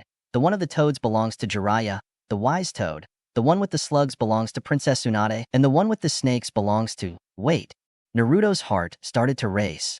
It can't be. He's not here, is he? He escaped from the village. Why would he come back? Naruto rarely got nervous about something. He just hoped that his thoughts were not true. Although life doesn't always listen to your pleas. He smells like snakes. That means he's... Naruto's danger instinct activated. The ringing in his head was frequent and loud, warning him of something really bad. That's when he felt a large amount of chakra heading towards them. Everyone, get out of the way. Now! Naruto shouted agitatedly. Everyone heard Naruto's scream and did not hesitate to get out of the way. Just as they did, a large gust of aggressive wind passed through their midst. A part of the gust hit them, sending them back a little, but nothing more than that. The gale continued for a few seconds until it stopped. The trees behind them were destroyed. Some were split in half, others were torn to pieces, and some were left without leaves. What the hell was that? Sasuke said, rubbing his back. He had hit it with a branch. I don't know. Kiyomi said. Naruto gulped. He could feel it, the same chakra of the girl who helped Anko with her kunai. A large amount of chakra being repressed to resemble that of a genin. But the power of that jutsu was out of the ordinary, too out of the ordinary. Then normal. A few meters ahead of the Konoha genins, there was the grass team again. The girl in the middle seemed to have launched the jutsu due to the position of her hands. See you, heh, I found them, he said in a playful voice while licking his lips with his out-of-proportions tongue. Damn, said Minma as he stood up in pain. What the hell? That gust was too strong, said Mito. Naruto was sure what was happening. There is no doubt that chakra, the clue of the Kyuubi, Orochimaru, the sanding of the snakes, is infiltrated in Konoha, Naruto thought. Just at that moment, two snakes of gigantic size went against Naruto. Naruto! Sasuke shouted. Shit, said Naruto, backing away from the two animals. Sasuke and Kiyomi tried to help, however. A kick landed on Sasuke. Then, the same figure turned around and landed a blow on Kiyomi, who managed to anticipate and block the blow. However, the blow was so strong that it sent Kiyomi flying. To crawl back, the two snakes made Naruto retreat to the point of getting lost in the forest. Heh, well, I'll deal with that boy in a moment, but now, I guess I'll have to face you guys. Heh. Who? Oh, my name doesn't matter, but if you two, Sasuke and Kiyomi Uchiha. The Kusa girl pointed to the two brothers. How the fuck do you know our names? Kiyomi said. Well, it's a strange reason. It doesn't matter either, but if you want, you can blame the guy with the glasses, said the girl. Damn, said Sasuke, finally getting up. That kick hurt too much, he thought. What a weakling. You couldn't withstand a simple kick. You're pathetic. Step aside. The big Minma will take care of this nobody, Minma said, walking forward. How arrogant you are. Son of the Yondaime, that arrogance will one day be your downfall. Who knows, it may be today. The girl's voice became somewhat dark. The temperature of the environment began to drop. The girl was releasing large amounts of killer instinct. Instantly, everyone was paralyzed. No, I can't move, Minma thought. The others thought the same. Well, I guess I'll keep this too, said the girl, showing the earth scroll. Sasuke managed to move his hand a little, realizing that none of his pockets had the scroll, only the one from heaven. Shit, when do I take it from me? This girl is extremely fast, Sasuke thought. The girl proceeded to eat the parchment. It was a bizarre landscape for everyone. The woman licked her lips again. Her tongue looked like that of a snake. One of us is left with the scrolls. I guess that's me, said the girl, putting her hand on her face. And the others? He said as he lowered his hand a little, moving his eyelids away a little, revealing his dark gaze. They will be dead? All the boys opened their eyes wide as they saw their deaths in front of them. Their agonizing screams echoed in their minds. Blood was spread everywhere. Kunai buried themselves in their skin again and again until one of the projectiles stabbed hard into them. Her forehead, although everything was an illusion, felt very real. That girl's killer instinct was out of range. It was worse than Naruto's. Damn Sasuke, move, he shouted in his mind. A shame you can't resist that. Maybe I expected a lot from you, Uchiha children. Move, Sasuke, move. Sasuke's hand began to move little by little to his kunai bag. I can't unseal a kunai. I drop it, and the girl would notice. It's better to take it out by hand, Sasuke thought. His hand finally reached his kunai holder on his leg and began to pull out a weapon. Well, I guess I'll start with you, said the girl, throwing some kunai towards Sasuke. Sasuke grabbed the kunai and blocked the projectiles as best he could. Oh, it seems like you can move a little. I'm surprised by your willpower, said the girl. Damn, I can't move at all. This can't stay like this. Sasuke thought until an idea occurred to him. Sasuke grabbed the kunai firmly and stabbed it hard into his leg. He let out a grunt, however. The pain took him out of the killed instinct and he managed to move, at great speed. He grabbed Kiyomi, Mito, and Minma and disappeared in a quick shunshin. Oh wow, looks like we're going to play hide and seek, huh? Well, I think I can have some fun, he said to the girl, disappearing in a blur. Damn, Sasuke said as he sat up and grabbed his leg, stopping the bleeding a little. Sasuke. Kiyomi, who could finally move, crouched down to check on her brother. I need something to cover the wound, said Sasuke. Kiyomi nodded and took out a handkerchief from her seal. Sasuke grabbed it and tied it to the wound tightly to stop the blood. Well now, what the hell with that girl? Minma shouted. Mito covered her mouth. Shut up, idiot. He could hear us, said Myth. Very late. The playful voice of the Kusagakure ninja sounded behind the genins. I found them, said the girl, licking her lips again. Futon. Renkuden. Mito passed through hand seals quickly and expelled an air bullet that hit the ninja squarely. However, it turned into mud. A mud clone. It's a Doton technique, Sasuke said surprised. The girl appeared from behind the Myth, kicking her and sending her away. Hey! Minma tried a blow that was easily stopped by the ninja. Sasuke got up as best he could and began to fight the girl accompanied by his sister. The two had already awakened their Sharingan. So they already have the Sharingan with 3 tomos. Delicious? The girl thought as she counterattacked. However, the two brothers were already able to dodge the blows a little. The Kusa girl gave a direct blow that Sasuke dodged. Kiyomi tried to hit the girl. However, she moved too strangely. She seemed to be even more flexible than Kiyomi. It was as if she were a noodle. Her movements resembled those of a snake. The girl kicked. Sasuke dodged and swept. The girl backed away, but Kiyomi followed her and landed a blow. The girl received it and gave a small grunt. Just as I expected, you two are a great combination. The girl grabbed Kiyomi's arm, pulled her towards her and delivered a punch to her stomach followed by a kick that sent Kiyomi backwards. Sasuke entered into individual combat against the girl. Punches and kicks came and went. The girl was able to block her blows, but he was able to see all of her movements. Sasuke hit the girl who hit him back even harder. The girl was going to finish him off, but she had to dodge a water bullet. Mito approached and began to fight with the girl. She did not possess the Sharingan, but was able to keep up with her. Minma joined her. Wow, another formidable combination of siblings, interesting, said the girl. Unlike the others, these were easier according to the Kusa ninja, but they were not far behind. They were very good at teamwork and did not give up for a second. While with Naruto. This is bad, Naruto thought, dodging the snake's attacks. The animals did not seem to have any kind of mercy. They came to kill and only to kill. I have to finish this. The boys are left with that crazy Kusa, thought Naruto, unsealing his Chikudo ready to fight. I just hope I left Sasuke his Chikudo, he thought before jumping to avoid the attack of one of the snakes that tried to eat him. Naruto stuck his sword in a branch, propelling himself to turn around and lean on his sword a little.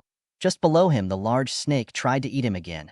Naruto took out his sword and climbed on the snake that tried to get rid of him. But Naruto, he stuck his sword in the snake, which gave a great hiss of pain. The other snake realized this and jumped on the other to try to finish off Naruto, who took out his sword and used Shunshin to disappear. The two snakes collided. Katan, Gukakyu no Jutsu. Naruto spat a large fireball that collided with the two snakes, causing them great damage as well as making them mature. Yes, they are hard, said Naruto, jumping again. The two snakes collided again. One looked up and rose upwards to try to engulf Naruto, who was in the air. I have a plan to kill them. Normally it would be a lot of chakra, but thanks to my chakra control, my affinity will be easier than normal, he thought to make his move. The snake tried to eat Naruto, who made a turn in the air to avoid it. Naruto landed on the snake's head and from there he jumped towards the other one who was not expecting it.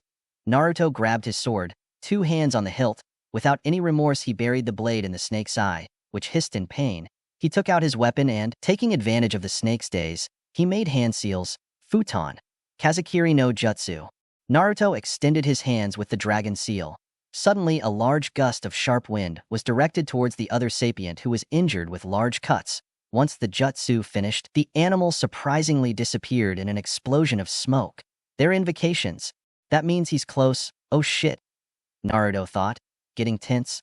The snake where he was standing was still hissing in pain, and between the sudden movements he made, he managed to free himself from Naruto. Naruto landed on the ground, stuck his sword into the ground and passed through hand seals. Right, friend? Naruto placed his hands on the ground. From these, a large number of threads of lightning came out, taking the appearance of a spider web that was heading towards the snake that could not dodge it. As soon as the rays touched the scaly skin of the animal, it was suddenly electrocuted. It was then that she fainted and disappeared in another explosion of smoke. Naruto took out a soldier's pill from his seal, which he ingested immediately, recovering part of his chakra. Well, now I have to help my friends. I've already wasted too much time here. Naruto disappeared into the trees, with Sasuke, Mito, Kiyomi, and Minma. A few minutes before, Sasuke was now surprised. They had fought against that crazy girl for a long time, and they only managed to hit her a couple of times and make some scratches. The girl's clothes were somewhat torn due to the fight, but she didn't seem to care about the blows she took. It was as if they didn't hurt. Sasuke observed the situation. Next to him was a panting Kiyomi. On the other side, an unconscious Minma, and further to the left, a Mito who was trying to get up. I must admit that they made it difficult for me. Besides, this was a lot of fun. The girl's sadistic voice sounded, drawing the black-haired boy's attention. This is not over, Sasuke said to himself. However, the girl heard him. I'm sorry to tell you that for you. Yes? Heh, they're already finished. Their line of blood will be mine. This time the girl thought. She was about to finish Sasuke off when a very strong blow collided with her face, the blow sending her dragging backwards. That fist really hurt. More than normal, said the girl, adjusting her jaw, as it had been damaged. The sight he had of her surprised her. Now you're going to pay. Mito's harsh and wild voice was heard. Her blonde hair was now more messy. Her body trembled while a kind of uncontrolled red chakra surrounded her. Her mustache marks were more prominent. Interesting, said the girl looking at the mythical state. Mito looked up, revealing her red eyes with slits, resembling those of a fox. At a high speed, Mito appeared in front of the girl who barely stopped her blow. Mito began to throw a large number of fists and kicks at high speed that could be seen from the distance that they were going too aggressively. Sasuke could keep up with the speed with his Sharingan. He was really impressed. Mito was giving the Kusa girl a fight. The Kunoichi dodged a blow from Mito, tried a kick that connected, but Mito didn't seem to care and responded with a punch that the girl blocked. He has great resistance, thought the Kusa nin. Kiyomi, get up, we have to help Mito, Sasuke said. I'm coming, Kiyomi said. I have a plan. Go prepare a Chidori, Sasuke said. It's okay, said Kiyomi, gathering a little chakra. Mito managed to make the girl retreat. It looks like I'm going to have to raise the level a little, thought the girl, increasing her speed. Brat tries to push the girl back further. It seems that the emo boy has a plan, said the QB. It's okay, although now it's costing me more, Myth said in his thoughts. Well, here I go, Sasuke said, accompanying Mito to the fight. Chidori, Kiyomi whispered, beginning to gather lightning chakra in her hand discreetly. Between Myth and Sasuke, they were keeping the Kusa girl, who seemed to be having fun at bay. This is so exciting, he said to the girl, licking his lips with his extraordinary tongue. Crazy bitch, Myth shouted with rage. Sasuke stopped sending blows, leaving Mito alone again. Okay, time to put these eyes to work, Sasuke said as his Sharingan glowed. Mito managed to push back the Kusa girl, who, due to the euphoria of the moment, did not notice Kiyomi. Good. Sasuke took out mini kunai from his seal, which he began to tangle with ninja wire that he also took out from his seal. Mito, back away, Sasuke said, launching the projectiles. Mito backed away enough to dodge the kunai. The Kusa girl also dodged them while mocking. Ha, ha ha, that's serious, the girl mocked. Sasuke moved his fingers surreptitiously. Suddenly, all the kunai began to return towards the girl. Some collided with bulls, changing their trajectory along with the threads which surprisingly they surrounded the girl. Sasuke began to fully move his arms. What the hell? Said the girl while she was tangled in the ninja wires, watching Sasuke's eyes which were spinning and shining. Heh, those eyes, so precious, thought the girl. Right on, Jabashi, said Sasuke, sending an electric discharge that spread through the ninja wires. The discharge reached the girl, severely damaging her. The Kusa girl growled. Now Kiyomi, Sasuke said. It's time, said the Uchiha, starting to run at high speed. This is bad, I got too confident, thought the girl, apparently desperate. Chidori, Kiyomi shouted. The 1,000 birds echoed in the forest. The Uchiha pierced the Kunoichi's stomach, who didn't even scream in pain. The Uchiha removed her hand quickly. The girl's body fell limply to the ground. We did it, said Myth. Yes, although Minma is still passed out, Kiyomi said. I guess I'll have to wait. You can come out, Sakura. The danger is over. The blonde shouted. The pink-haired girl came out of some bushes trembling. It's good that this is over, said the girl.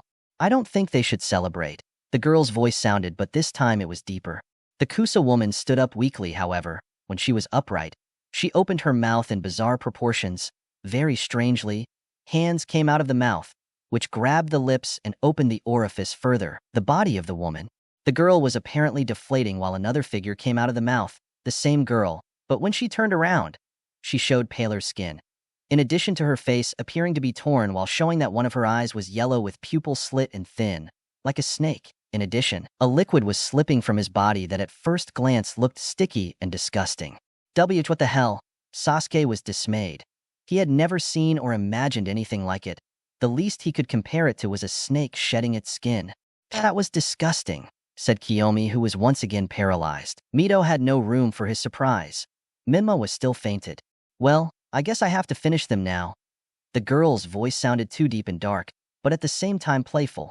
The girl disappeared and suddenly kicked Myth. Those characteristics of yours, you are using the chakra of your tailed beast. That is a problem for my plans. So, it wouldn't hurt if you had no connection with that fox. The Kusa girl went through hand seals. Suddenly the girl's tongue came out and grabbed Mito.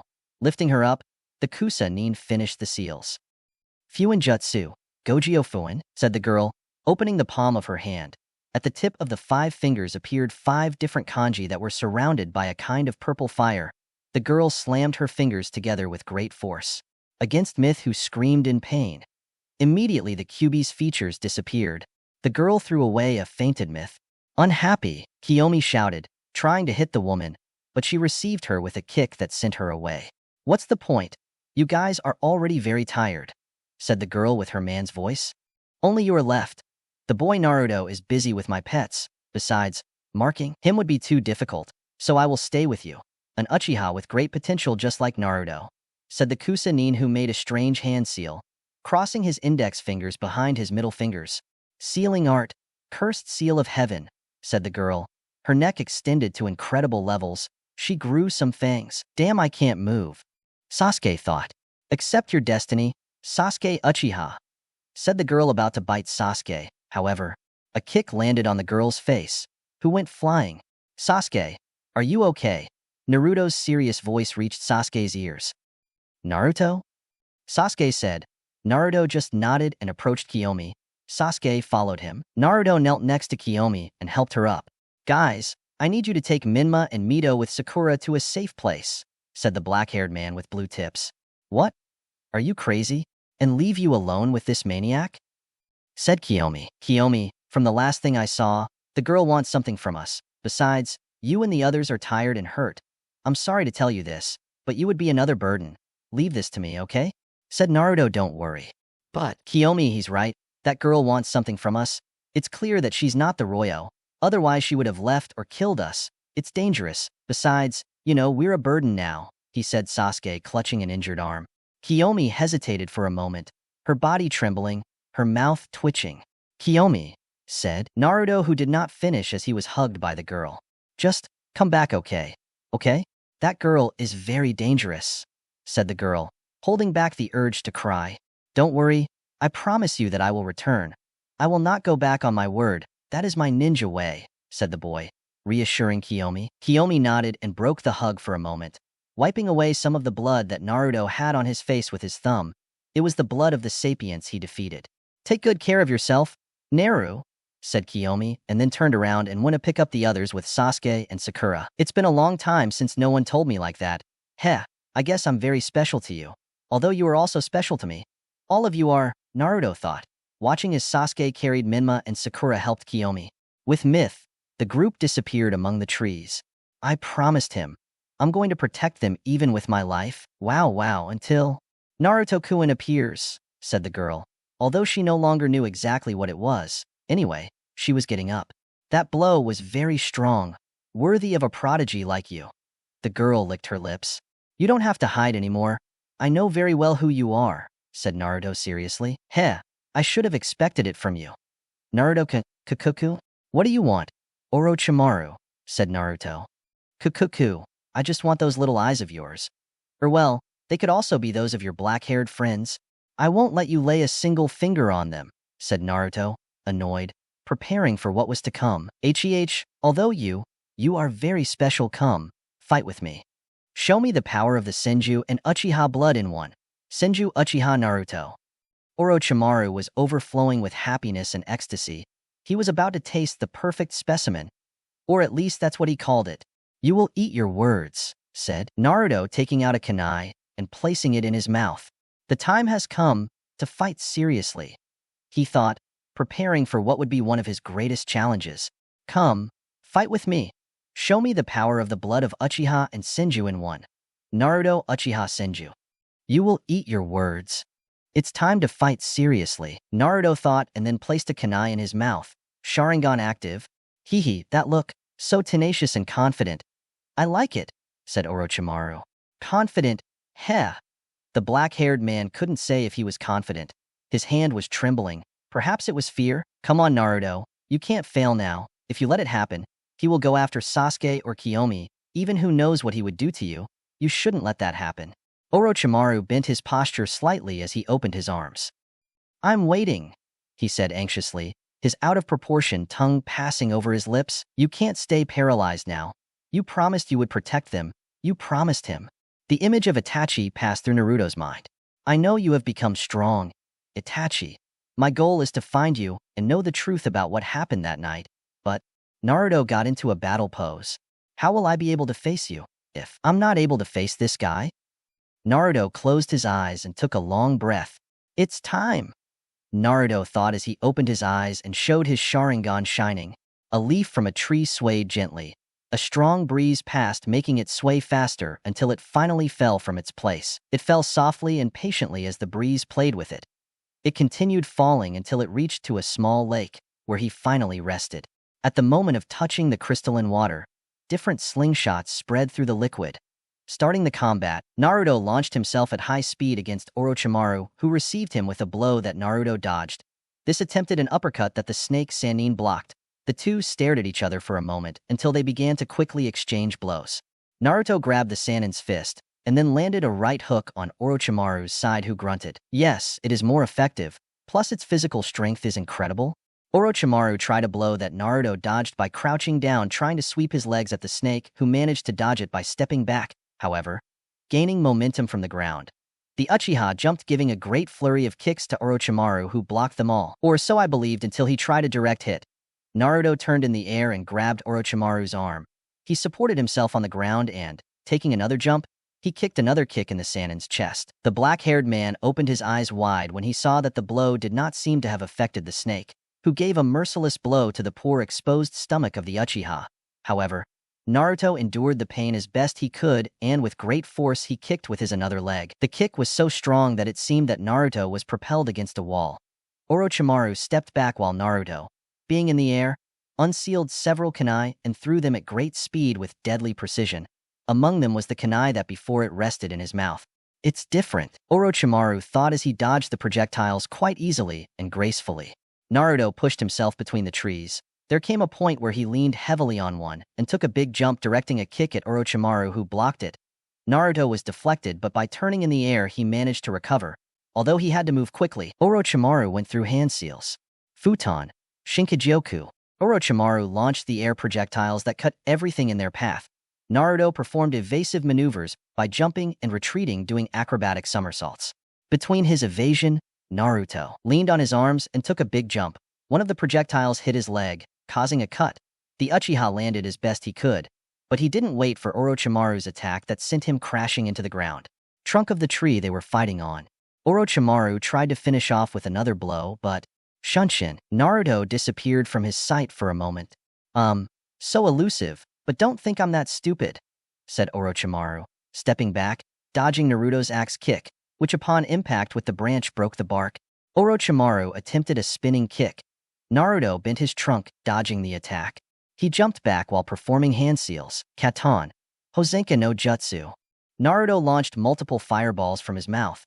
Now it was Orochimaru's turn to dodge. The Sannin snake dodged with great skill the fireballs that crashed and generated small explosions. After finishing dodging, Orochimaru launched himself at Naruto, starting another taijutsu battle. The snake had to applaud the boy's battle style. It was truly formidable. He had great attack and defense techniques. He even had a hard time dodging attacks with his snake style, which was for very flexible people. Just for that was useful, to dodge effectively, but it was costing him against Naruto. It was as if his battle style adapted to any confrontation. The battle between the two was becoming faster and faster. There was a point where, in the sight of a civilian, they disappeared and appeared somewhere else. Orochimaru increased his speed, connecting a blow to Naruto's stomach. Then he gave another one, and ended with a kick that sent Naruto against another tree. However, he managed to turn around and recover by supporting himself with chakra on the tree, but Orochimaru suddenly appeared in front of him, so he had to defend himself from another flurry of blows, each one more faster than the previous one. Naruto and Orochimaru were fighting invertedly attached to the branch of a tree. The Uchiha managed to land a blow that sent the Sannin into the air. He recovered easily, but had to move because a gigantic fireball was heading towards him, the tree, in which impact the jutsu was destroyed, causing it to fall. A Naruto appeared on the fallen log, dodging several blows from Orochimaru. I can see them, each of their blows, Naruto thought. Bending down to try a sweep, the snake retreated. The Uchiha quickly stood up and sent a spinning kick. The Sannin jumped spinning past Naruto. Upon landing, he disappeared in a blur, although for Naruto's Sharingan, that was nothing more than increased speed. I can see it, but Naruto went through hand seals. Hozenka, he shot the different fire projectiles. Orochimaru dodged them with his great speed. Running, the Sannin began to move around Naruto to confuse him. From one moment to the next, he began to send attacks while moving again. That won't help. Naruto's Sharingan shines, analyzing the Sannin's movements. Naruto turned on his axis, avoiding Orochimaru. The Uchiha jumped, avoiding a low kick from the snake. Naruto turned and rested his hand on the ground. He turned his wrist, turning his body, stretching his leg. He managed to connect a difficult kick that the Sannin managed to block. However, he was thrown backwards somewhat. Kukuku, let's increase the level a little, said Orochimaru, who disappeared in speed. Naruto opened his eyes in surprise. He saw Orochimaru. He tried to block, but his body was not fast enough as his eyes. Orochimaru's fist connected strongly with Naruto's stomach, who let out saliva from the blow. Orochimaru kicked that sent Naruto back. Please don't tell me that's all you have, said the Sannin. I'm having a lot of fun. Heh, I said I was going to fight with everything, and that's what I'll do, said Naruto, getting up. The Uchiha made half a ram seal. The black-haired man's body glowed for a moment until he returned to normal. Orochimaru raised an eyebrow. He didn't know what was happening. Time to return the favor, said Naruto, disappearing in a blur of speed. Orochimaru opened his eyes wide. He had no time to react when a strong blow from the Uchiha landed powerfully on his stomach. Naruto jumped and gave a left kick to Orochimaru's chin. In the jump, he turned backwards, connecting with the right kick. Naruto completed the backflip and finished his combo. Right on. Jinraken. Naruto gave a big punch infected with lightning chakra to Orochimaru's stomach, who was thrown backwards. Orochimaru took a deep breath as he wiped away some of the blood that rested on his lips. Good, pretty good, Naruto-kun. Orochimaru started laughing madly. This is what I wanted. You are the perfect specimen. Just look at the level you have at such a young age. Not even Kakashi Hatake was that good at that age. You are someone with great potential. And if that were not enough, your Sharingan, fully mature and trained, you are truly amazing. Should I feel flattered? Naruto said, taking his battle stance again. Maybe yes, maybe not. That's up to you. I'm just saying what's on my mind, said Orochimaru, also taking a position. Your mind, eh? At this point, I wonder if you're really right in the head, answered the Uchiha. Oh, Naruto-kun, you're forgetting something. People who are called crazy are able to see more perspectives than others. That makes them special in this world. He who doesn't think like others do is called crazy. But why? Isn't he who stands out above the rest called a prodigy? Why are those who are different called crazy, if they also stand out? It's all a matter of perspective. For some you can be a prodigy, for others a crazy person, for others a very lucky person, or for a few, you are someone who tried harder. People, as you know, have different points of perspective. Your whole world changes depending on the way you see it. Interesting. But we're not here to discuss philosophy, are we? Orochimaru disappeared in a blur of speed. It's true. Although I guess we're both right about something. Naruto disappeared too. The Sannin and Genin clashed their forearms once more before beginning to exchange punches and kicks. The speed at which they were going was truly amazing. Naruto without seals and Orochimaru with his speed that he has gained over the years as one of the most fearsome ninjas. Naruto dodged a direct blow from Orochimaru and tried to parry to the side. Orochimaru took his leg and began to rotate on his own axis, lifting Naruto, who was trying to get away, but it was useless. Orochimaru released his grip, causing the Uchiha to be thrown towards a branch. From the tree, the Uchiha spun in the air and led chakra to the soles of his feet to stick to the wood. Naruto jumped, leaning on the branch, and made half a ram seal. Kage Bunshin. 3 Naruto clones appeared. The original Naruto grabbed their hands and with great force threw them towards Orochimaru. The clones were heading at high speed towards Orochimaru, who made lateral jumps to avoid the human projectiles. The clones failed but immediately got up and began to attack the Sannin.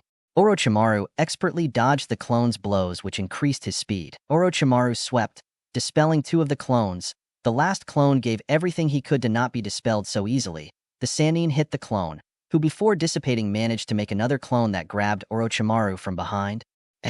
Said Orochimaru. Katan, Gukakyu no Jutsu. Original Naruto made a large fireball with a little more chakra. The fireball was a darker orange color, almost red. Oh, this is bad, Orochimaru thought. The fireball crashed, causing a large explosion that made a large screen of smoke. When the smoke dissipated, a burned Orochimaru could be seen. However, he turned into mud. What? But when was he replaced with a clone? Naruto said, "You forget that I'm a Sannin. I have more tricks up my sleeve." Orochimaru's voice sounded. Suddenly, the Uchiha felt how he was hit hard in the face. Naruto was thrown backwards, crashing into the trunk of a large tree. Naruto stood up. His bell on his head rang loudly. The Uchiha lowered his head, dodging a blow from Orochimaru. The Sannin's hand got stuck in the wood. Naruto took advantage and gave Orochimaru a big kick, but he didn't even flinch, and he took out his hand, performing a roundhouse kick. Naruto blocked it, but the force sent him backwards. Orochimaru passed through hand seals. Katan, Gukakyu no Jutsu. Orochimaru spat a fireball that was heading towards Naruto. What are their natures? Naruto thought, jumping to avoid the fire projectile. However, the shock wave of the explosion sent him higher into the air. Orochimaru appeared behind him. However, Naruto's Sharingan followed him. It was broken in its axis, and with his fist he blocked Orochimaru's blow. The two were thrown somewhat backwards, in the air. Naruto took out different kunai from his bag. Kunai and shuriken, which he threw at Orochimaru. The snake took out a kunai and blocked the weapons. Still in the air, Naruto made a clone that did shunshin and appeared stuck on another branch. The original once again threw a single kunai, but this time he made hand seals. Kunai Kage Bunshin no Jutsu. The single kunai split into several others. Orochimaru tried to block them but was easily overwhelmed by the number. Some kunai buried themselves in his skin. However, he made a substitution. "I knew you would do that," Naruto thought, his Sharingan shining. Orochimaru appeared somewhere a little further away, but he had to dodge other projectiles. "What the hell? How do you know where I am?" she asked herself. He looked up and found a clone. He threw shurikens. "Shuriken Kage Bunshin no Jutsu," he said. The same thing happened as with the other kunai. Orochimaru blocked some but had to jump away from them. A Naruto appeared behind the clone. He jumped and attempted an axe kick at Orochimaru, who narrowly dodged it. The kick was so strong that Naruto's foot buried itself in the ground. The snake took advantage and hit him hard, but suddenly it disappeared in an explosion of smoke. A clone, the Sannin thought. Naruto appeared in front of the Sannin and attempted an uppercut, but the Sannin blocked it. "Heh, another clone, huh?" Orochimaru hit Naruto, but he didn't disappear. Instead, he smiled. "Wait, this is the original?" Orochimaru thought. Another Naruto appeared in the air. This one quickly went down, joined his hands, and gave a hammer blow to Orochimaru's head, who bent forward. "That's the real clone?" Thought. The Naruto he had grabbed turned and kicked him in the stomach. Orochimaru stepped back. He was about to compose himself when in a blink of an eye, Naruto appeared in front of him. "Shunshin, damn it." The snake thought again. Naruto gathered chakra in his foot and gave a high kick towards the back of Orochimaru's head, which he tried to block but was not so fast. The Sannin shot upwards. Naruto jumped and prepared a blow. "Not this time," said the snake, who put his arms in an X to block the blow. But he didn't expect another blow to go directly to his face. It was the Naruto clone. Orochimaru landed heavily on the ground. The Naruto clone did shunshin and appeared in front of Orochimaru with a blow. The snake blocked it. The original came out behind him and attempted another blow but was also blocked. "You're very smart," said Orochimaru, who elbowed the two Narutos. dispelling the clone and sending the original away. Yes, they've already told me, said Naruto, swallowing another soldier pill. He had used jutsu after jutsu, and his Senju chakra was not enough. Maybe it would be better if he were an Uzumaki. He would have lasted much longer. And what do you have now? You're going to limit yourself to ninjutsu and taijutsu. Show me what that Sharingan has. Hehehe. I hope that tongue of yours can taste your words. Besides, don't worry, I will use everything in my favor so that you don't do anything. It's time for me to show you. Something that if Nissan saw me, he would be hugging me like a fool while crying with pride. Naruto put on a sad smile. To tell the truth, he really missed that thing about Shisui. I shouldn't trust myself. This brat is really making it difficult for me. I'm not fighting seriously. That would be boring. Plus, it would attract a lot of attention. But even with the level I'm using, many jonins would be defeated. The Sannin thought, preparing himself. Shunshin no jutsu, said Naruto. He began to run towards the Sannin. Are you going to come forward like this? You're brave, said Orochimaru, who tried to hit. But when he almost connected his fist, Naruto disappeared. The snake opened his eyes a little, looked around and saw how Naruto was running, staring at him. However, he opened his eyes wide when he saw that on the other side there was another Naruto. The snake widened his eyes as he saw how the two Narutos seemed to divide into more copies of the Uchiha. In the end, there were too many Narutos revolving around Orochimaru. Shadow clones? The snake asked himself. No, I don't think so. They must be after images. Orochimaru tried to locate the real Naruto, but he couldn't. What? I can't locate the real one. So they must be clones? Said Orochimaru. However, before he could do anything, a Naruto punched his face. Suddenly, another Naruto punched him in the face, his side, and another struck his sword. This will be enough, futon. Repusho? Orochimaru high-fived his hands and sent a great gust of wind everywhere. However, the Narutos did not disappear. It was then that he saw it. All of Naruto's bodies were blinking. Wait a minute. They're not clones or afterimages. There's just one Naruto. A blow landed on the snake's face. Another blow landed on his stomach. A kick on his leg. Another blow to his face. And so Orochimaru was bombarded with blows by the different Narutos. Shunshin level 3. This Shunshin, unlike the other levels, this one uses teleportations continuously, almost like a spam. The different Naruto that appear are only an illusion created by the different teleportations that Naruto uses. The amount there are so many Shunshins that it uses that it seems like they are hitting you from different places without stopping. Furthermore, when trying to land a blow, it is almost impossible to hit it, because it can be easily dodged. Orochimaru tried to block the different attacks as best he could. However, the blows fell on his body like rocks. It was almost impossible to defend himself. When he tried to strike forward, Naruto appeared behind him and struck his back. Now you're really making me angry, thought Orochimaru, and then increased his speed. Surprisingly, he managed to hit Naruto, who was thrown backwards. However, he had already managed to do too much damage to Orochimaru, who spit out blood. I have many bruises and some fractures. That child's strength is no joke, thought Orochimaru. However, he was alarmed by the sound of burning paper. Paper bomb. Orochimaru thought. Naruto made half a ram seal. He had managed to place a paper bomb he made himself. Orochimaru jumped to a branch. Behind him was the trunk of the large tree. Right where I wanted you, Naruto whispered as his Sharingan shone and spun intensely. Naruto threw many kunai and shurikens at Orochimaru, who prepared to block them. However, they surprisingly deflected. Ninja wire could be seen from Naruto's mouth and fingers, which he conducted as if the shurikens and kunai were puppets. The projectiles rotated around the trunk of the tree, passing in front of Orochimaru again before passing behind him again. From the tree, incredible, a triple Sharingan windmill attack. Orochimaru thought, dumbfounded. Naruto pulled tightly on the ninja wires which tied Orochimaru against the trunk.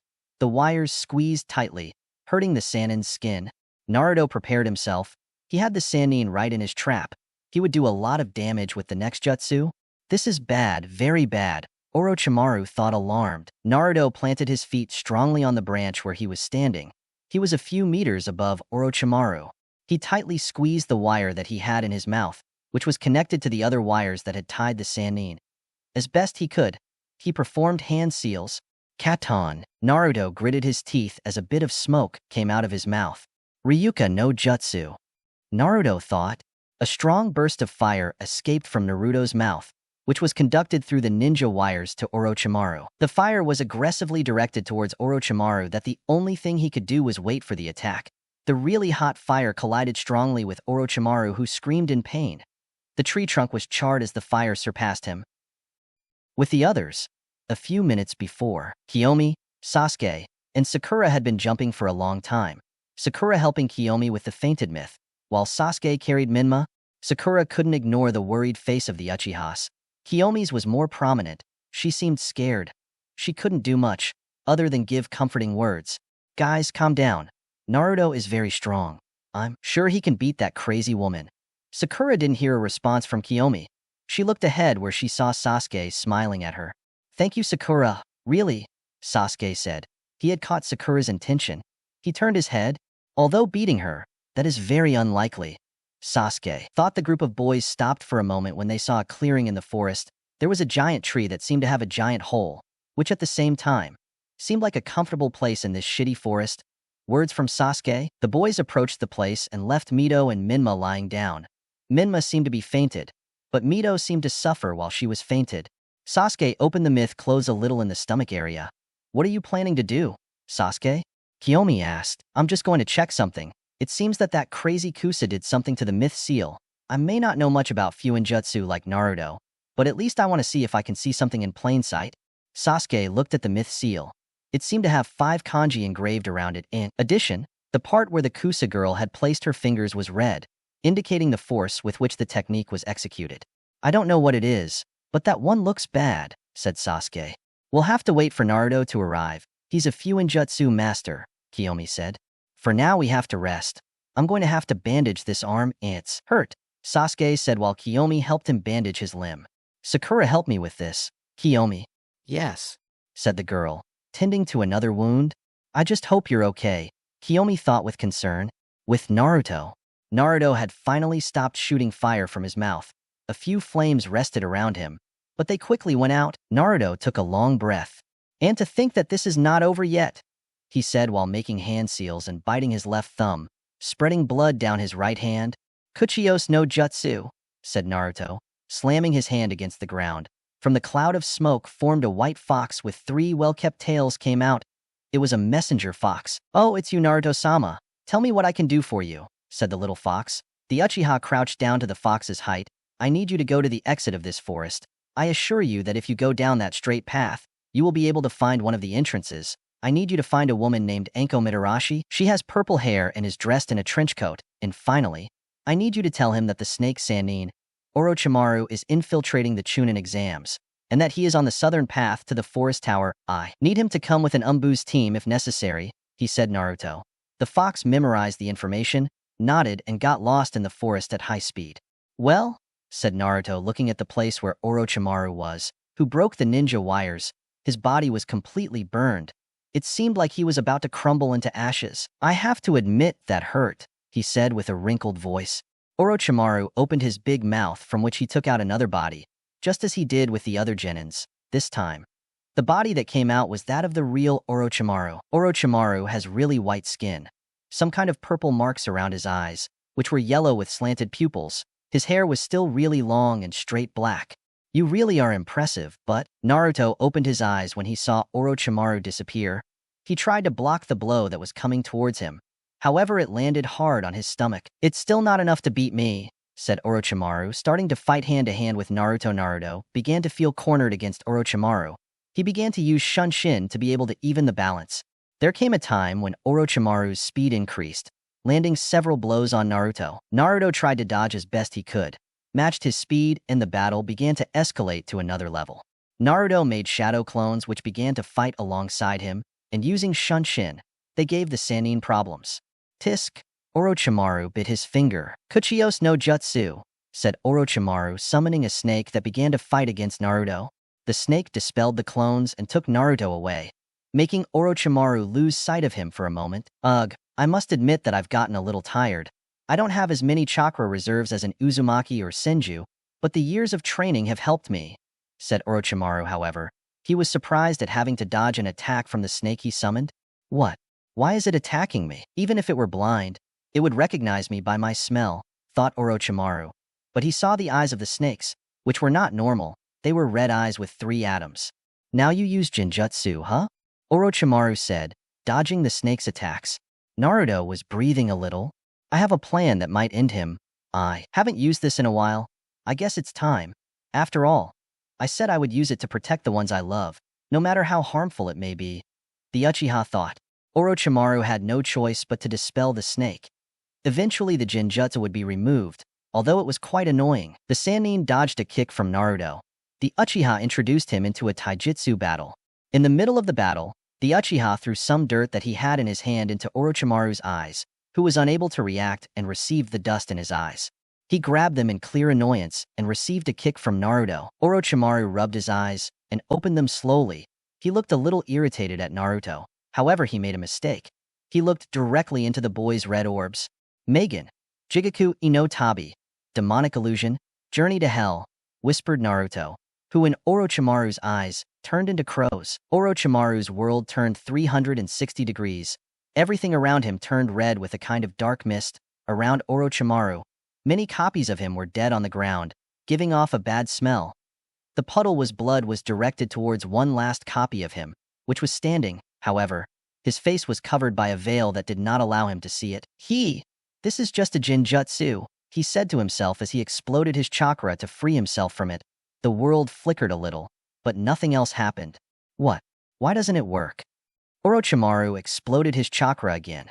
The same thing happened with the same result. Orochimaru's copy grabbed a hammer and some really big nails, and then proceeded to bury the nails in his legs. The real Orochimaru felt the pain as if it were really stabbing. This hurts, said Orochimaru. He tried to leave again, but the same thing happened. Why doesn't it work? He said, a little alarmed. The other Orochimaru continued driving nails throughout his body. Orochimaru himself felt pain, as if he were a voodoo doll. Orochimaru didn't know what to do. The pain he felt was almost real. The landscape around him was gloomy, and the smell that the body seemed to give off was really unpleasant. Everything in that world was made to make him want to get out of there. Tisk, I'm going to get out of here, damn. Orochimaru exploded his chakra one last time, managing to get out of the illusion. When he freed himself, he didn't feel any physical pain. However, his head hurt, too. That his body seemed not to respond to him, and he was shaking too much. What was that? Orochimaru asked, watching as some crows gathered together, allowing Naruto's figure to be seen. It is a Genjutsu created by me. It uses the principles of Tsukuyomi for torture. However, time passes normally and I cannot control everything. And as if that were not enough, if I had used Tsukuyomi, you would not have come out of the Genjutsu, Naruto said calmly. Really impressive, at such a young age and creating a Genjutsu of that magnitude. What else can you do? Orochimaru said, slowly recovering. You really are persistent, but don't worry.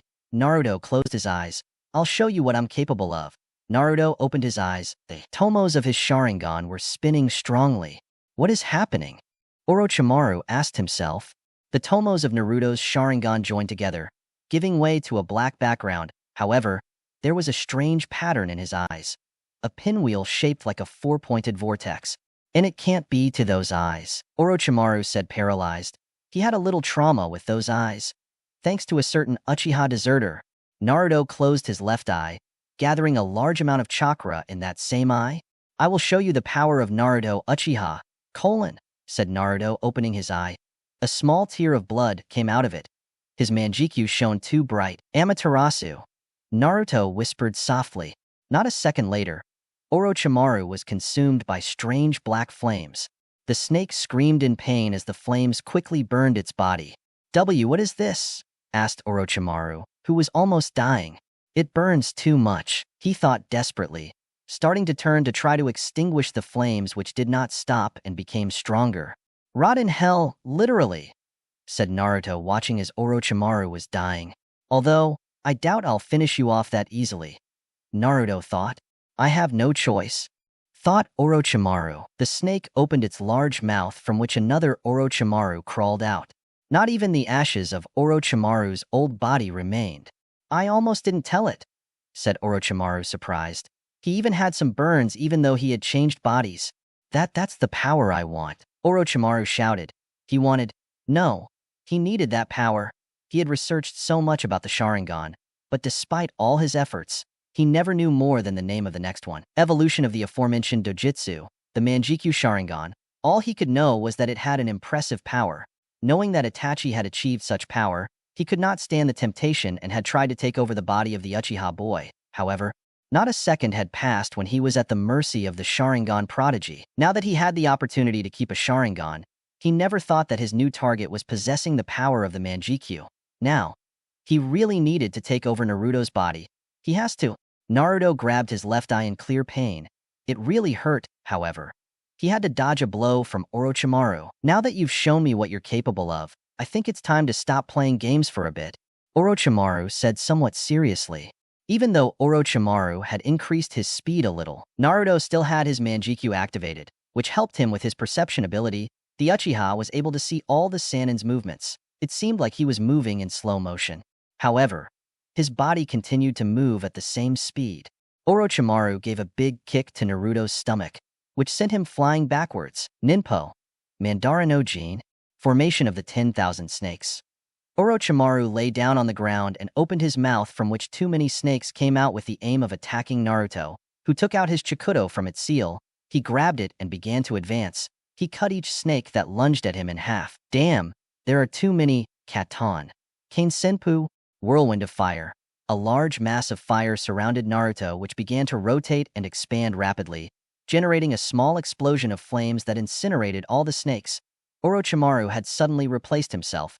From above Naruto, for Orochimaru rushed towards him. The Uchiha passed through hand seals again. Futon. Shinkaha. Vacuum wave. Naruto took a breath from his mouth, and blowing he created a kind of wind blade. Giving a rotation, he expanded the wave of vacuum, cutting the chest of the 4 Orochimaru, which dissolved into mud. The real Orochimaru appeared in front of Naruto and hit a combo of blows. Naruto defended himself as best he could. Naruto started using Shunshin to try to match Orochimaru. The battle between the two had already taken a completely different level. They were on another level. Naruto sent cuts that Orochimaru countered with a kunai. Orochimaru landed a blow on Naruto's face, who retreated. The snake began to throw too many kunai and shurikens. Naruto began to climb the branch of a tree with his feet, dodging the projectiles. The Uchiha gave a great sado. Orochimaru extended his arm towards Naruto. Some snakes shot out of his sleeve towards Naruto. The genin spun in the air, dodging the animals while tracing hand seals. Katon. Gukakyu no Jutsu. Naruto threw a large fireball at Orochimaru, who jumped back and dodged it. Naruto landed on the ground, taking big breaths. He was getting tired. Orochimaru appeared in front of him and hit an upward kick that Naruto could not block. The kick sent him towards the trunk of a tree. Orochimaru followed him, and they began to battle with taijutsu. Naruto's sword had fallen with the blow. Orochimaru towards retreating to the Uchiha, taking him further and further towards the top of the tree. The Sannin was finally able to land a big kick that made Naruto spit out blood. The kick was so strong that it sent Naruto flying over the tops of the trees. The Uchiha kept his eyes closed due to the pain. When he opened them, he noticed how Orochimaru's neck had stretched a little. His fangs had grown a little more, and he was with his mouth open, pointing at his neck. Damn, I can't block that. Plus I can't dodge it. It's too close. Damn. Naruto watched helplessly as Orochimaru's fangs approached his neck. It can't end like this. I don't want this. Naruto was getting more and more desperate. The fact that his Manjikyu showed him this in slow motion didn't help. No, no, no, no, no, no, and no. Naruto's Manjikyu began to spin aggressively. It glowed red hot. Orochimaru opened his eyes in great surprise. He felt confused and amazed. He was literally going through Naruto's neck, and when he says go through, it was literally that, as if Naruto was not there. But he could see it. This was not an illusion. It was real. Naruto opened his eyes. He could see how Orochimaru was going through him, but he didn't feel any pain. Orochimaru's body went through Naruto as if it were an image falling from a great height. Naruto took out a kunai and buried it hard in the tree branch, slowing down his fall. Although due to the force of the fall, he still hit himself a little. He stopped and looked at his hands in disbelief. What's going on? He asked. I check his neck, completely clean. Without any wound. What was that? Orochimaru asked himself. Standing up, the snake threw a kunai with great speed towards Naruto's forehead. The Uchiha noticed the projectile. He couldn't dodge it, however. Naruto noticed how his Manjikyu was burning too much. The kunai passed through his forehead without hurting him. Naruto looked at his left hand. He tried to take his right wrist, however. It went through his own hand. It was like Naruto was a hologram or something. Like he was intangible. Wait, that was Kamui. Naruto whispered, impressed. He remembered the description of the ability that was on the Uchiha rock. Kamui, Authority of the Gods Kamui is a really strange ability even among Manjikyu users. It is a space-time jutsu capable of giving you access to a pocket dimension which has too many uses. You can send parts of your body to that dimension to become intangible. You can even directly access it to teleport anywhere in the world. The rest of this ability is a mystery. I see. So that was, Naruto said to himself in his mind.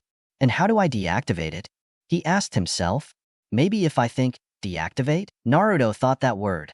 He touched the branch of the tree. It didn't go through it. Activate Kamui? Naruto tried to touch the branch again. His body went through the branch completely. This is great, he said to himself, but instantly grabbed his eyes in clear pain as he growled. You shouldn't lose focus. This isn't over yet. I had a great stroke of luck. If it weren't for the Kamui, right now I would be marked by that guy. Naruto said to himself, You just have to win time until Anko and the possible Umbus come. Naruto hit his cheeks with his palms, focused his Manjikyu on Orochimaru, who looked at him in amazement. What other secrets do your eyes keep? Naruto-kun, said the Sannin. I can only tell you one thing. I don't even know. Naruto and Orochimaru lunged at each other. Orochimaru tried a blow that Naruto easily dodged to his surprise. Naruto countered with an uppercut that he blocked. The taijutsu began to show itself. An exhibition of training and improvisation versus experience and power. Naruto gave a kick that Orochimaru blocked. The Sannin grabbed the Uchiha's leg, lifted the Chunin into the air, and slammed him to the ground. Naruto grunted. But Naruto rested his hands on the ground and attempted another kick at Orochimaru, who moved his head. Dodging the attack, Naruto managed to free himself. He made a few turns and sent a series of leg sweeps. Orochimaru backed away to dodge them. Naruto continued spinning, gave a big jump, and attempted a roundhouse kick at Orochimaru, who received it all over the face. Naruto landed on the ground and hit Orochimaru in the stomach. The Sannin resisted him without problems. He grabbed Naruto's arm so he couldn't escape and gave a big knee. Naruto doubled over, holding his stomach. Orochimaru attempted a roundhouse kick. However, his leg pierced Naruto. He turned intangible to dodge my attack. Orochimaru was taken out of his surprise by a brutal blow to his stomach.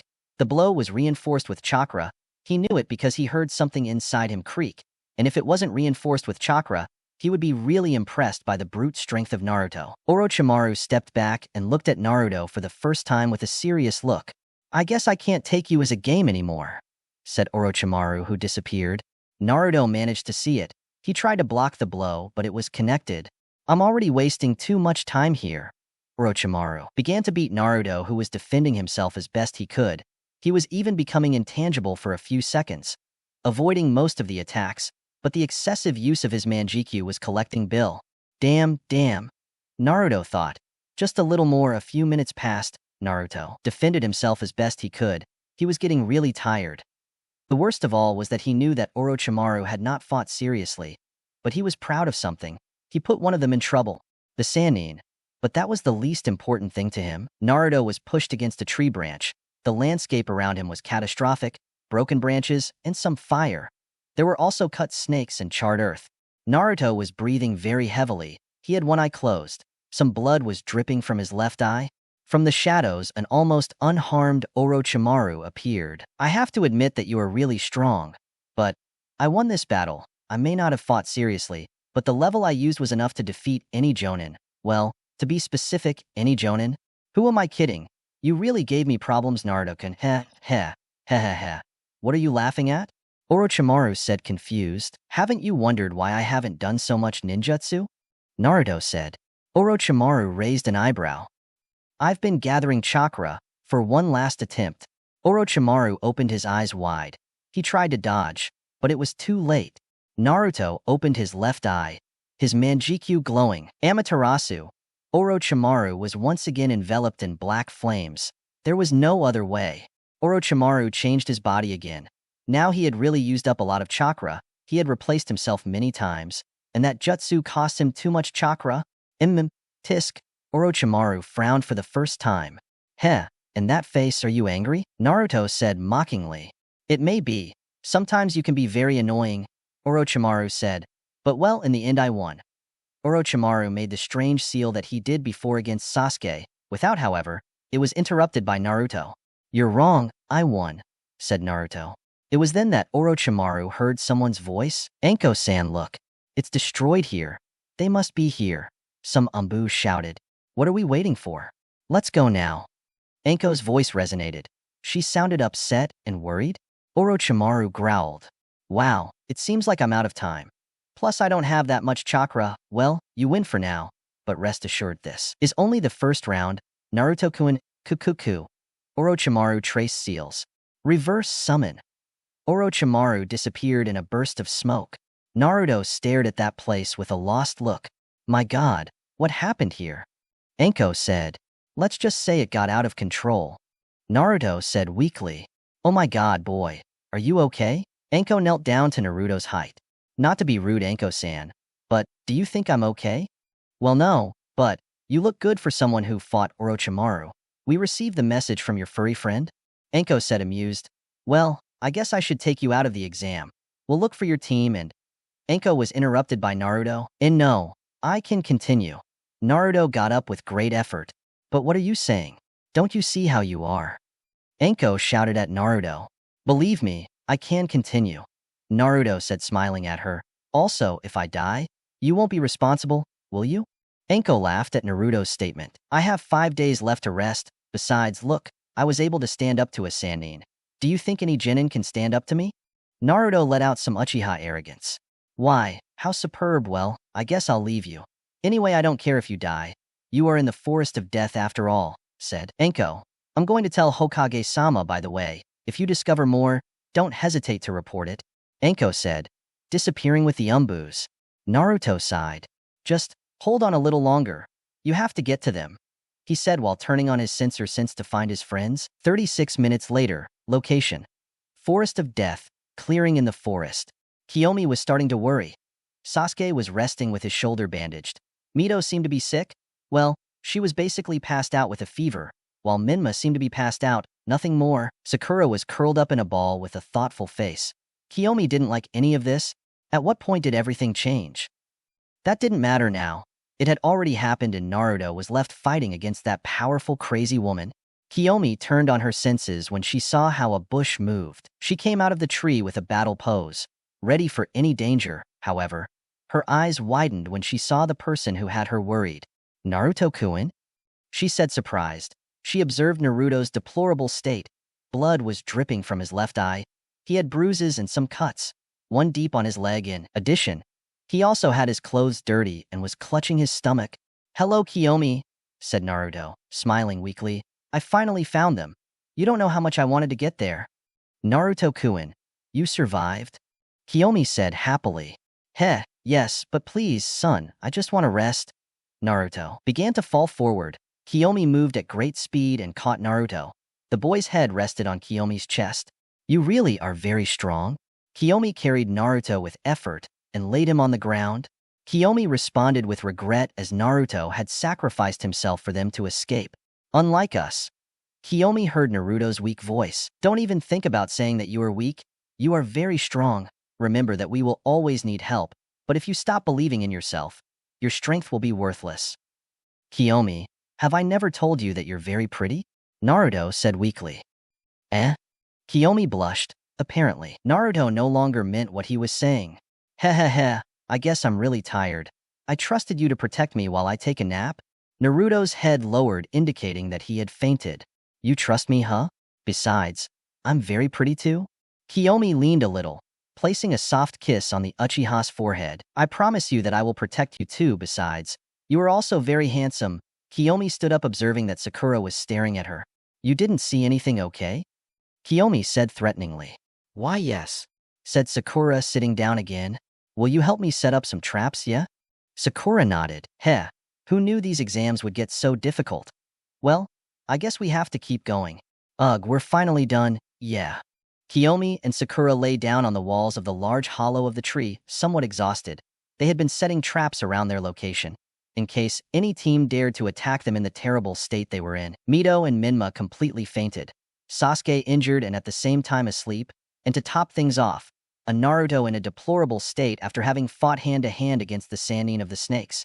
Kiyomi approached his fainted companions. Minma seemed to be fine. Mito was shaking while he was unconscious. Sasuke was simply breathing and his wound was no longer bleeding. Naruto had a bandage on his left leg, covering a somewhat deep cut. Some small bandages covering wounds on his arms and some bruises. They had finally dared to bandage the Uchiha's torso, as it had been brutally damaged by Orochimaru's blows. Well, apparently they are better than before. At least a little, said Kiyomi, looking at her companions. And, now what do we do? Sakura asked. Well, rest too. Today has been a busy day. First that written exam. Well, that wasn't that difficult, but this forest has treated us like shit. If you want, you can stay up watching for a bit. I really need a nap. If you need anything, wake me up with confidence.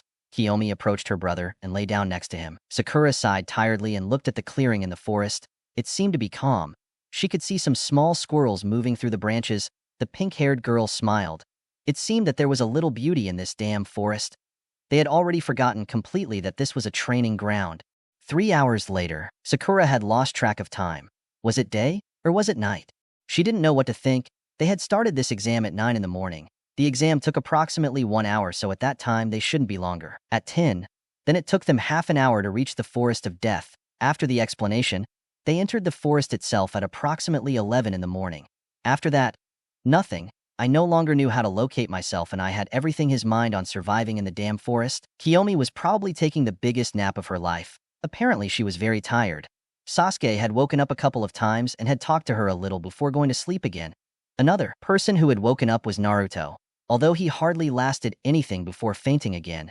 Menma seemed to be asleep forever instead of fainting, and Mito continued complaining unconsciously. It was then that he asked himself a question, how the other Konoha teams were doing, his friend Ino's team, or Hinata's. He didn't know much about Team 9 other than the boy with the bushy eyebrows who asked him to be his team girlfriend. She shook her head at that memory. She looked at a small squirrel that was coming towards her. She looked at it tenderly. However, she remembered that she had set traps. He threw a kunai near the animal, causing it to get scared and run away from there. Phew, almost, if it hadn't exploded into pieces, said the Haruno. Wow, I thought that would work. A voice whispered from the shadows. Do you think he saw the paper bomb we left on the squirrel? Asked again. No, I don't think it was that. I think we should go closer and find out for ourselves, answered another voice. The sound team was lurking. The boy with the bandaged face, along with his 2 companions, in another part of the Forest of Death. A green spot passed from tree to tree at high speed. It fell hard on a branch, causing the leaves of the tree to begin to fall. If I can catch those 10 leaves before they fall to the ground, then Sakura will fall in love with me. A certain boy in green spandex and unusual eyebrows thought with euphoria. The boy began to jump from branch to branch, grabbing the leaves, hitting himself a little in the process, but for him it was worth it. Finally, he fell to the ground, realizing that he was only missing 1 leaf. It can't be. Why? The boy lamented in his mind while he cried comically. Rock Lee left his thoughts when he heard the moans of a small squirrel, which was running in circles while fire seemed to come out of its back. The genin jumped against the squirrel, separating it from the paper bomb that it had on its back. Your lucky little friend. The paper bomb only explodes after a certain time, Rock Lee said, squeezing the paper bomb to put out the fire, preventing its detonation. Who would be capable of doing something so evil? With Sakura, the pink-haired girl was nodding off. Was she really getting sleepy? She had to be alert. She couldn't fall asleep. Oh, but suddenly the walls of the tree looked so comfortable. There's someone watching. You shouldn't fall asleep now. A voice caught Sakura's attention. She directed her gaze outside the hiding place where she could see a team with the soundtrack. But these were something unique. I saved myself from having to describe them. There you have them. Dosu, the one with the bandaged face, Zaku, the other boy, and Kin, the girl. Dosu continued his talk. At least you won't have to keep watching.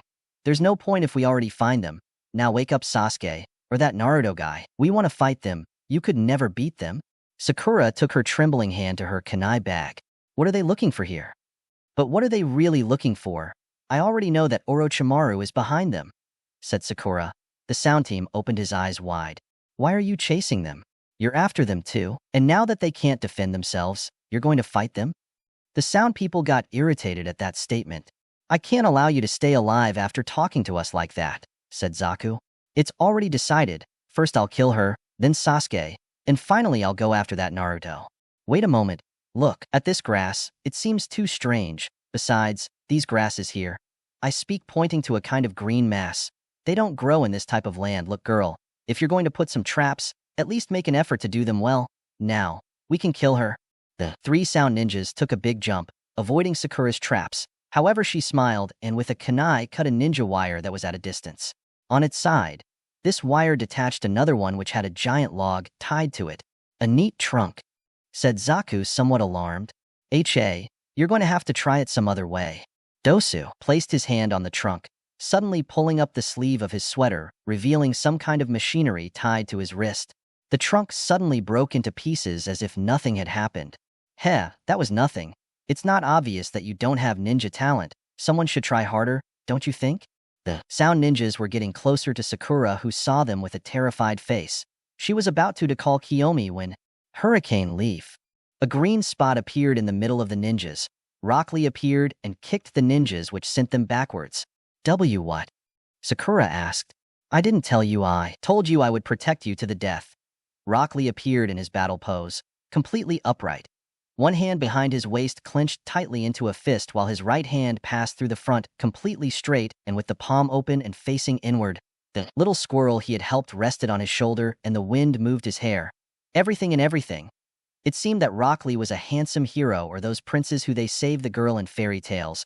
Although in these situations not so much. But it doesn't matter now. Thank you, Rock Lee. Sakura thanked. Yes, I looked so cool appearing like that. I'm sure I captivated her. Rock Lee thought. It was then that Rock Lee turned his gaze and was surprised at the sight he saw. Sakura didn't seem to have that many injuries, but behind the trunk she could see Minma passed out next to an equally fainted Mita. Was Sasuke also unconscious? Kiyomi was asleep, although she was moving. She looked at the other side where she opened her eyes wide. Naruto was very hurt. What had happened to him? He thought he was strong. Hey Sakura, what happened to Naruto? Why is he like this? Let's say he had a very difficult fight. Believe me, much more than you imagine. Dosu, who was getting up, heard what Sakura said. Apparently he already fought against Orochimaru. We should take advantage now that he must be tired. I'm surprised he's not in worse condition. He must be too strong. Just like the description that white-haired boy gave at the beginning. Dosu took out his scroll, which was from the earth, and gave it to Zaku. Okay, Zaku.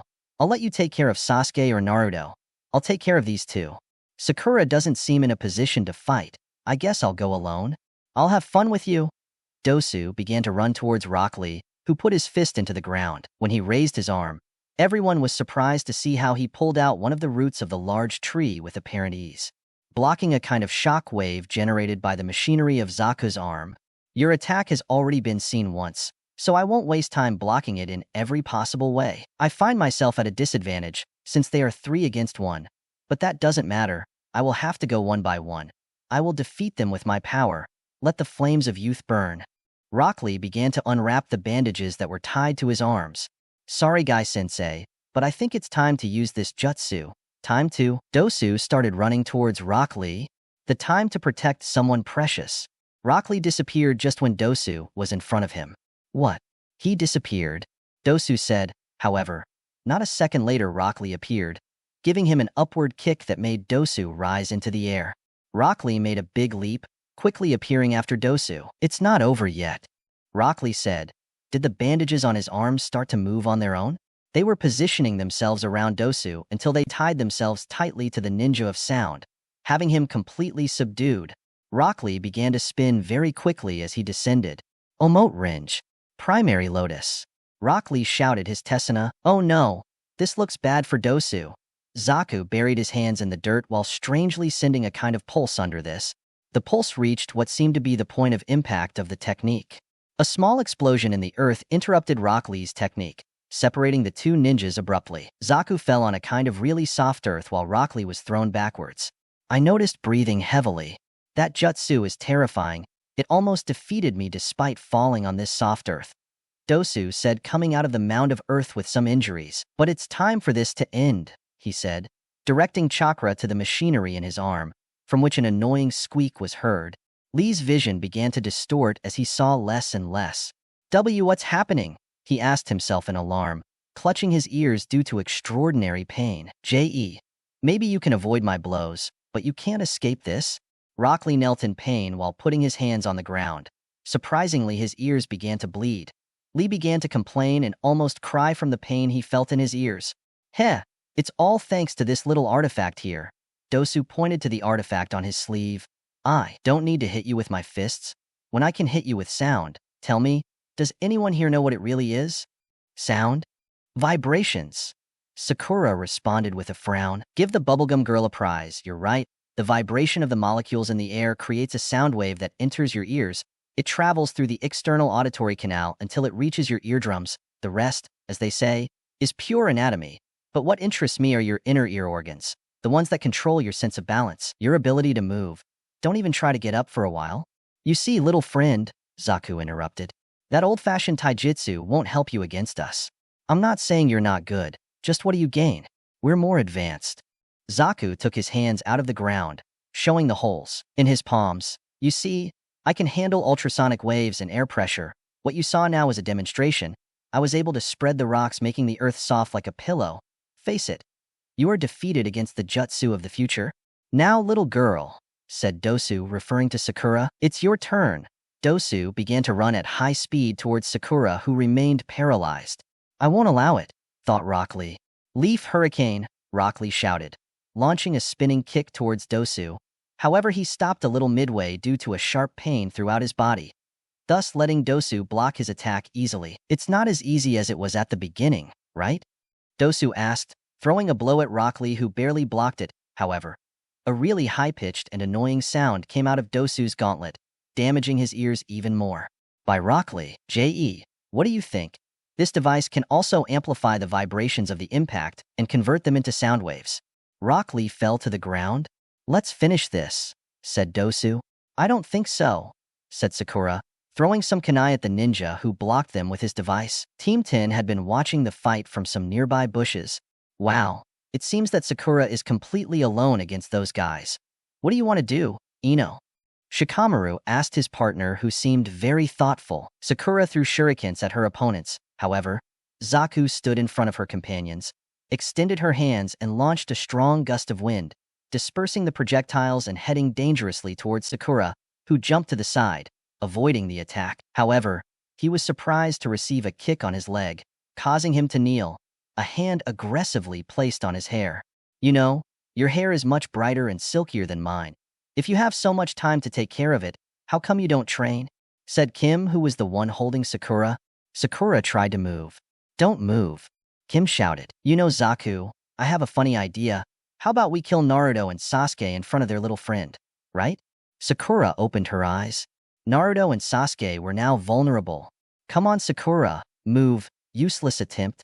It can't be. Just look at yourself. Again, you're a nuisance, Sakura said to herself in her mind while some tears were about to come out. Again, I can't do anything. After all, I was always behind while they were ahead. The memories were beginning to overwhelm his mind. The fight between Minma and Mito versus Zabuza. You see how Team 7 rescued them. Naruto versus Aoi, Sasuke and the others versus Ice Girl, how they all fought against the cat bullies. Kiyomi and the others versus Orochimaru. And finally Naruto staying to fight that crazy man just to save them. I knew it. I'm useless, Sakura said to herself in her mind while crying openly. Finally, one last memory came to her. Just the one she needed. But you should also know that it is not too late. I know that there is little left before the exams begin, but you can train as much as you can this week. In 1 week, you can increase the level that you now have. You must understand in 1. You see clearly that you must become strong, not only to pass the exams, but to save your life and the lives of those you love. Because now you are a shinobi, protecting is your responsibility. Sakura, I'm just telling you something. Show who you are, train. Let yourself know that you are more than what you think of yourself. Change for the better. And you will see how life will also change. It all starts with yourself. I trusted you, okay? They were the words that Naruto said to him before the exams. That's it. I'm more than, I think. Sakura managed to pull out a kunai. She quickly buried the weapon in Kim's leg, who let it go immediately. Sakura stood up and gave a shake. Kicked the girl, taking advantage of her pain. Wow, even I was surprised by what I just wrote. The time has come to change, Sakura said to herself. TSK, damn bubblegum hair, Kim roared. Yes, at least my hair is made of gum and not waste, Sakura responded without turning to see her. What did you damn said? Kim, calm down and finish her off, said Zaku. Kim got up and went to Sakura, who was drawing seals.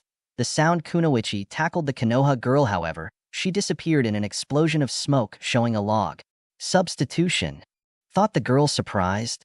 Sakura appeared in some bushes and punched Kim's face hard. Sakura started running towards Zaku. The girl took out a bunch of kunai and threw them at the ninja. Heh, you're going to need more than that. Zaku extended his hands and sent another burst of vision, causing the kunai to bury themselves in the girl who replaced herself again. Wow, it seems like someone got serious. But you're not going to take me by surprise. Zaku apparently threw kunai into the sky. However, they buried themselves in a Sakura that was descending. Now where will you appear? Zaku said, expecting the girl to appear somewhere else. However, he was surprised to see that Sakura did not disappear. What? It's not a substitution? He said, alarmed. Sakura took out one of the kunai she had buried, and with the same kunai, she pointed it at Zaku. The least she could do was change the impact zone by putting her arm in front of him. The kunai buried itself tightly, drawing blood from his arm. Gravity made his own, and due to the momentum, Zaku fell to the ground with a Sakura on top. Tisk, you'll regret that. Zaku moved his other arm to try to send a blast of air to Sakura. However, in a crazy act, he bit the boy's arm so hard that he drew blood. Zaku screamed for him. Pain. Everyone was surprised by Sakura's performance. Hey, leave me already. Zaku began to mercilessly hit Sakura on the head, making her bleed. Zaku managed to free himself from the bite, got Sakura off of him, and jumped towards his companions. Unfortunate. Zaku pointed his hands towards Sakura. However, a strong punch landed on his face. The blow was so strong that he was thrown backwards, crashing into a tree. What the hell? Zaku asked himself, pulling out a broken tooth. I see you managed to get past the traps. After all, it was foolproof. I guess you guys aren't, are you? Everyone opened their eyes. Sakura, what did I tell you what to do if there were problems? The girl scolded Sakura. I should call you, but you looked so sleepy. I thought you were very tired. Sakura defended herself. Okay, I appreciate it. I was really tired, but now I have to take care of the garbage. Ego Uchiha going up. Kiyomi prepared to fight the Sound 3. Who is she? Kim asked. She is Naruto and Sasuke's partner. Be careful, said Dosu. So you're the partner of those guys. Well, you don't look too bad, huh? Said Zaku, wiping away some blood. Zaku. Kim shouted. Well, are you jealous? Zaku asked. Of course not. It's just not the time for your nonsense. I shout back. Are you guys going to fight or what?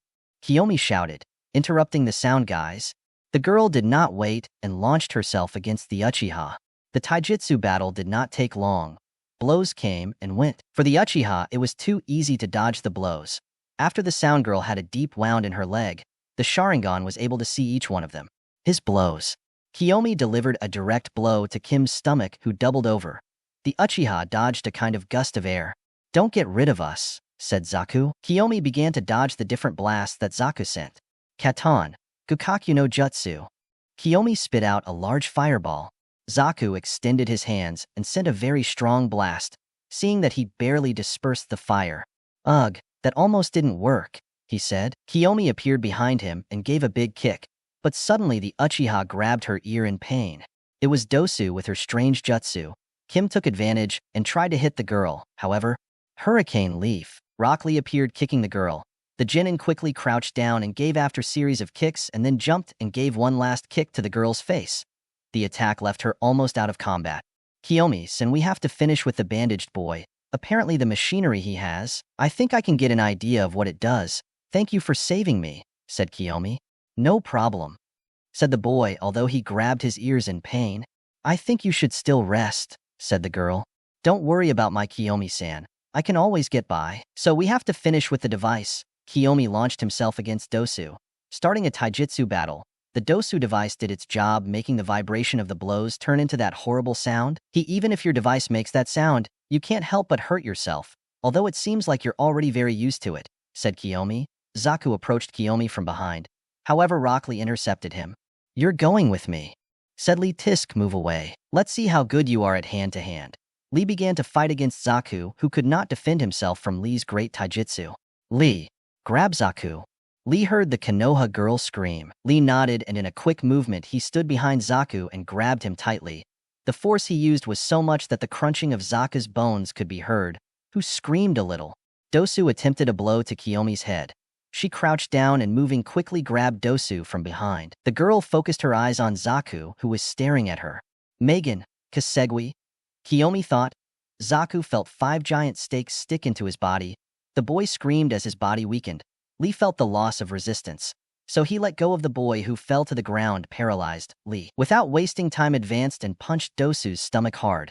The bandages on Dosu's face were stained with blood. That punch was very strong. The ninja felt great pain in his back. Kiyomi had buried a kunai. Just then a noise was heard coming from the tree. What the hell happened here? Sasuke asked, next to a Naruto looking at his body. Wow, until they finally got up. Kiyomi said happily, I'm glad you're okay, Naruto-san and Sasuke-san. Come on, old man, no suffixes, just call me Naruto, said the aforementioned. And these guys? Sasuke said. They are ninjas of sound, Sakura responded. It was then that Naruto and Sasuke realized their state. Wow, Sakura, are you okay? Sasuke said. He was fighting against the sound people. You should have seen him. He was great. He hit that girl and also injured her leg, and he also managed to bury a kunai in that guy's arm, and he bit his other arm too. Lee began to furiously recount the previous events. Naruto directed his gaze towards Sakura, who seemed embarrassed. The girl directed her gaze towards them, as if seeking acceptance. The two Uchiha smiled at him. Well done, Sakura, said Naruto. Hey, and when were you planning to go out?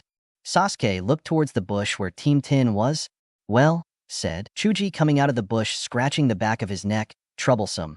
Shikamaru murmured. Sasuke-kun. Ino went into fangirl mode. Oh no. Sasuke whispered. Ignore that. There are more important things, said Naruto. Well, I want you to tell me.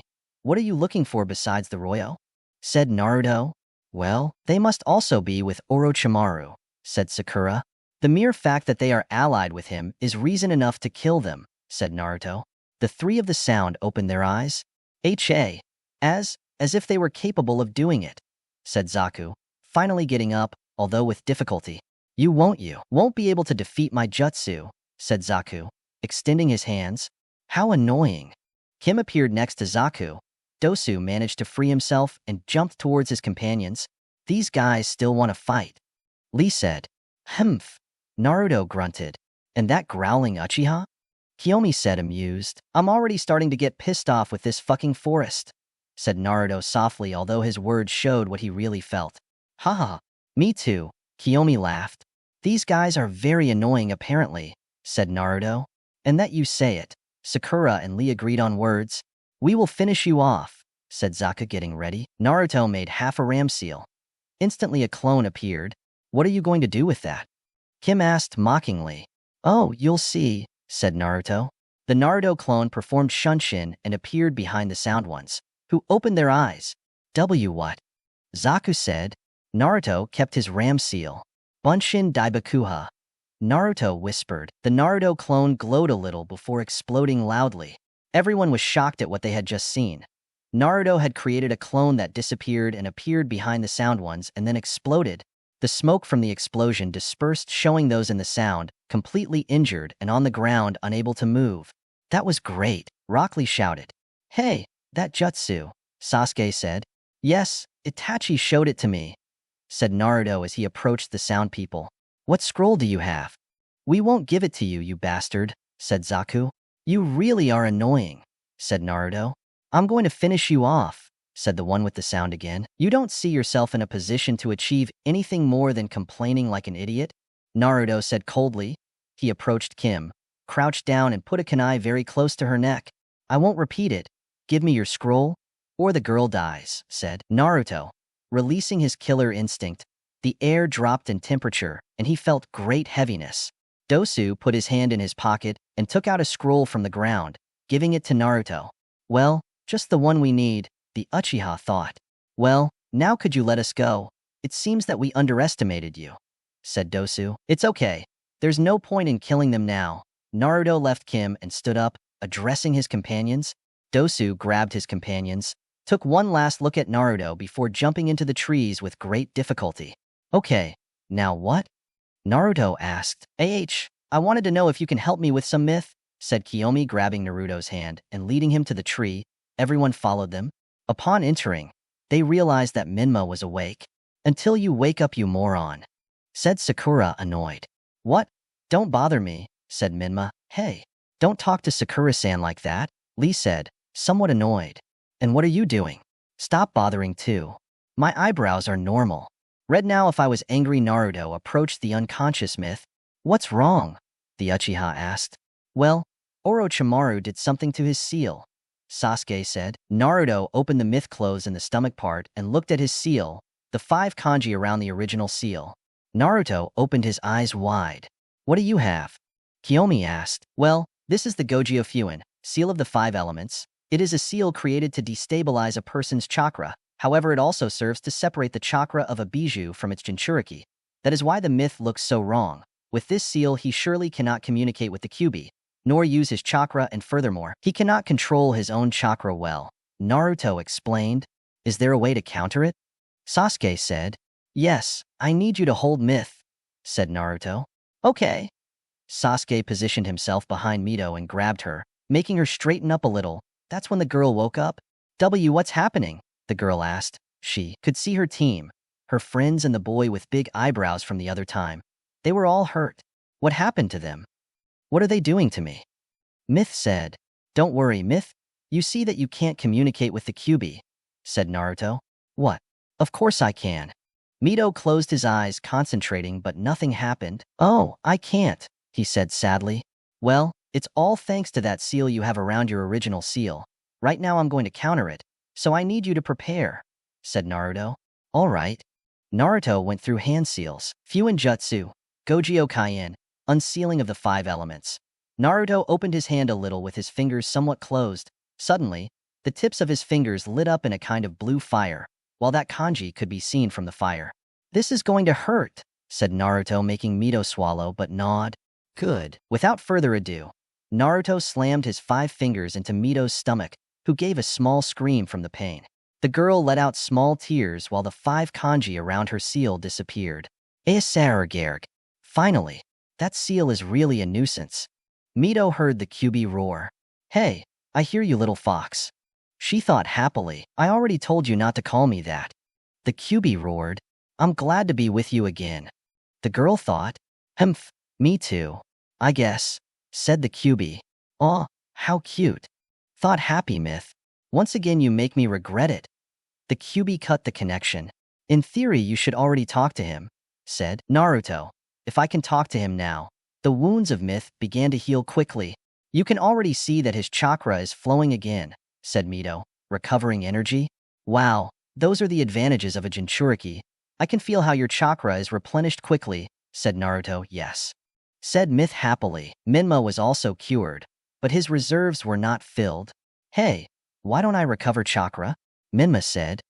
It's obvious, your half doesn't like you, Myth said. And who said I like you? The Kyuubi Yang growled. Don't worry, I know that deep down you love me, Myth thought. Inept brat, of course not. What halves are you talking about? Do they communicate with the Kyuubi? Everyone had forgotten that Rock Lee was there. Shit, everyone whispered. After an explanation, please promise us you won't say anything you heard here, okay? Sure, my mouth is a safe, said Rock Lee. The 2 teams and Rock Lee came out meeting Team 10. Hello guys, said Chuji. What are you doing here? Sakura asked. Well, even if you don't believe it, we were going to help until Kiyomi came forward, said Ino. Huh, were you really going to help? Sakura said. Ash, be thankful that at least I was the one with the stupid idea, said Ino, annoyed. Who are you calling a pighead? Sakura responded angrily. The 2 girls started arguing. Well, now what do we do? We already recovered the scroll we were missing, Sasuke said. I think we should rest, it's already night. And the truth is I'm still a little tired, said Naruto. Well, I guess I'll go back with my team. We still need a scroll. Anyway, we left a meeting point, said Lee. We also lack parchment, said Shikamaru. Well, I don't know what to tell you, Sasuke said. Well, we could show you the big pile of scrolls we left in that place, said Kiyomi. Really? But do you remember where it is? Lee said. Yes, I had my Sharingan on, so I remember perfectly where it is. You just have to follow me? Well, come on, if possible. Let's have the Sharingan on to remember this place, just in case, Sasuke said. A few minutes later. Here it is, Kiyomi said, pointing to a large pile of scrolls from the earth and sky. There were few left. It shows that some teams had taken advantage. Well, you should take advantage. There are few scrolls left, Sasuke said. Yes, although I have a feeling that with our luck, they won't let us have it easy, said Naruto. Guys, look. I see a lot of scrolls. Over here, idiots. There are scrolls. A lot of teams appeared from the trees heading towards the scrolls, but there were no longer enough of them, so they started a pitched battle. Kiyomi hit Naruto on the head. You had to open your mouth. Kiyomi said, I knew. You don't have to hit me. Well, the only thing left to do is fight for hours, said Lee, launching into action. I just hope they help us, because this is problematic, said Shikamaru, launching with his team. Damn, said Teams 7 and 11, launching into a fight. 1 hour later. Well, I already have the scroll that my team needs. Thank you for this. I hope to see you soon, said Lee, jumping into the trees. We will return to rest. Good luck, said Shikamaru, disappearing with his team. Kiyomi fell on Naruto's back. Naruto asked silently. I'm tired. Can you carry me? I asked, making puppy eyes. It's okay. Just don't make those eyes, Naruto said, turning around, so they wouldn't see his little blush. Thank you, Naruto-kun. Kiyomi said happily, climbing onto Naruto's back. This is like old times, Kiyomi said, remembering the time Naruto carried her like that when they were children. Yes, Naruto said softly. It wouldn't be bad if you carried me, Mito said to Sasuke. Don't fuck with me. You literally have much more chakra than a high-ranking Jonin. I would say you have the reserves of a Kage. You're not even tired, Sasuke said. Grumpy emo. Myth said, I may have too much chakra, but my body hurts a lot. Are you serious? Sasuke said. Sasuke crouched down a little. Do it before I regret it, Sasuke said. Thank you. Esesu-kukuin. Mito said, almost laughing. No, don't tell me like that again. Sasuke whispered, somewhat blushing. Sakura looked at Minma. Don't even think about it, Minma said. Please, Minma-sama, said Sakura. She hoped that would work. Well, if you ask like that, the great Minma-sama will take you. Minma said. Thank you, Minma-sama, said Sakura with a victorious smile. There is no Minma x Sakura. The two don't even like each other. Sakura is just tired. What a smart girl, Myth thought on Sasuke's back. Okay, let's go, said Naruto, jumping, followed by Minma and Sasuke. After a few minutes, they arrived at the big tree and lay down asleep. 12 hours later. It's been a long dream. I feel like new. Sasuke said. Yes, we must continue our way towards the tower. Naruto climbed to the top of a tall tree and then came down. The tower is over there. Let's go. Wait a minute, and Sakura? Mito asked. This way, guys, said Sakura, coming out of the bushes with a small change of look. Her hair had been cut to her shoulders and her band was still resting on her head like a kind of diadem. Wow, that's closing cycles, huh? Said Sasuke. Yes, but is this for the best? How do I look? Said the girl, walking around. Good, said everyone except Minma. Minma received a hit from his sister. Oh, you look good, Sakura, Minma said in pain. A little later. A girl, exceptional red eyes, straight and shiny red hair, light skin and glasses that were on her face. The thing is that this girl was not in the best situation. A gigantic bear had killed her team and now she was its target. The girl stumbled. No, it can't be. Is it going to end like this? The girl thought. She closed her eyes waiting for her death when a loud knock sounded in the forest of death. Sasuke now, said Naruto, who had hit the great beast in the face. Katon, Gukaku no Jutsu. Sasuke spat the great fireball at the great bear, who had become dizzy after Naruto's blow. The bear fell fainting and burned. Wow, girl, are you okay? Sasuke said, offering the girl his glasses, since he had dropped them. Why, yes, thank you, said the girl, adjusting her glasses. Come, let me help you. Naruto extended his hand to the girl, who tremblingly took it. Finally, the girl had adjusted her glasses, watching the two boys blushing in the process. Where is your team? Sasuke said. That monster killed them, said the girl. I see. It's a shame. Well, I guess you don't want to die. So we'll just tell you that the exit is right over there, said Naruto, pointing in front of them. The girl nodded. By the way, I'm Karen Uzumaki, said the girl. The two Uchiha opened their eyes wide. This, guys, is something wrong with you? Said Karen. And nothing, Sasuke said. There are more Uzumakis, thought Naruto. If it's not too much trouble, what are your names? Said the girl. Uchiha Sasuke, Uchiha Naruto. See you, the two said before jumping. Why, yes, said the girl, still blushing. And then jump into the trees. Sasuke and Naruto arrived with their teams. Where were they? Kiyomi asked. Helping a badly injured Genin, said Naruto. Wow, now they are good Samaritans, said Myth. It's not funny, let's keep moving, Sasuke said. Mito and Kiyomi returned to Naruto and Sasuke's backs. 1 hour later. Did you really have to rest so many times? Minma said. Hey, I'm sorry I don't have as much stamina as you guys, Sakura said annoyed. Leave it alone, said Myth. Well, we've arrived at the tower, Sasuke said. Finally, Kiyomi shouted. SHHHH, can they hear us? Said Sasuke. Oh, okay, Kiyomi pouted. Now what do we do? Myth asked. Well, let's go in, Sasuke said. And the scrolls for what? Said Minma. I don't know, Sasuke responded again. The two teams entered the tower where they found a kind of battlefield. At the end of it, there was an inscription. If the qualities of heaven are your desire, acquire wisdom to elevate your mind. If the earthly qualities are lacking, train your body and prepare it to attack. When heaven and earth come together, the dangerous path will become straight forever. Here, Sasuke said. What does that mean? Said Myth. I think I know what we have to do, said Naruto. What? Kiyomi asked. Let's open the scrolls, said Naruto. Are you sure? Kiyomi asked. Naruto nodded. Naruto took out the scrolls of earth and sky. While Mito took out hers, the two threw their scrolls to the ground, opening them in the shape of an X. 2 explosions of smoke came out of the scrolls, showing Kakashi reading his book and Kushina with eyes closed. Now, Kiyomi said. Wow, looks like our cute Genins did it right, Kakashi? Silence. No, Kakashi. Kushina hit the silver-haired boy. Yes, they did it, said Kakashi. Although it was obvious, he thought, well, I guess you'll tell us what's going on now?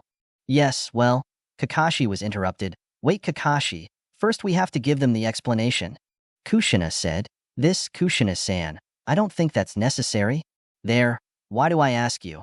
You are always so lazy. I don't know why I put in the effort. Anyway, look. This Serbian test so that you would realize what a real mission is. If someone opened the parchment before time we had orders to knock him out, we punished the stubborn ninjas. Already. And now what? Well, go rest. You have 4 days of rest left. You were the second and third team to arrive, said Kakashi. Who were the first? Minma asked. Those from the sand arrived 3 hours after the test started, Kushina said. Everyone was surprised by that. Well, that's enough. Go. Rest. There are rooms on the 3rd and 4th floor. On the 2nd floor, there are a few tables with food, Kushina said, disappearing in an explosion of smoke with Kakashi. Well, we should go to the rooms. I want to sleep in a bed, Sasuke said. Yes. They all responded. Time skip. 3 days. Naruto opened his eyes slowly, sat on the bed and gave a big yawn. He got up from the bed and looked at the other bed in his room. In that bed, Sasuke and Kiyomi were asleep. They decided to sleep together to leave the other bed to Naruto, who would have slept on the floor if it weren't for that offer. Naruto looked a little through the window in his room. He was shirtless. He had left his clothes neatly folded in a corner. They were already washed. This tower fortunately had a laundry. Old, but it worked. Anyway, who was only wearing his usual dark gray pants with the usual black bandages tied to his ankles. He opened the window of the room. The sinister air of the forest of death greeted him. However, it was air, so it was enough for him. It smells like wet earth, metal and leaves, he said in almost a whisper. I take a big breath. Yes, it's a very strong smell, he said. Without further ado, Naruto sat on the floor and started doing sit-ups. It was a routine that he did every day. After the sit-ups, a number of 150, he started doing squats. 148, 149, 150. He said before taking position to do push-ups. 27, 28, 29, 30. Naruto stopped counting when he felt a weight on his back. Good morning, Kiyomi, said Naruto before continuing the push-ups. 31, 32, 33. Good morning, Naruto-kun, said the happy girl on top of Naruto's back. How did you sleep? Naruto asked. Good, pretty good despite having to share the space. I see, that's good. 57, 58, 59, 60. This is fun, Kiyomi said. Oh yeah, why don't you do it with me on top? Naruto said. Are you complaining? He said. No, I'm just saying it's not like your light, you know? Are you calling me fat? Kiyomi's gaze darkened. And not at all, you have a nice figure, said Naruto somewhat nervously. Aw, thank you, Kiyomi caressed Naruto's face, who at that moment stopped doing push-ups. What's wrong? Do you like him? Kiyomi continued caressing Naruto's face. I think so. Naruto was not used to this type of contact. After all, he spent training, and the only one who caressed him that way was his mother. Besides, Life Shinobi was receiving hits, not receiving caresses. These moments are special, especially when it comes from someone you love very much. The Uchiha lost concentration. Falling to the ground, ugh, Naruto grunted. He had Kiyomi on his back. The girl just started laughing. Oh yeah?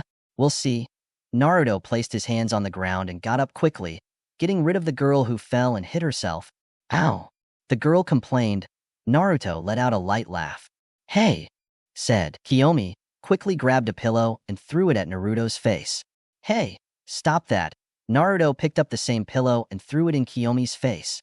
No, you stop, said the girl, throwing the pillow with great force that fell heavily on Naruto's face. His head hit the floor. The pillow rested on his face, covering his face. Hey Naruto, are you okay? I'm sorry, said the girl when she realized that she threw the pillow with a lot of force. The girl approached Naruto. Naruto? The boy got up quickly. Be you, said the boy near Kiyomi, scaring her, who jumped back. Kia! The girl screamed. Naruto started laughing a little harder. Hey, that wasn't funny, said the girl with a pout. Maybe, but you should have seen your face, Naruto laughed. The girl looked furious at Naruto. However, after a while, she also started laughing. These moments were so cute. Relaxing a little. After what was the hell of the forest, Naruto stopped laughing to look at the girl laughing in front of him. How can someone who fights so formidable and so dangerously look like this? Such clear and soft skin, silky hair, features, and a well-groomed body. What else can I say? His attitude contrasts with mine, but it looks so good on her. Naruto said to himself in his mind that without realizing it, he began to blush a little. Kiyomi stopped laughing and looked directly at Naruto. Wow, I have such a good time with him. So many years have passed, and I still don't get tired of spending time with him.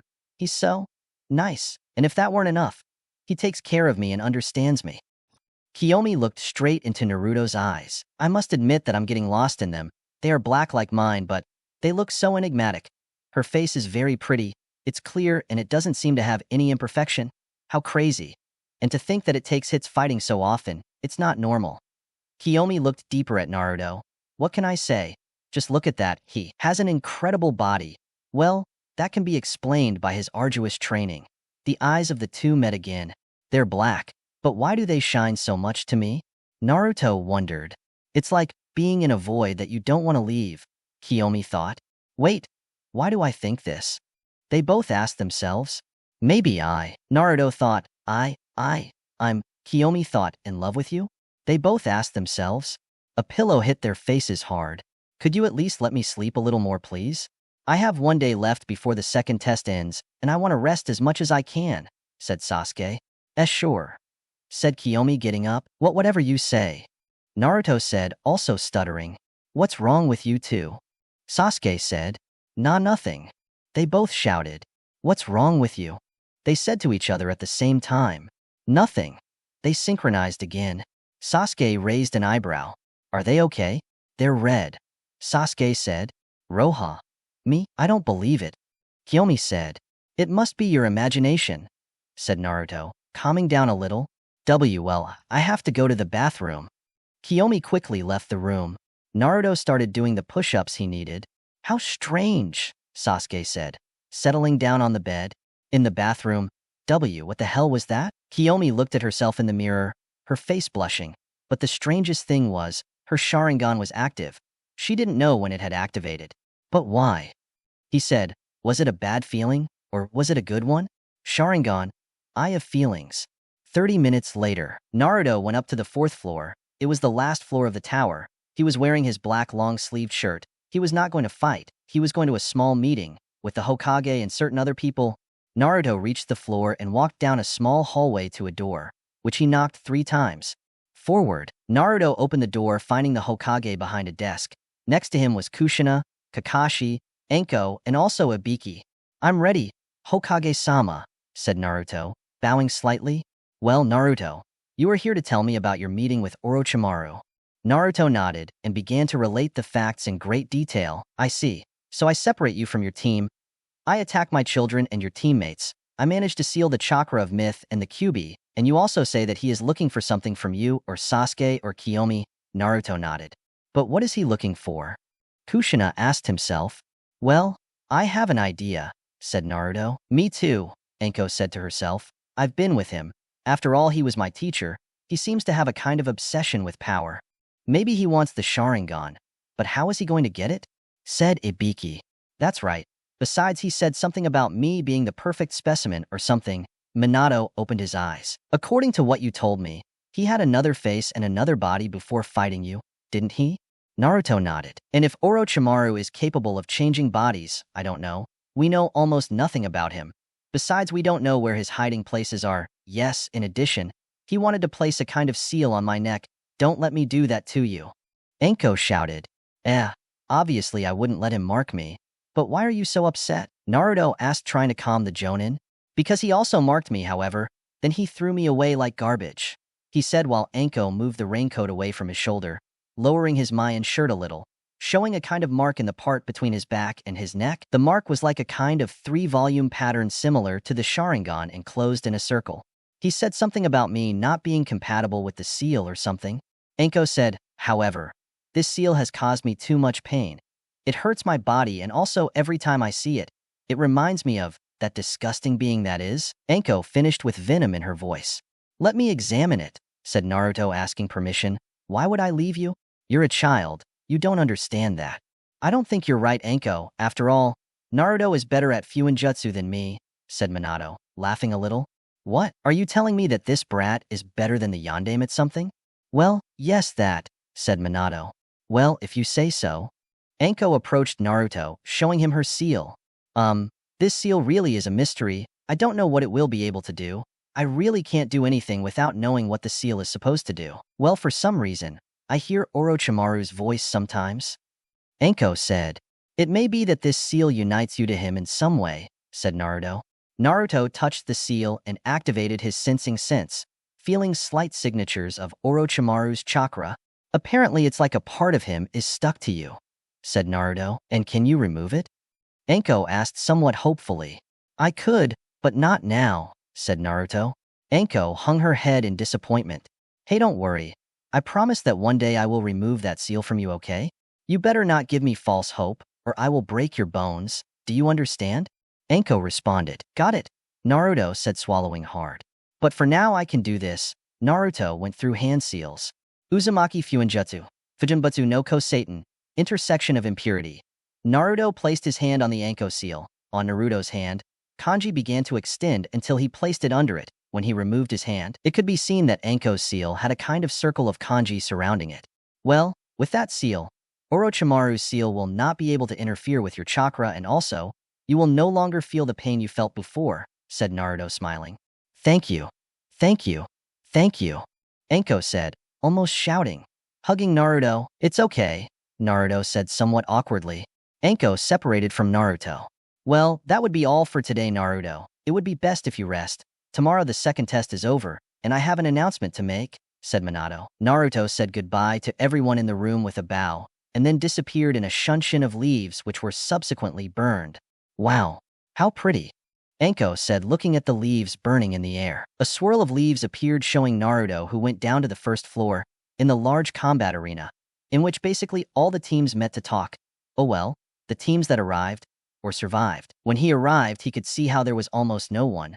There was only one person, who was doing push-ups relying only on his fingers. Naruto would recognize those eyebrows anywhere.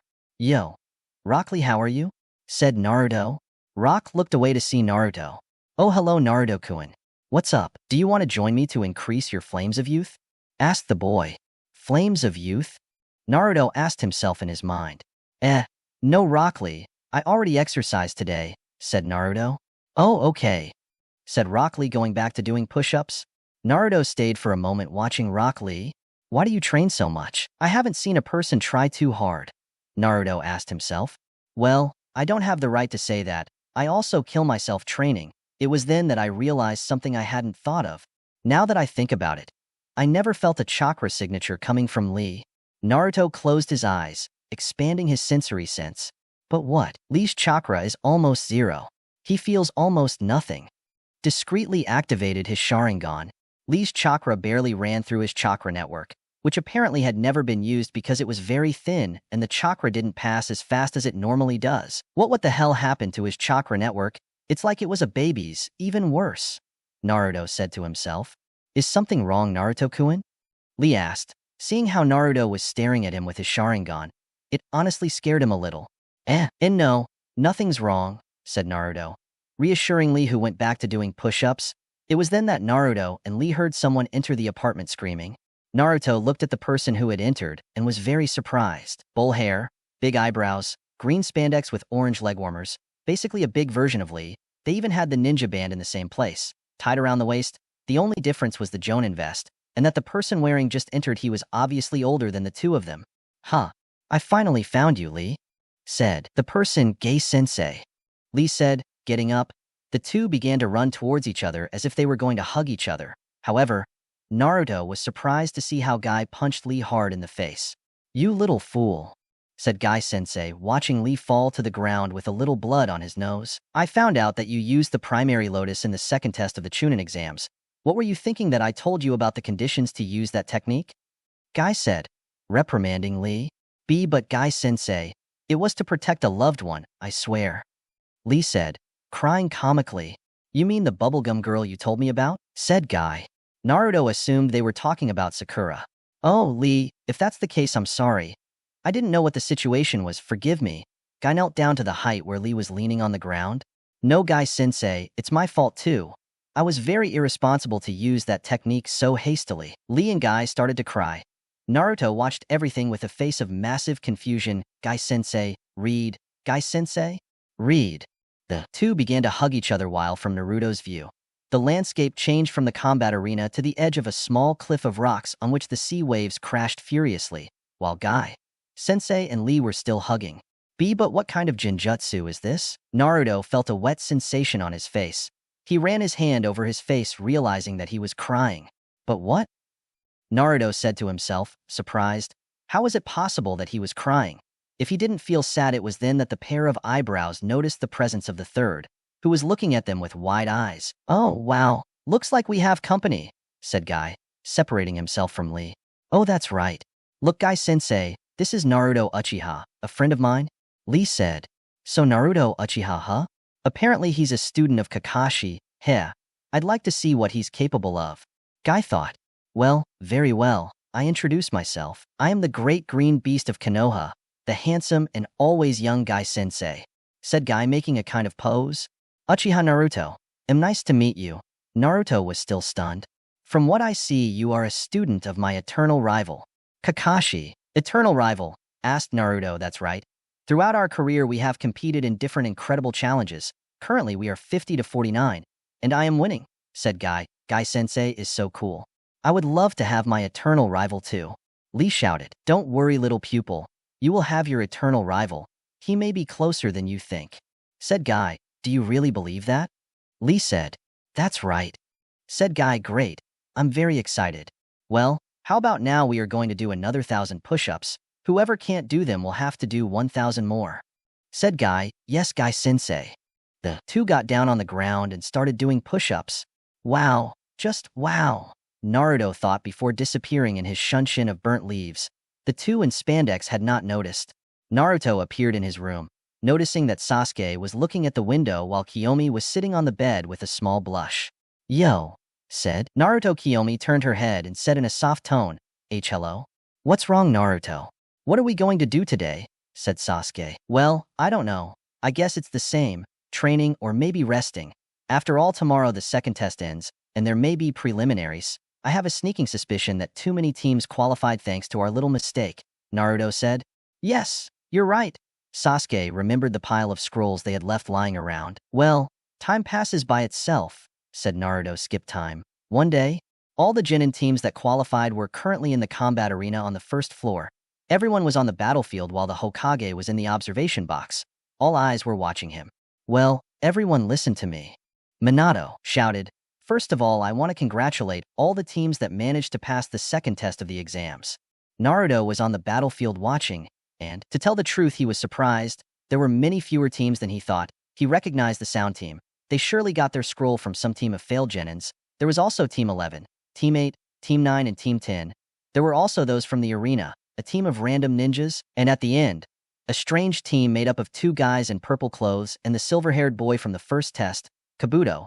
Surely the other teams that had obtained the scroll had been killed by the beasts of the forest, just as happened with the team of the girl he had met, Karen. The Hokage continued with his talk. Well, I want to let you know that despite the small number of teams that passed, we still consider that there are too many teams. So, before the final test of the exams, there will be some preliminaries. Naruto was right. He knew something like this would happen. This is what it's about. They will be one-on-one battles. So from now on, you will go on your own. The combatants who manage to win will go directly to the final test of the Chunin exams. I wish you good luck and give it your all. Best of itself, yes. The shout of the genins was heard. Hokage-sama, allow me to conduct this test. Cough. A sickly-looking jonin spoke up. Go ahead, Hate, said Minato. Hate Gecko was a jonin with the normal Konoha clothing. His ninja band was shaped like a scarf that covered his head. His hair passed slightly under his ninja band, falling a few strands on his forehead. Under his eyes there were serious dark circles, a symptom of continuous illness. Well, listen carefully, Cough. Do you see that screen? Hate pointed to a type of screen on a high part of the walls of the arena. All the genin directed their gaze there. Well, random names will appear on the screen. Cough. The names that appear will be those of the genin who will face each other while the others will go to the box. However, before starting, we give the opportunity for those who do not. If you feel fit to compete, you can retire. Don't worry, you can try again next year. I'm not going to continue. I just arrived today, and I have no chakra left. Kabuto raised his hand, scratching his head. Okay, you can go. Naruto was suspicious. He activated his sensor sense. He realized that Kabuto had his chakra reserves almost full. That made him a little suspicious. Excuse Hayate-san, I'm not going to get out of the exam, but I would like to go pee before the battles. Naruto raised his hand. Well, I think you can, Hate said. Okay, I won't be long. Naruto went up to the second floor. Already on the second floor, Naruto passed through hand seals. Kuchiyos no Jutsu. Naruto crashed his hand against the ground. In a ball of smoke, 4 small foxes appeared, 2 with 4 tails and 2 with 5 tails. One of them already knew Naruto. A small black fox with white tips. A small handkerchief rested in his neck. Oh, it's you, Naruto-sama. Kuro realized that he was summoned with 3 more foxes. Oh wow, it's Kiza, Zor and Ju, said the little fox surprised. That's right, said a small red fox with 5 tails. It was Ju. Zor was white with 4 tails while Kiza was light orange with red tips. For tails too, Naruto-sama, meet Kiza, Zor and Ju. They are also spy foxes. They are a small part of my squad. Kiza, Zor, Ju. This is Naruto-sama, our summoner. Nice to meet you, Naruto-sama, said the 3 foxes, making a small bow. Hee, nice to meet you guys. But no bows, Naruto said smiling. The 3 little foxes smiled. What can we do for you, Naruto-sama? Said Kuro. Follow me. Naruto opened a window next to him and went out there, starting to walk along the wall followed by his foxes. Naruto arrived at the entrance from which Kabuto was just leaving. Well, see that white-haired boy with glasses, said Naruto. Yes, the 4 foxes responded. I need you to follow them to their lair. I have many suspicions about him. I want him not to discover them and to collect the information they can, said Naruto. Okay, Naruto-sama, the 4 foxes responded. Come back to me when you have good information. Good luck. The foxes nodded and disappeared in a jump. I didn't know that foxes had squads. This is interesting. Naruto returned to where he came from and returned with the genins to the test. Sorry for the wait, said Naruto. Don't worry. You urinate fast in a way, Hate said, laughing lightly. Do you believe that? Naruto laughed a little. He had a small blush that no one noticed. Okay, everyone pay attention to the screen. Cough. All the genins directed their gaze towards the screen. Names began to rotate until 2 were chosen. The screen showed the following. Sasuke Uchiha vs Yoroi Akato. Well, Sasuke thought, I couldn't ask for anything else. Yoroi thought. This was a member of Kabuto's team. He had a purple sleeveless shirt under a white shirt, purple pants with black ninja sandals. He had a scarf covering his face from the side, nose down, and he had dark glasses. The 2 selected, come forward. Cough. I8 said. Sasuke and Yoroi came forward. The other genins, please go up to the box. Cough. The other genins went up to the balcony where they met their senses. Well, you 2 were selected for the first battle. Prepare yourselves. Sasuke and Yoroi stood in front of each other. Both of you ready? The 2 genins nodded. Well, begin. I8 cut the air with his arm and jumped back, leaving room for battle. Yoroi, without thinking, launched himself against Sasuke, who was waiting patiently for him. I'm not here to play. I have to become a Chunin. One step closer to you and I-san, Sasuke thought, preparing for the attack. Yoroi attempted a direct punch that was blocked by Sasuke. Not a second later, a left hand landed on Yoroi's face, followed by a right hand to his stomach. Sasuke finished his combo with a big kick to the side of Yoroi, who was thrown backwards. Yoroi woke up spitting blood. Unfortunate, he said, and attacked Sasuke again. Yoroi tried a great combination of punches and kicks which were countered by Sasuke. It was then that Sasuke began to counter Yoroi's attacks with his own punches. From one moment to the next, Sasuke began to beat up Yoroi. In the box. What the hell? From one moment to the next, Sasuke was the one who started attacking, said Shikamaru. That's right. It's the style of taijutsu that Sasuke invented, said Kiyomi. Your own style of taijutsu? Sakura asked. That's right. It's based mostly on counterattacking. You start attacking, however Sasuke starts to counter your attacks with faster and more precise ones. The way he does it is so subtle that you almost don't even notice when you start losing. Kiyomi explained. Incredible. It was something to expect from Sasuke-kun, Ino said excitedly, starting to encourage Sasuke. Ugh, they all thought. On the combat field. Punch to the chest, kick to the knee to the stomach, left punch, right palm to the face, right kick. He turned and gave a big roundhouse kick to the side of Yoroi, who fell to the ground trembling. For Sasuke, his movement was slow, even without the Sharingan. Damn, it's very good. I have no choice but to use it that way. Yoroi stood up for the last time and approached Sasuke, who was waiting for him. Does he want more?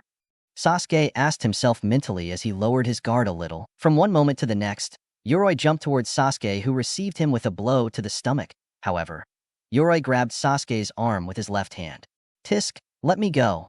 Sasuke started hitting Yoroi. However, he didn't give up. If I can't get close with taijutsu, I'll have to resist and end this by stealing your chakra. Yoroi grabbed Sasuke's head with his other arm and his hand glowed blue. Sasuke felt his chakra go down. Damn, he's literally stealing my chakra. Sasuke hit Yoroi many times, who resisted the attacks. At one point, he released some blood staining Sasuke's shirt. However, he didn't release his grip.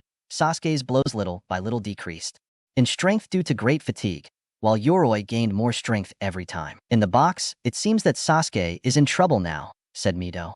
That's right, he was overconfident because he had won the battle in taijutsu, but he let his guard down and now the enemy has him at their mercy, Kakashi said for the first time, taking his eyes off his book with a serious look. It seems that your genin is not as strong as it seemed, said Asuma somewhat mockingly, the sensei of Team 10. You shouldn't underestimate him. After all, Sasuke is the second best in the academy, a prodigy, and besides, I am his sensei, said Kakashi, grinning. PSSSS, how arrogant, said Asuma, looking at the battle. On the battlefield, growling. Get away from me. Sasuke gave a big kick to Yoroi's stomach, sending him away. He got up with some difficulty while breathing deeply. This guy stole at least half of my chakra, Sasuke said to himself. He. I'm stuffed, said Yoroi, launching himself against Sasuke again, trying to hit his face, but Sasuke dodged it. I'm sorry, but I'm not defeated yet. Sasuke gave Yoroi a big kick, sending him away. The Uchiha passed through hand seals. Katan. Hozenka Tsunebini. Sasuke took out several shurikens from his seal. He blew a little, launching a small sphere of flames. Simultaneously, he launched the shurikens. The projectiles lit up on fire, heading dangerously towards Yoroi, who tried to dodge them all. However, due to the speed of one of the projectiles, it stuck in his leg and the other in his shoulder, causing too much damage. A cut plus first-degree burns, quickly becoming second-degree if he didn't remove the shurikens. Yoroi screamed in pain and tried to remove the shurikens. However, Sasuke appeared in front of him. The Uchiha crouched back and gave a big upward kick, sending Yoroi into the air. The Uchiha jumped quickly and reached the height of his opponent. He gave a big blow to his face, turned in the air and punched with his other arm while finally giving a big kick that sent Yoroi hard to the ground. The ninja spit out blood, and finally, he received the final blow. Right on. Raiken. Sasuke's fist released lightning bolts, falling on top of Yoroi, giving a big punch to his stomach. The ninja screamed in pain while small cracks formed under his body. Sasuke jumped back as he took a deep breath. Hade approached Yoroi to see if he responded. However, he did not respond anymore. He approached his body and checked his pulse. He was still alive, but unconscious. The winner of the fight is Sasuke Uchiha. Cough. Hade announced the winner, who smiled satisfied. Sasuke went up to the participants' box. Well done, Sasuke, Kiyomi said, congratulating her brother, who nodded. You were overconfident, but you responded well. said Naruto. Yes, I get it, Sasuke said. He looked towards Kakashi, who smiled and gave him a thumbs up. Well, pay attention to the next fight. Cough. Hate caught everyone's attention. The names began to rotate again on the screen. Shino Aburame vs Zaku Abmi Heh. Who is that loser? Zaku said confidently. Shino alone went down to the battle arena slowly and silently. The two contestants positioned themselves in front of each other. Well, you have been selected for the second battle. Are you ready? Sure, Zaku said confidently. Shino just nodded. Okay, start. Hate jumped back. I will make small summaries of the battles that are not those of the protagonists. At the beginning of the battle, Zaku tried to compete with Shino in taijutsu, which although he was not so good in this area, he managed to defend himself decently. After a while, Zaku finally attacked with his air blasts, sending Shino to the ground. Crawling on the ground, however, Shino got up with relative ease. However, he had small wounds. But Zaku was surprised to see that quite a few insects were coming out of Shino's body. Shino explained that they were a rare species of beetles that attacked his prey in packs, in addition to the fact that they are capable of absorbing people's chakra and that he has the ability to control them. The insects had absorbed part of Zaku's chakra, reducing the strength of his jutsu. Zaku looked back, realizing that hundreds, if not thousands of insects were coming. Shino gave him the option to surrender. Zaku extended his hands and prepared his biggest blast. However, his arms began to bleed and hurt too strongly. Zaku looked at his hands, realizing that too many insects came out of the holes in his palm. Zaku cursed and tried one last move. Damn you! Zaku tried to hit Shino. However, he disappeared in incest. The real Shino appeared behind Zaku. If one beam up your sleeve is good, two is better. Shino punched Zaku hard in the face, who fell to the ground in pain, complaining about the great pain he felt. Hate approached Zaku, who did not get up and just complained of pain. It was a somewhat disgusting landscape. Zaku had holes in his arms from which insects came out. I guess I can call this battle over. The winner of the fight is Shino Aburame. Hate announced the winner. Shino silently climbed onto the box, while Zaku was taken on a stretcher to a nursing room. Congratulations, Shino. You had the fight in your favor, Naruto said, congratulating his friend. Shino just nodded. Shino was congratulated by his classmates and his sensei. Minma was the only one who did not congratulate him besides those from Sand and Sound. Okay, let's continue with the third fight. Cough. The names began to swirl. Sabaku no Kankuro vs. Misumi Tsuguri. Heh. It's finally my turn. Kankuro went down to the field. Misumi went down without saying anything. Summary. The battle was somewhat quick. Kankuro had untied his bundle of bandages, warning Misumi to surrender. He did not listen and attacked Kankuro with a strange jutsu that allowed him to dislocate his joints and caught Kankuro, threatening to break his neck if he did. He did not give up. Kankuro refused and Misumi broke his neck. However, he was surprised to see how Kankuro's head bent until he was staring at him. It turned out that the Kankuro he had caught was a puppet that the real Kankuro, who was wrapped in the bandages, controlled. With chakra threads, the puppet took out 6 arms and hugged Misumi tightly until breaking his bones. He finally gave up. Heh, that was very easy, said Kankuro. The winner of the third battle is Sabaku no Kankuro. Hate announced the winner. Kankuro went up to the box and Misumi was taken to the infirmary. Okay, let's continue with the fourth cough battle. Everyone turned their attention to the screen where the names rotated, stopping at Sakura Haruno vs Ino Yamanaka. Sakura Haruno and Ino Yamanaka, come down to the battlefield please. Cough. The two kunoichis went down to the battlefield and prepared for combat. Super summary. I'm too lazy to summarize this battle. Understand its author Sama. The battle was summarized in taijutsu combats in which the two demonstrated their lack of training and opted for a kind of street combat. There were moments in which the two would stare, as if they were remembering things. It remains to say that it's not almost she wins the fight if it weren't for Sakura's great renewed spirit. The battle was a draw. The only significant thing, Sakura was no longer fighting to impress Sasuke. She was fighting to surpass herself. Oh, and Ino also cut her hair.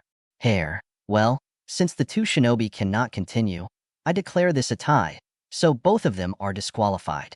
Hate announced the result. Wow, what a shame, Kiyomi said. At least Sakura is getting over herself, said Naruto, troublesome. I was betting that Ino would win, said Shikamaru, receiving a nod from Chuji. Well, it's obvious that you're not good at betting, you lazy person, Mito said, and Shikamaru growled. Shut up, you troublesome blonde, said Shikamaru. Repeat that. Problematic blonde. You're going to find out lazily? Now, Myth, leave him alone. Kiyomi stopped her friend. Okay, now let's go to the fifth fight. Hate announced. Shikamaru Nara vs Kim Tsuchi. Both contestants please come down to the battle arena. Cough. Shikamaru came down sighing while Kim came down with a confident look. This battle is short and I love it. So I will tell it more or less. Well, Kintsuchi and Shikamaru Nara, are you ready? The two nodded. Come on. You can do it, Shikamaru, Ino shouted. When did he become so enthusiastic? Chuji thought. Begin. Hate jumped back. Shikamaru knelt while making a seal similar to that of the rat. Shadow possession jutsu, he said, so that then his shadow extended towards Kin, who mocked. Do you only know how to do that? Kin jumped away from the shadow. At the same time, he threw a kind of senbon with bells attached. Shikamaru dodged them and they stuck into a wall far away from him. However, he realized that he kept them tied with small threads. The girl gently pulled the threads, making the bells ring. Shikamaru heard the sound while his body seemed to paralyze. What the hell? Shikamaru said, trying to move. It's already late. Kin shouted and threw senbon that luckily stuck in Shikamaru's shoulder due to his attempted movement. It was close, a little higher, and it seemed like a fatal blow. As best he could, he moved his hand and removed the senbon from his shoulder. However, his body turned dark again. He began to feel dizzy. What's wrong? Shika fell to his knees while clutching his ears. In the box, what's wrong with him? Ino said, almost shouting. Whatever it is has something to do with those bells, said Naruto. What makes you sad? Chuji asked. Well, they are sound ninjas. It would be normal for them to use techniques related to that. What kind of things could sound make? Chuji, sound are vibrations that reach your brain. With the help of sound, you could even blind a person's senses and even confuse the brain, like a Genjutsu. Naruto explained. I see. Everyone continued to watch the battle. Are you feeling good, little man? Kim said mockingly. I see that you are confused, you see. This bell sends a peculiar sound vibration that travels through your external and internal ear directly to your brain. First comes the paralysis and then you will see illusions. Shikamaru looked up, seeing how Kim seemed to multiply, but because of the explanation, he knew that they were illusions created by his confused brain. Admit it, you're toast. Kim threw senbon. In Shikamaru's view, it seemed that all the Kim were throwing senbon. However, only 3 stuck in his body. It was then that he realized that Kin was still holding the strings in his hand. That had to be the real one. Suddenly, Kim felt like she couldn't move her hand. What the hell is wrong with me? I can't move. Kim's illusions disappeared. Shikamaru stood up with a smile. I guess my useless shadow jutsu was effective, huh? Shikamaru's shadow had somehow connected with Kin's. How? Don't you see something strange in the shadow of that thread? Doesn't it seem too thick? Kim watched in alarm as the shadow began to expand. I used the shadow of the thread to extend mine and catch yours. It was too easy. Now you have control of my body. What are you supposed to do? Heh. Shikamaru put his hand to the shuriken bag on his leg. Kim imitated his movement, trying to resist. The two took out a shuriken. You must be crazy. If you throw that shuriken at me, we're both going to end up hurt. Heh. Well, like the game of ducks, let's see who joins first. You're crazy. The two threw the shurikens at the same time. Shikamaru dodged the shuriken by bending backwards. Kin irremediably imitated their movement. But, as Kin leaned back, her head hit hard against the wall, leaving her unconscious. To that I say, use your head? Shikamaru finished mockingly. He was in the bow pose, gymnastics. Hate watched the feat with his mouth open. Everyone is impressed. Wow, who knew that lazy man was so skilled? Said Myth. Ino cheered loudly for Shikamaru. It's no big deal. I just made him pay too much attention to me and forgot about the fact that I was behind the wall. He said, yawning. Since contestant Kim cannot continue, the winner is Shikamaru Nara. Hate announced the winner again. Troublesome. Now I will have to participate in the final round, Shikamaru complained. He went up to the box while they took Kim to the infirmary. Okay, now, let's move on to the next fight. Name spinning again. Namake's Myth versus Kiba Inuzuka. Ha. It's my turn. Let's go, Akamaru. Kiba came down from the box, accompanied by his euphoric canine companion. Well, it's my turn. Myth also came down animatedly. The two opponents met face to face on the battlefield. You should give up, blonde. You don't stand a chance against me. Kiba was brimming with pride. You won't say the same thing when the flea dog Tarsia kicks you. Mito defended himself. Growling. Kiba growled at Akamaru. Well, let the fight begin. Hate jumped back. Kiba did not waste time and involved Mito in taijutsu. She defended herself correctly. She did not have any dojutsu like the Sharingan, but she was able to stay one step ahead of Kiba. Her father had taught her in taijutsu since she was little. Kiba, on the other hand, On the other hand, he was starting to get frustrated. Mito began to attack. The blonde landed a strong blow on Kiba, followed by a big kick to the stomach that sent Kiba backwards. Kiba wiped away some blood. That was luck? Not how lucky you are to that. This time it was Myth that attacked Kiba. The Inuzuka tried to defend himself from the girl's assault. However, the key word was try. Myth, she was faster than he believed. Mito stopped her assault when she felt a bite on her ankle. This distracted her, and she realized that it was Akamaru. The girl turned around just to hit a strong blow from Kiba. Well done, Akamaru. I don't think attacking from behind is of much use to them. Mito launched himself against Kiba again. He began to hit hard. Akamaru jumped and tried to bite Mito. However, he turned around, avoiding the puppy. Kage Bunshin no Jutsu. Mito quickly created a clone that moved at high speed towards Kiba, hitting the Inuzuka in the stomach. The second Mito appeared in front and hit Kiba hard on the chin, sending him upwards. The clone simply jumped and, spinning around, gave a big kick. Axe to Kiba, who was thrown towards the ground, hitting himself hard. The clone disappeared into the air. Is that all you can take? Mito said, smiling. Kiba got up with difficulty, jumped back quickly. Akamaru followed him. Let's see how you're doing with this. Kiba took out smoke bombs from his ninja bag and threw them around Mito.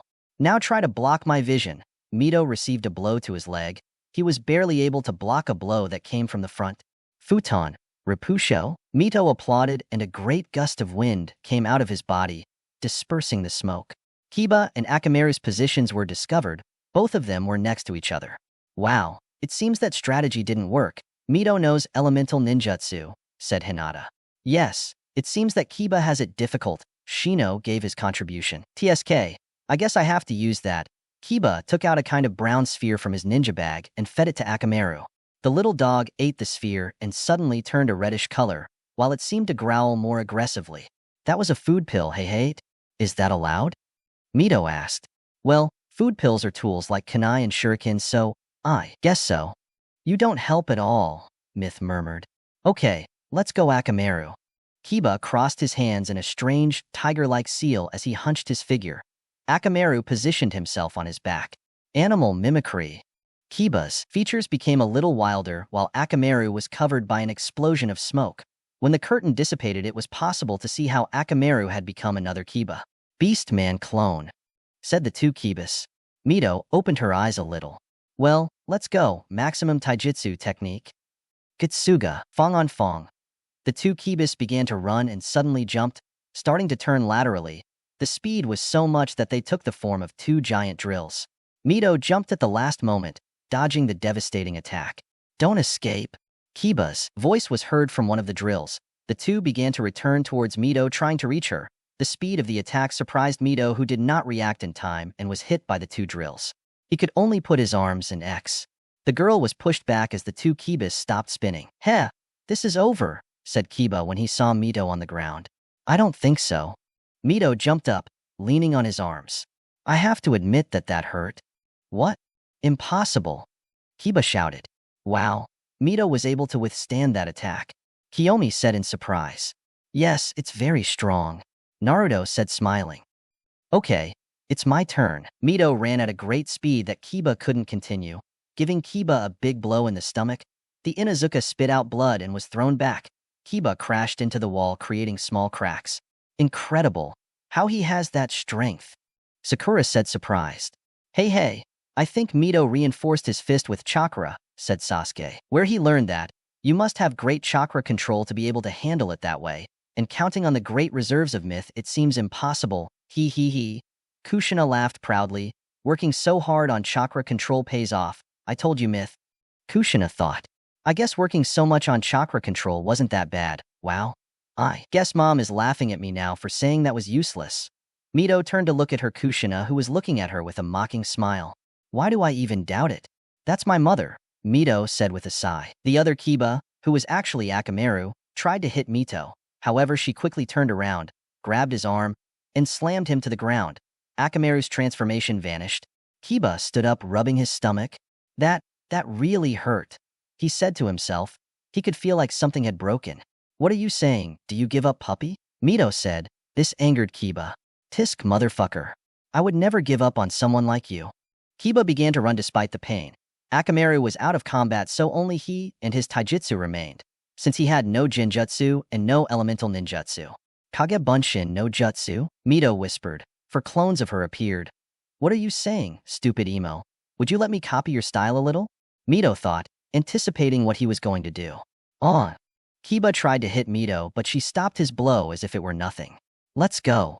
Mito gave a big blow to Kiba's face. A clone took a big jump waiting for the movements of his companions. The original hit Kiba's chin, raising him a little. A clone of her appeared below of Kiba and gave a kick on the back that raised the Inuzuka higher.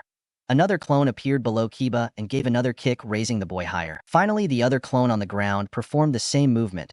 The last clone that was in the air completely the movement. Namikaze Rendan. Namikaze burst. The clone shouted while giving a big kick to Kiba's head, who fell hard to the ground spitting blood.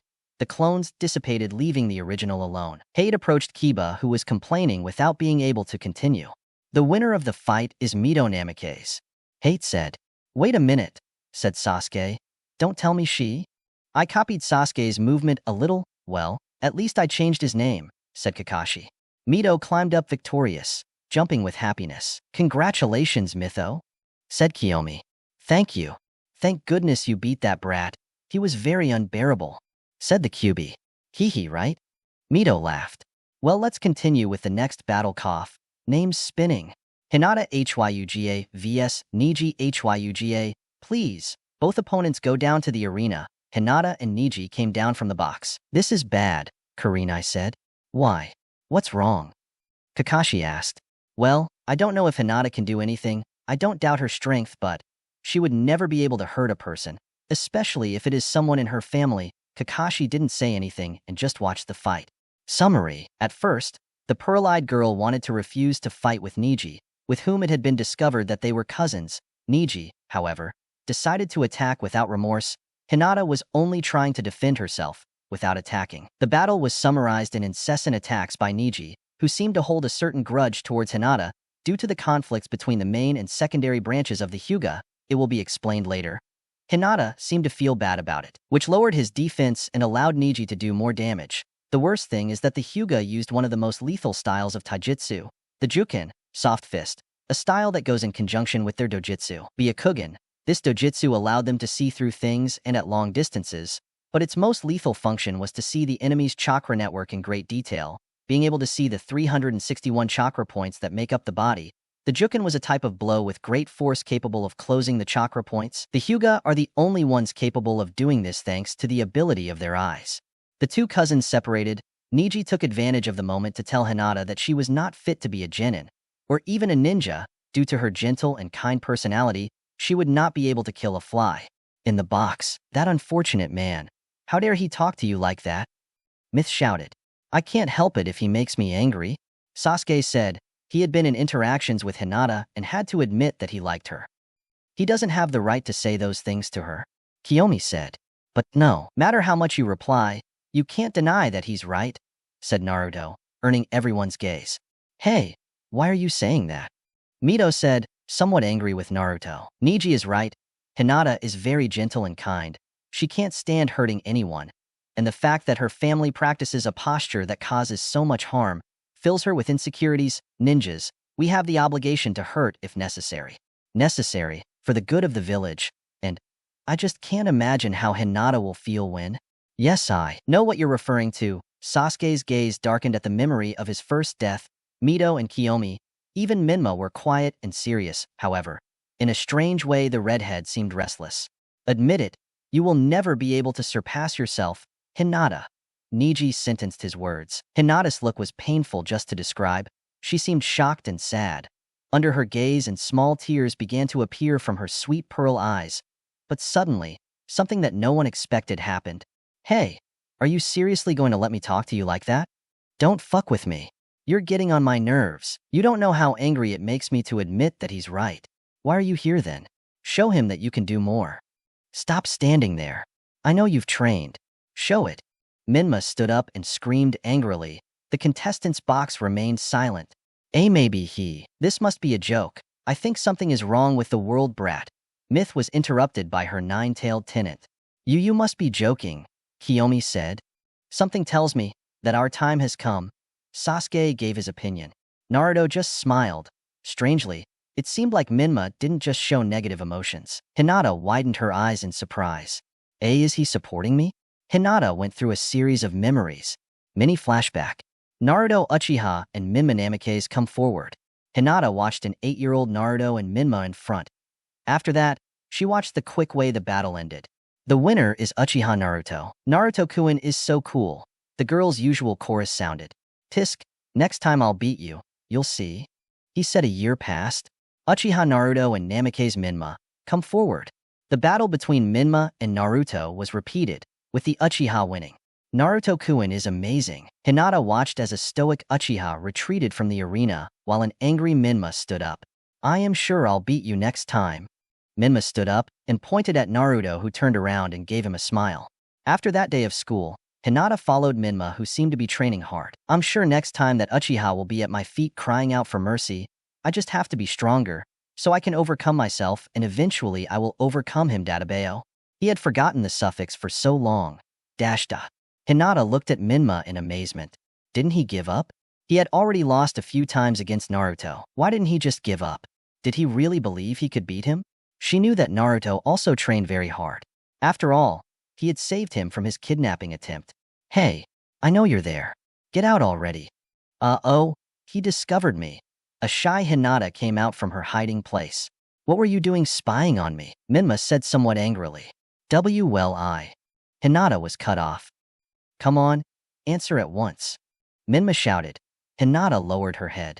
Minma realized that his attitude made her more nervous. She had to calm down if she wanted answers. The redhead took a breath. Hey, I'm sorry for yelling at you, but could you please tell me why you were spying on me? Minma asked, now calmer. What happens is that whenever you lose against Naruto-kun, you leave angry, and I wanted to know where you were going. I see, but why? I already answered you. I was just curious, huh? Well, you know where I'm going, so I guess you're going to go praise that Uchiha again, right? And no, I'm not like that, you know? He's just my friend. I don't like him. Then, what are you going to do? Do you mind if I stay here? It's a nice place. Minma doubted if the place where she was nice. It was just a part of the forest, but she saw no problem in the girl staying. It's okay, but don't bother me, Hinata nodded. The girl watched as the redhead trained hard, doing push-ups and basic exercises, but apparently his stamina was not enough to do a 1.5-minute plank. Minma fell to the ground without moving. Minma, are you okay? Hinata approached the boy worried. She had trained non-stop.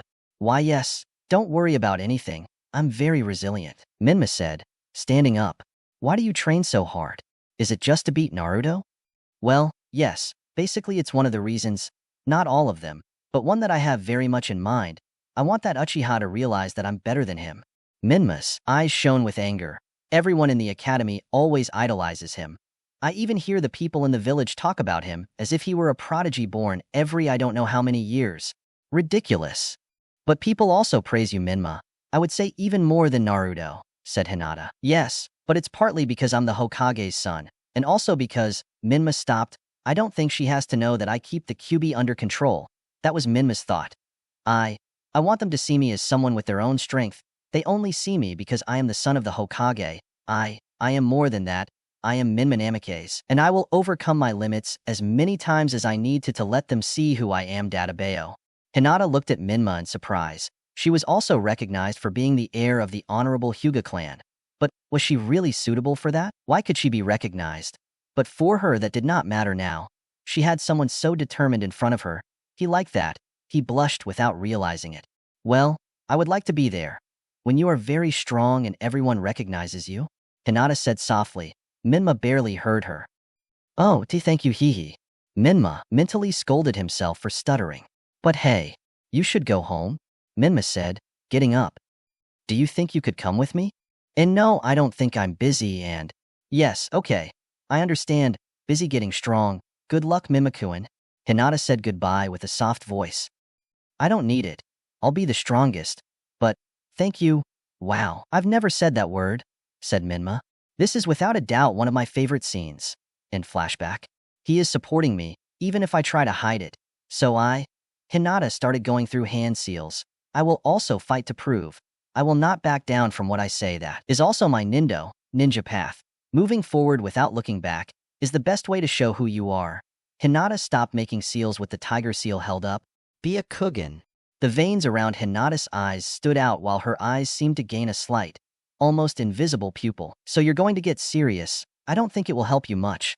But since Niji made the tiger seal alone, Byakugan, the same thing happened to their eyes. The two took the Jukin stance, right leg a little in front of the left, which was slightly bent, the right hand extended forward with the fingers together and the palm open, while the left hand would be slightly at waist level with the same position of the right hand, only a little inverted. I can't believe it. Minma's words helped her. Mito was lost. Well, that's good, yes. Yes, that is, well, Naruto also had no words. To everyone's surprise, Hinata was the one who attacked Niji. The blows they gave were incredibly strong. Large bursts of chakra came out of the collisions of their palms, the blocks of Niji and Hinata, their movements, everything and everything. It was spectacular. We just had to see how it ended. Niji was impressed. He didn't know that Hinata could be so tenacious. Well, after all, she had been trained too. Maybe she was just afraid to show her skills. But now, she seemed free, so to speak. The battle seemed even, however. Things were leaning towards Niji, who while blocking the blows, blocked Hinata's chakra points, making her movements more rigid and easier to see, while Hinata was barely able to block a few. No problem for Niji. Finally, they saw how Hinata seemed to be spitting blood alarmingly, which worried many. However, she continued to fight. Naruto explained that the chakra network, being so extensive and leafy, certainly became entangled with important organs such as the heart. Therefore, when the chakra network receives damage, these organs are also damaged. Niji decided to stop playing games and began to beat up Hinata, who defended herself as best she could. However, she was pushed back by her cousin. She spat blood and fell to the ground. Hate was about to stop the match, but suddenly Hinata got up. You're stupid. If you keep fighting, you'll die. Heh, you have a long way to go to defeat me. Besides, I know you're venting to me and that's fine. You don't have to worry about that. What are you taking about? I know how frustrated you are. After all, you have suffered more than me. I know you are the one who has done the most damage with the main and secondary branches. Tisk, shut up, you don't know anything. I can't understand you, but I can give you comfort, because I do love you. Be quiet. Niji ran towards Hinata, ready to finish her. However, the Jonins appeared in front of Niji. Guy seemed to be holding him from behind, with his arm around his neck. Hate seemed to be in front of him with his finger extended right on his forehead. Kakashi was holding onto his right arm, while Kurenai was holding onto his left. This fight is over, Niji. You are the winner. Hate said. Niji, you told me you wouldn't get out of hand with that topic, Guy said, scolding his student. Why do you interfere? I find the main family so despicable, Niji growled. Hinata's heart gave a soft beat as the girl spat out blood and passed out. Hinata! Mito, Kurenai, and Kiyomi shouted. Naruto appeared behind Hinata before she fell. Sasuke appeared and measured the girl's pulse. She's alive, Sasuke said, calming down. Naruto, Hinata whispered. What's wrong? Naruto said, somewhat worried. The girl was shaking and he could see all the bruises she had. Do you really think he changed? Naruto smiled. Yes, I'm sure so. Naruto picked up Hinata and left her lying on a stretcher that some nurses brought. Thank you, Naruto, said Hinata. No, you don't have to thank me, said the Uchiha. I'll take you to Minma. I'll make her visit you at least once, said Naruto. Hinata blushed, but finally she gave a sweet smile before she was taken away. Naruto turned with his active Sharingan towards Niji, who looked at him with disinterest. Naruto didn't like his loved ones being hurt. Record this, Uchiha. He who is a loser will always be a loser. That is his destiny, and it cannot be avoided. Naruto's Sharingan glowed as his Tomo rotated strongly. This intimidated Niji. Record this, Hyuga. We were all losers at one time, but that can be overcome, and destiny cannot be avoided. It can be changed, do you hear me? So you better change your thinking. You are too smart as to think stupid things. Naruto turned around and appeared in a shunshin in the box. Niji stayed thinking, gave a grunt, and finally went up to the box. Asterisk cough cough asterisk. Well, now that the tension is over, I think it's time to continue with the fighting. Names swirled as things calmed down. Sabaku no Temari vs. Tintin. Summary. What can you say? Tintin had the battle against her from the beginning. After all, she uses ninja weapons, and Temari was a great wind user, thanks to her large fan that she carried on her back. All the weapons Tintin tried to hit, they were repelled by the large gusts of wind that Temari launched, which at the same time cut the skin of the Konoha ninja. Finally, they tried to attack with their twin dragon technique, but every attempt was useless. Temari's fan was too much strong, and that it was not completely open. Finally, Temari finished with a deadly wind technique. Futon. Kamaitachi, the ninja from Suna, launched a gust of wind that lifted Tintin as if she were in a tornado. The wind pinked her skin, cutting it in the process. The girl began to fall with too many wounds. As she fell, Temari placed her fan vertically, causing the girl to hit her back with the fan, spitting blood. Tintin can't continue. The winner is Sabaku no Temari, Hate said, pointing to the winner who was holding Tintin on her fan. The sandgirl abruptly threw Tintin to the ground. Lee was quick and picked up her teammate. Hey, what's wrong with you? Get rid of your eyebrows and take that sack of trash with you. Temari sounded arrogant. Hey, even if I lost, that's no way to treat someone who fought with everything. Yes, whatever. Temari responded indifferently. Lee growled and ran towards Temari. He doesn't read. Niji shouted. Read! Rock jumped towards Fear. Konoha Senpu. She was about to kick Temari, but she blocked it with her fan. Temari could feel her bones rumbling from the force, but she did not let herself be intimidated. Guy appeared behind his student. Come on, Reed, calm down now. But Guy-sensei, Temari. Gaara's voice was heard from the box. Stop wasting your time with that loser and his ridiculous mentor. Go up, you've won, Gaara said seriously. Guy smiled. Ha! Calm down, Genins of the arena. You don't know what Lee is capable of. After all, he hasn't fought yet, said Guy with a smile. Lee went up to the box along with his sensei and Temari. Okay, time for the next battle. I don't think it's worth narrating Kiyomi and Minma's battle against some random ninjas. Kiyomi could defeat his enemy just by looking into his eyes. Minma was superior to the boy in everything, in chakra, in jutsus, and in taijutsu. Finally, he was the battle of Gaara versus the random ninja who seemed nervous. Gaara was in front of his opponent who looked very scared. Very well, Sabaku no Gaara versus Yasuki Tenko, random ninja. Excuse me, Hayate-san. I give up, said Tenko. He didn't want to fight the boy who had arrived 3 hours after starting the test, and who had also arrived from all his missions without a scratch. He could try it next year, with less crazy people. Okay, winner by surrender. Sabaku no Gaara. Tenko began to leave the arena when. Where do you think you're going, coward? Gaara said in a serious voice, while narrowing his eyes. Well, you're not going anywhere. Gaara's sand came out of his pumpkin, starting to go against the boy who got scared. Hate tried to interfere, but a wall of sand rose in front of him, preventing his passage. Oh, that boy is dead, said Kankuro somewhat nervously. Gaara, stop it, Temari shouted. Gaara's sand was about to rush at the boy, however, when he thought it was his end. A blur of passage. Gaara felt that he hadn't caught anything. You shouldn't do that. The boy had already given up, Naruto said behind Gaara. He had the boy by the shoulders. What? When did he get there? Kankuro asked himself, surprised. Wow, I had to drop some of my resistance seals to get there in time. Naruto said, making half a ram seal. The missing seals came back. Gaara opened his eyes in surprise. He had not realized the Uchiha's presence. Come on, old man. You can go now, Naruto said to Tenko. Why yes, thank you. The boy left the arena. WL, come to the box so we can continue with the next battle. Hate was also disoriented. He had not seen the boy move. Naruto and Gaara returned to the box, a bewildered Gaara and a calm Naruto. The names began to spin. Everyone watched the next battle with some surprise. Naruto Uchiha vs. Rock Lee. Okay, Rock Lee and Naruto Uchiha. Come down to the arena, please. Yes. It's my turn, Guy-sensei, said Rock Lee. Well read. Show him your flames of youth. Yes, Guy-sensei, read. Guy-sensei, read. Please don't do that, Tintin said. What do you think of your fight, Naruto-kun? Kiyomi asked. Well, I think it will be exciting, but what? But I have too many advantages. Like which? The Sharingan, my jutsus. What do you mean by jutsus? Rock Lee does not have the ability to do jutsus. What? How is that possible? I don't know.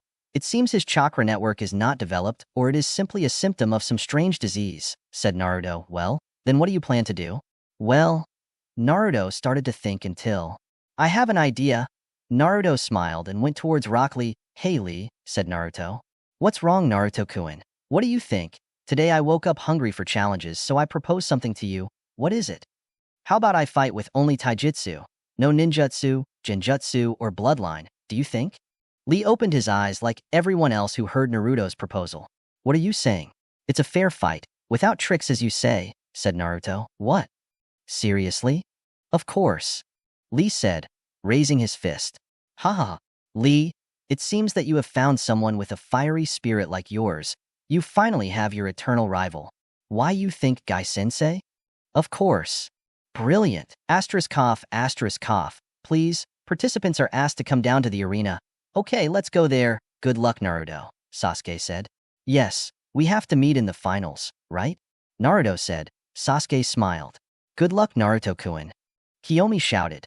Naruto blushed from embarrassment. Hey, that's not fair. He has the support of a girl, Lee said with a cloud of depression. Don't be stupid. You know you have my support. Tintin shouted angrily. With the support of a pretty girl, Whisper reads, don't think I don't listen to you, you moron. Tintin shouted. Asterisk cough cough, annoying cough. Please pay attention once and for all. Hate said. It was obvious that he was upset. Good. Lee took his battle stance. It's time. Naruto took his battle stance. Gai-sensei grabbed his chin. How strange. I don't know that battle position, he said. Well, Naruto invented that one. It's his own battle style, said Kakashi. Wow, that's amazing. Guy said. Okay. Rock Lee versus Uchiha Naruto start? Hate said jumping back. Rock Lee decided to attack first. He ran towards Naruto at high speed. Konoha Senpu. Lee jumped up, spun and gave a big kick that Naruto blocked with his forearm. A small gust of wind came out from the clash of the blows. Naruto opened his eyes at Lee's strength. He felt like his forearm was shaking. Lee continued giving a series of kicks that Naruto blocked. Once the spandex boy placed his feet on the ground, Naruto began to counterattack with a series of blows that Lee blocked. It was then that Lee tried to throw punches too. Wow, Lee is keeping up with Naruto in taijutsu. Ha ha ha. I didn't expect anything less, said Guy. Lee tried a direct blow at Naruto. He crouched down and tried an uppercut that was blocked. Lee's other arm tried to give a backhand blow to the Uchiha, who easily blocked it. The two raised their knees at the same time, causing them to collide. The two separated and looked into each other's eyes. They smiled. Lee advanced forward again. He was not surprised to see that Naruto was waiting for him. He attempted a blow. Naruto tilted his head to the side, dodging the blow. He quickly punched Lee in the stomach, who did not seem to have been affected that much. Lee continued attacking without remorse. Naruto dodged them all thanks to his great speed. Lee gave spinning kicks that Naruto blocked or dodged. Naruto grabbed Lee's kick and pushed him, making him spin. This time it was Naruto who attacked. He gave a hook Lee evaded by crouching and trying to sweep. Naruto lost his balance, however, managed to stay on his two hands and sent a great combo of kicks. He bent his wrists, making his body spin. Lee took steps backwards while he grabbed with his palms the heels of his feet. Naruto lowered his arms in such a way that his back collided with the ground. Naruto turned and rested his palm on the ground, stretching his arm with great force. His foot gave a big kick to Lee's chin. He gave another spin and a kick landed on his side.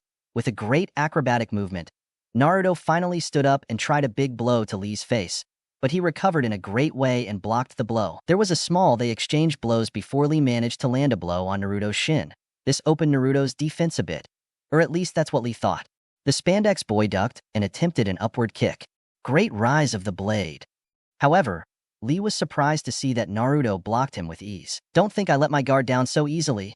Naruto grabbed Lee's foot and began to spin around. Naruto grunted as he picked up Lee. The spandex boy closed his eyes to avoid getting dizzy. Finally, the Uchiha let go of Lee, who came out. Shot towards a wall. Lee managed to stabilize himself in the air while spinning. He rested his feet on the wall. He started to run a little on the wall and took a big jump directed towards Naruto. He directed a strong kick with the help of gravity. Naruto put his arms in X. Lee's kick hit Naruto's arms hard and he closed his eyes, growling. However, he did not allow himself to be controlled by the pain and grabbed the boy's leg again and threw him into the air again. The strength he has is incredible, plus his resistance is amazing.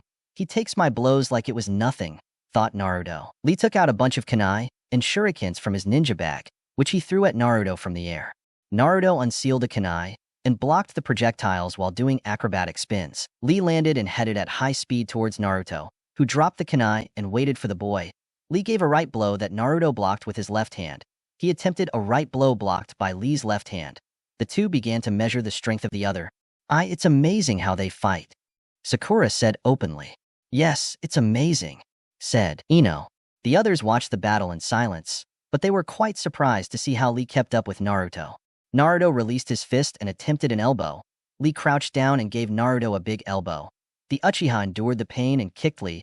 He also endured the pain. They began to exchange blows in a frantic manner. Lee crouched and he tried a series of sweeping kicks. Naruto retreated with backward twists. The two stood up. Lee extended his arm to hit.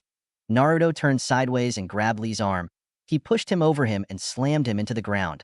Lee was not left behind due to the pain. He tried to kick Naruto, even on the ground. Naruto barely blocked the kicks. Lee turned back and got up easily. He tried another blow. Naruto again grabbed his arm, but this time he jumped, wrapping himself around him. Of Lee's body, he performed a lock with his arm, pulling Lee, causing him to crash against the ground again, finishing off with another blow to Lee's stomach. This time the boy released a little saliva. Lee defended himself with a blow to Naruto's face. Naruto blocked it, but it was only a distraction so that his knee landed hard on Naruto's stomach. He managed to kick Naruto away from him. Naruto gave a couple of acrobatic moves backwards. Lee is very good. He manages to keep up with Naruto-kun, said Kiyomi. That's right. Lee has concentrated too much on his strength and endurance, giving him a great ability to ignore pain, but Naruto-kun is also very good. I see that his taijutsu style adapts quickly and has a great variation of movement, even acrobatics. He knocked Lee down a couple of times, said Guy, excited by the great battle. I knew that Uchiha was strong, but that boy, Gaara thought. Lee was surprised to see that Naruto took the lead. Naruto sent a blow to Lee who dodged it. However, Naruto fell forward and rested his hands on the ground, grabbed Lee's head between his 2 feet, and with great force pulled him forward to collapse him. However, Lee noticed the movement in time and managed to stand firmly on his feet. And this is all for the first part. If you want next, stay tuned on this channel for more and see you all in my next video.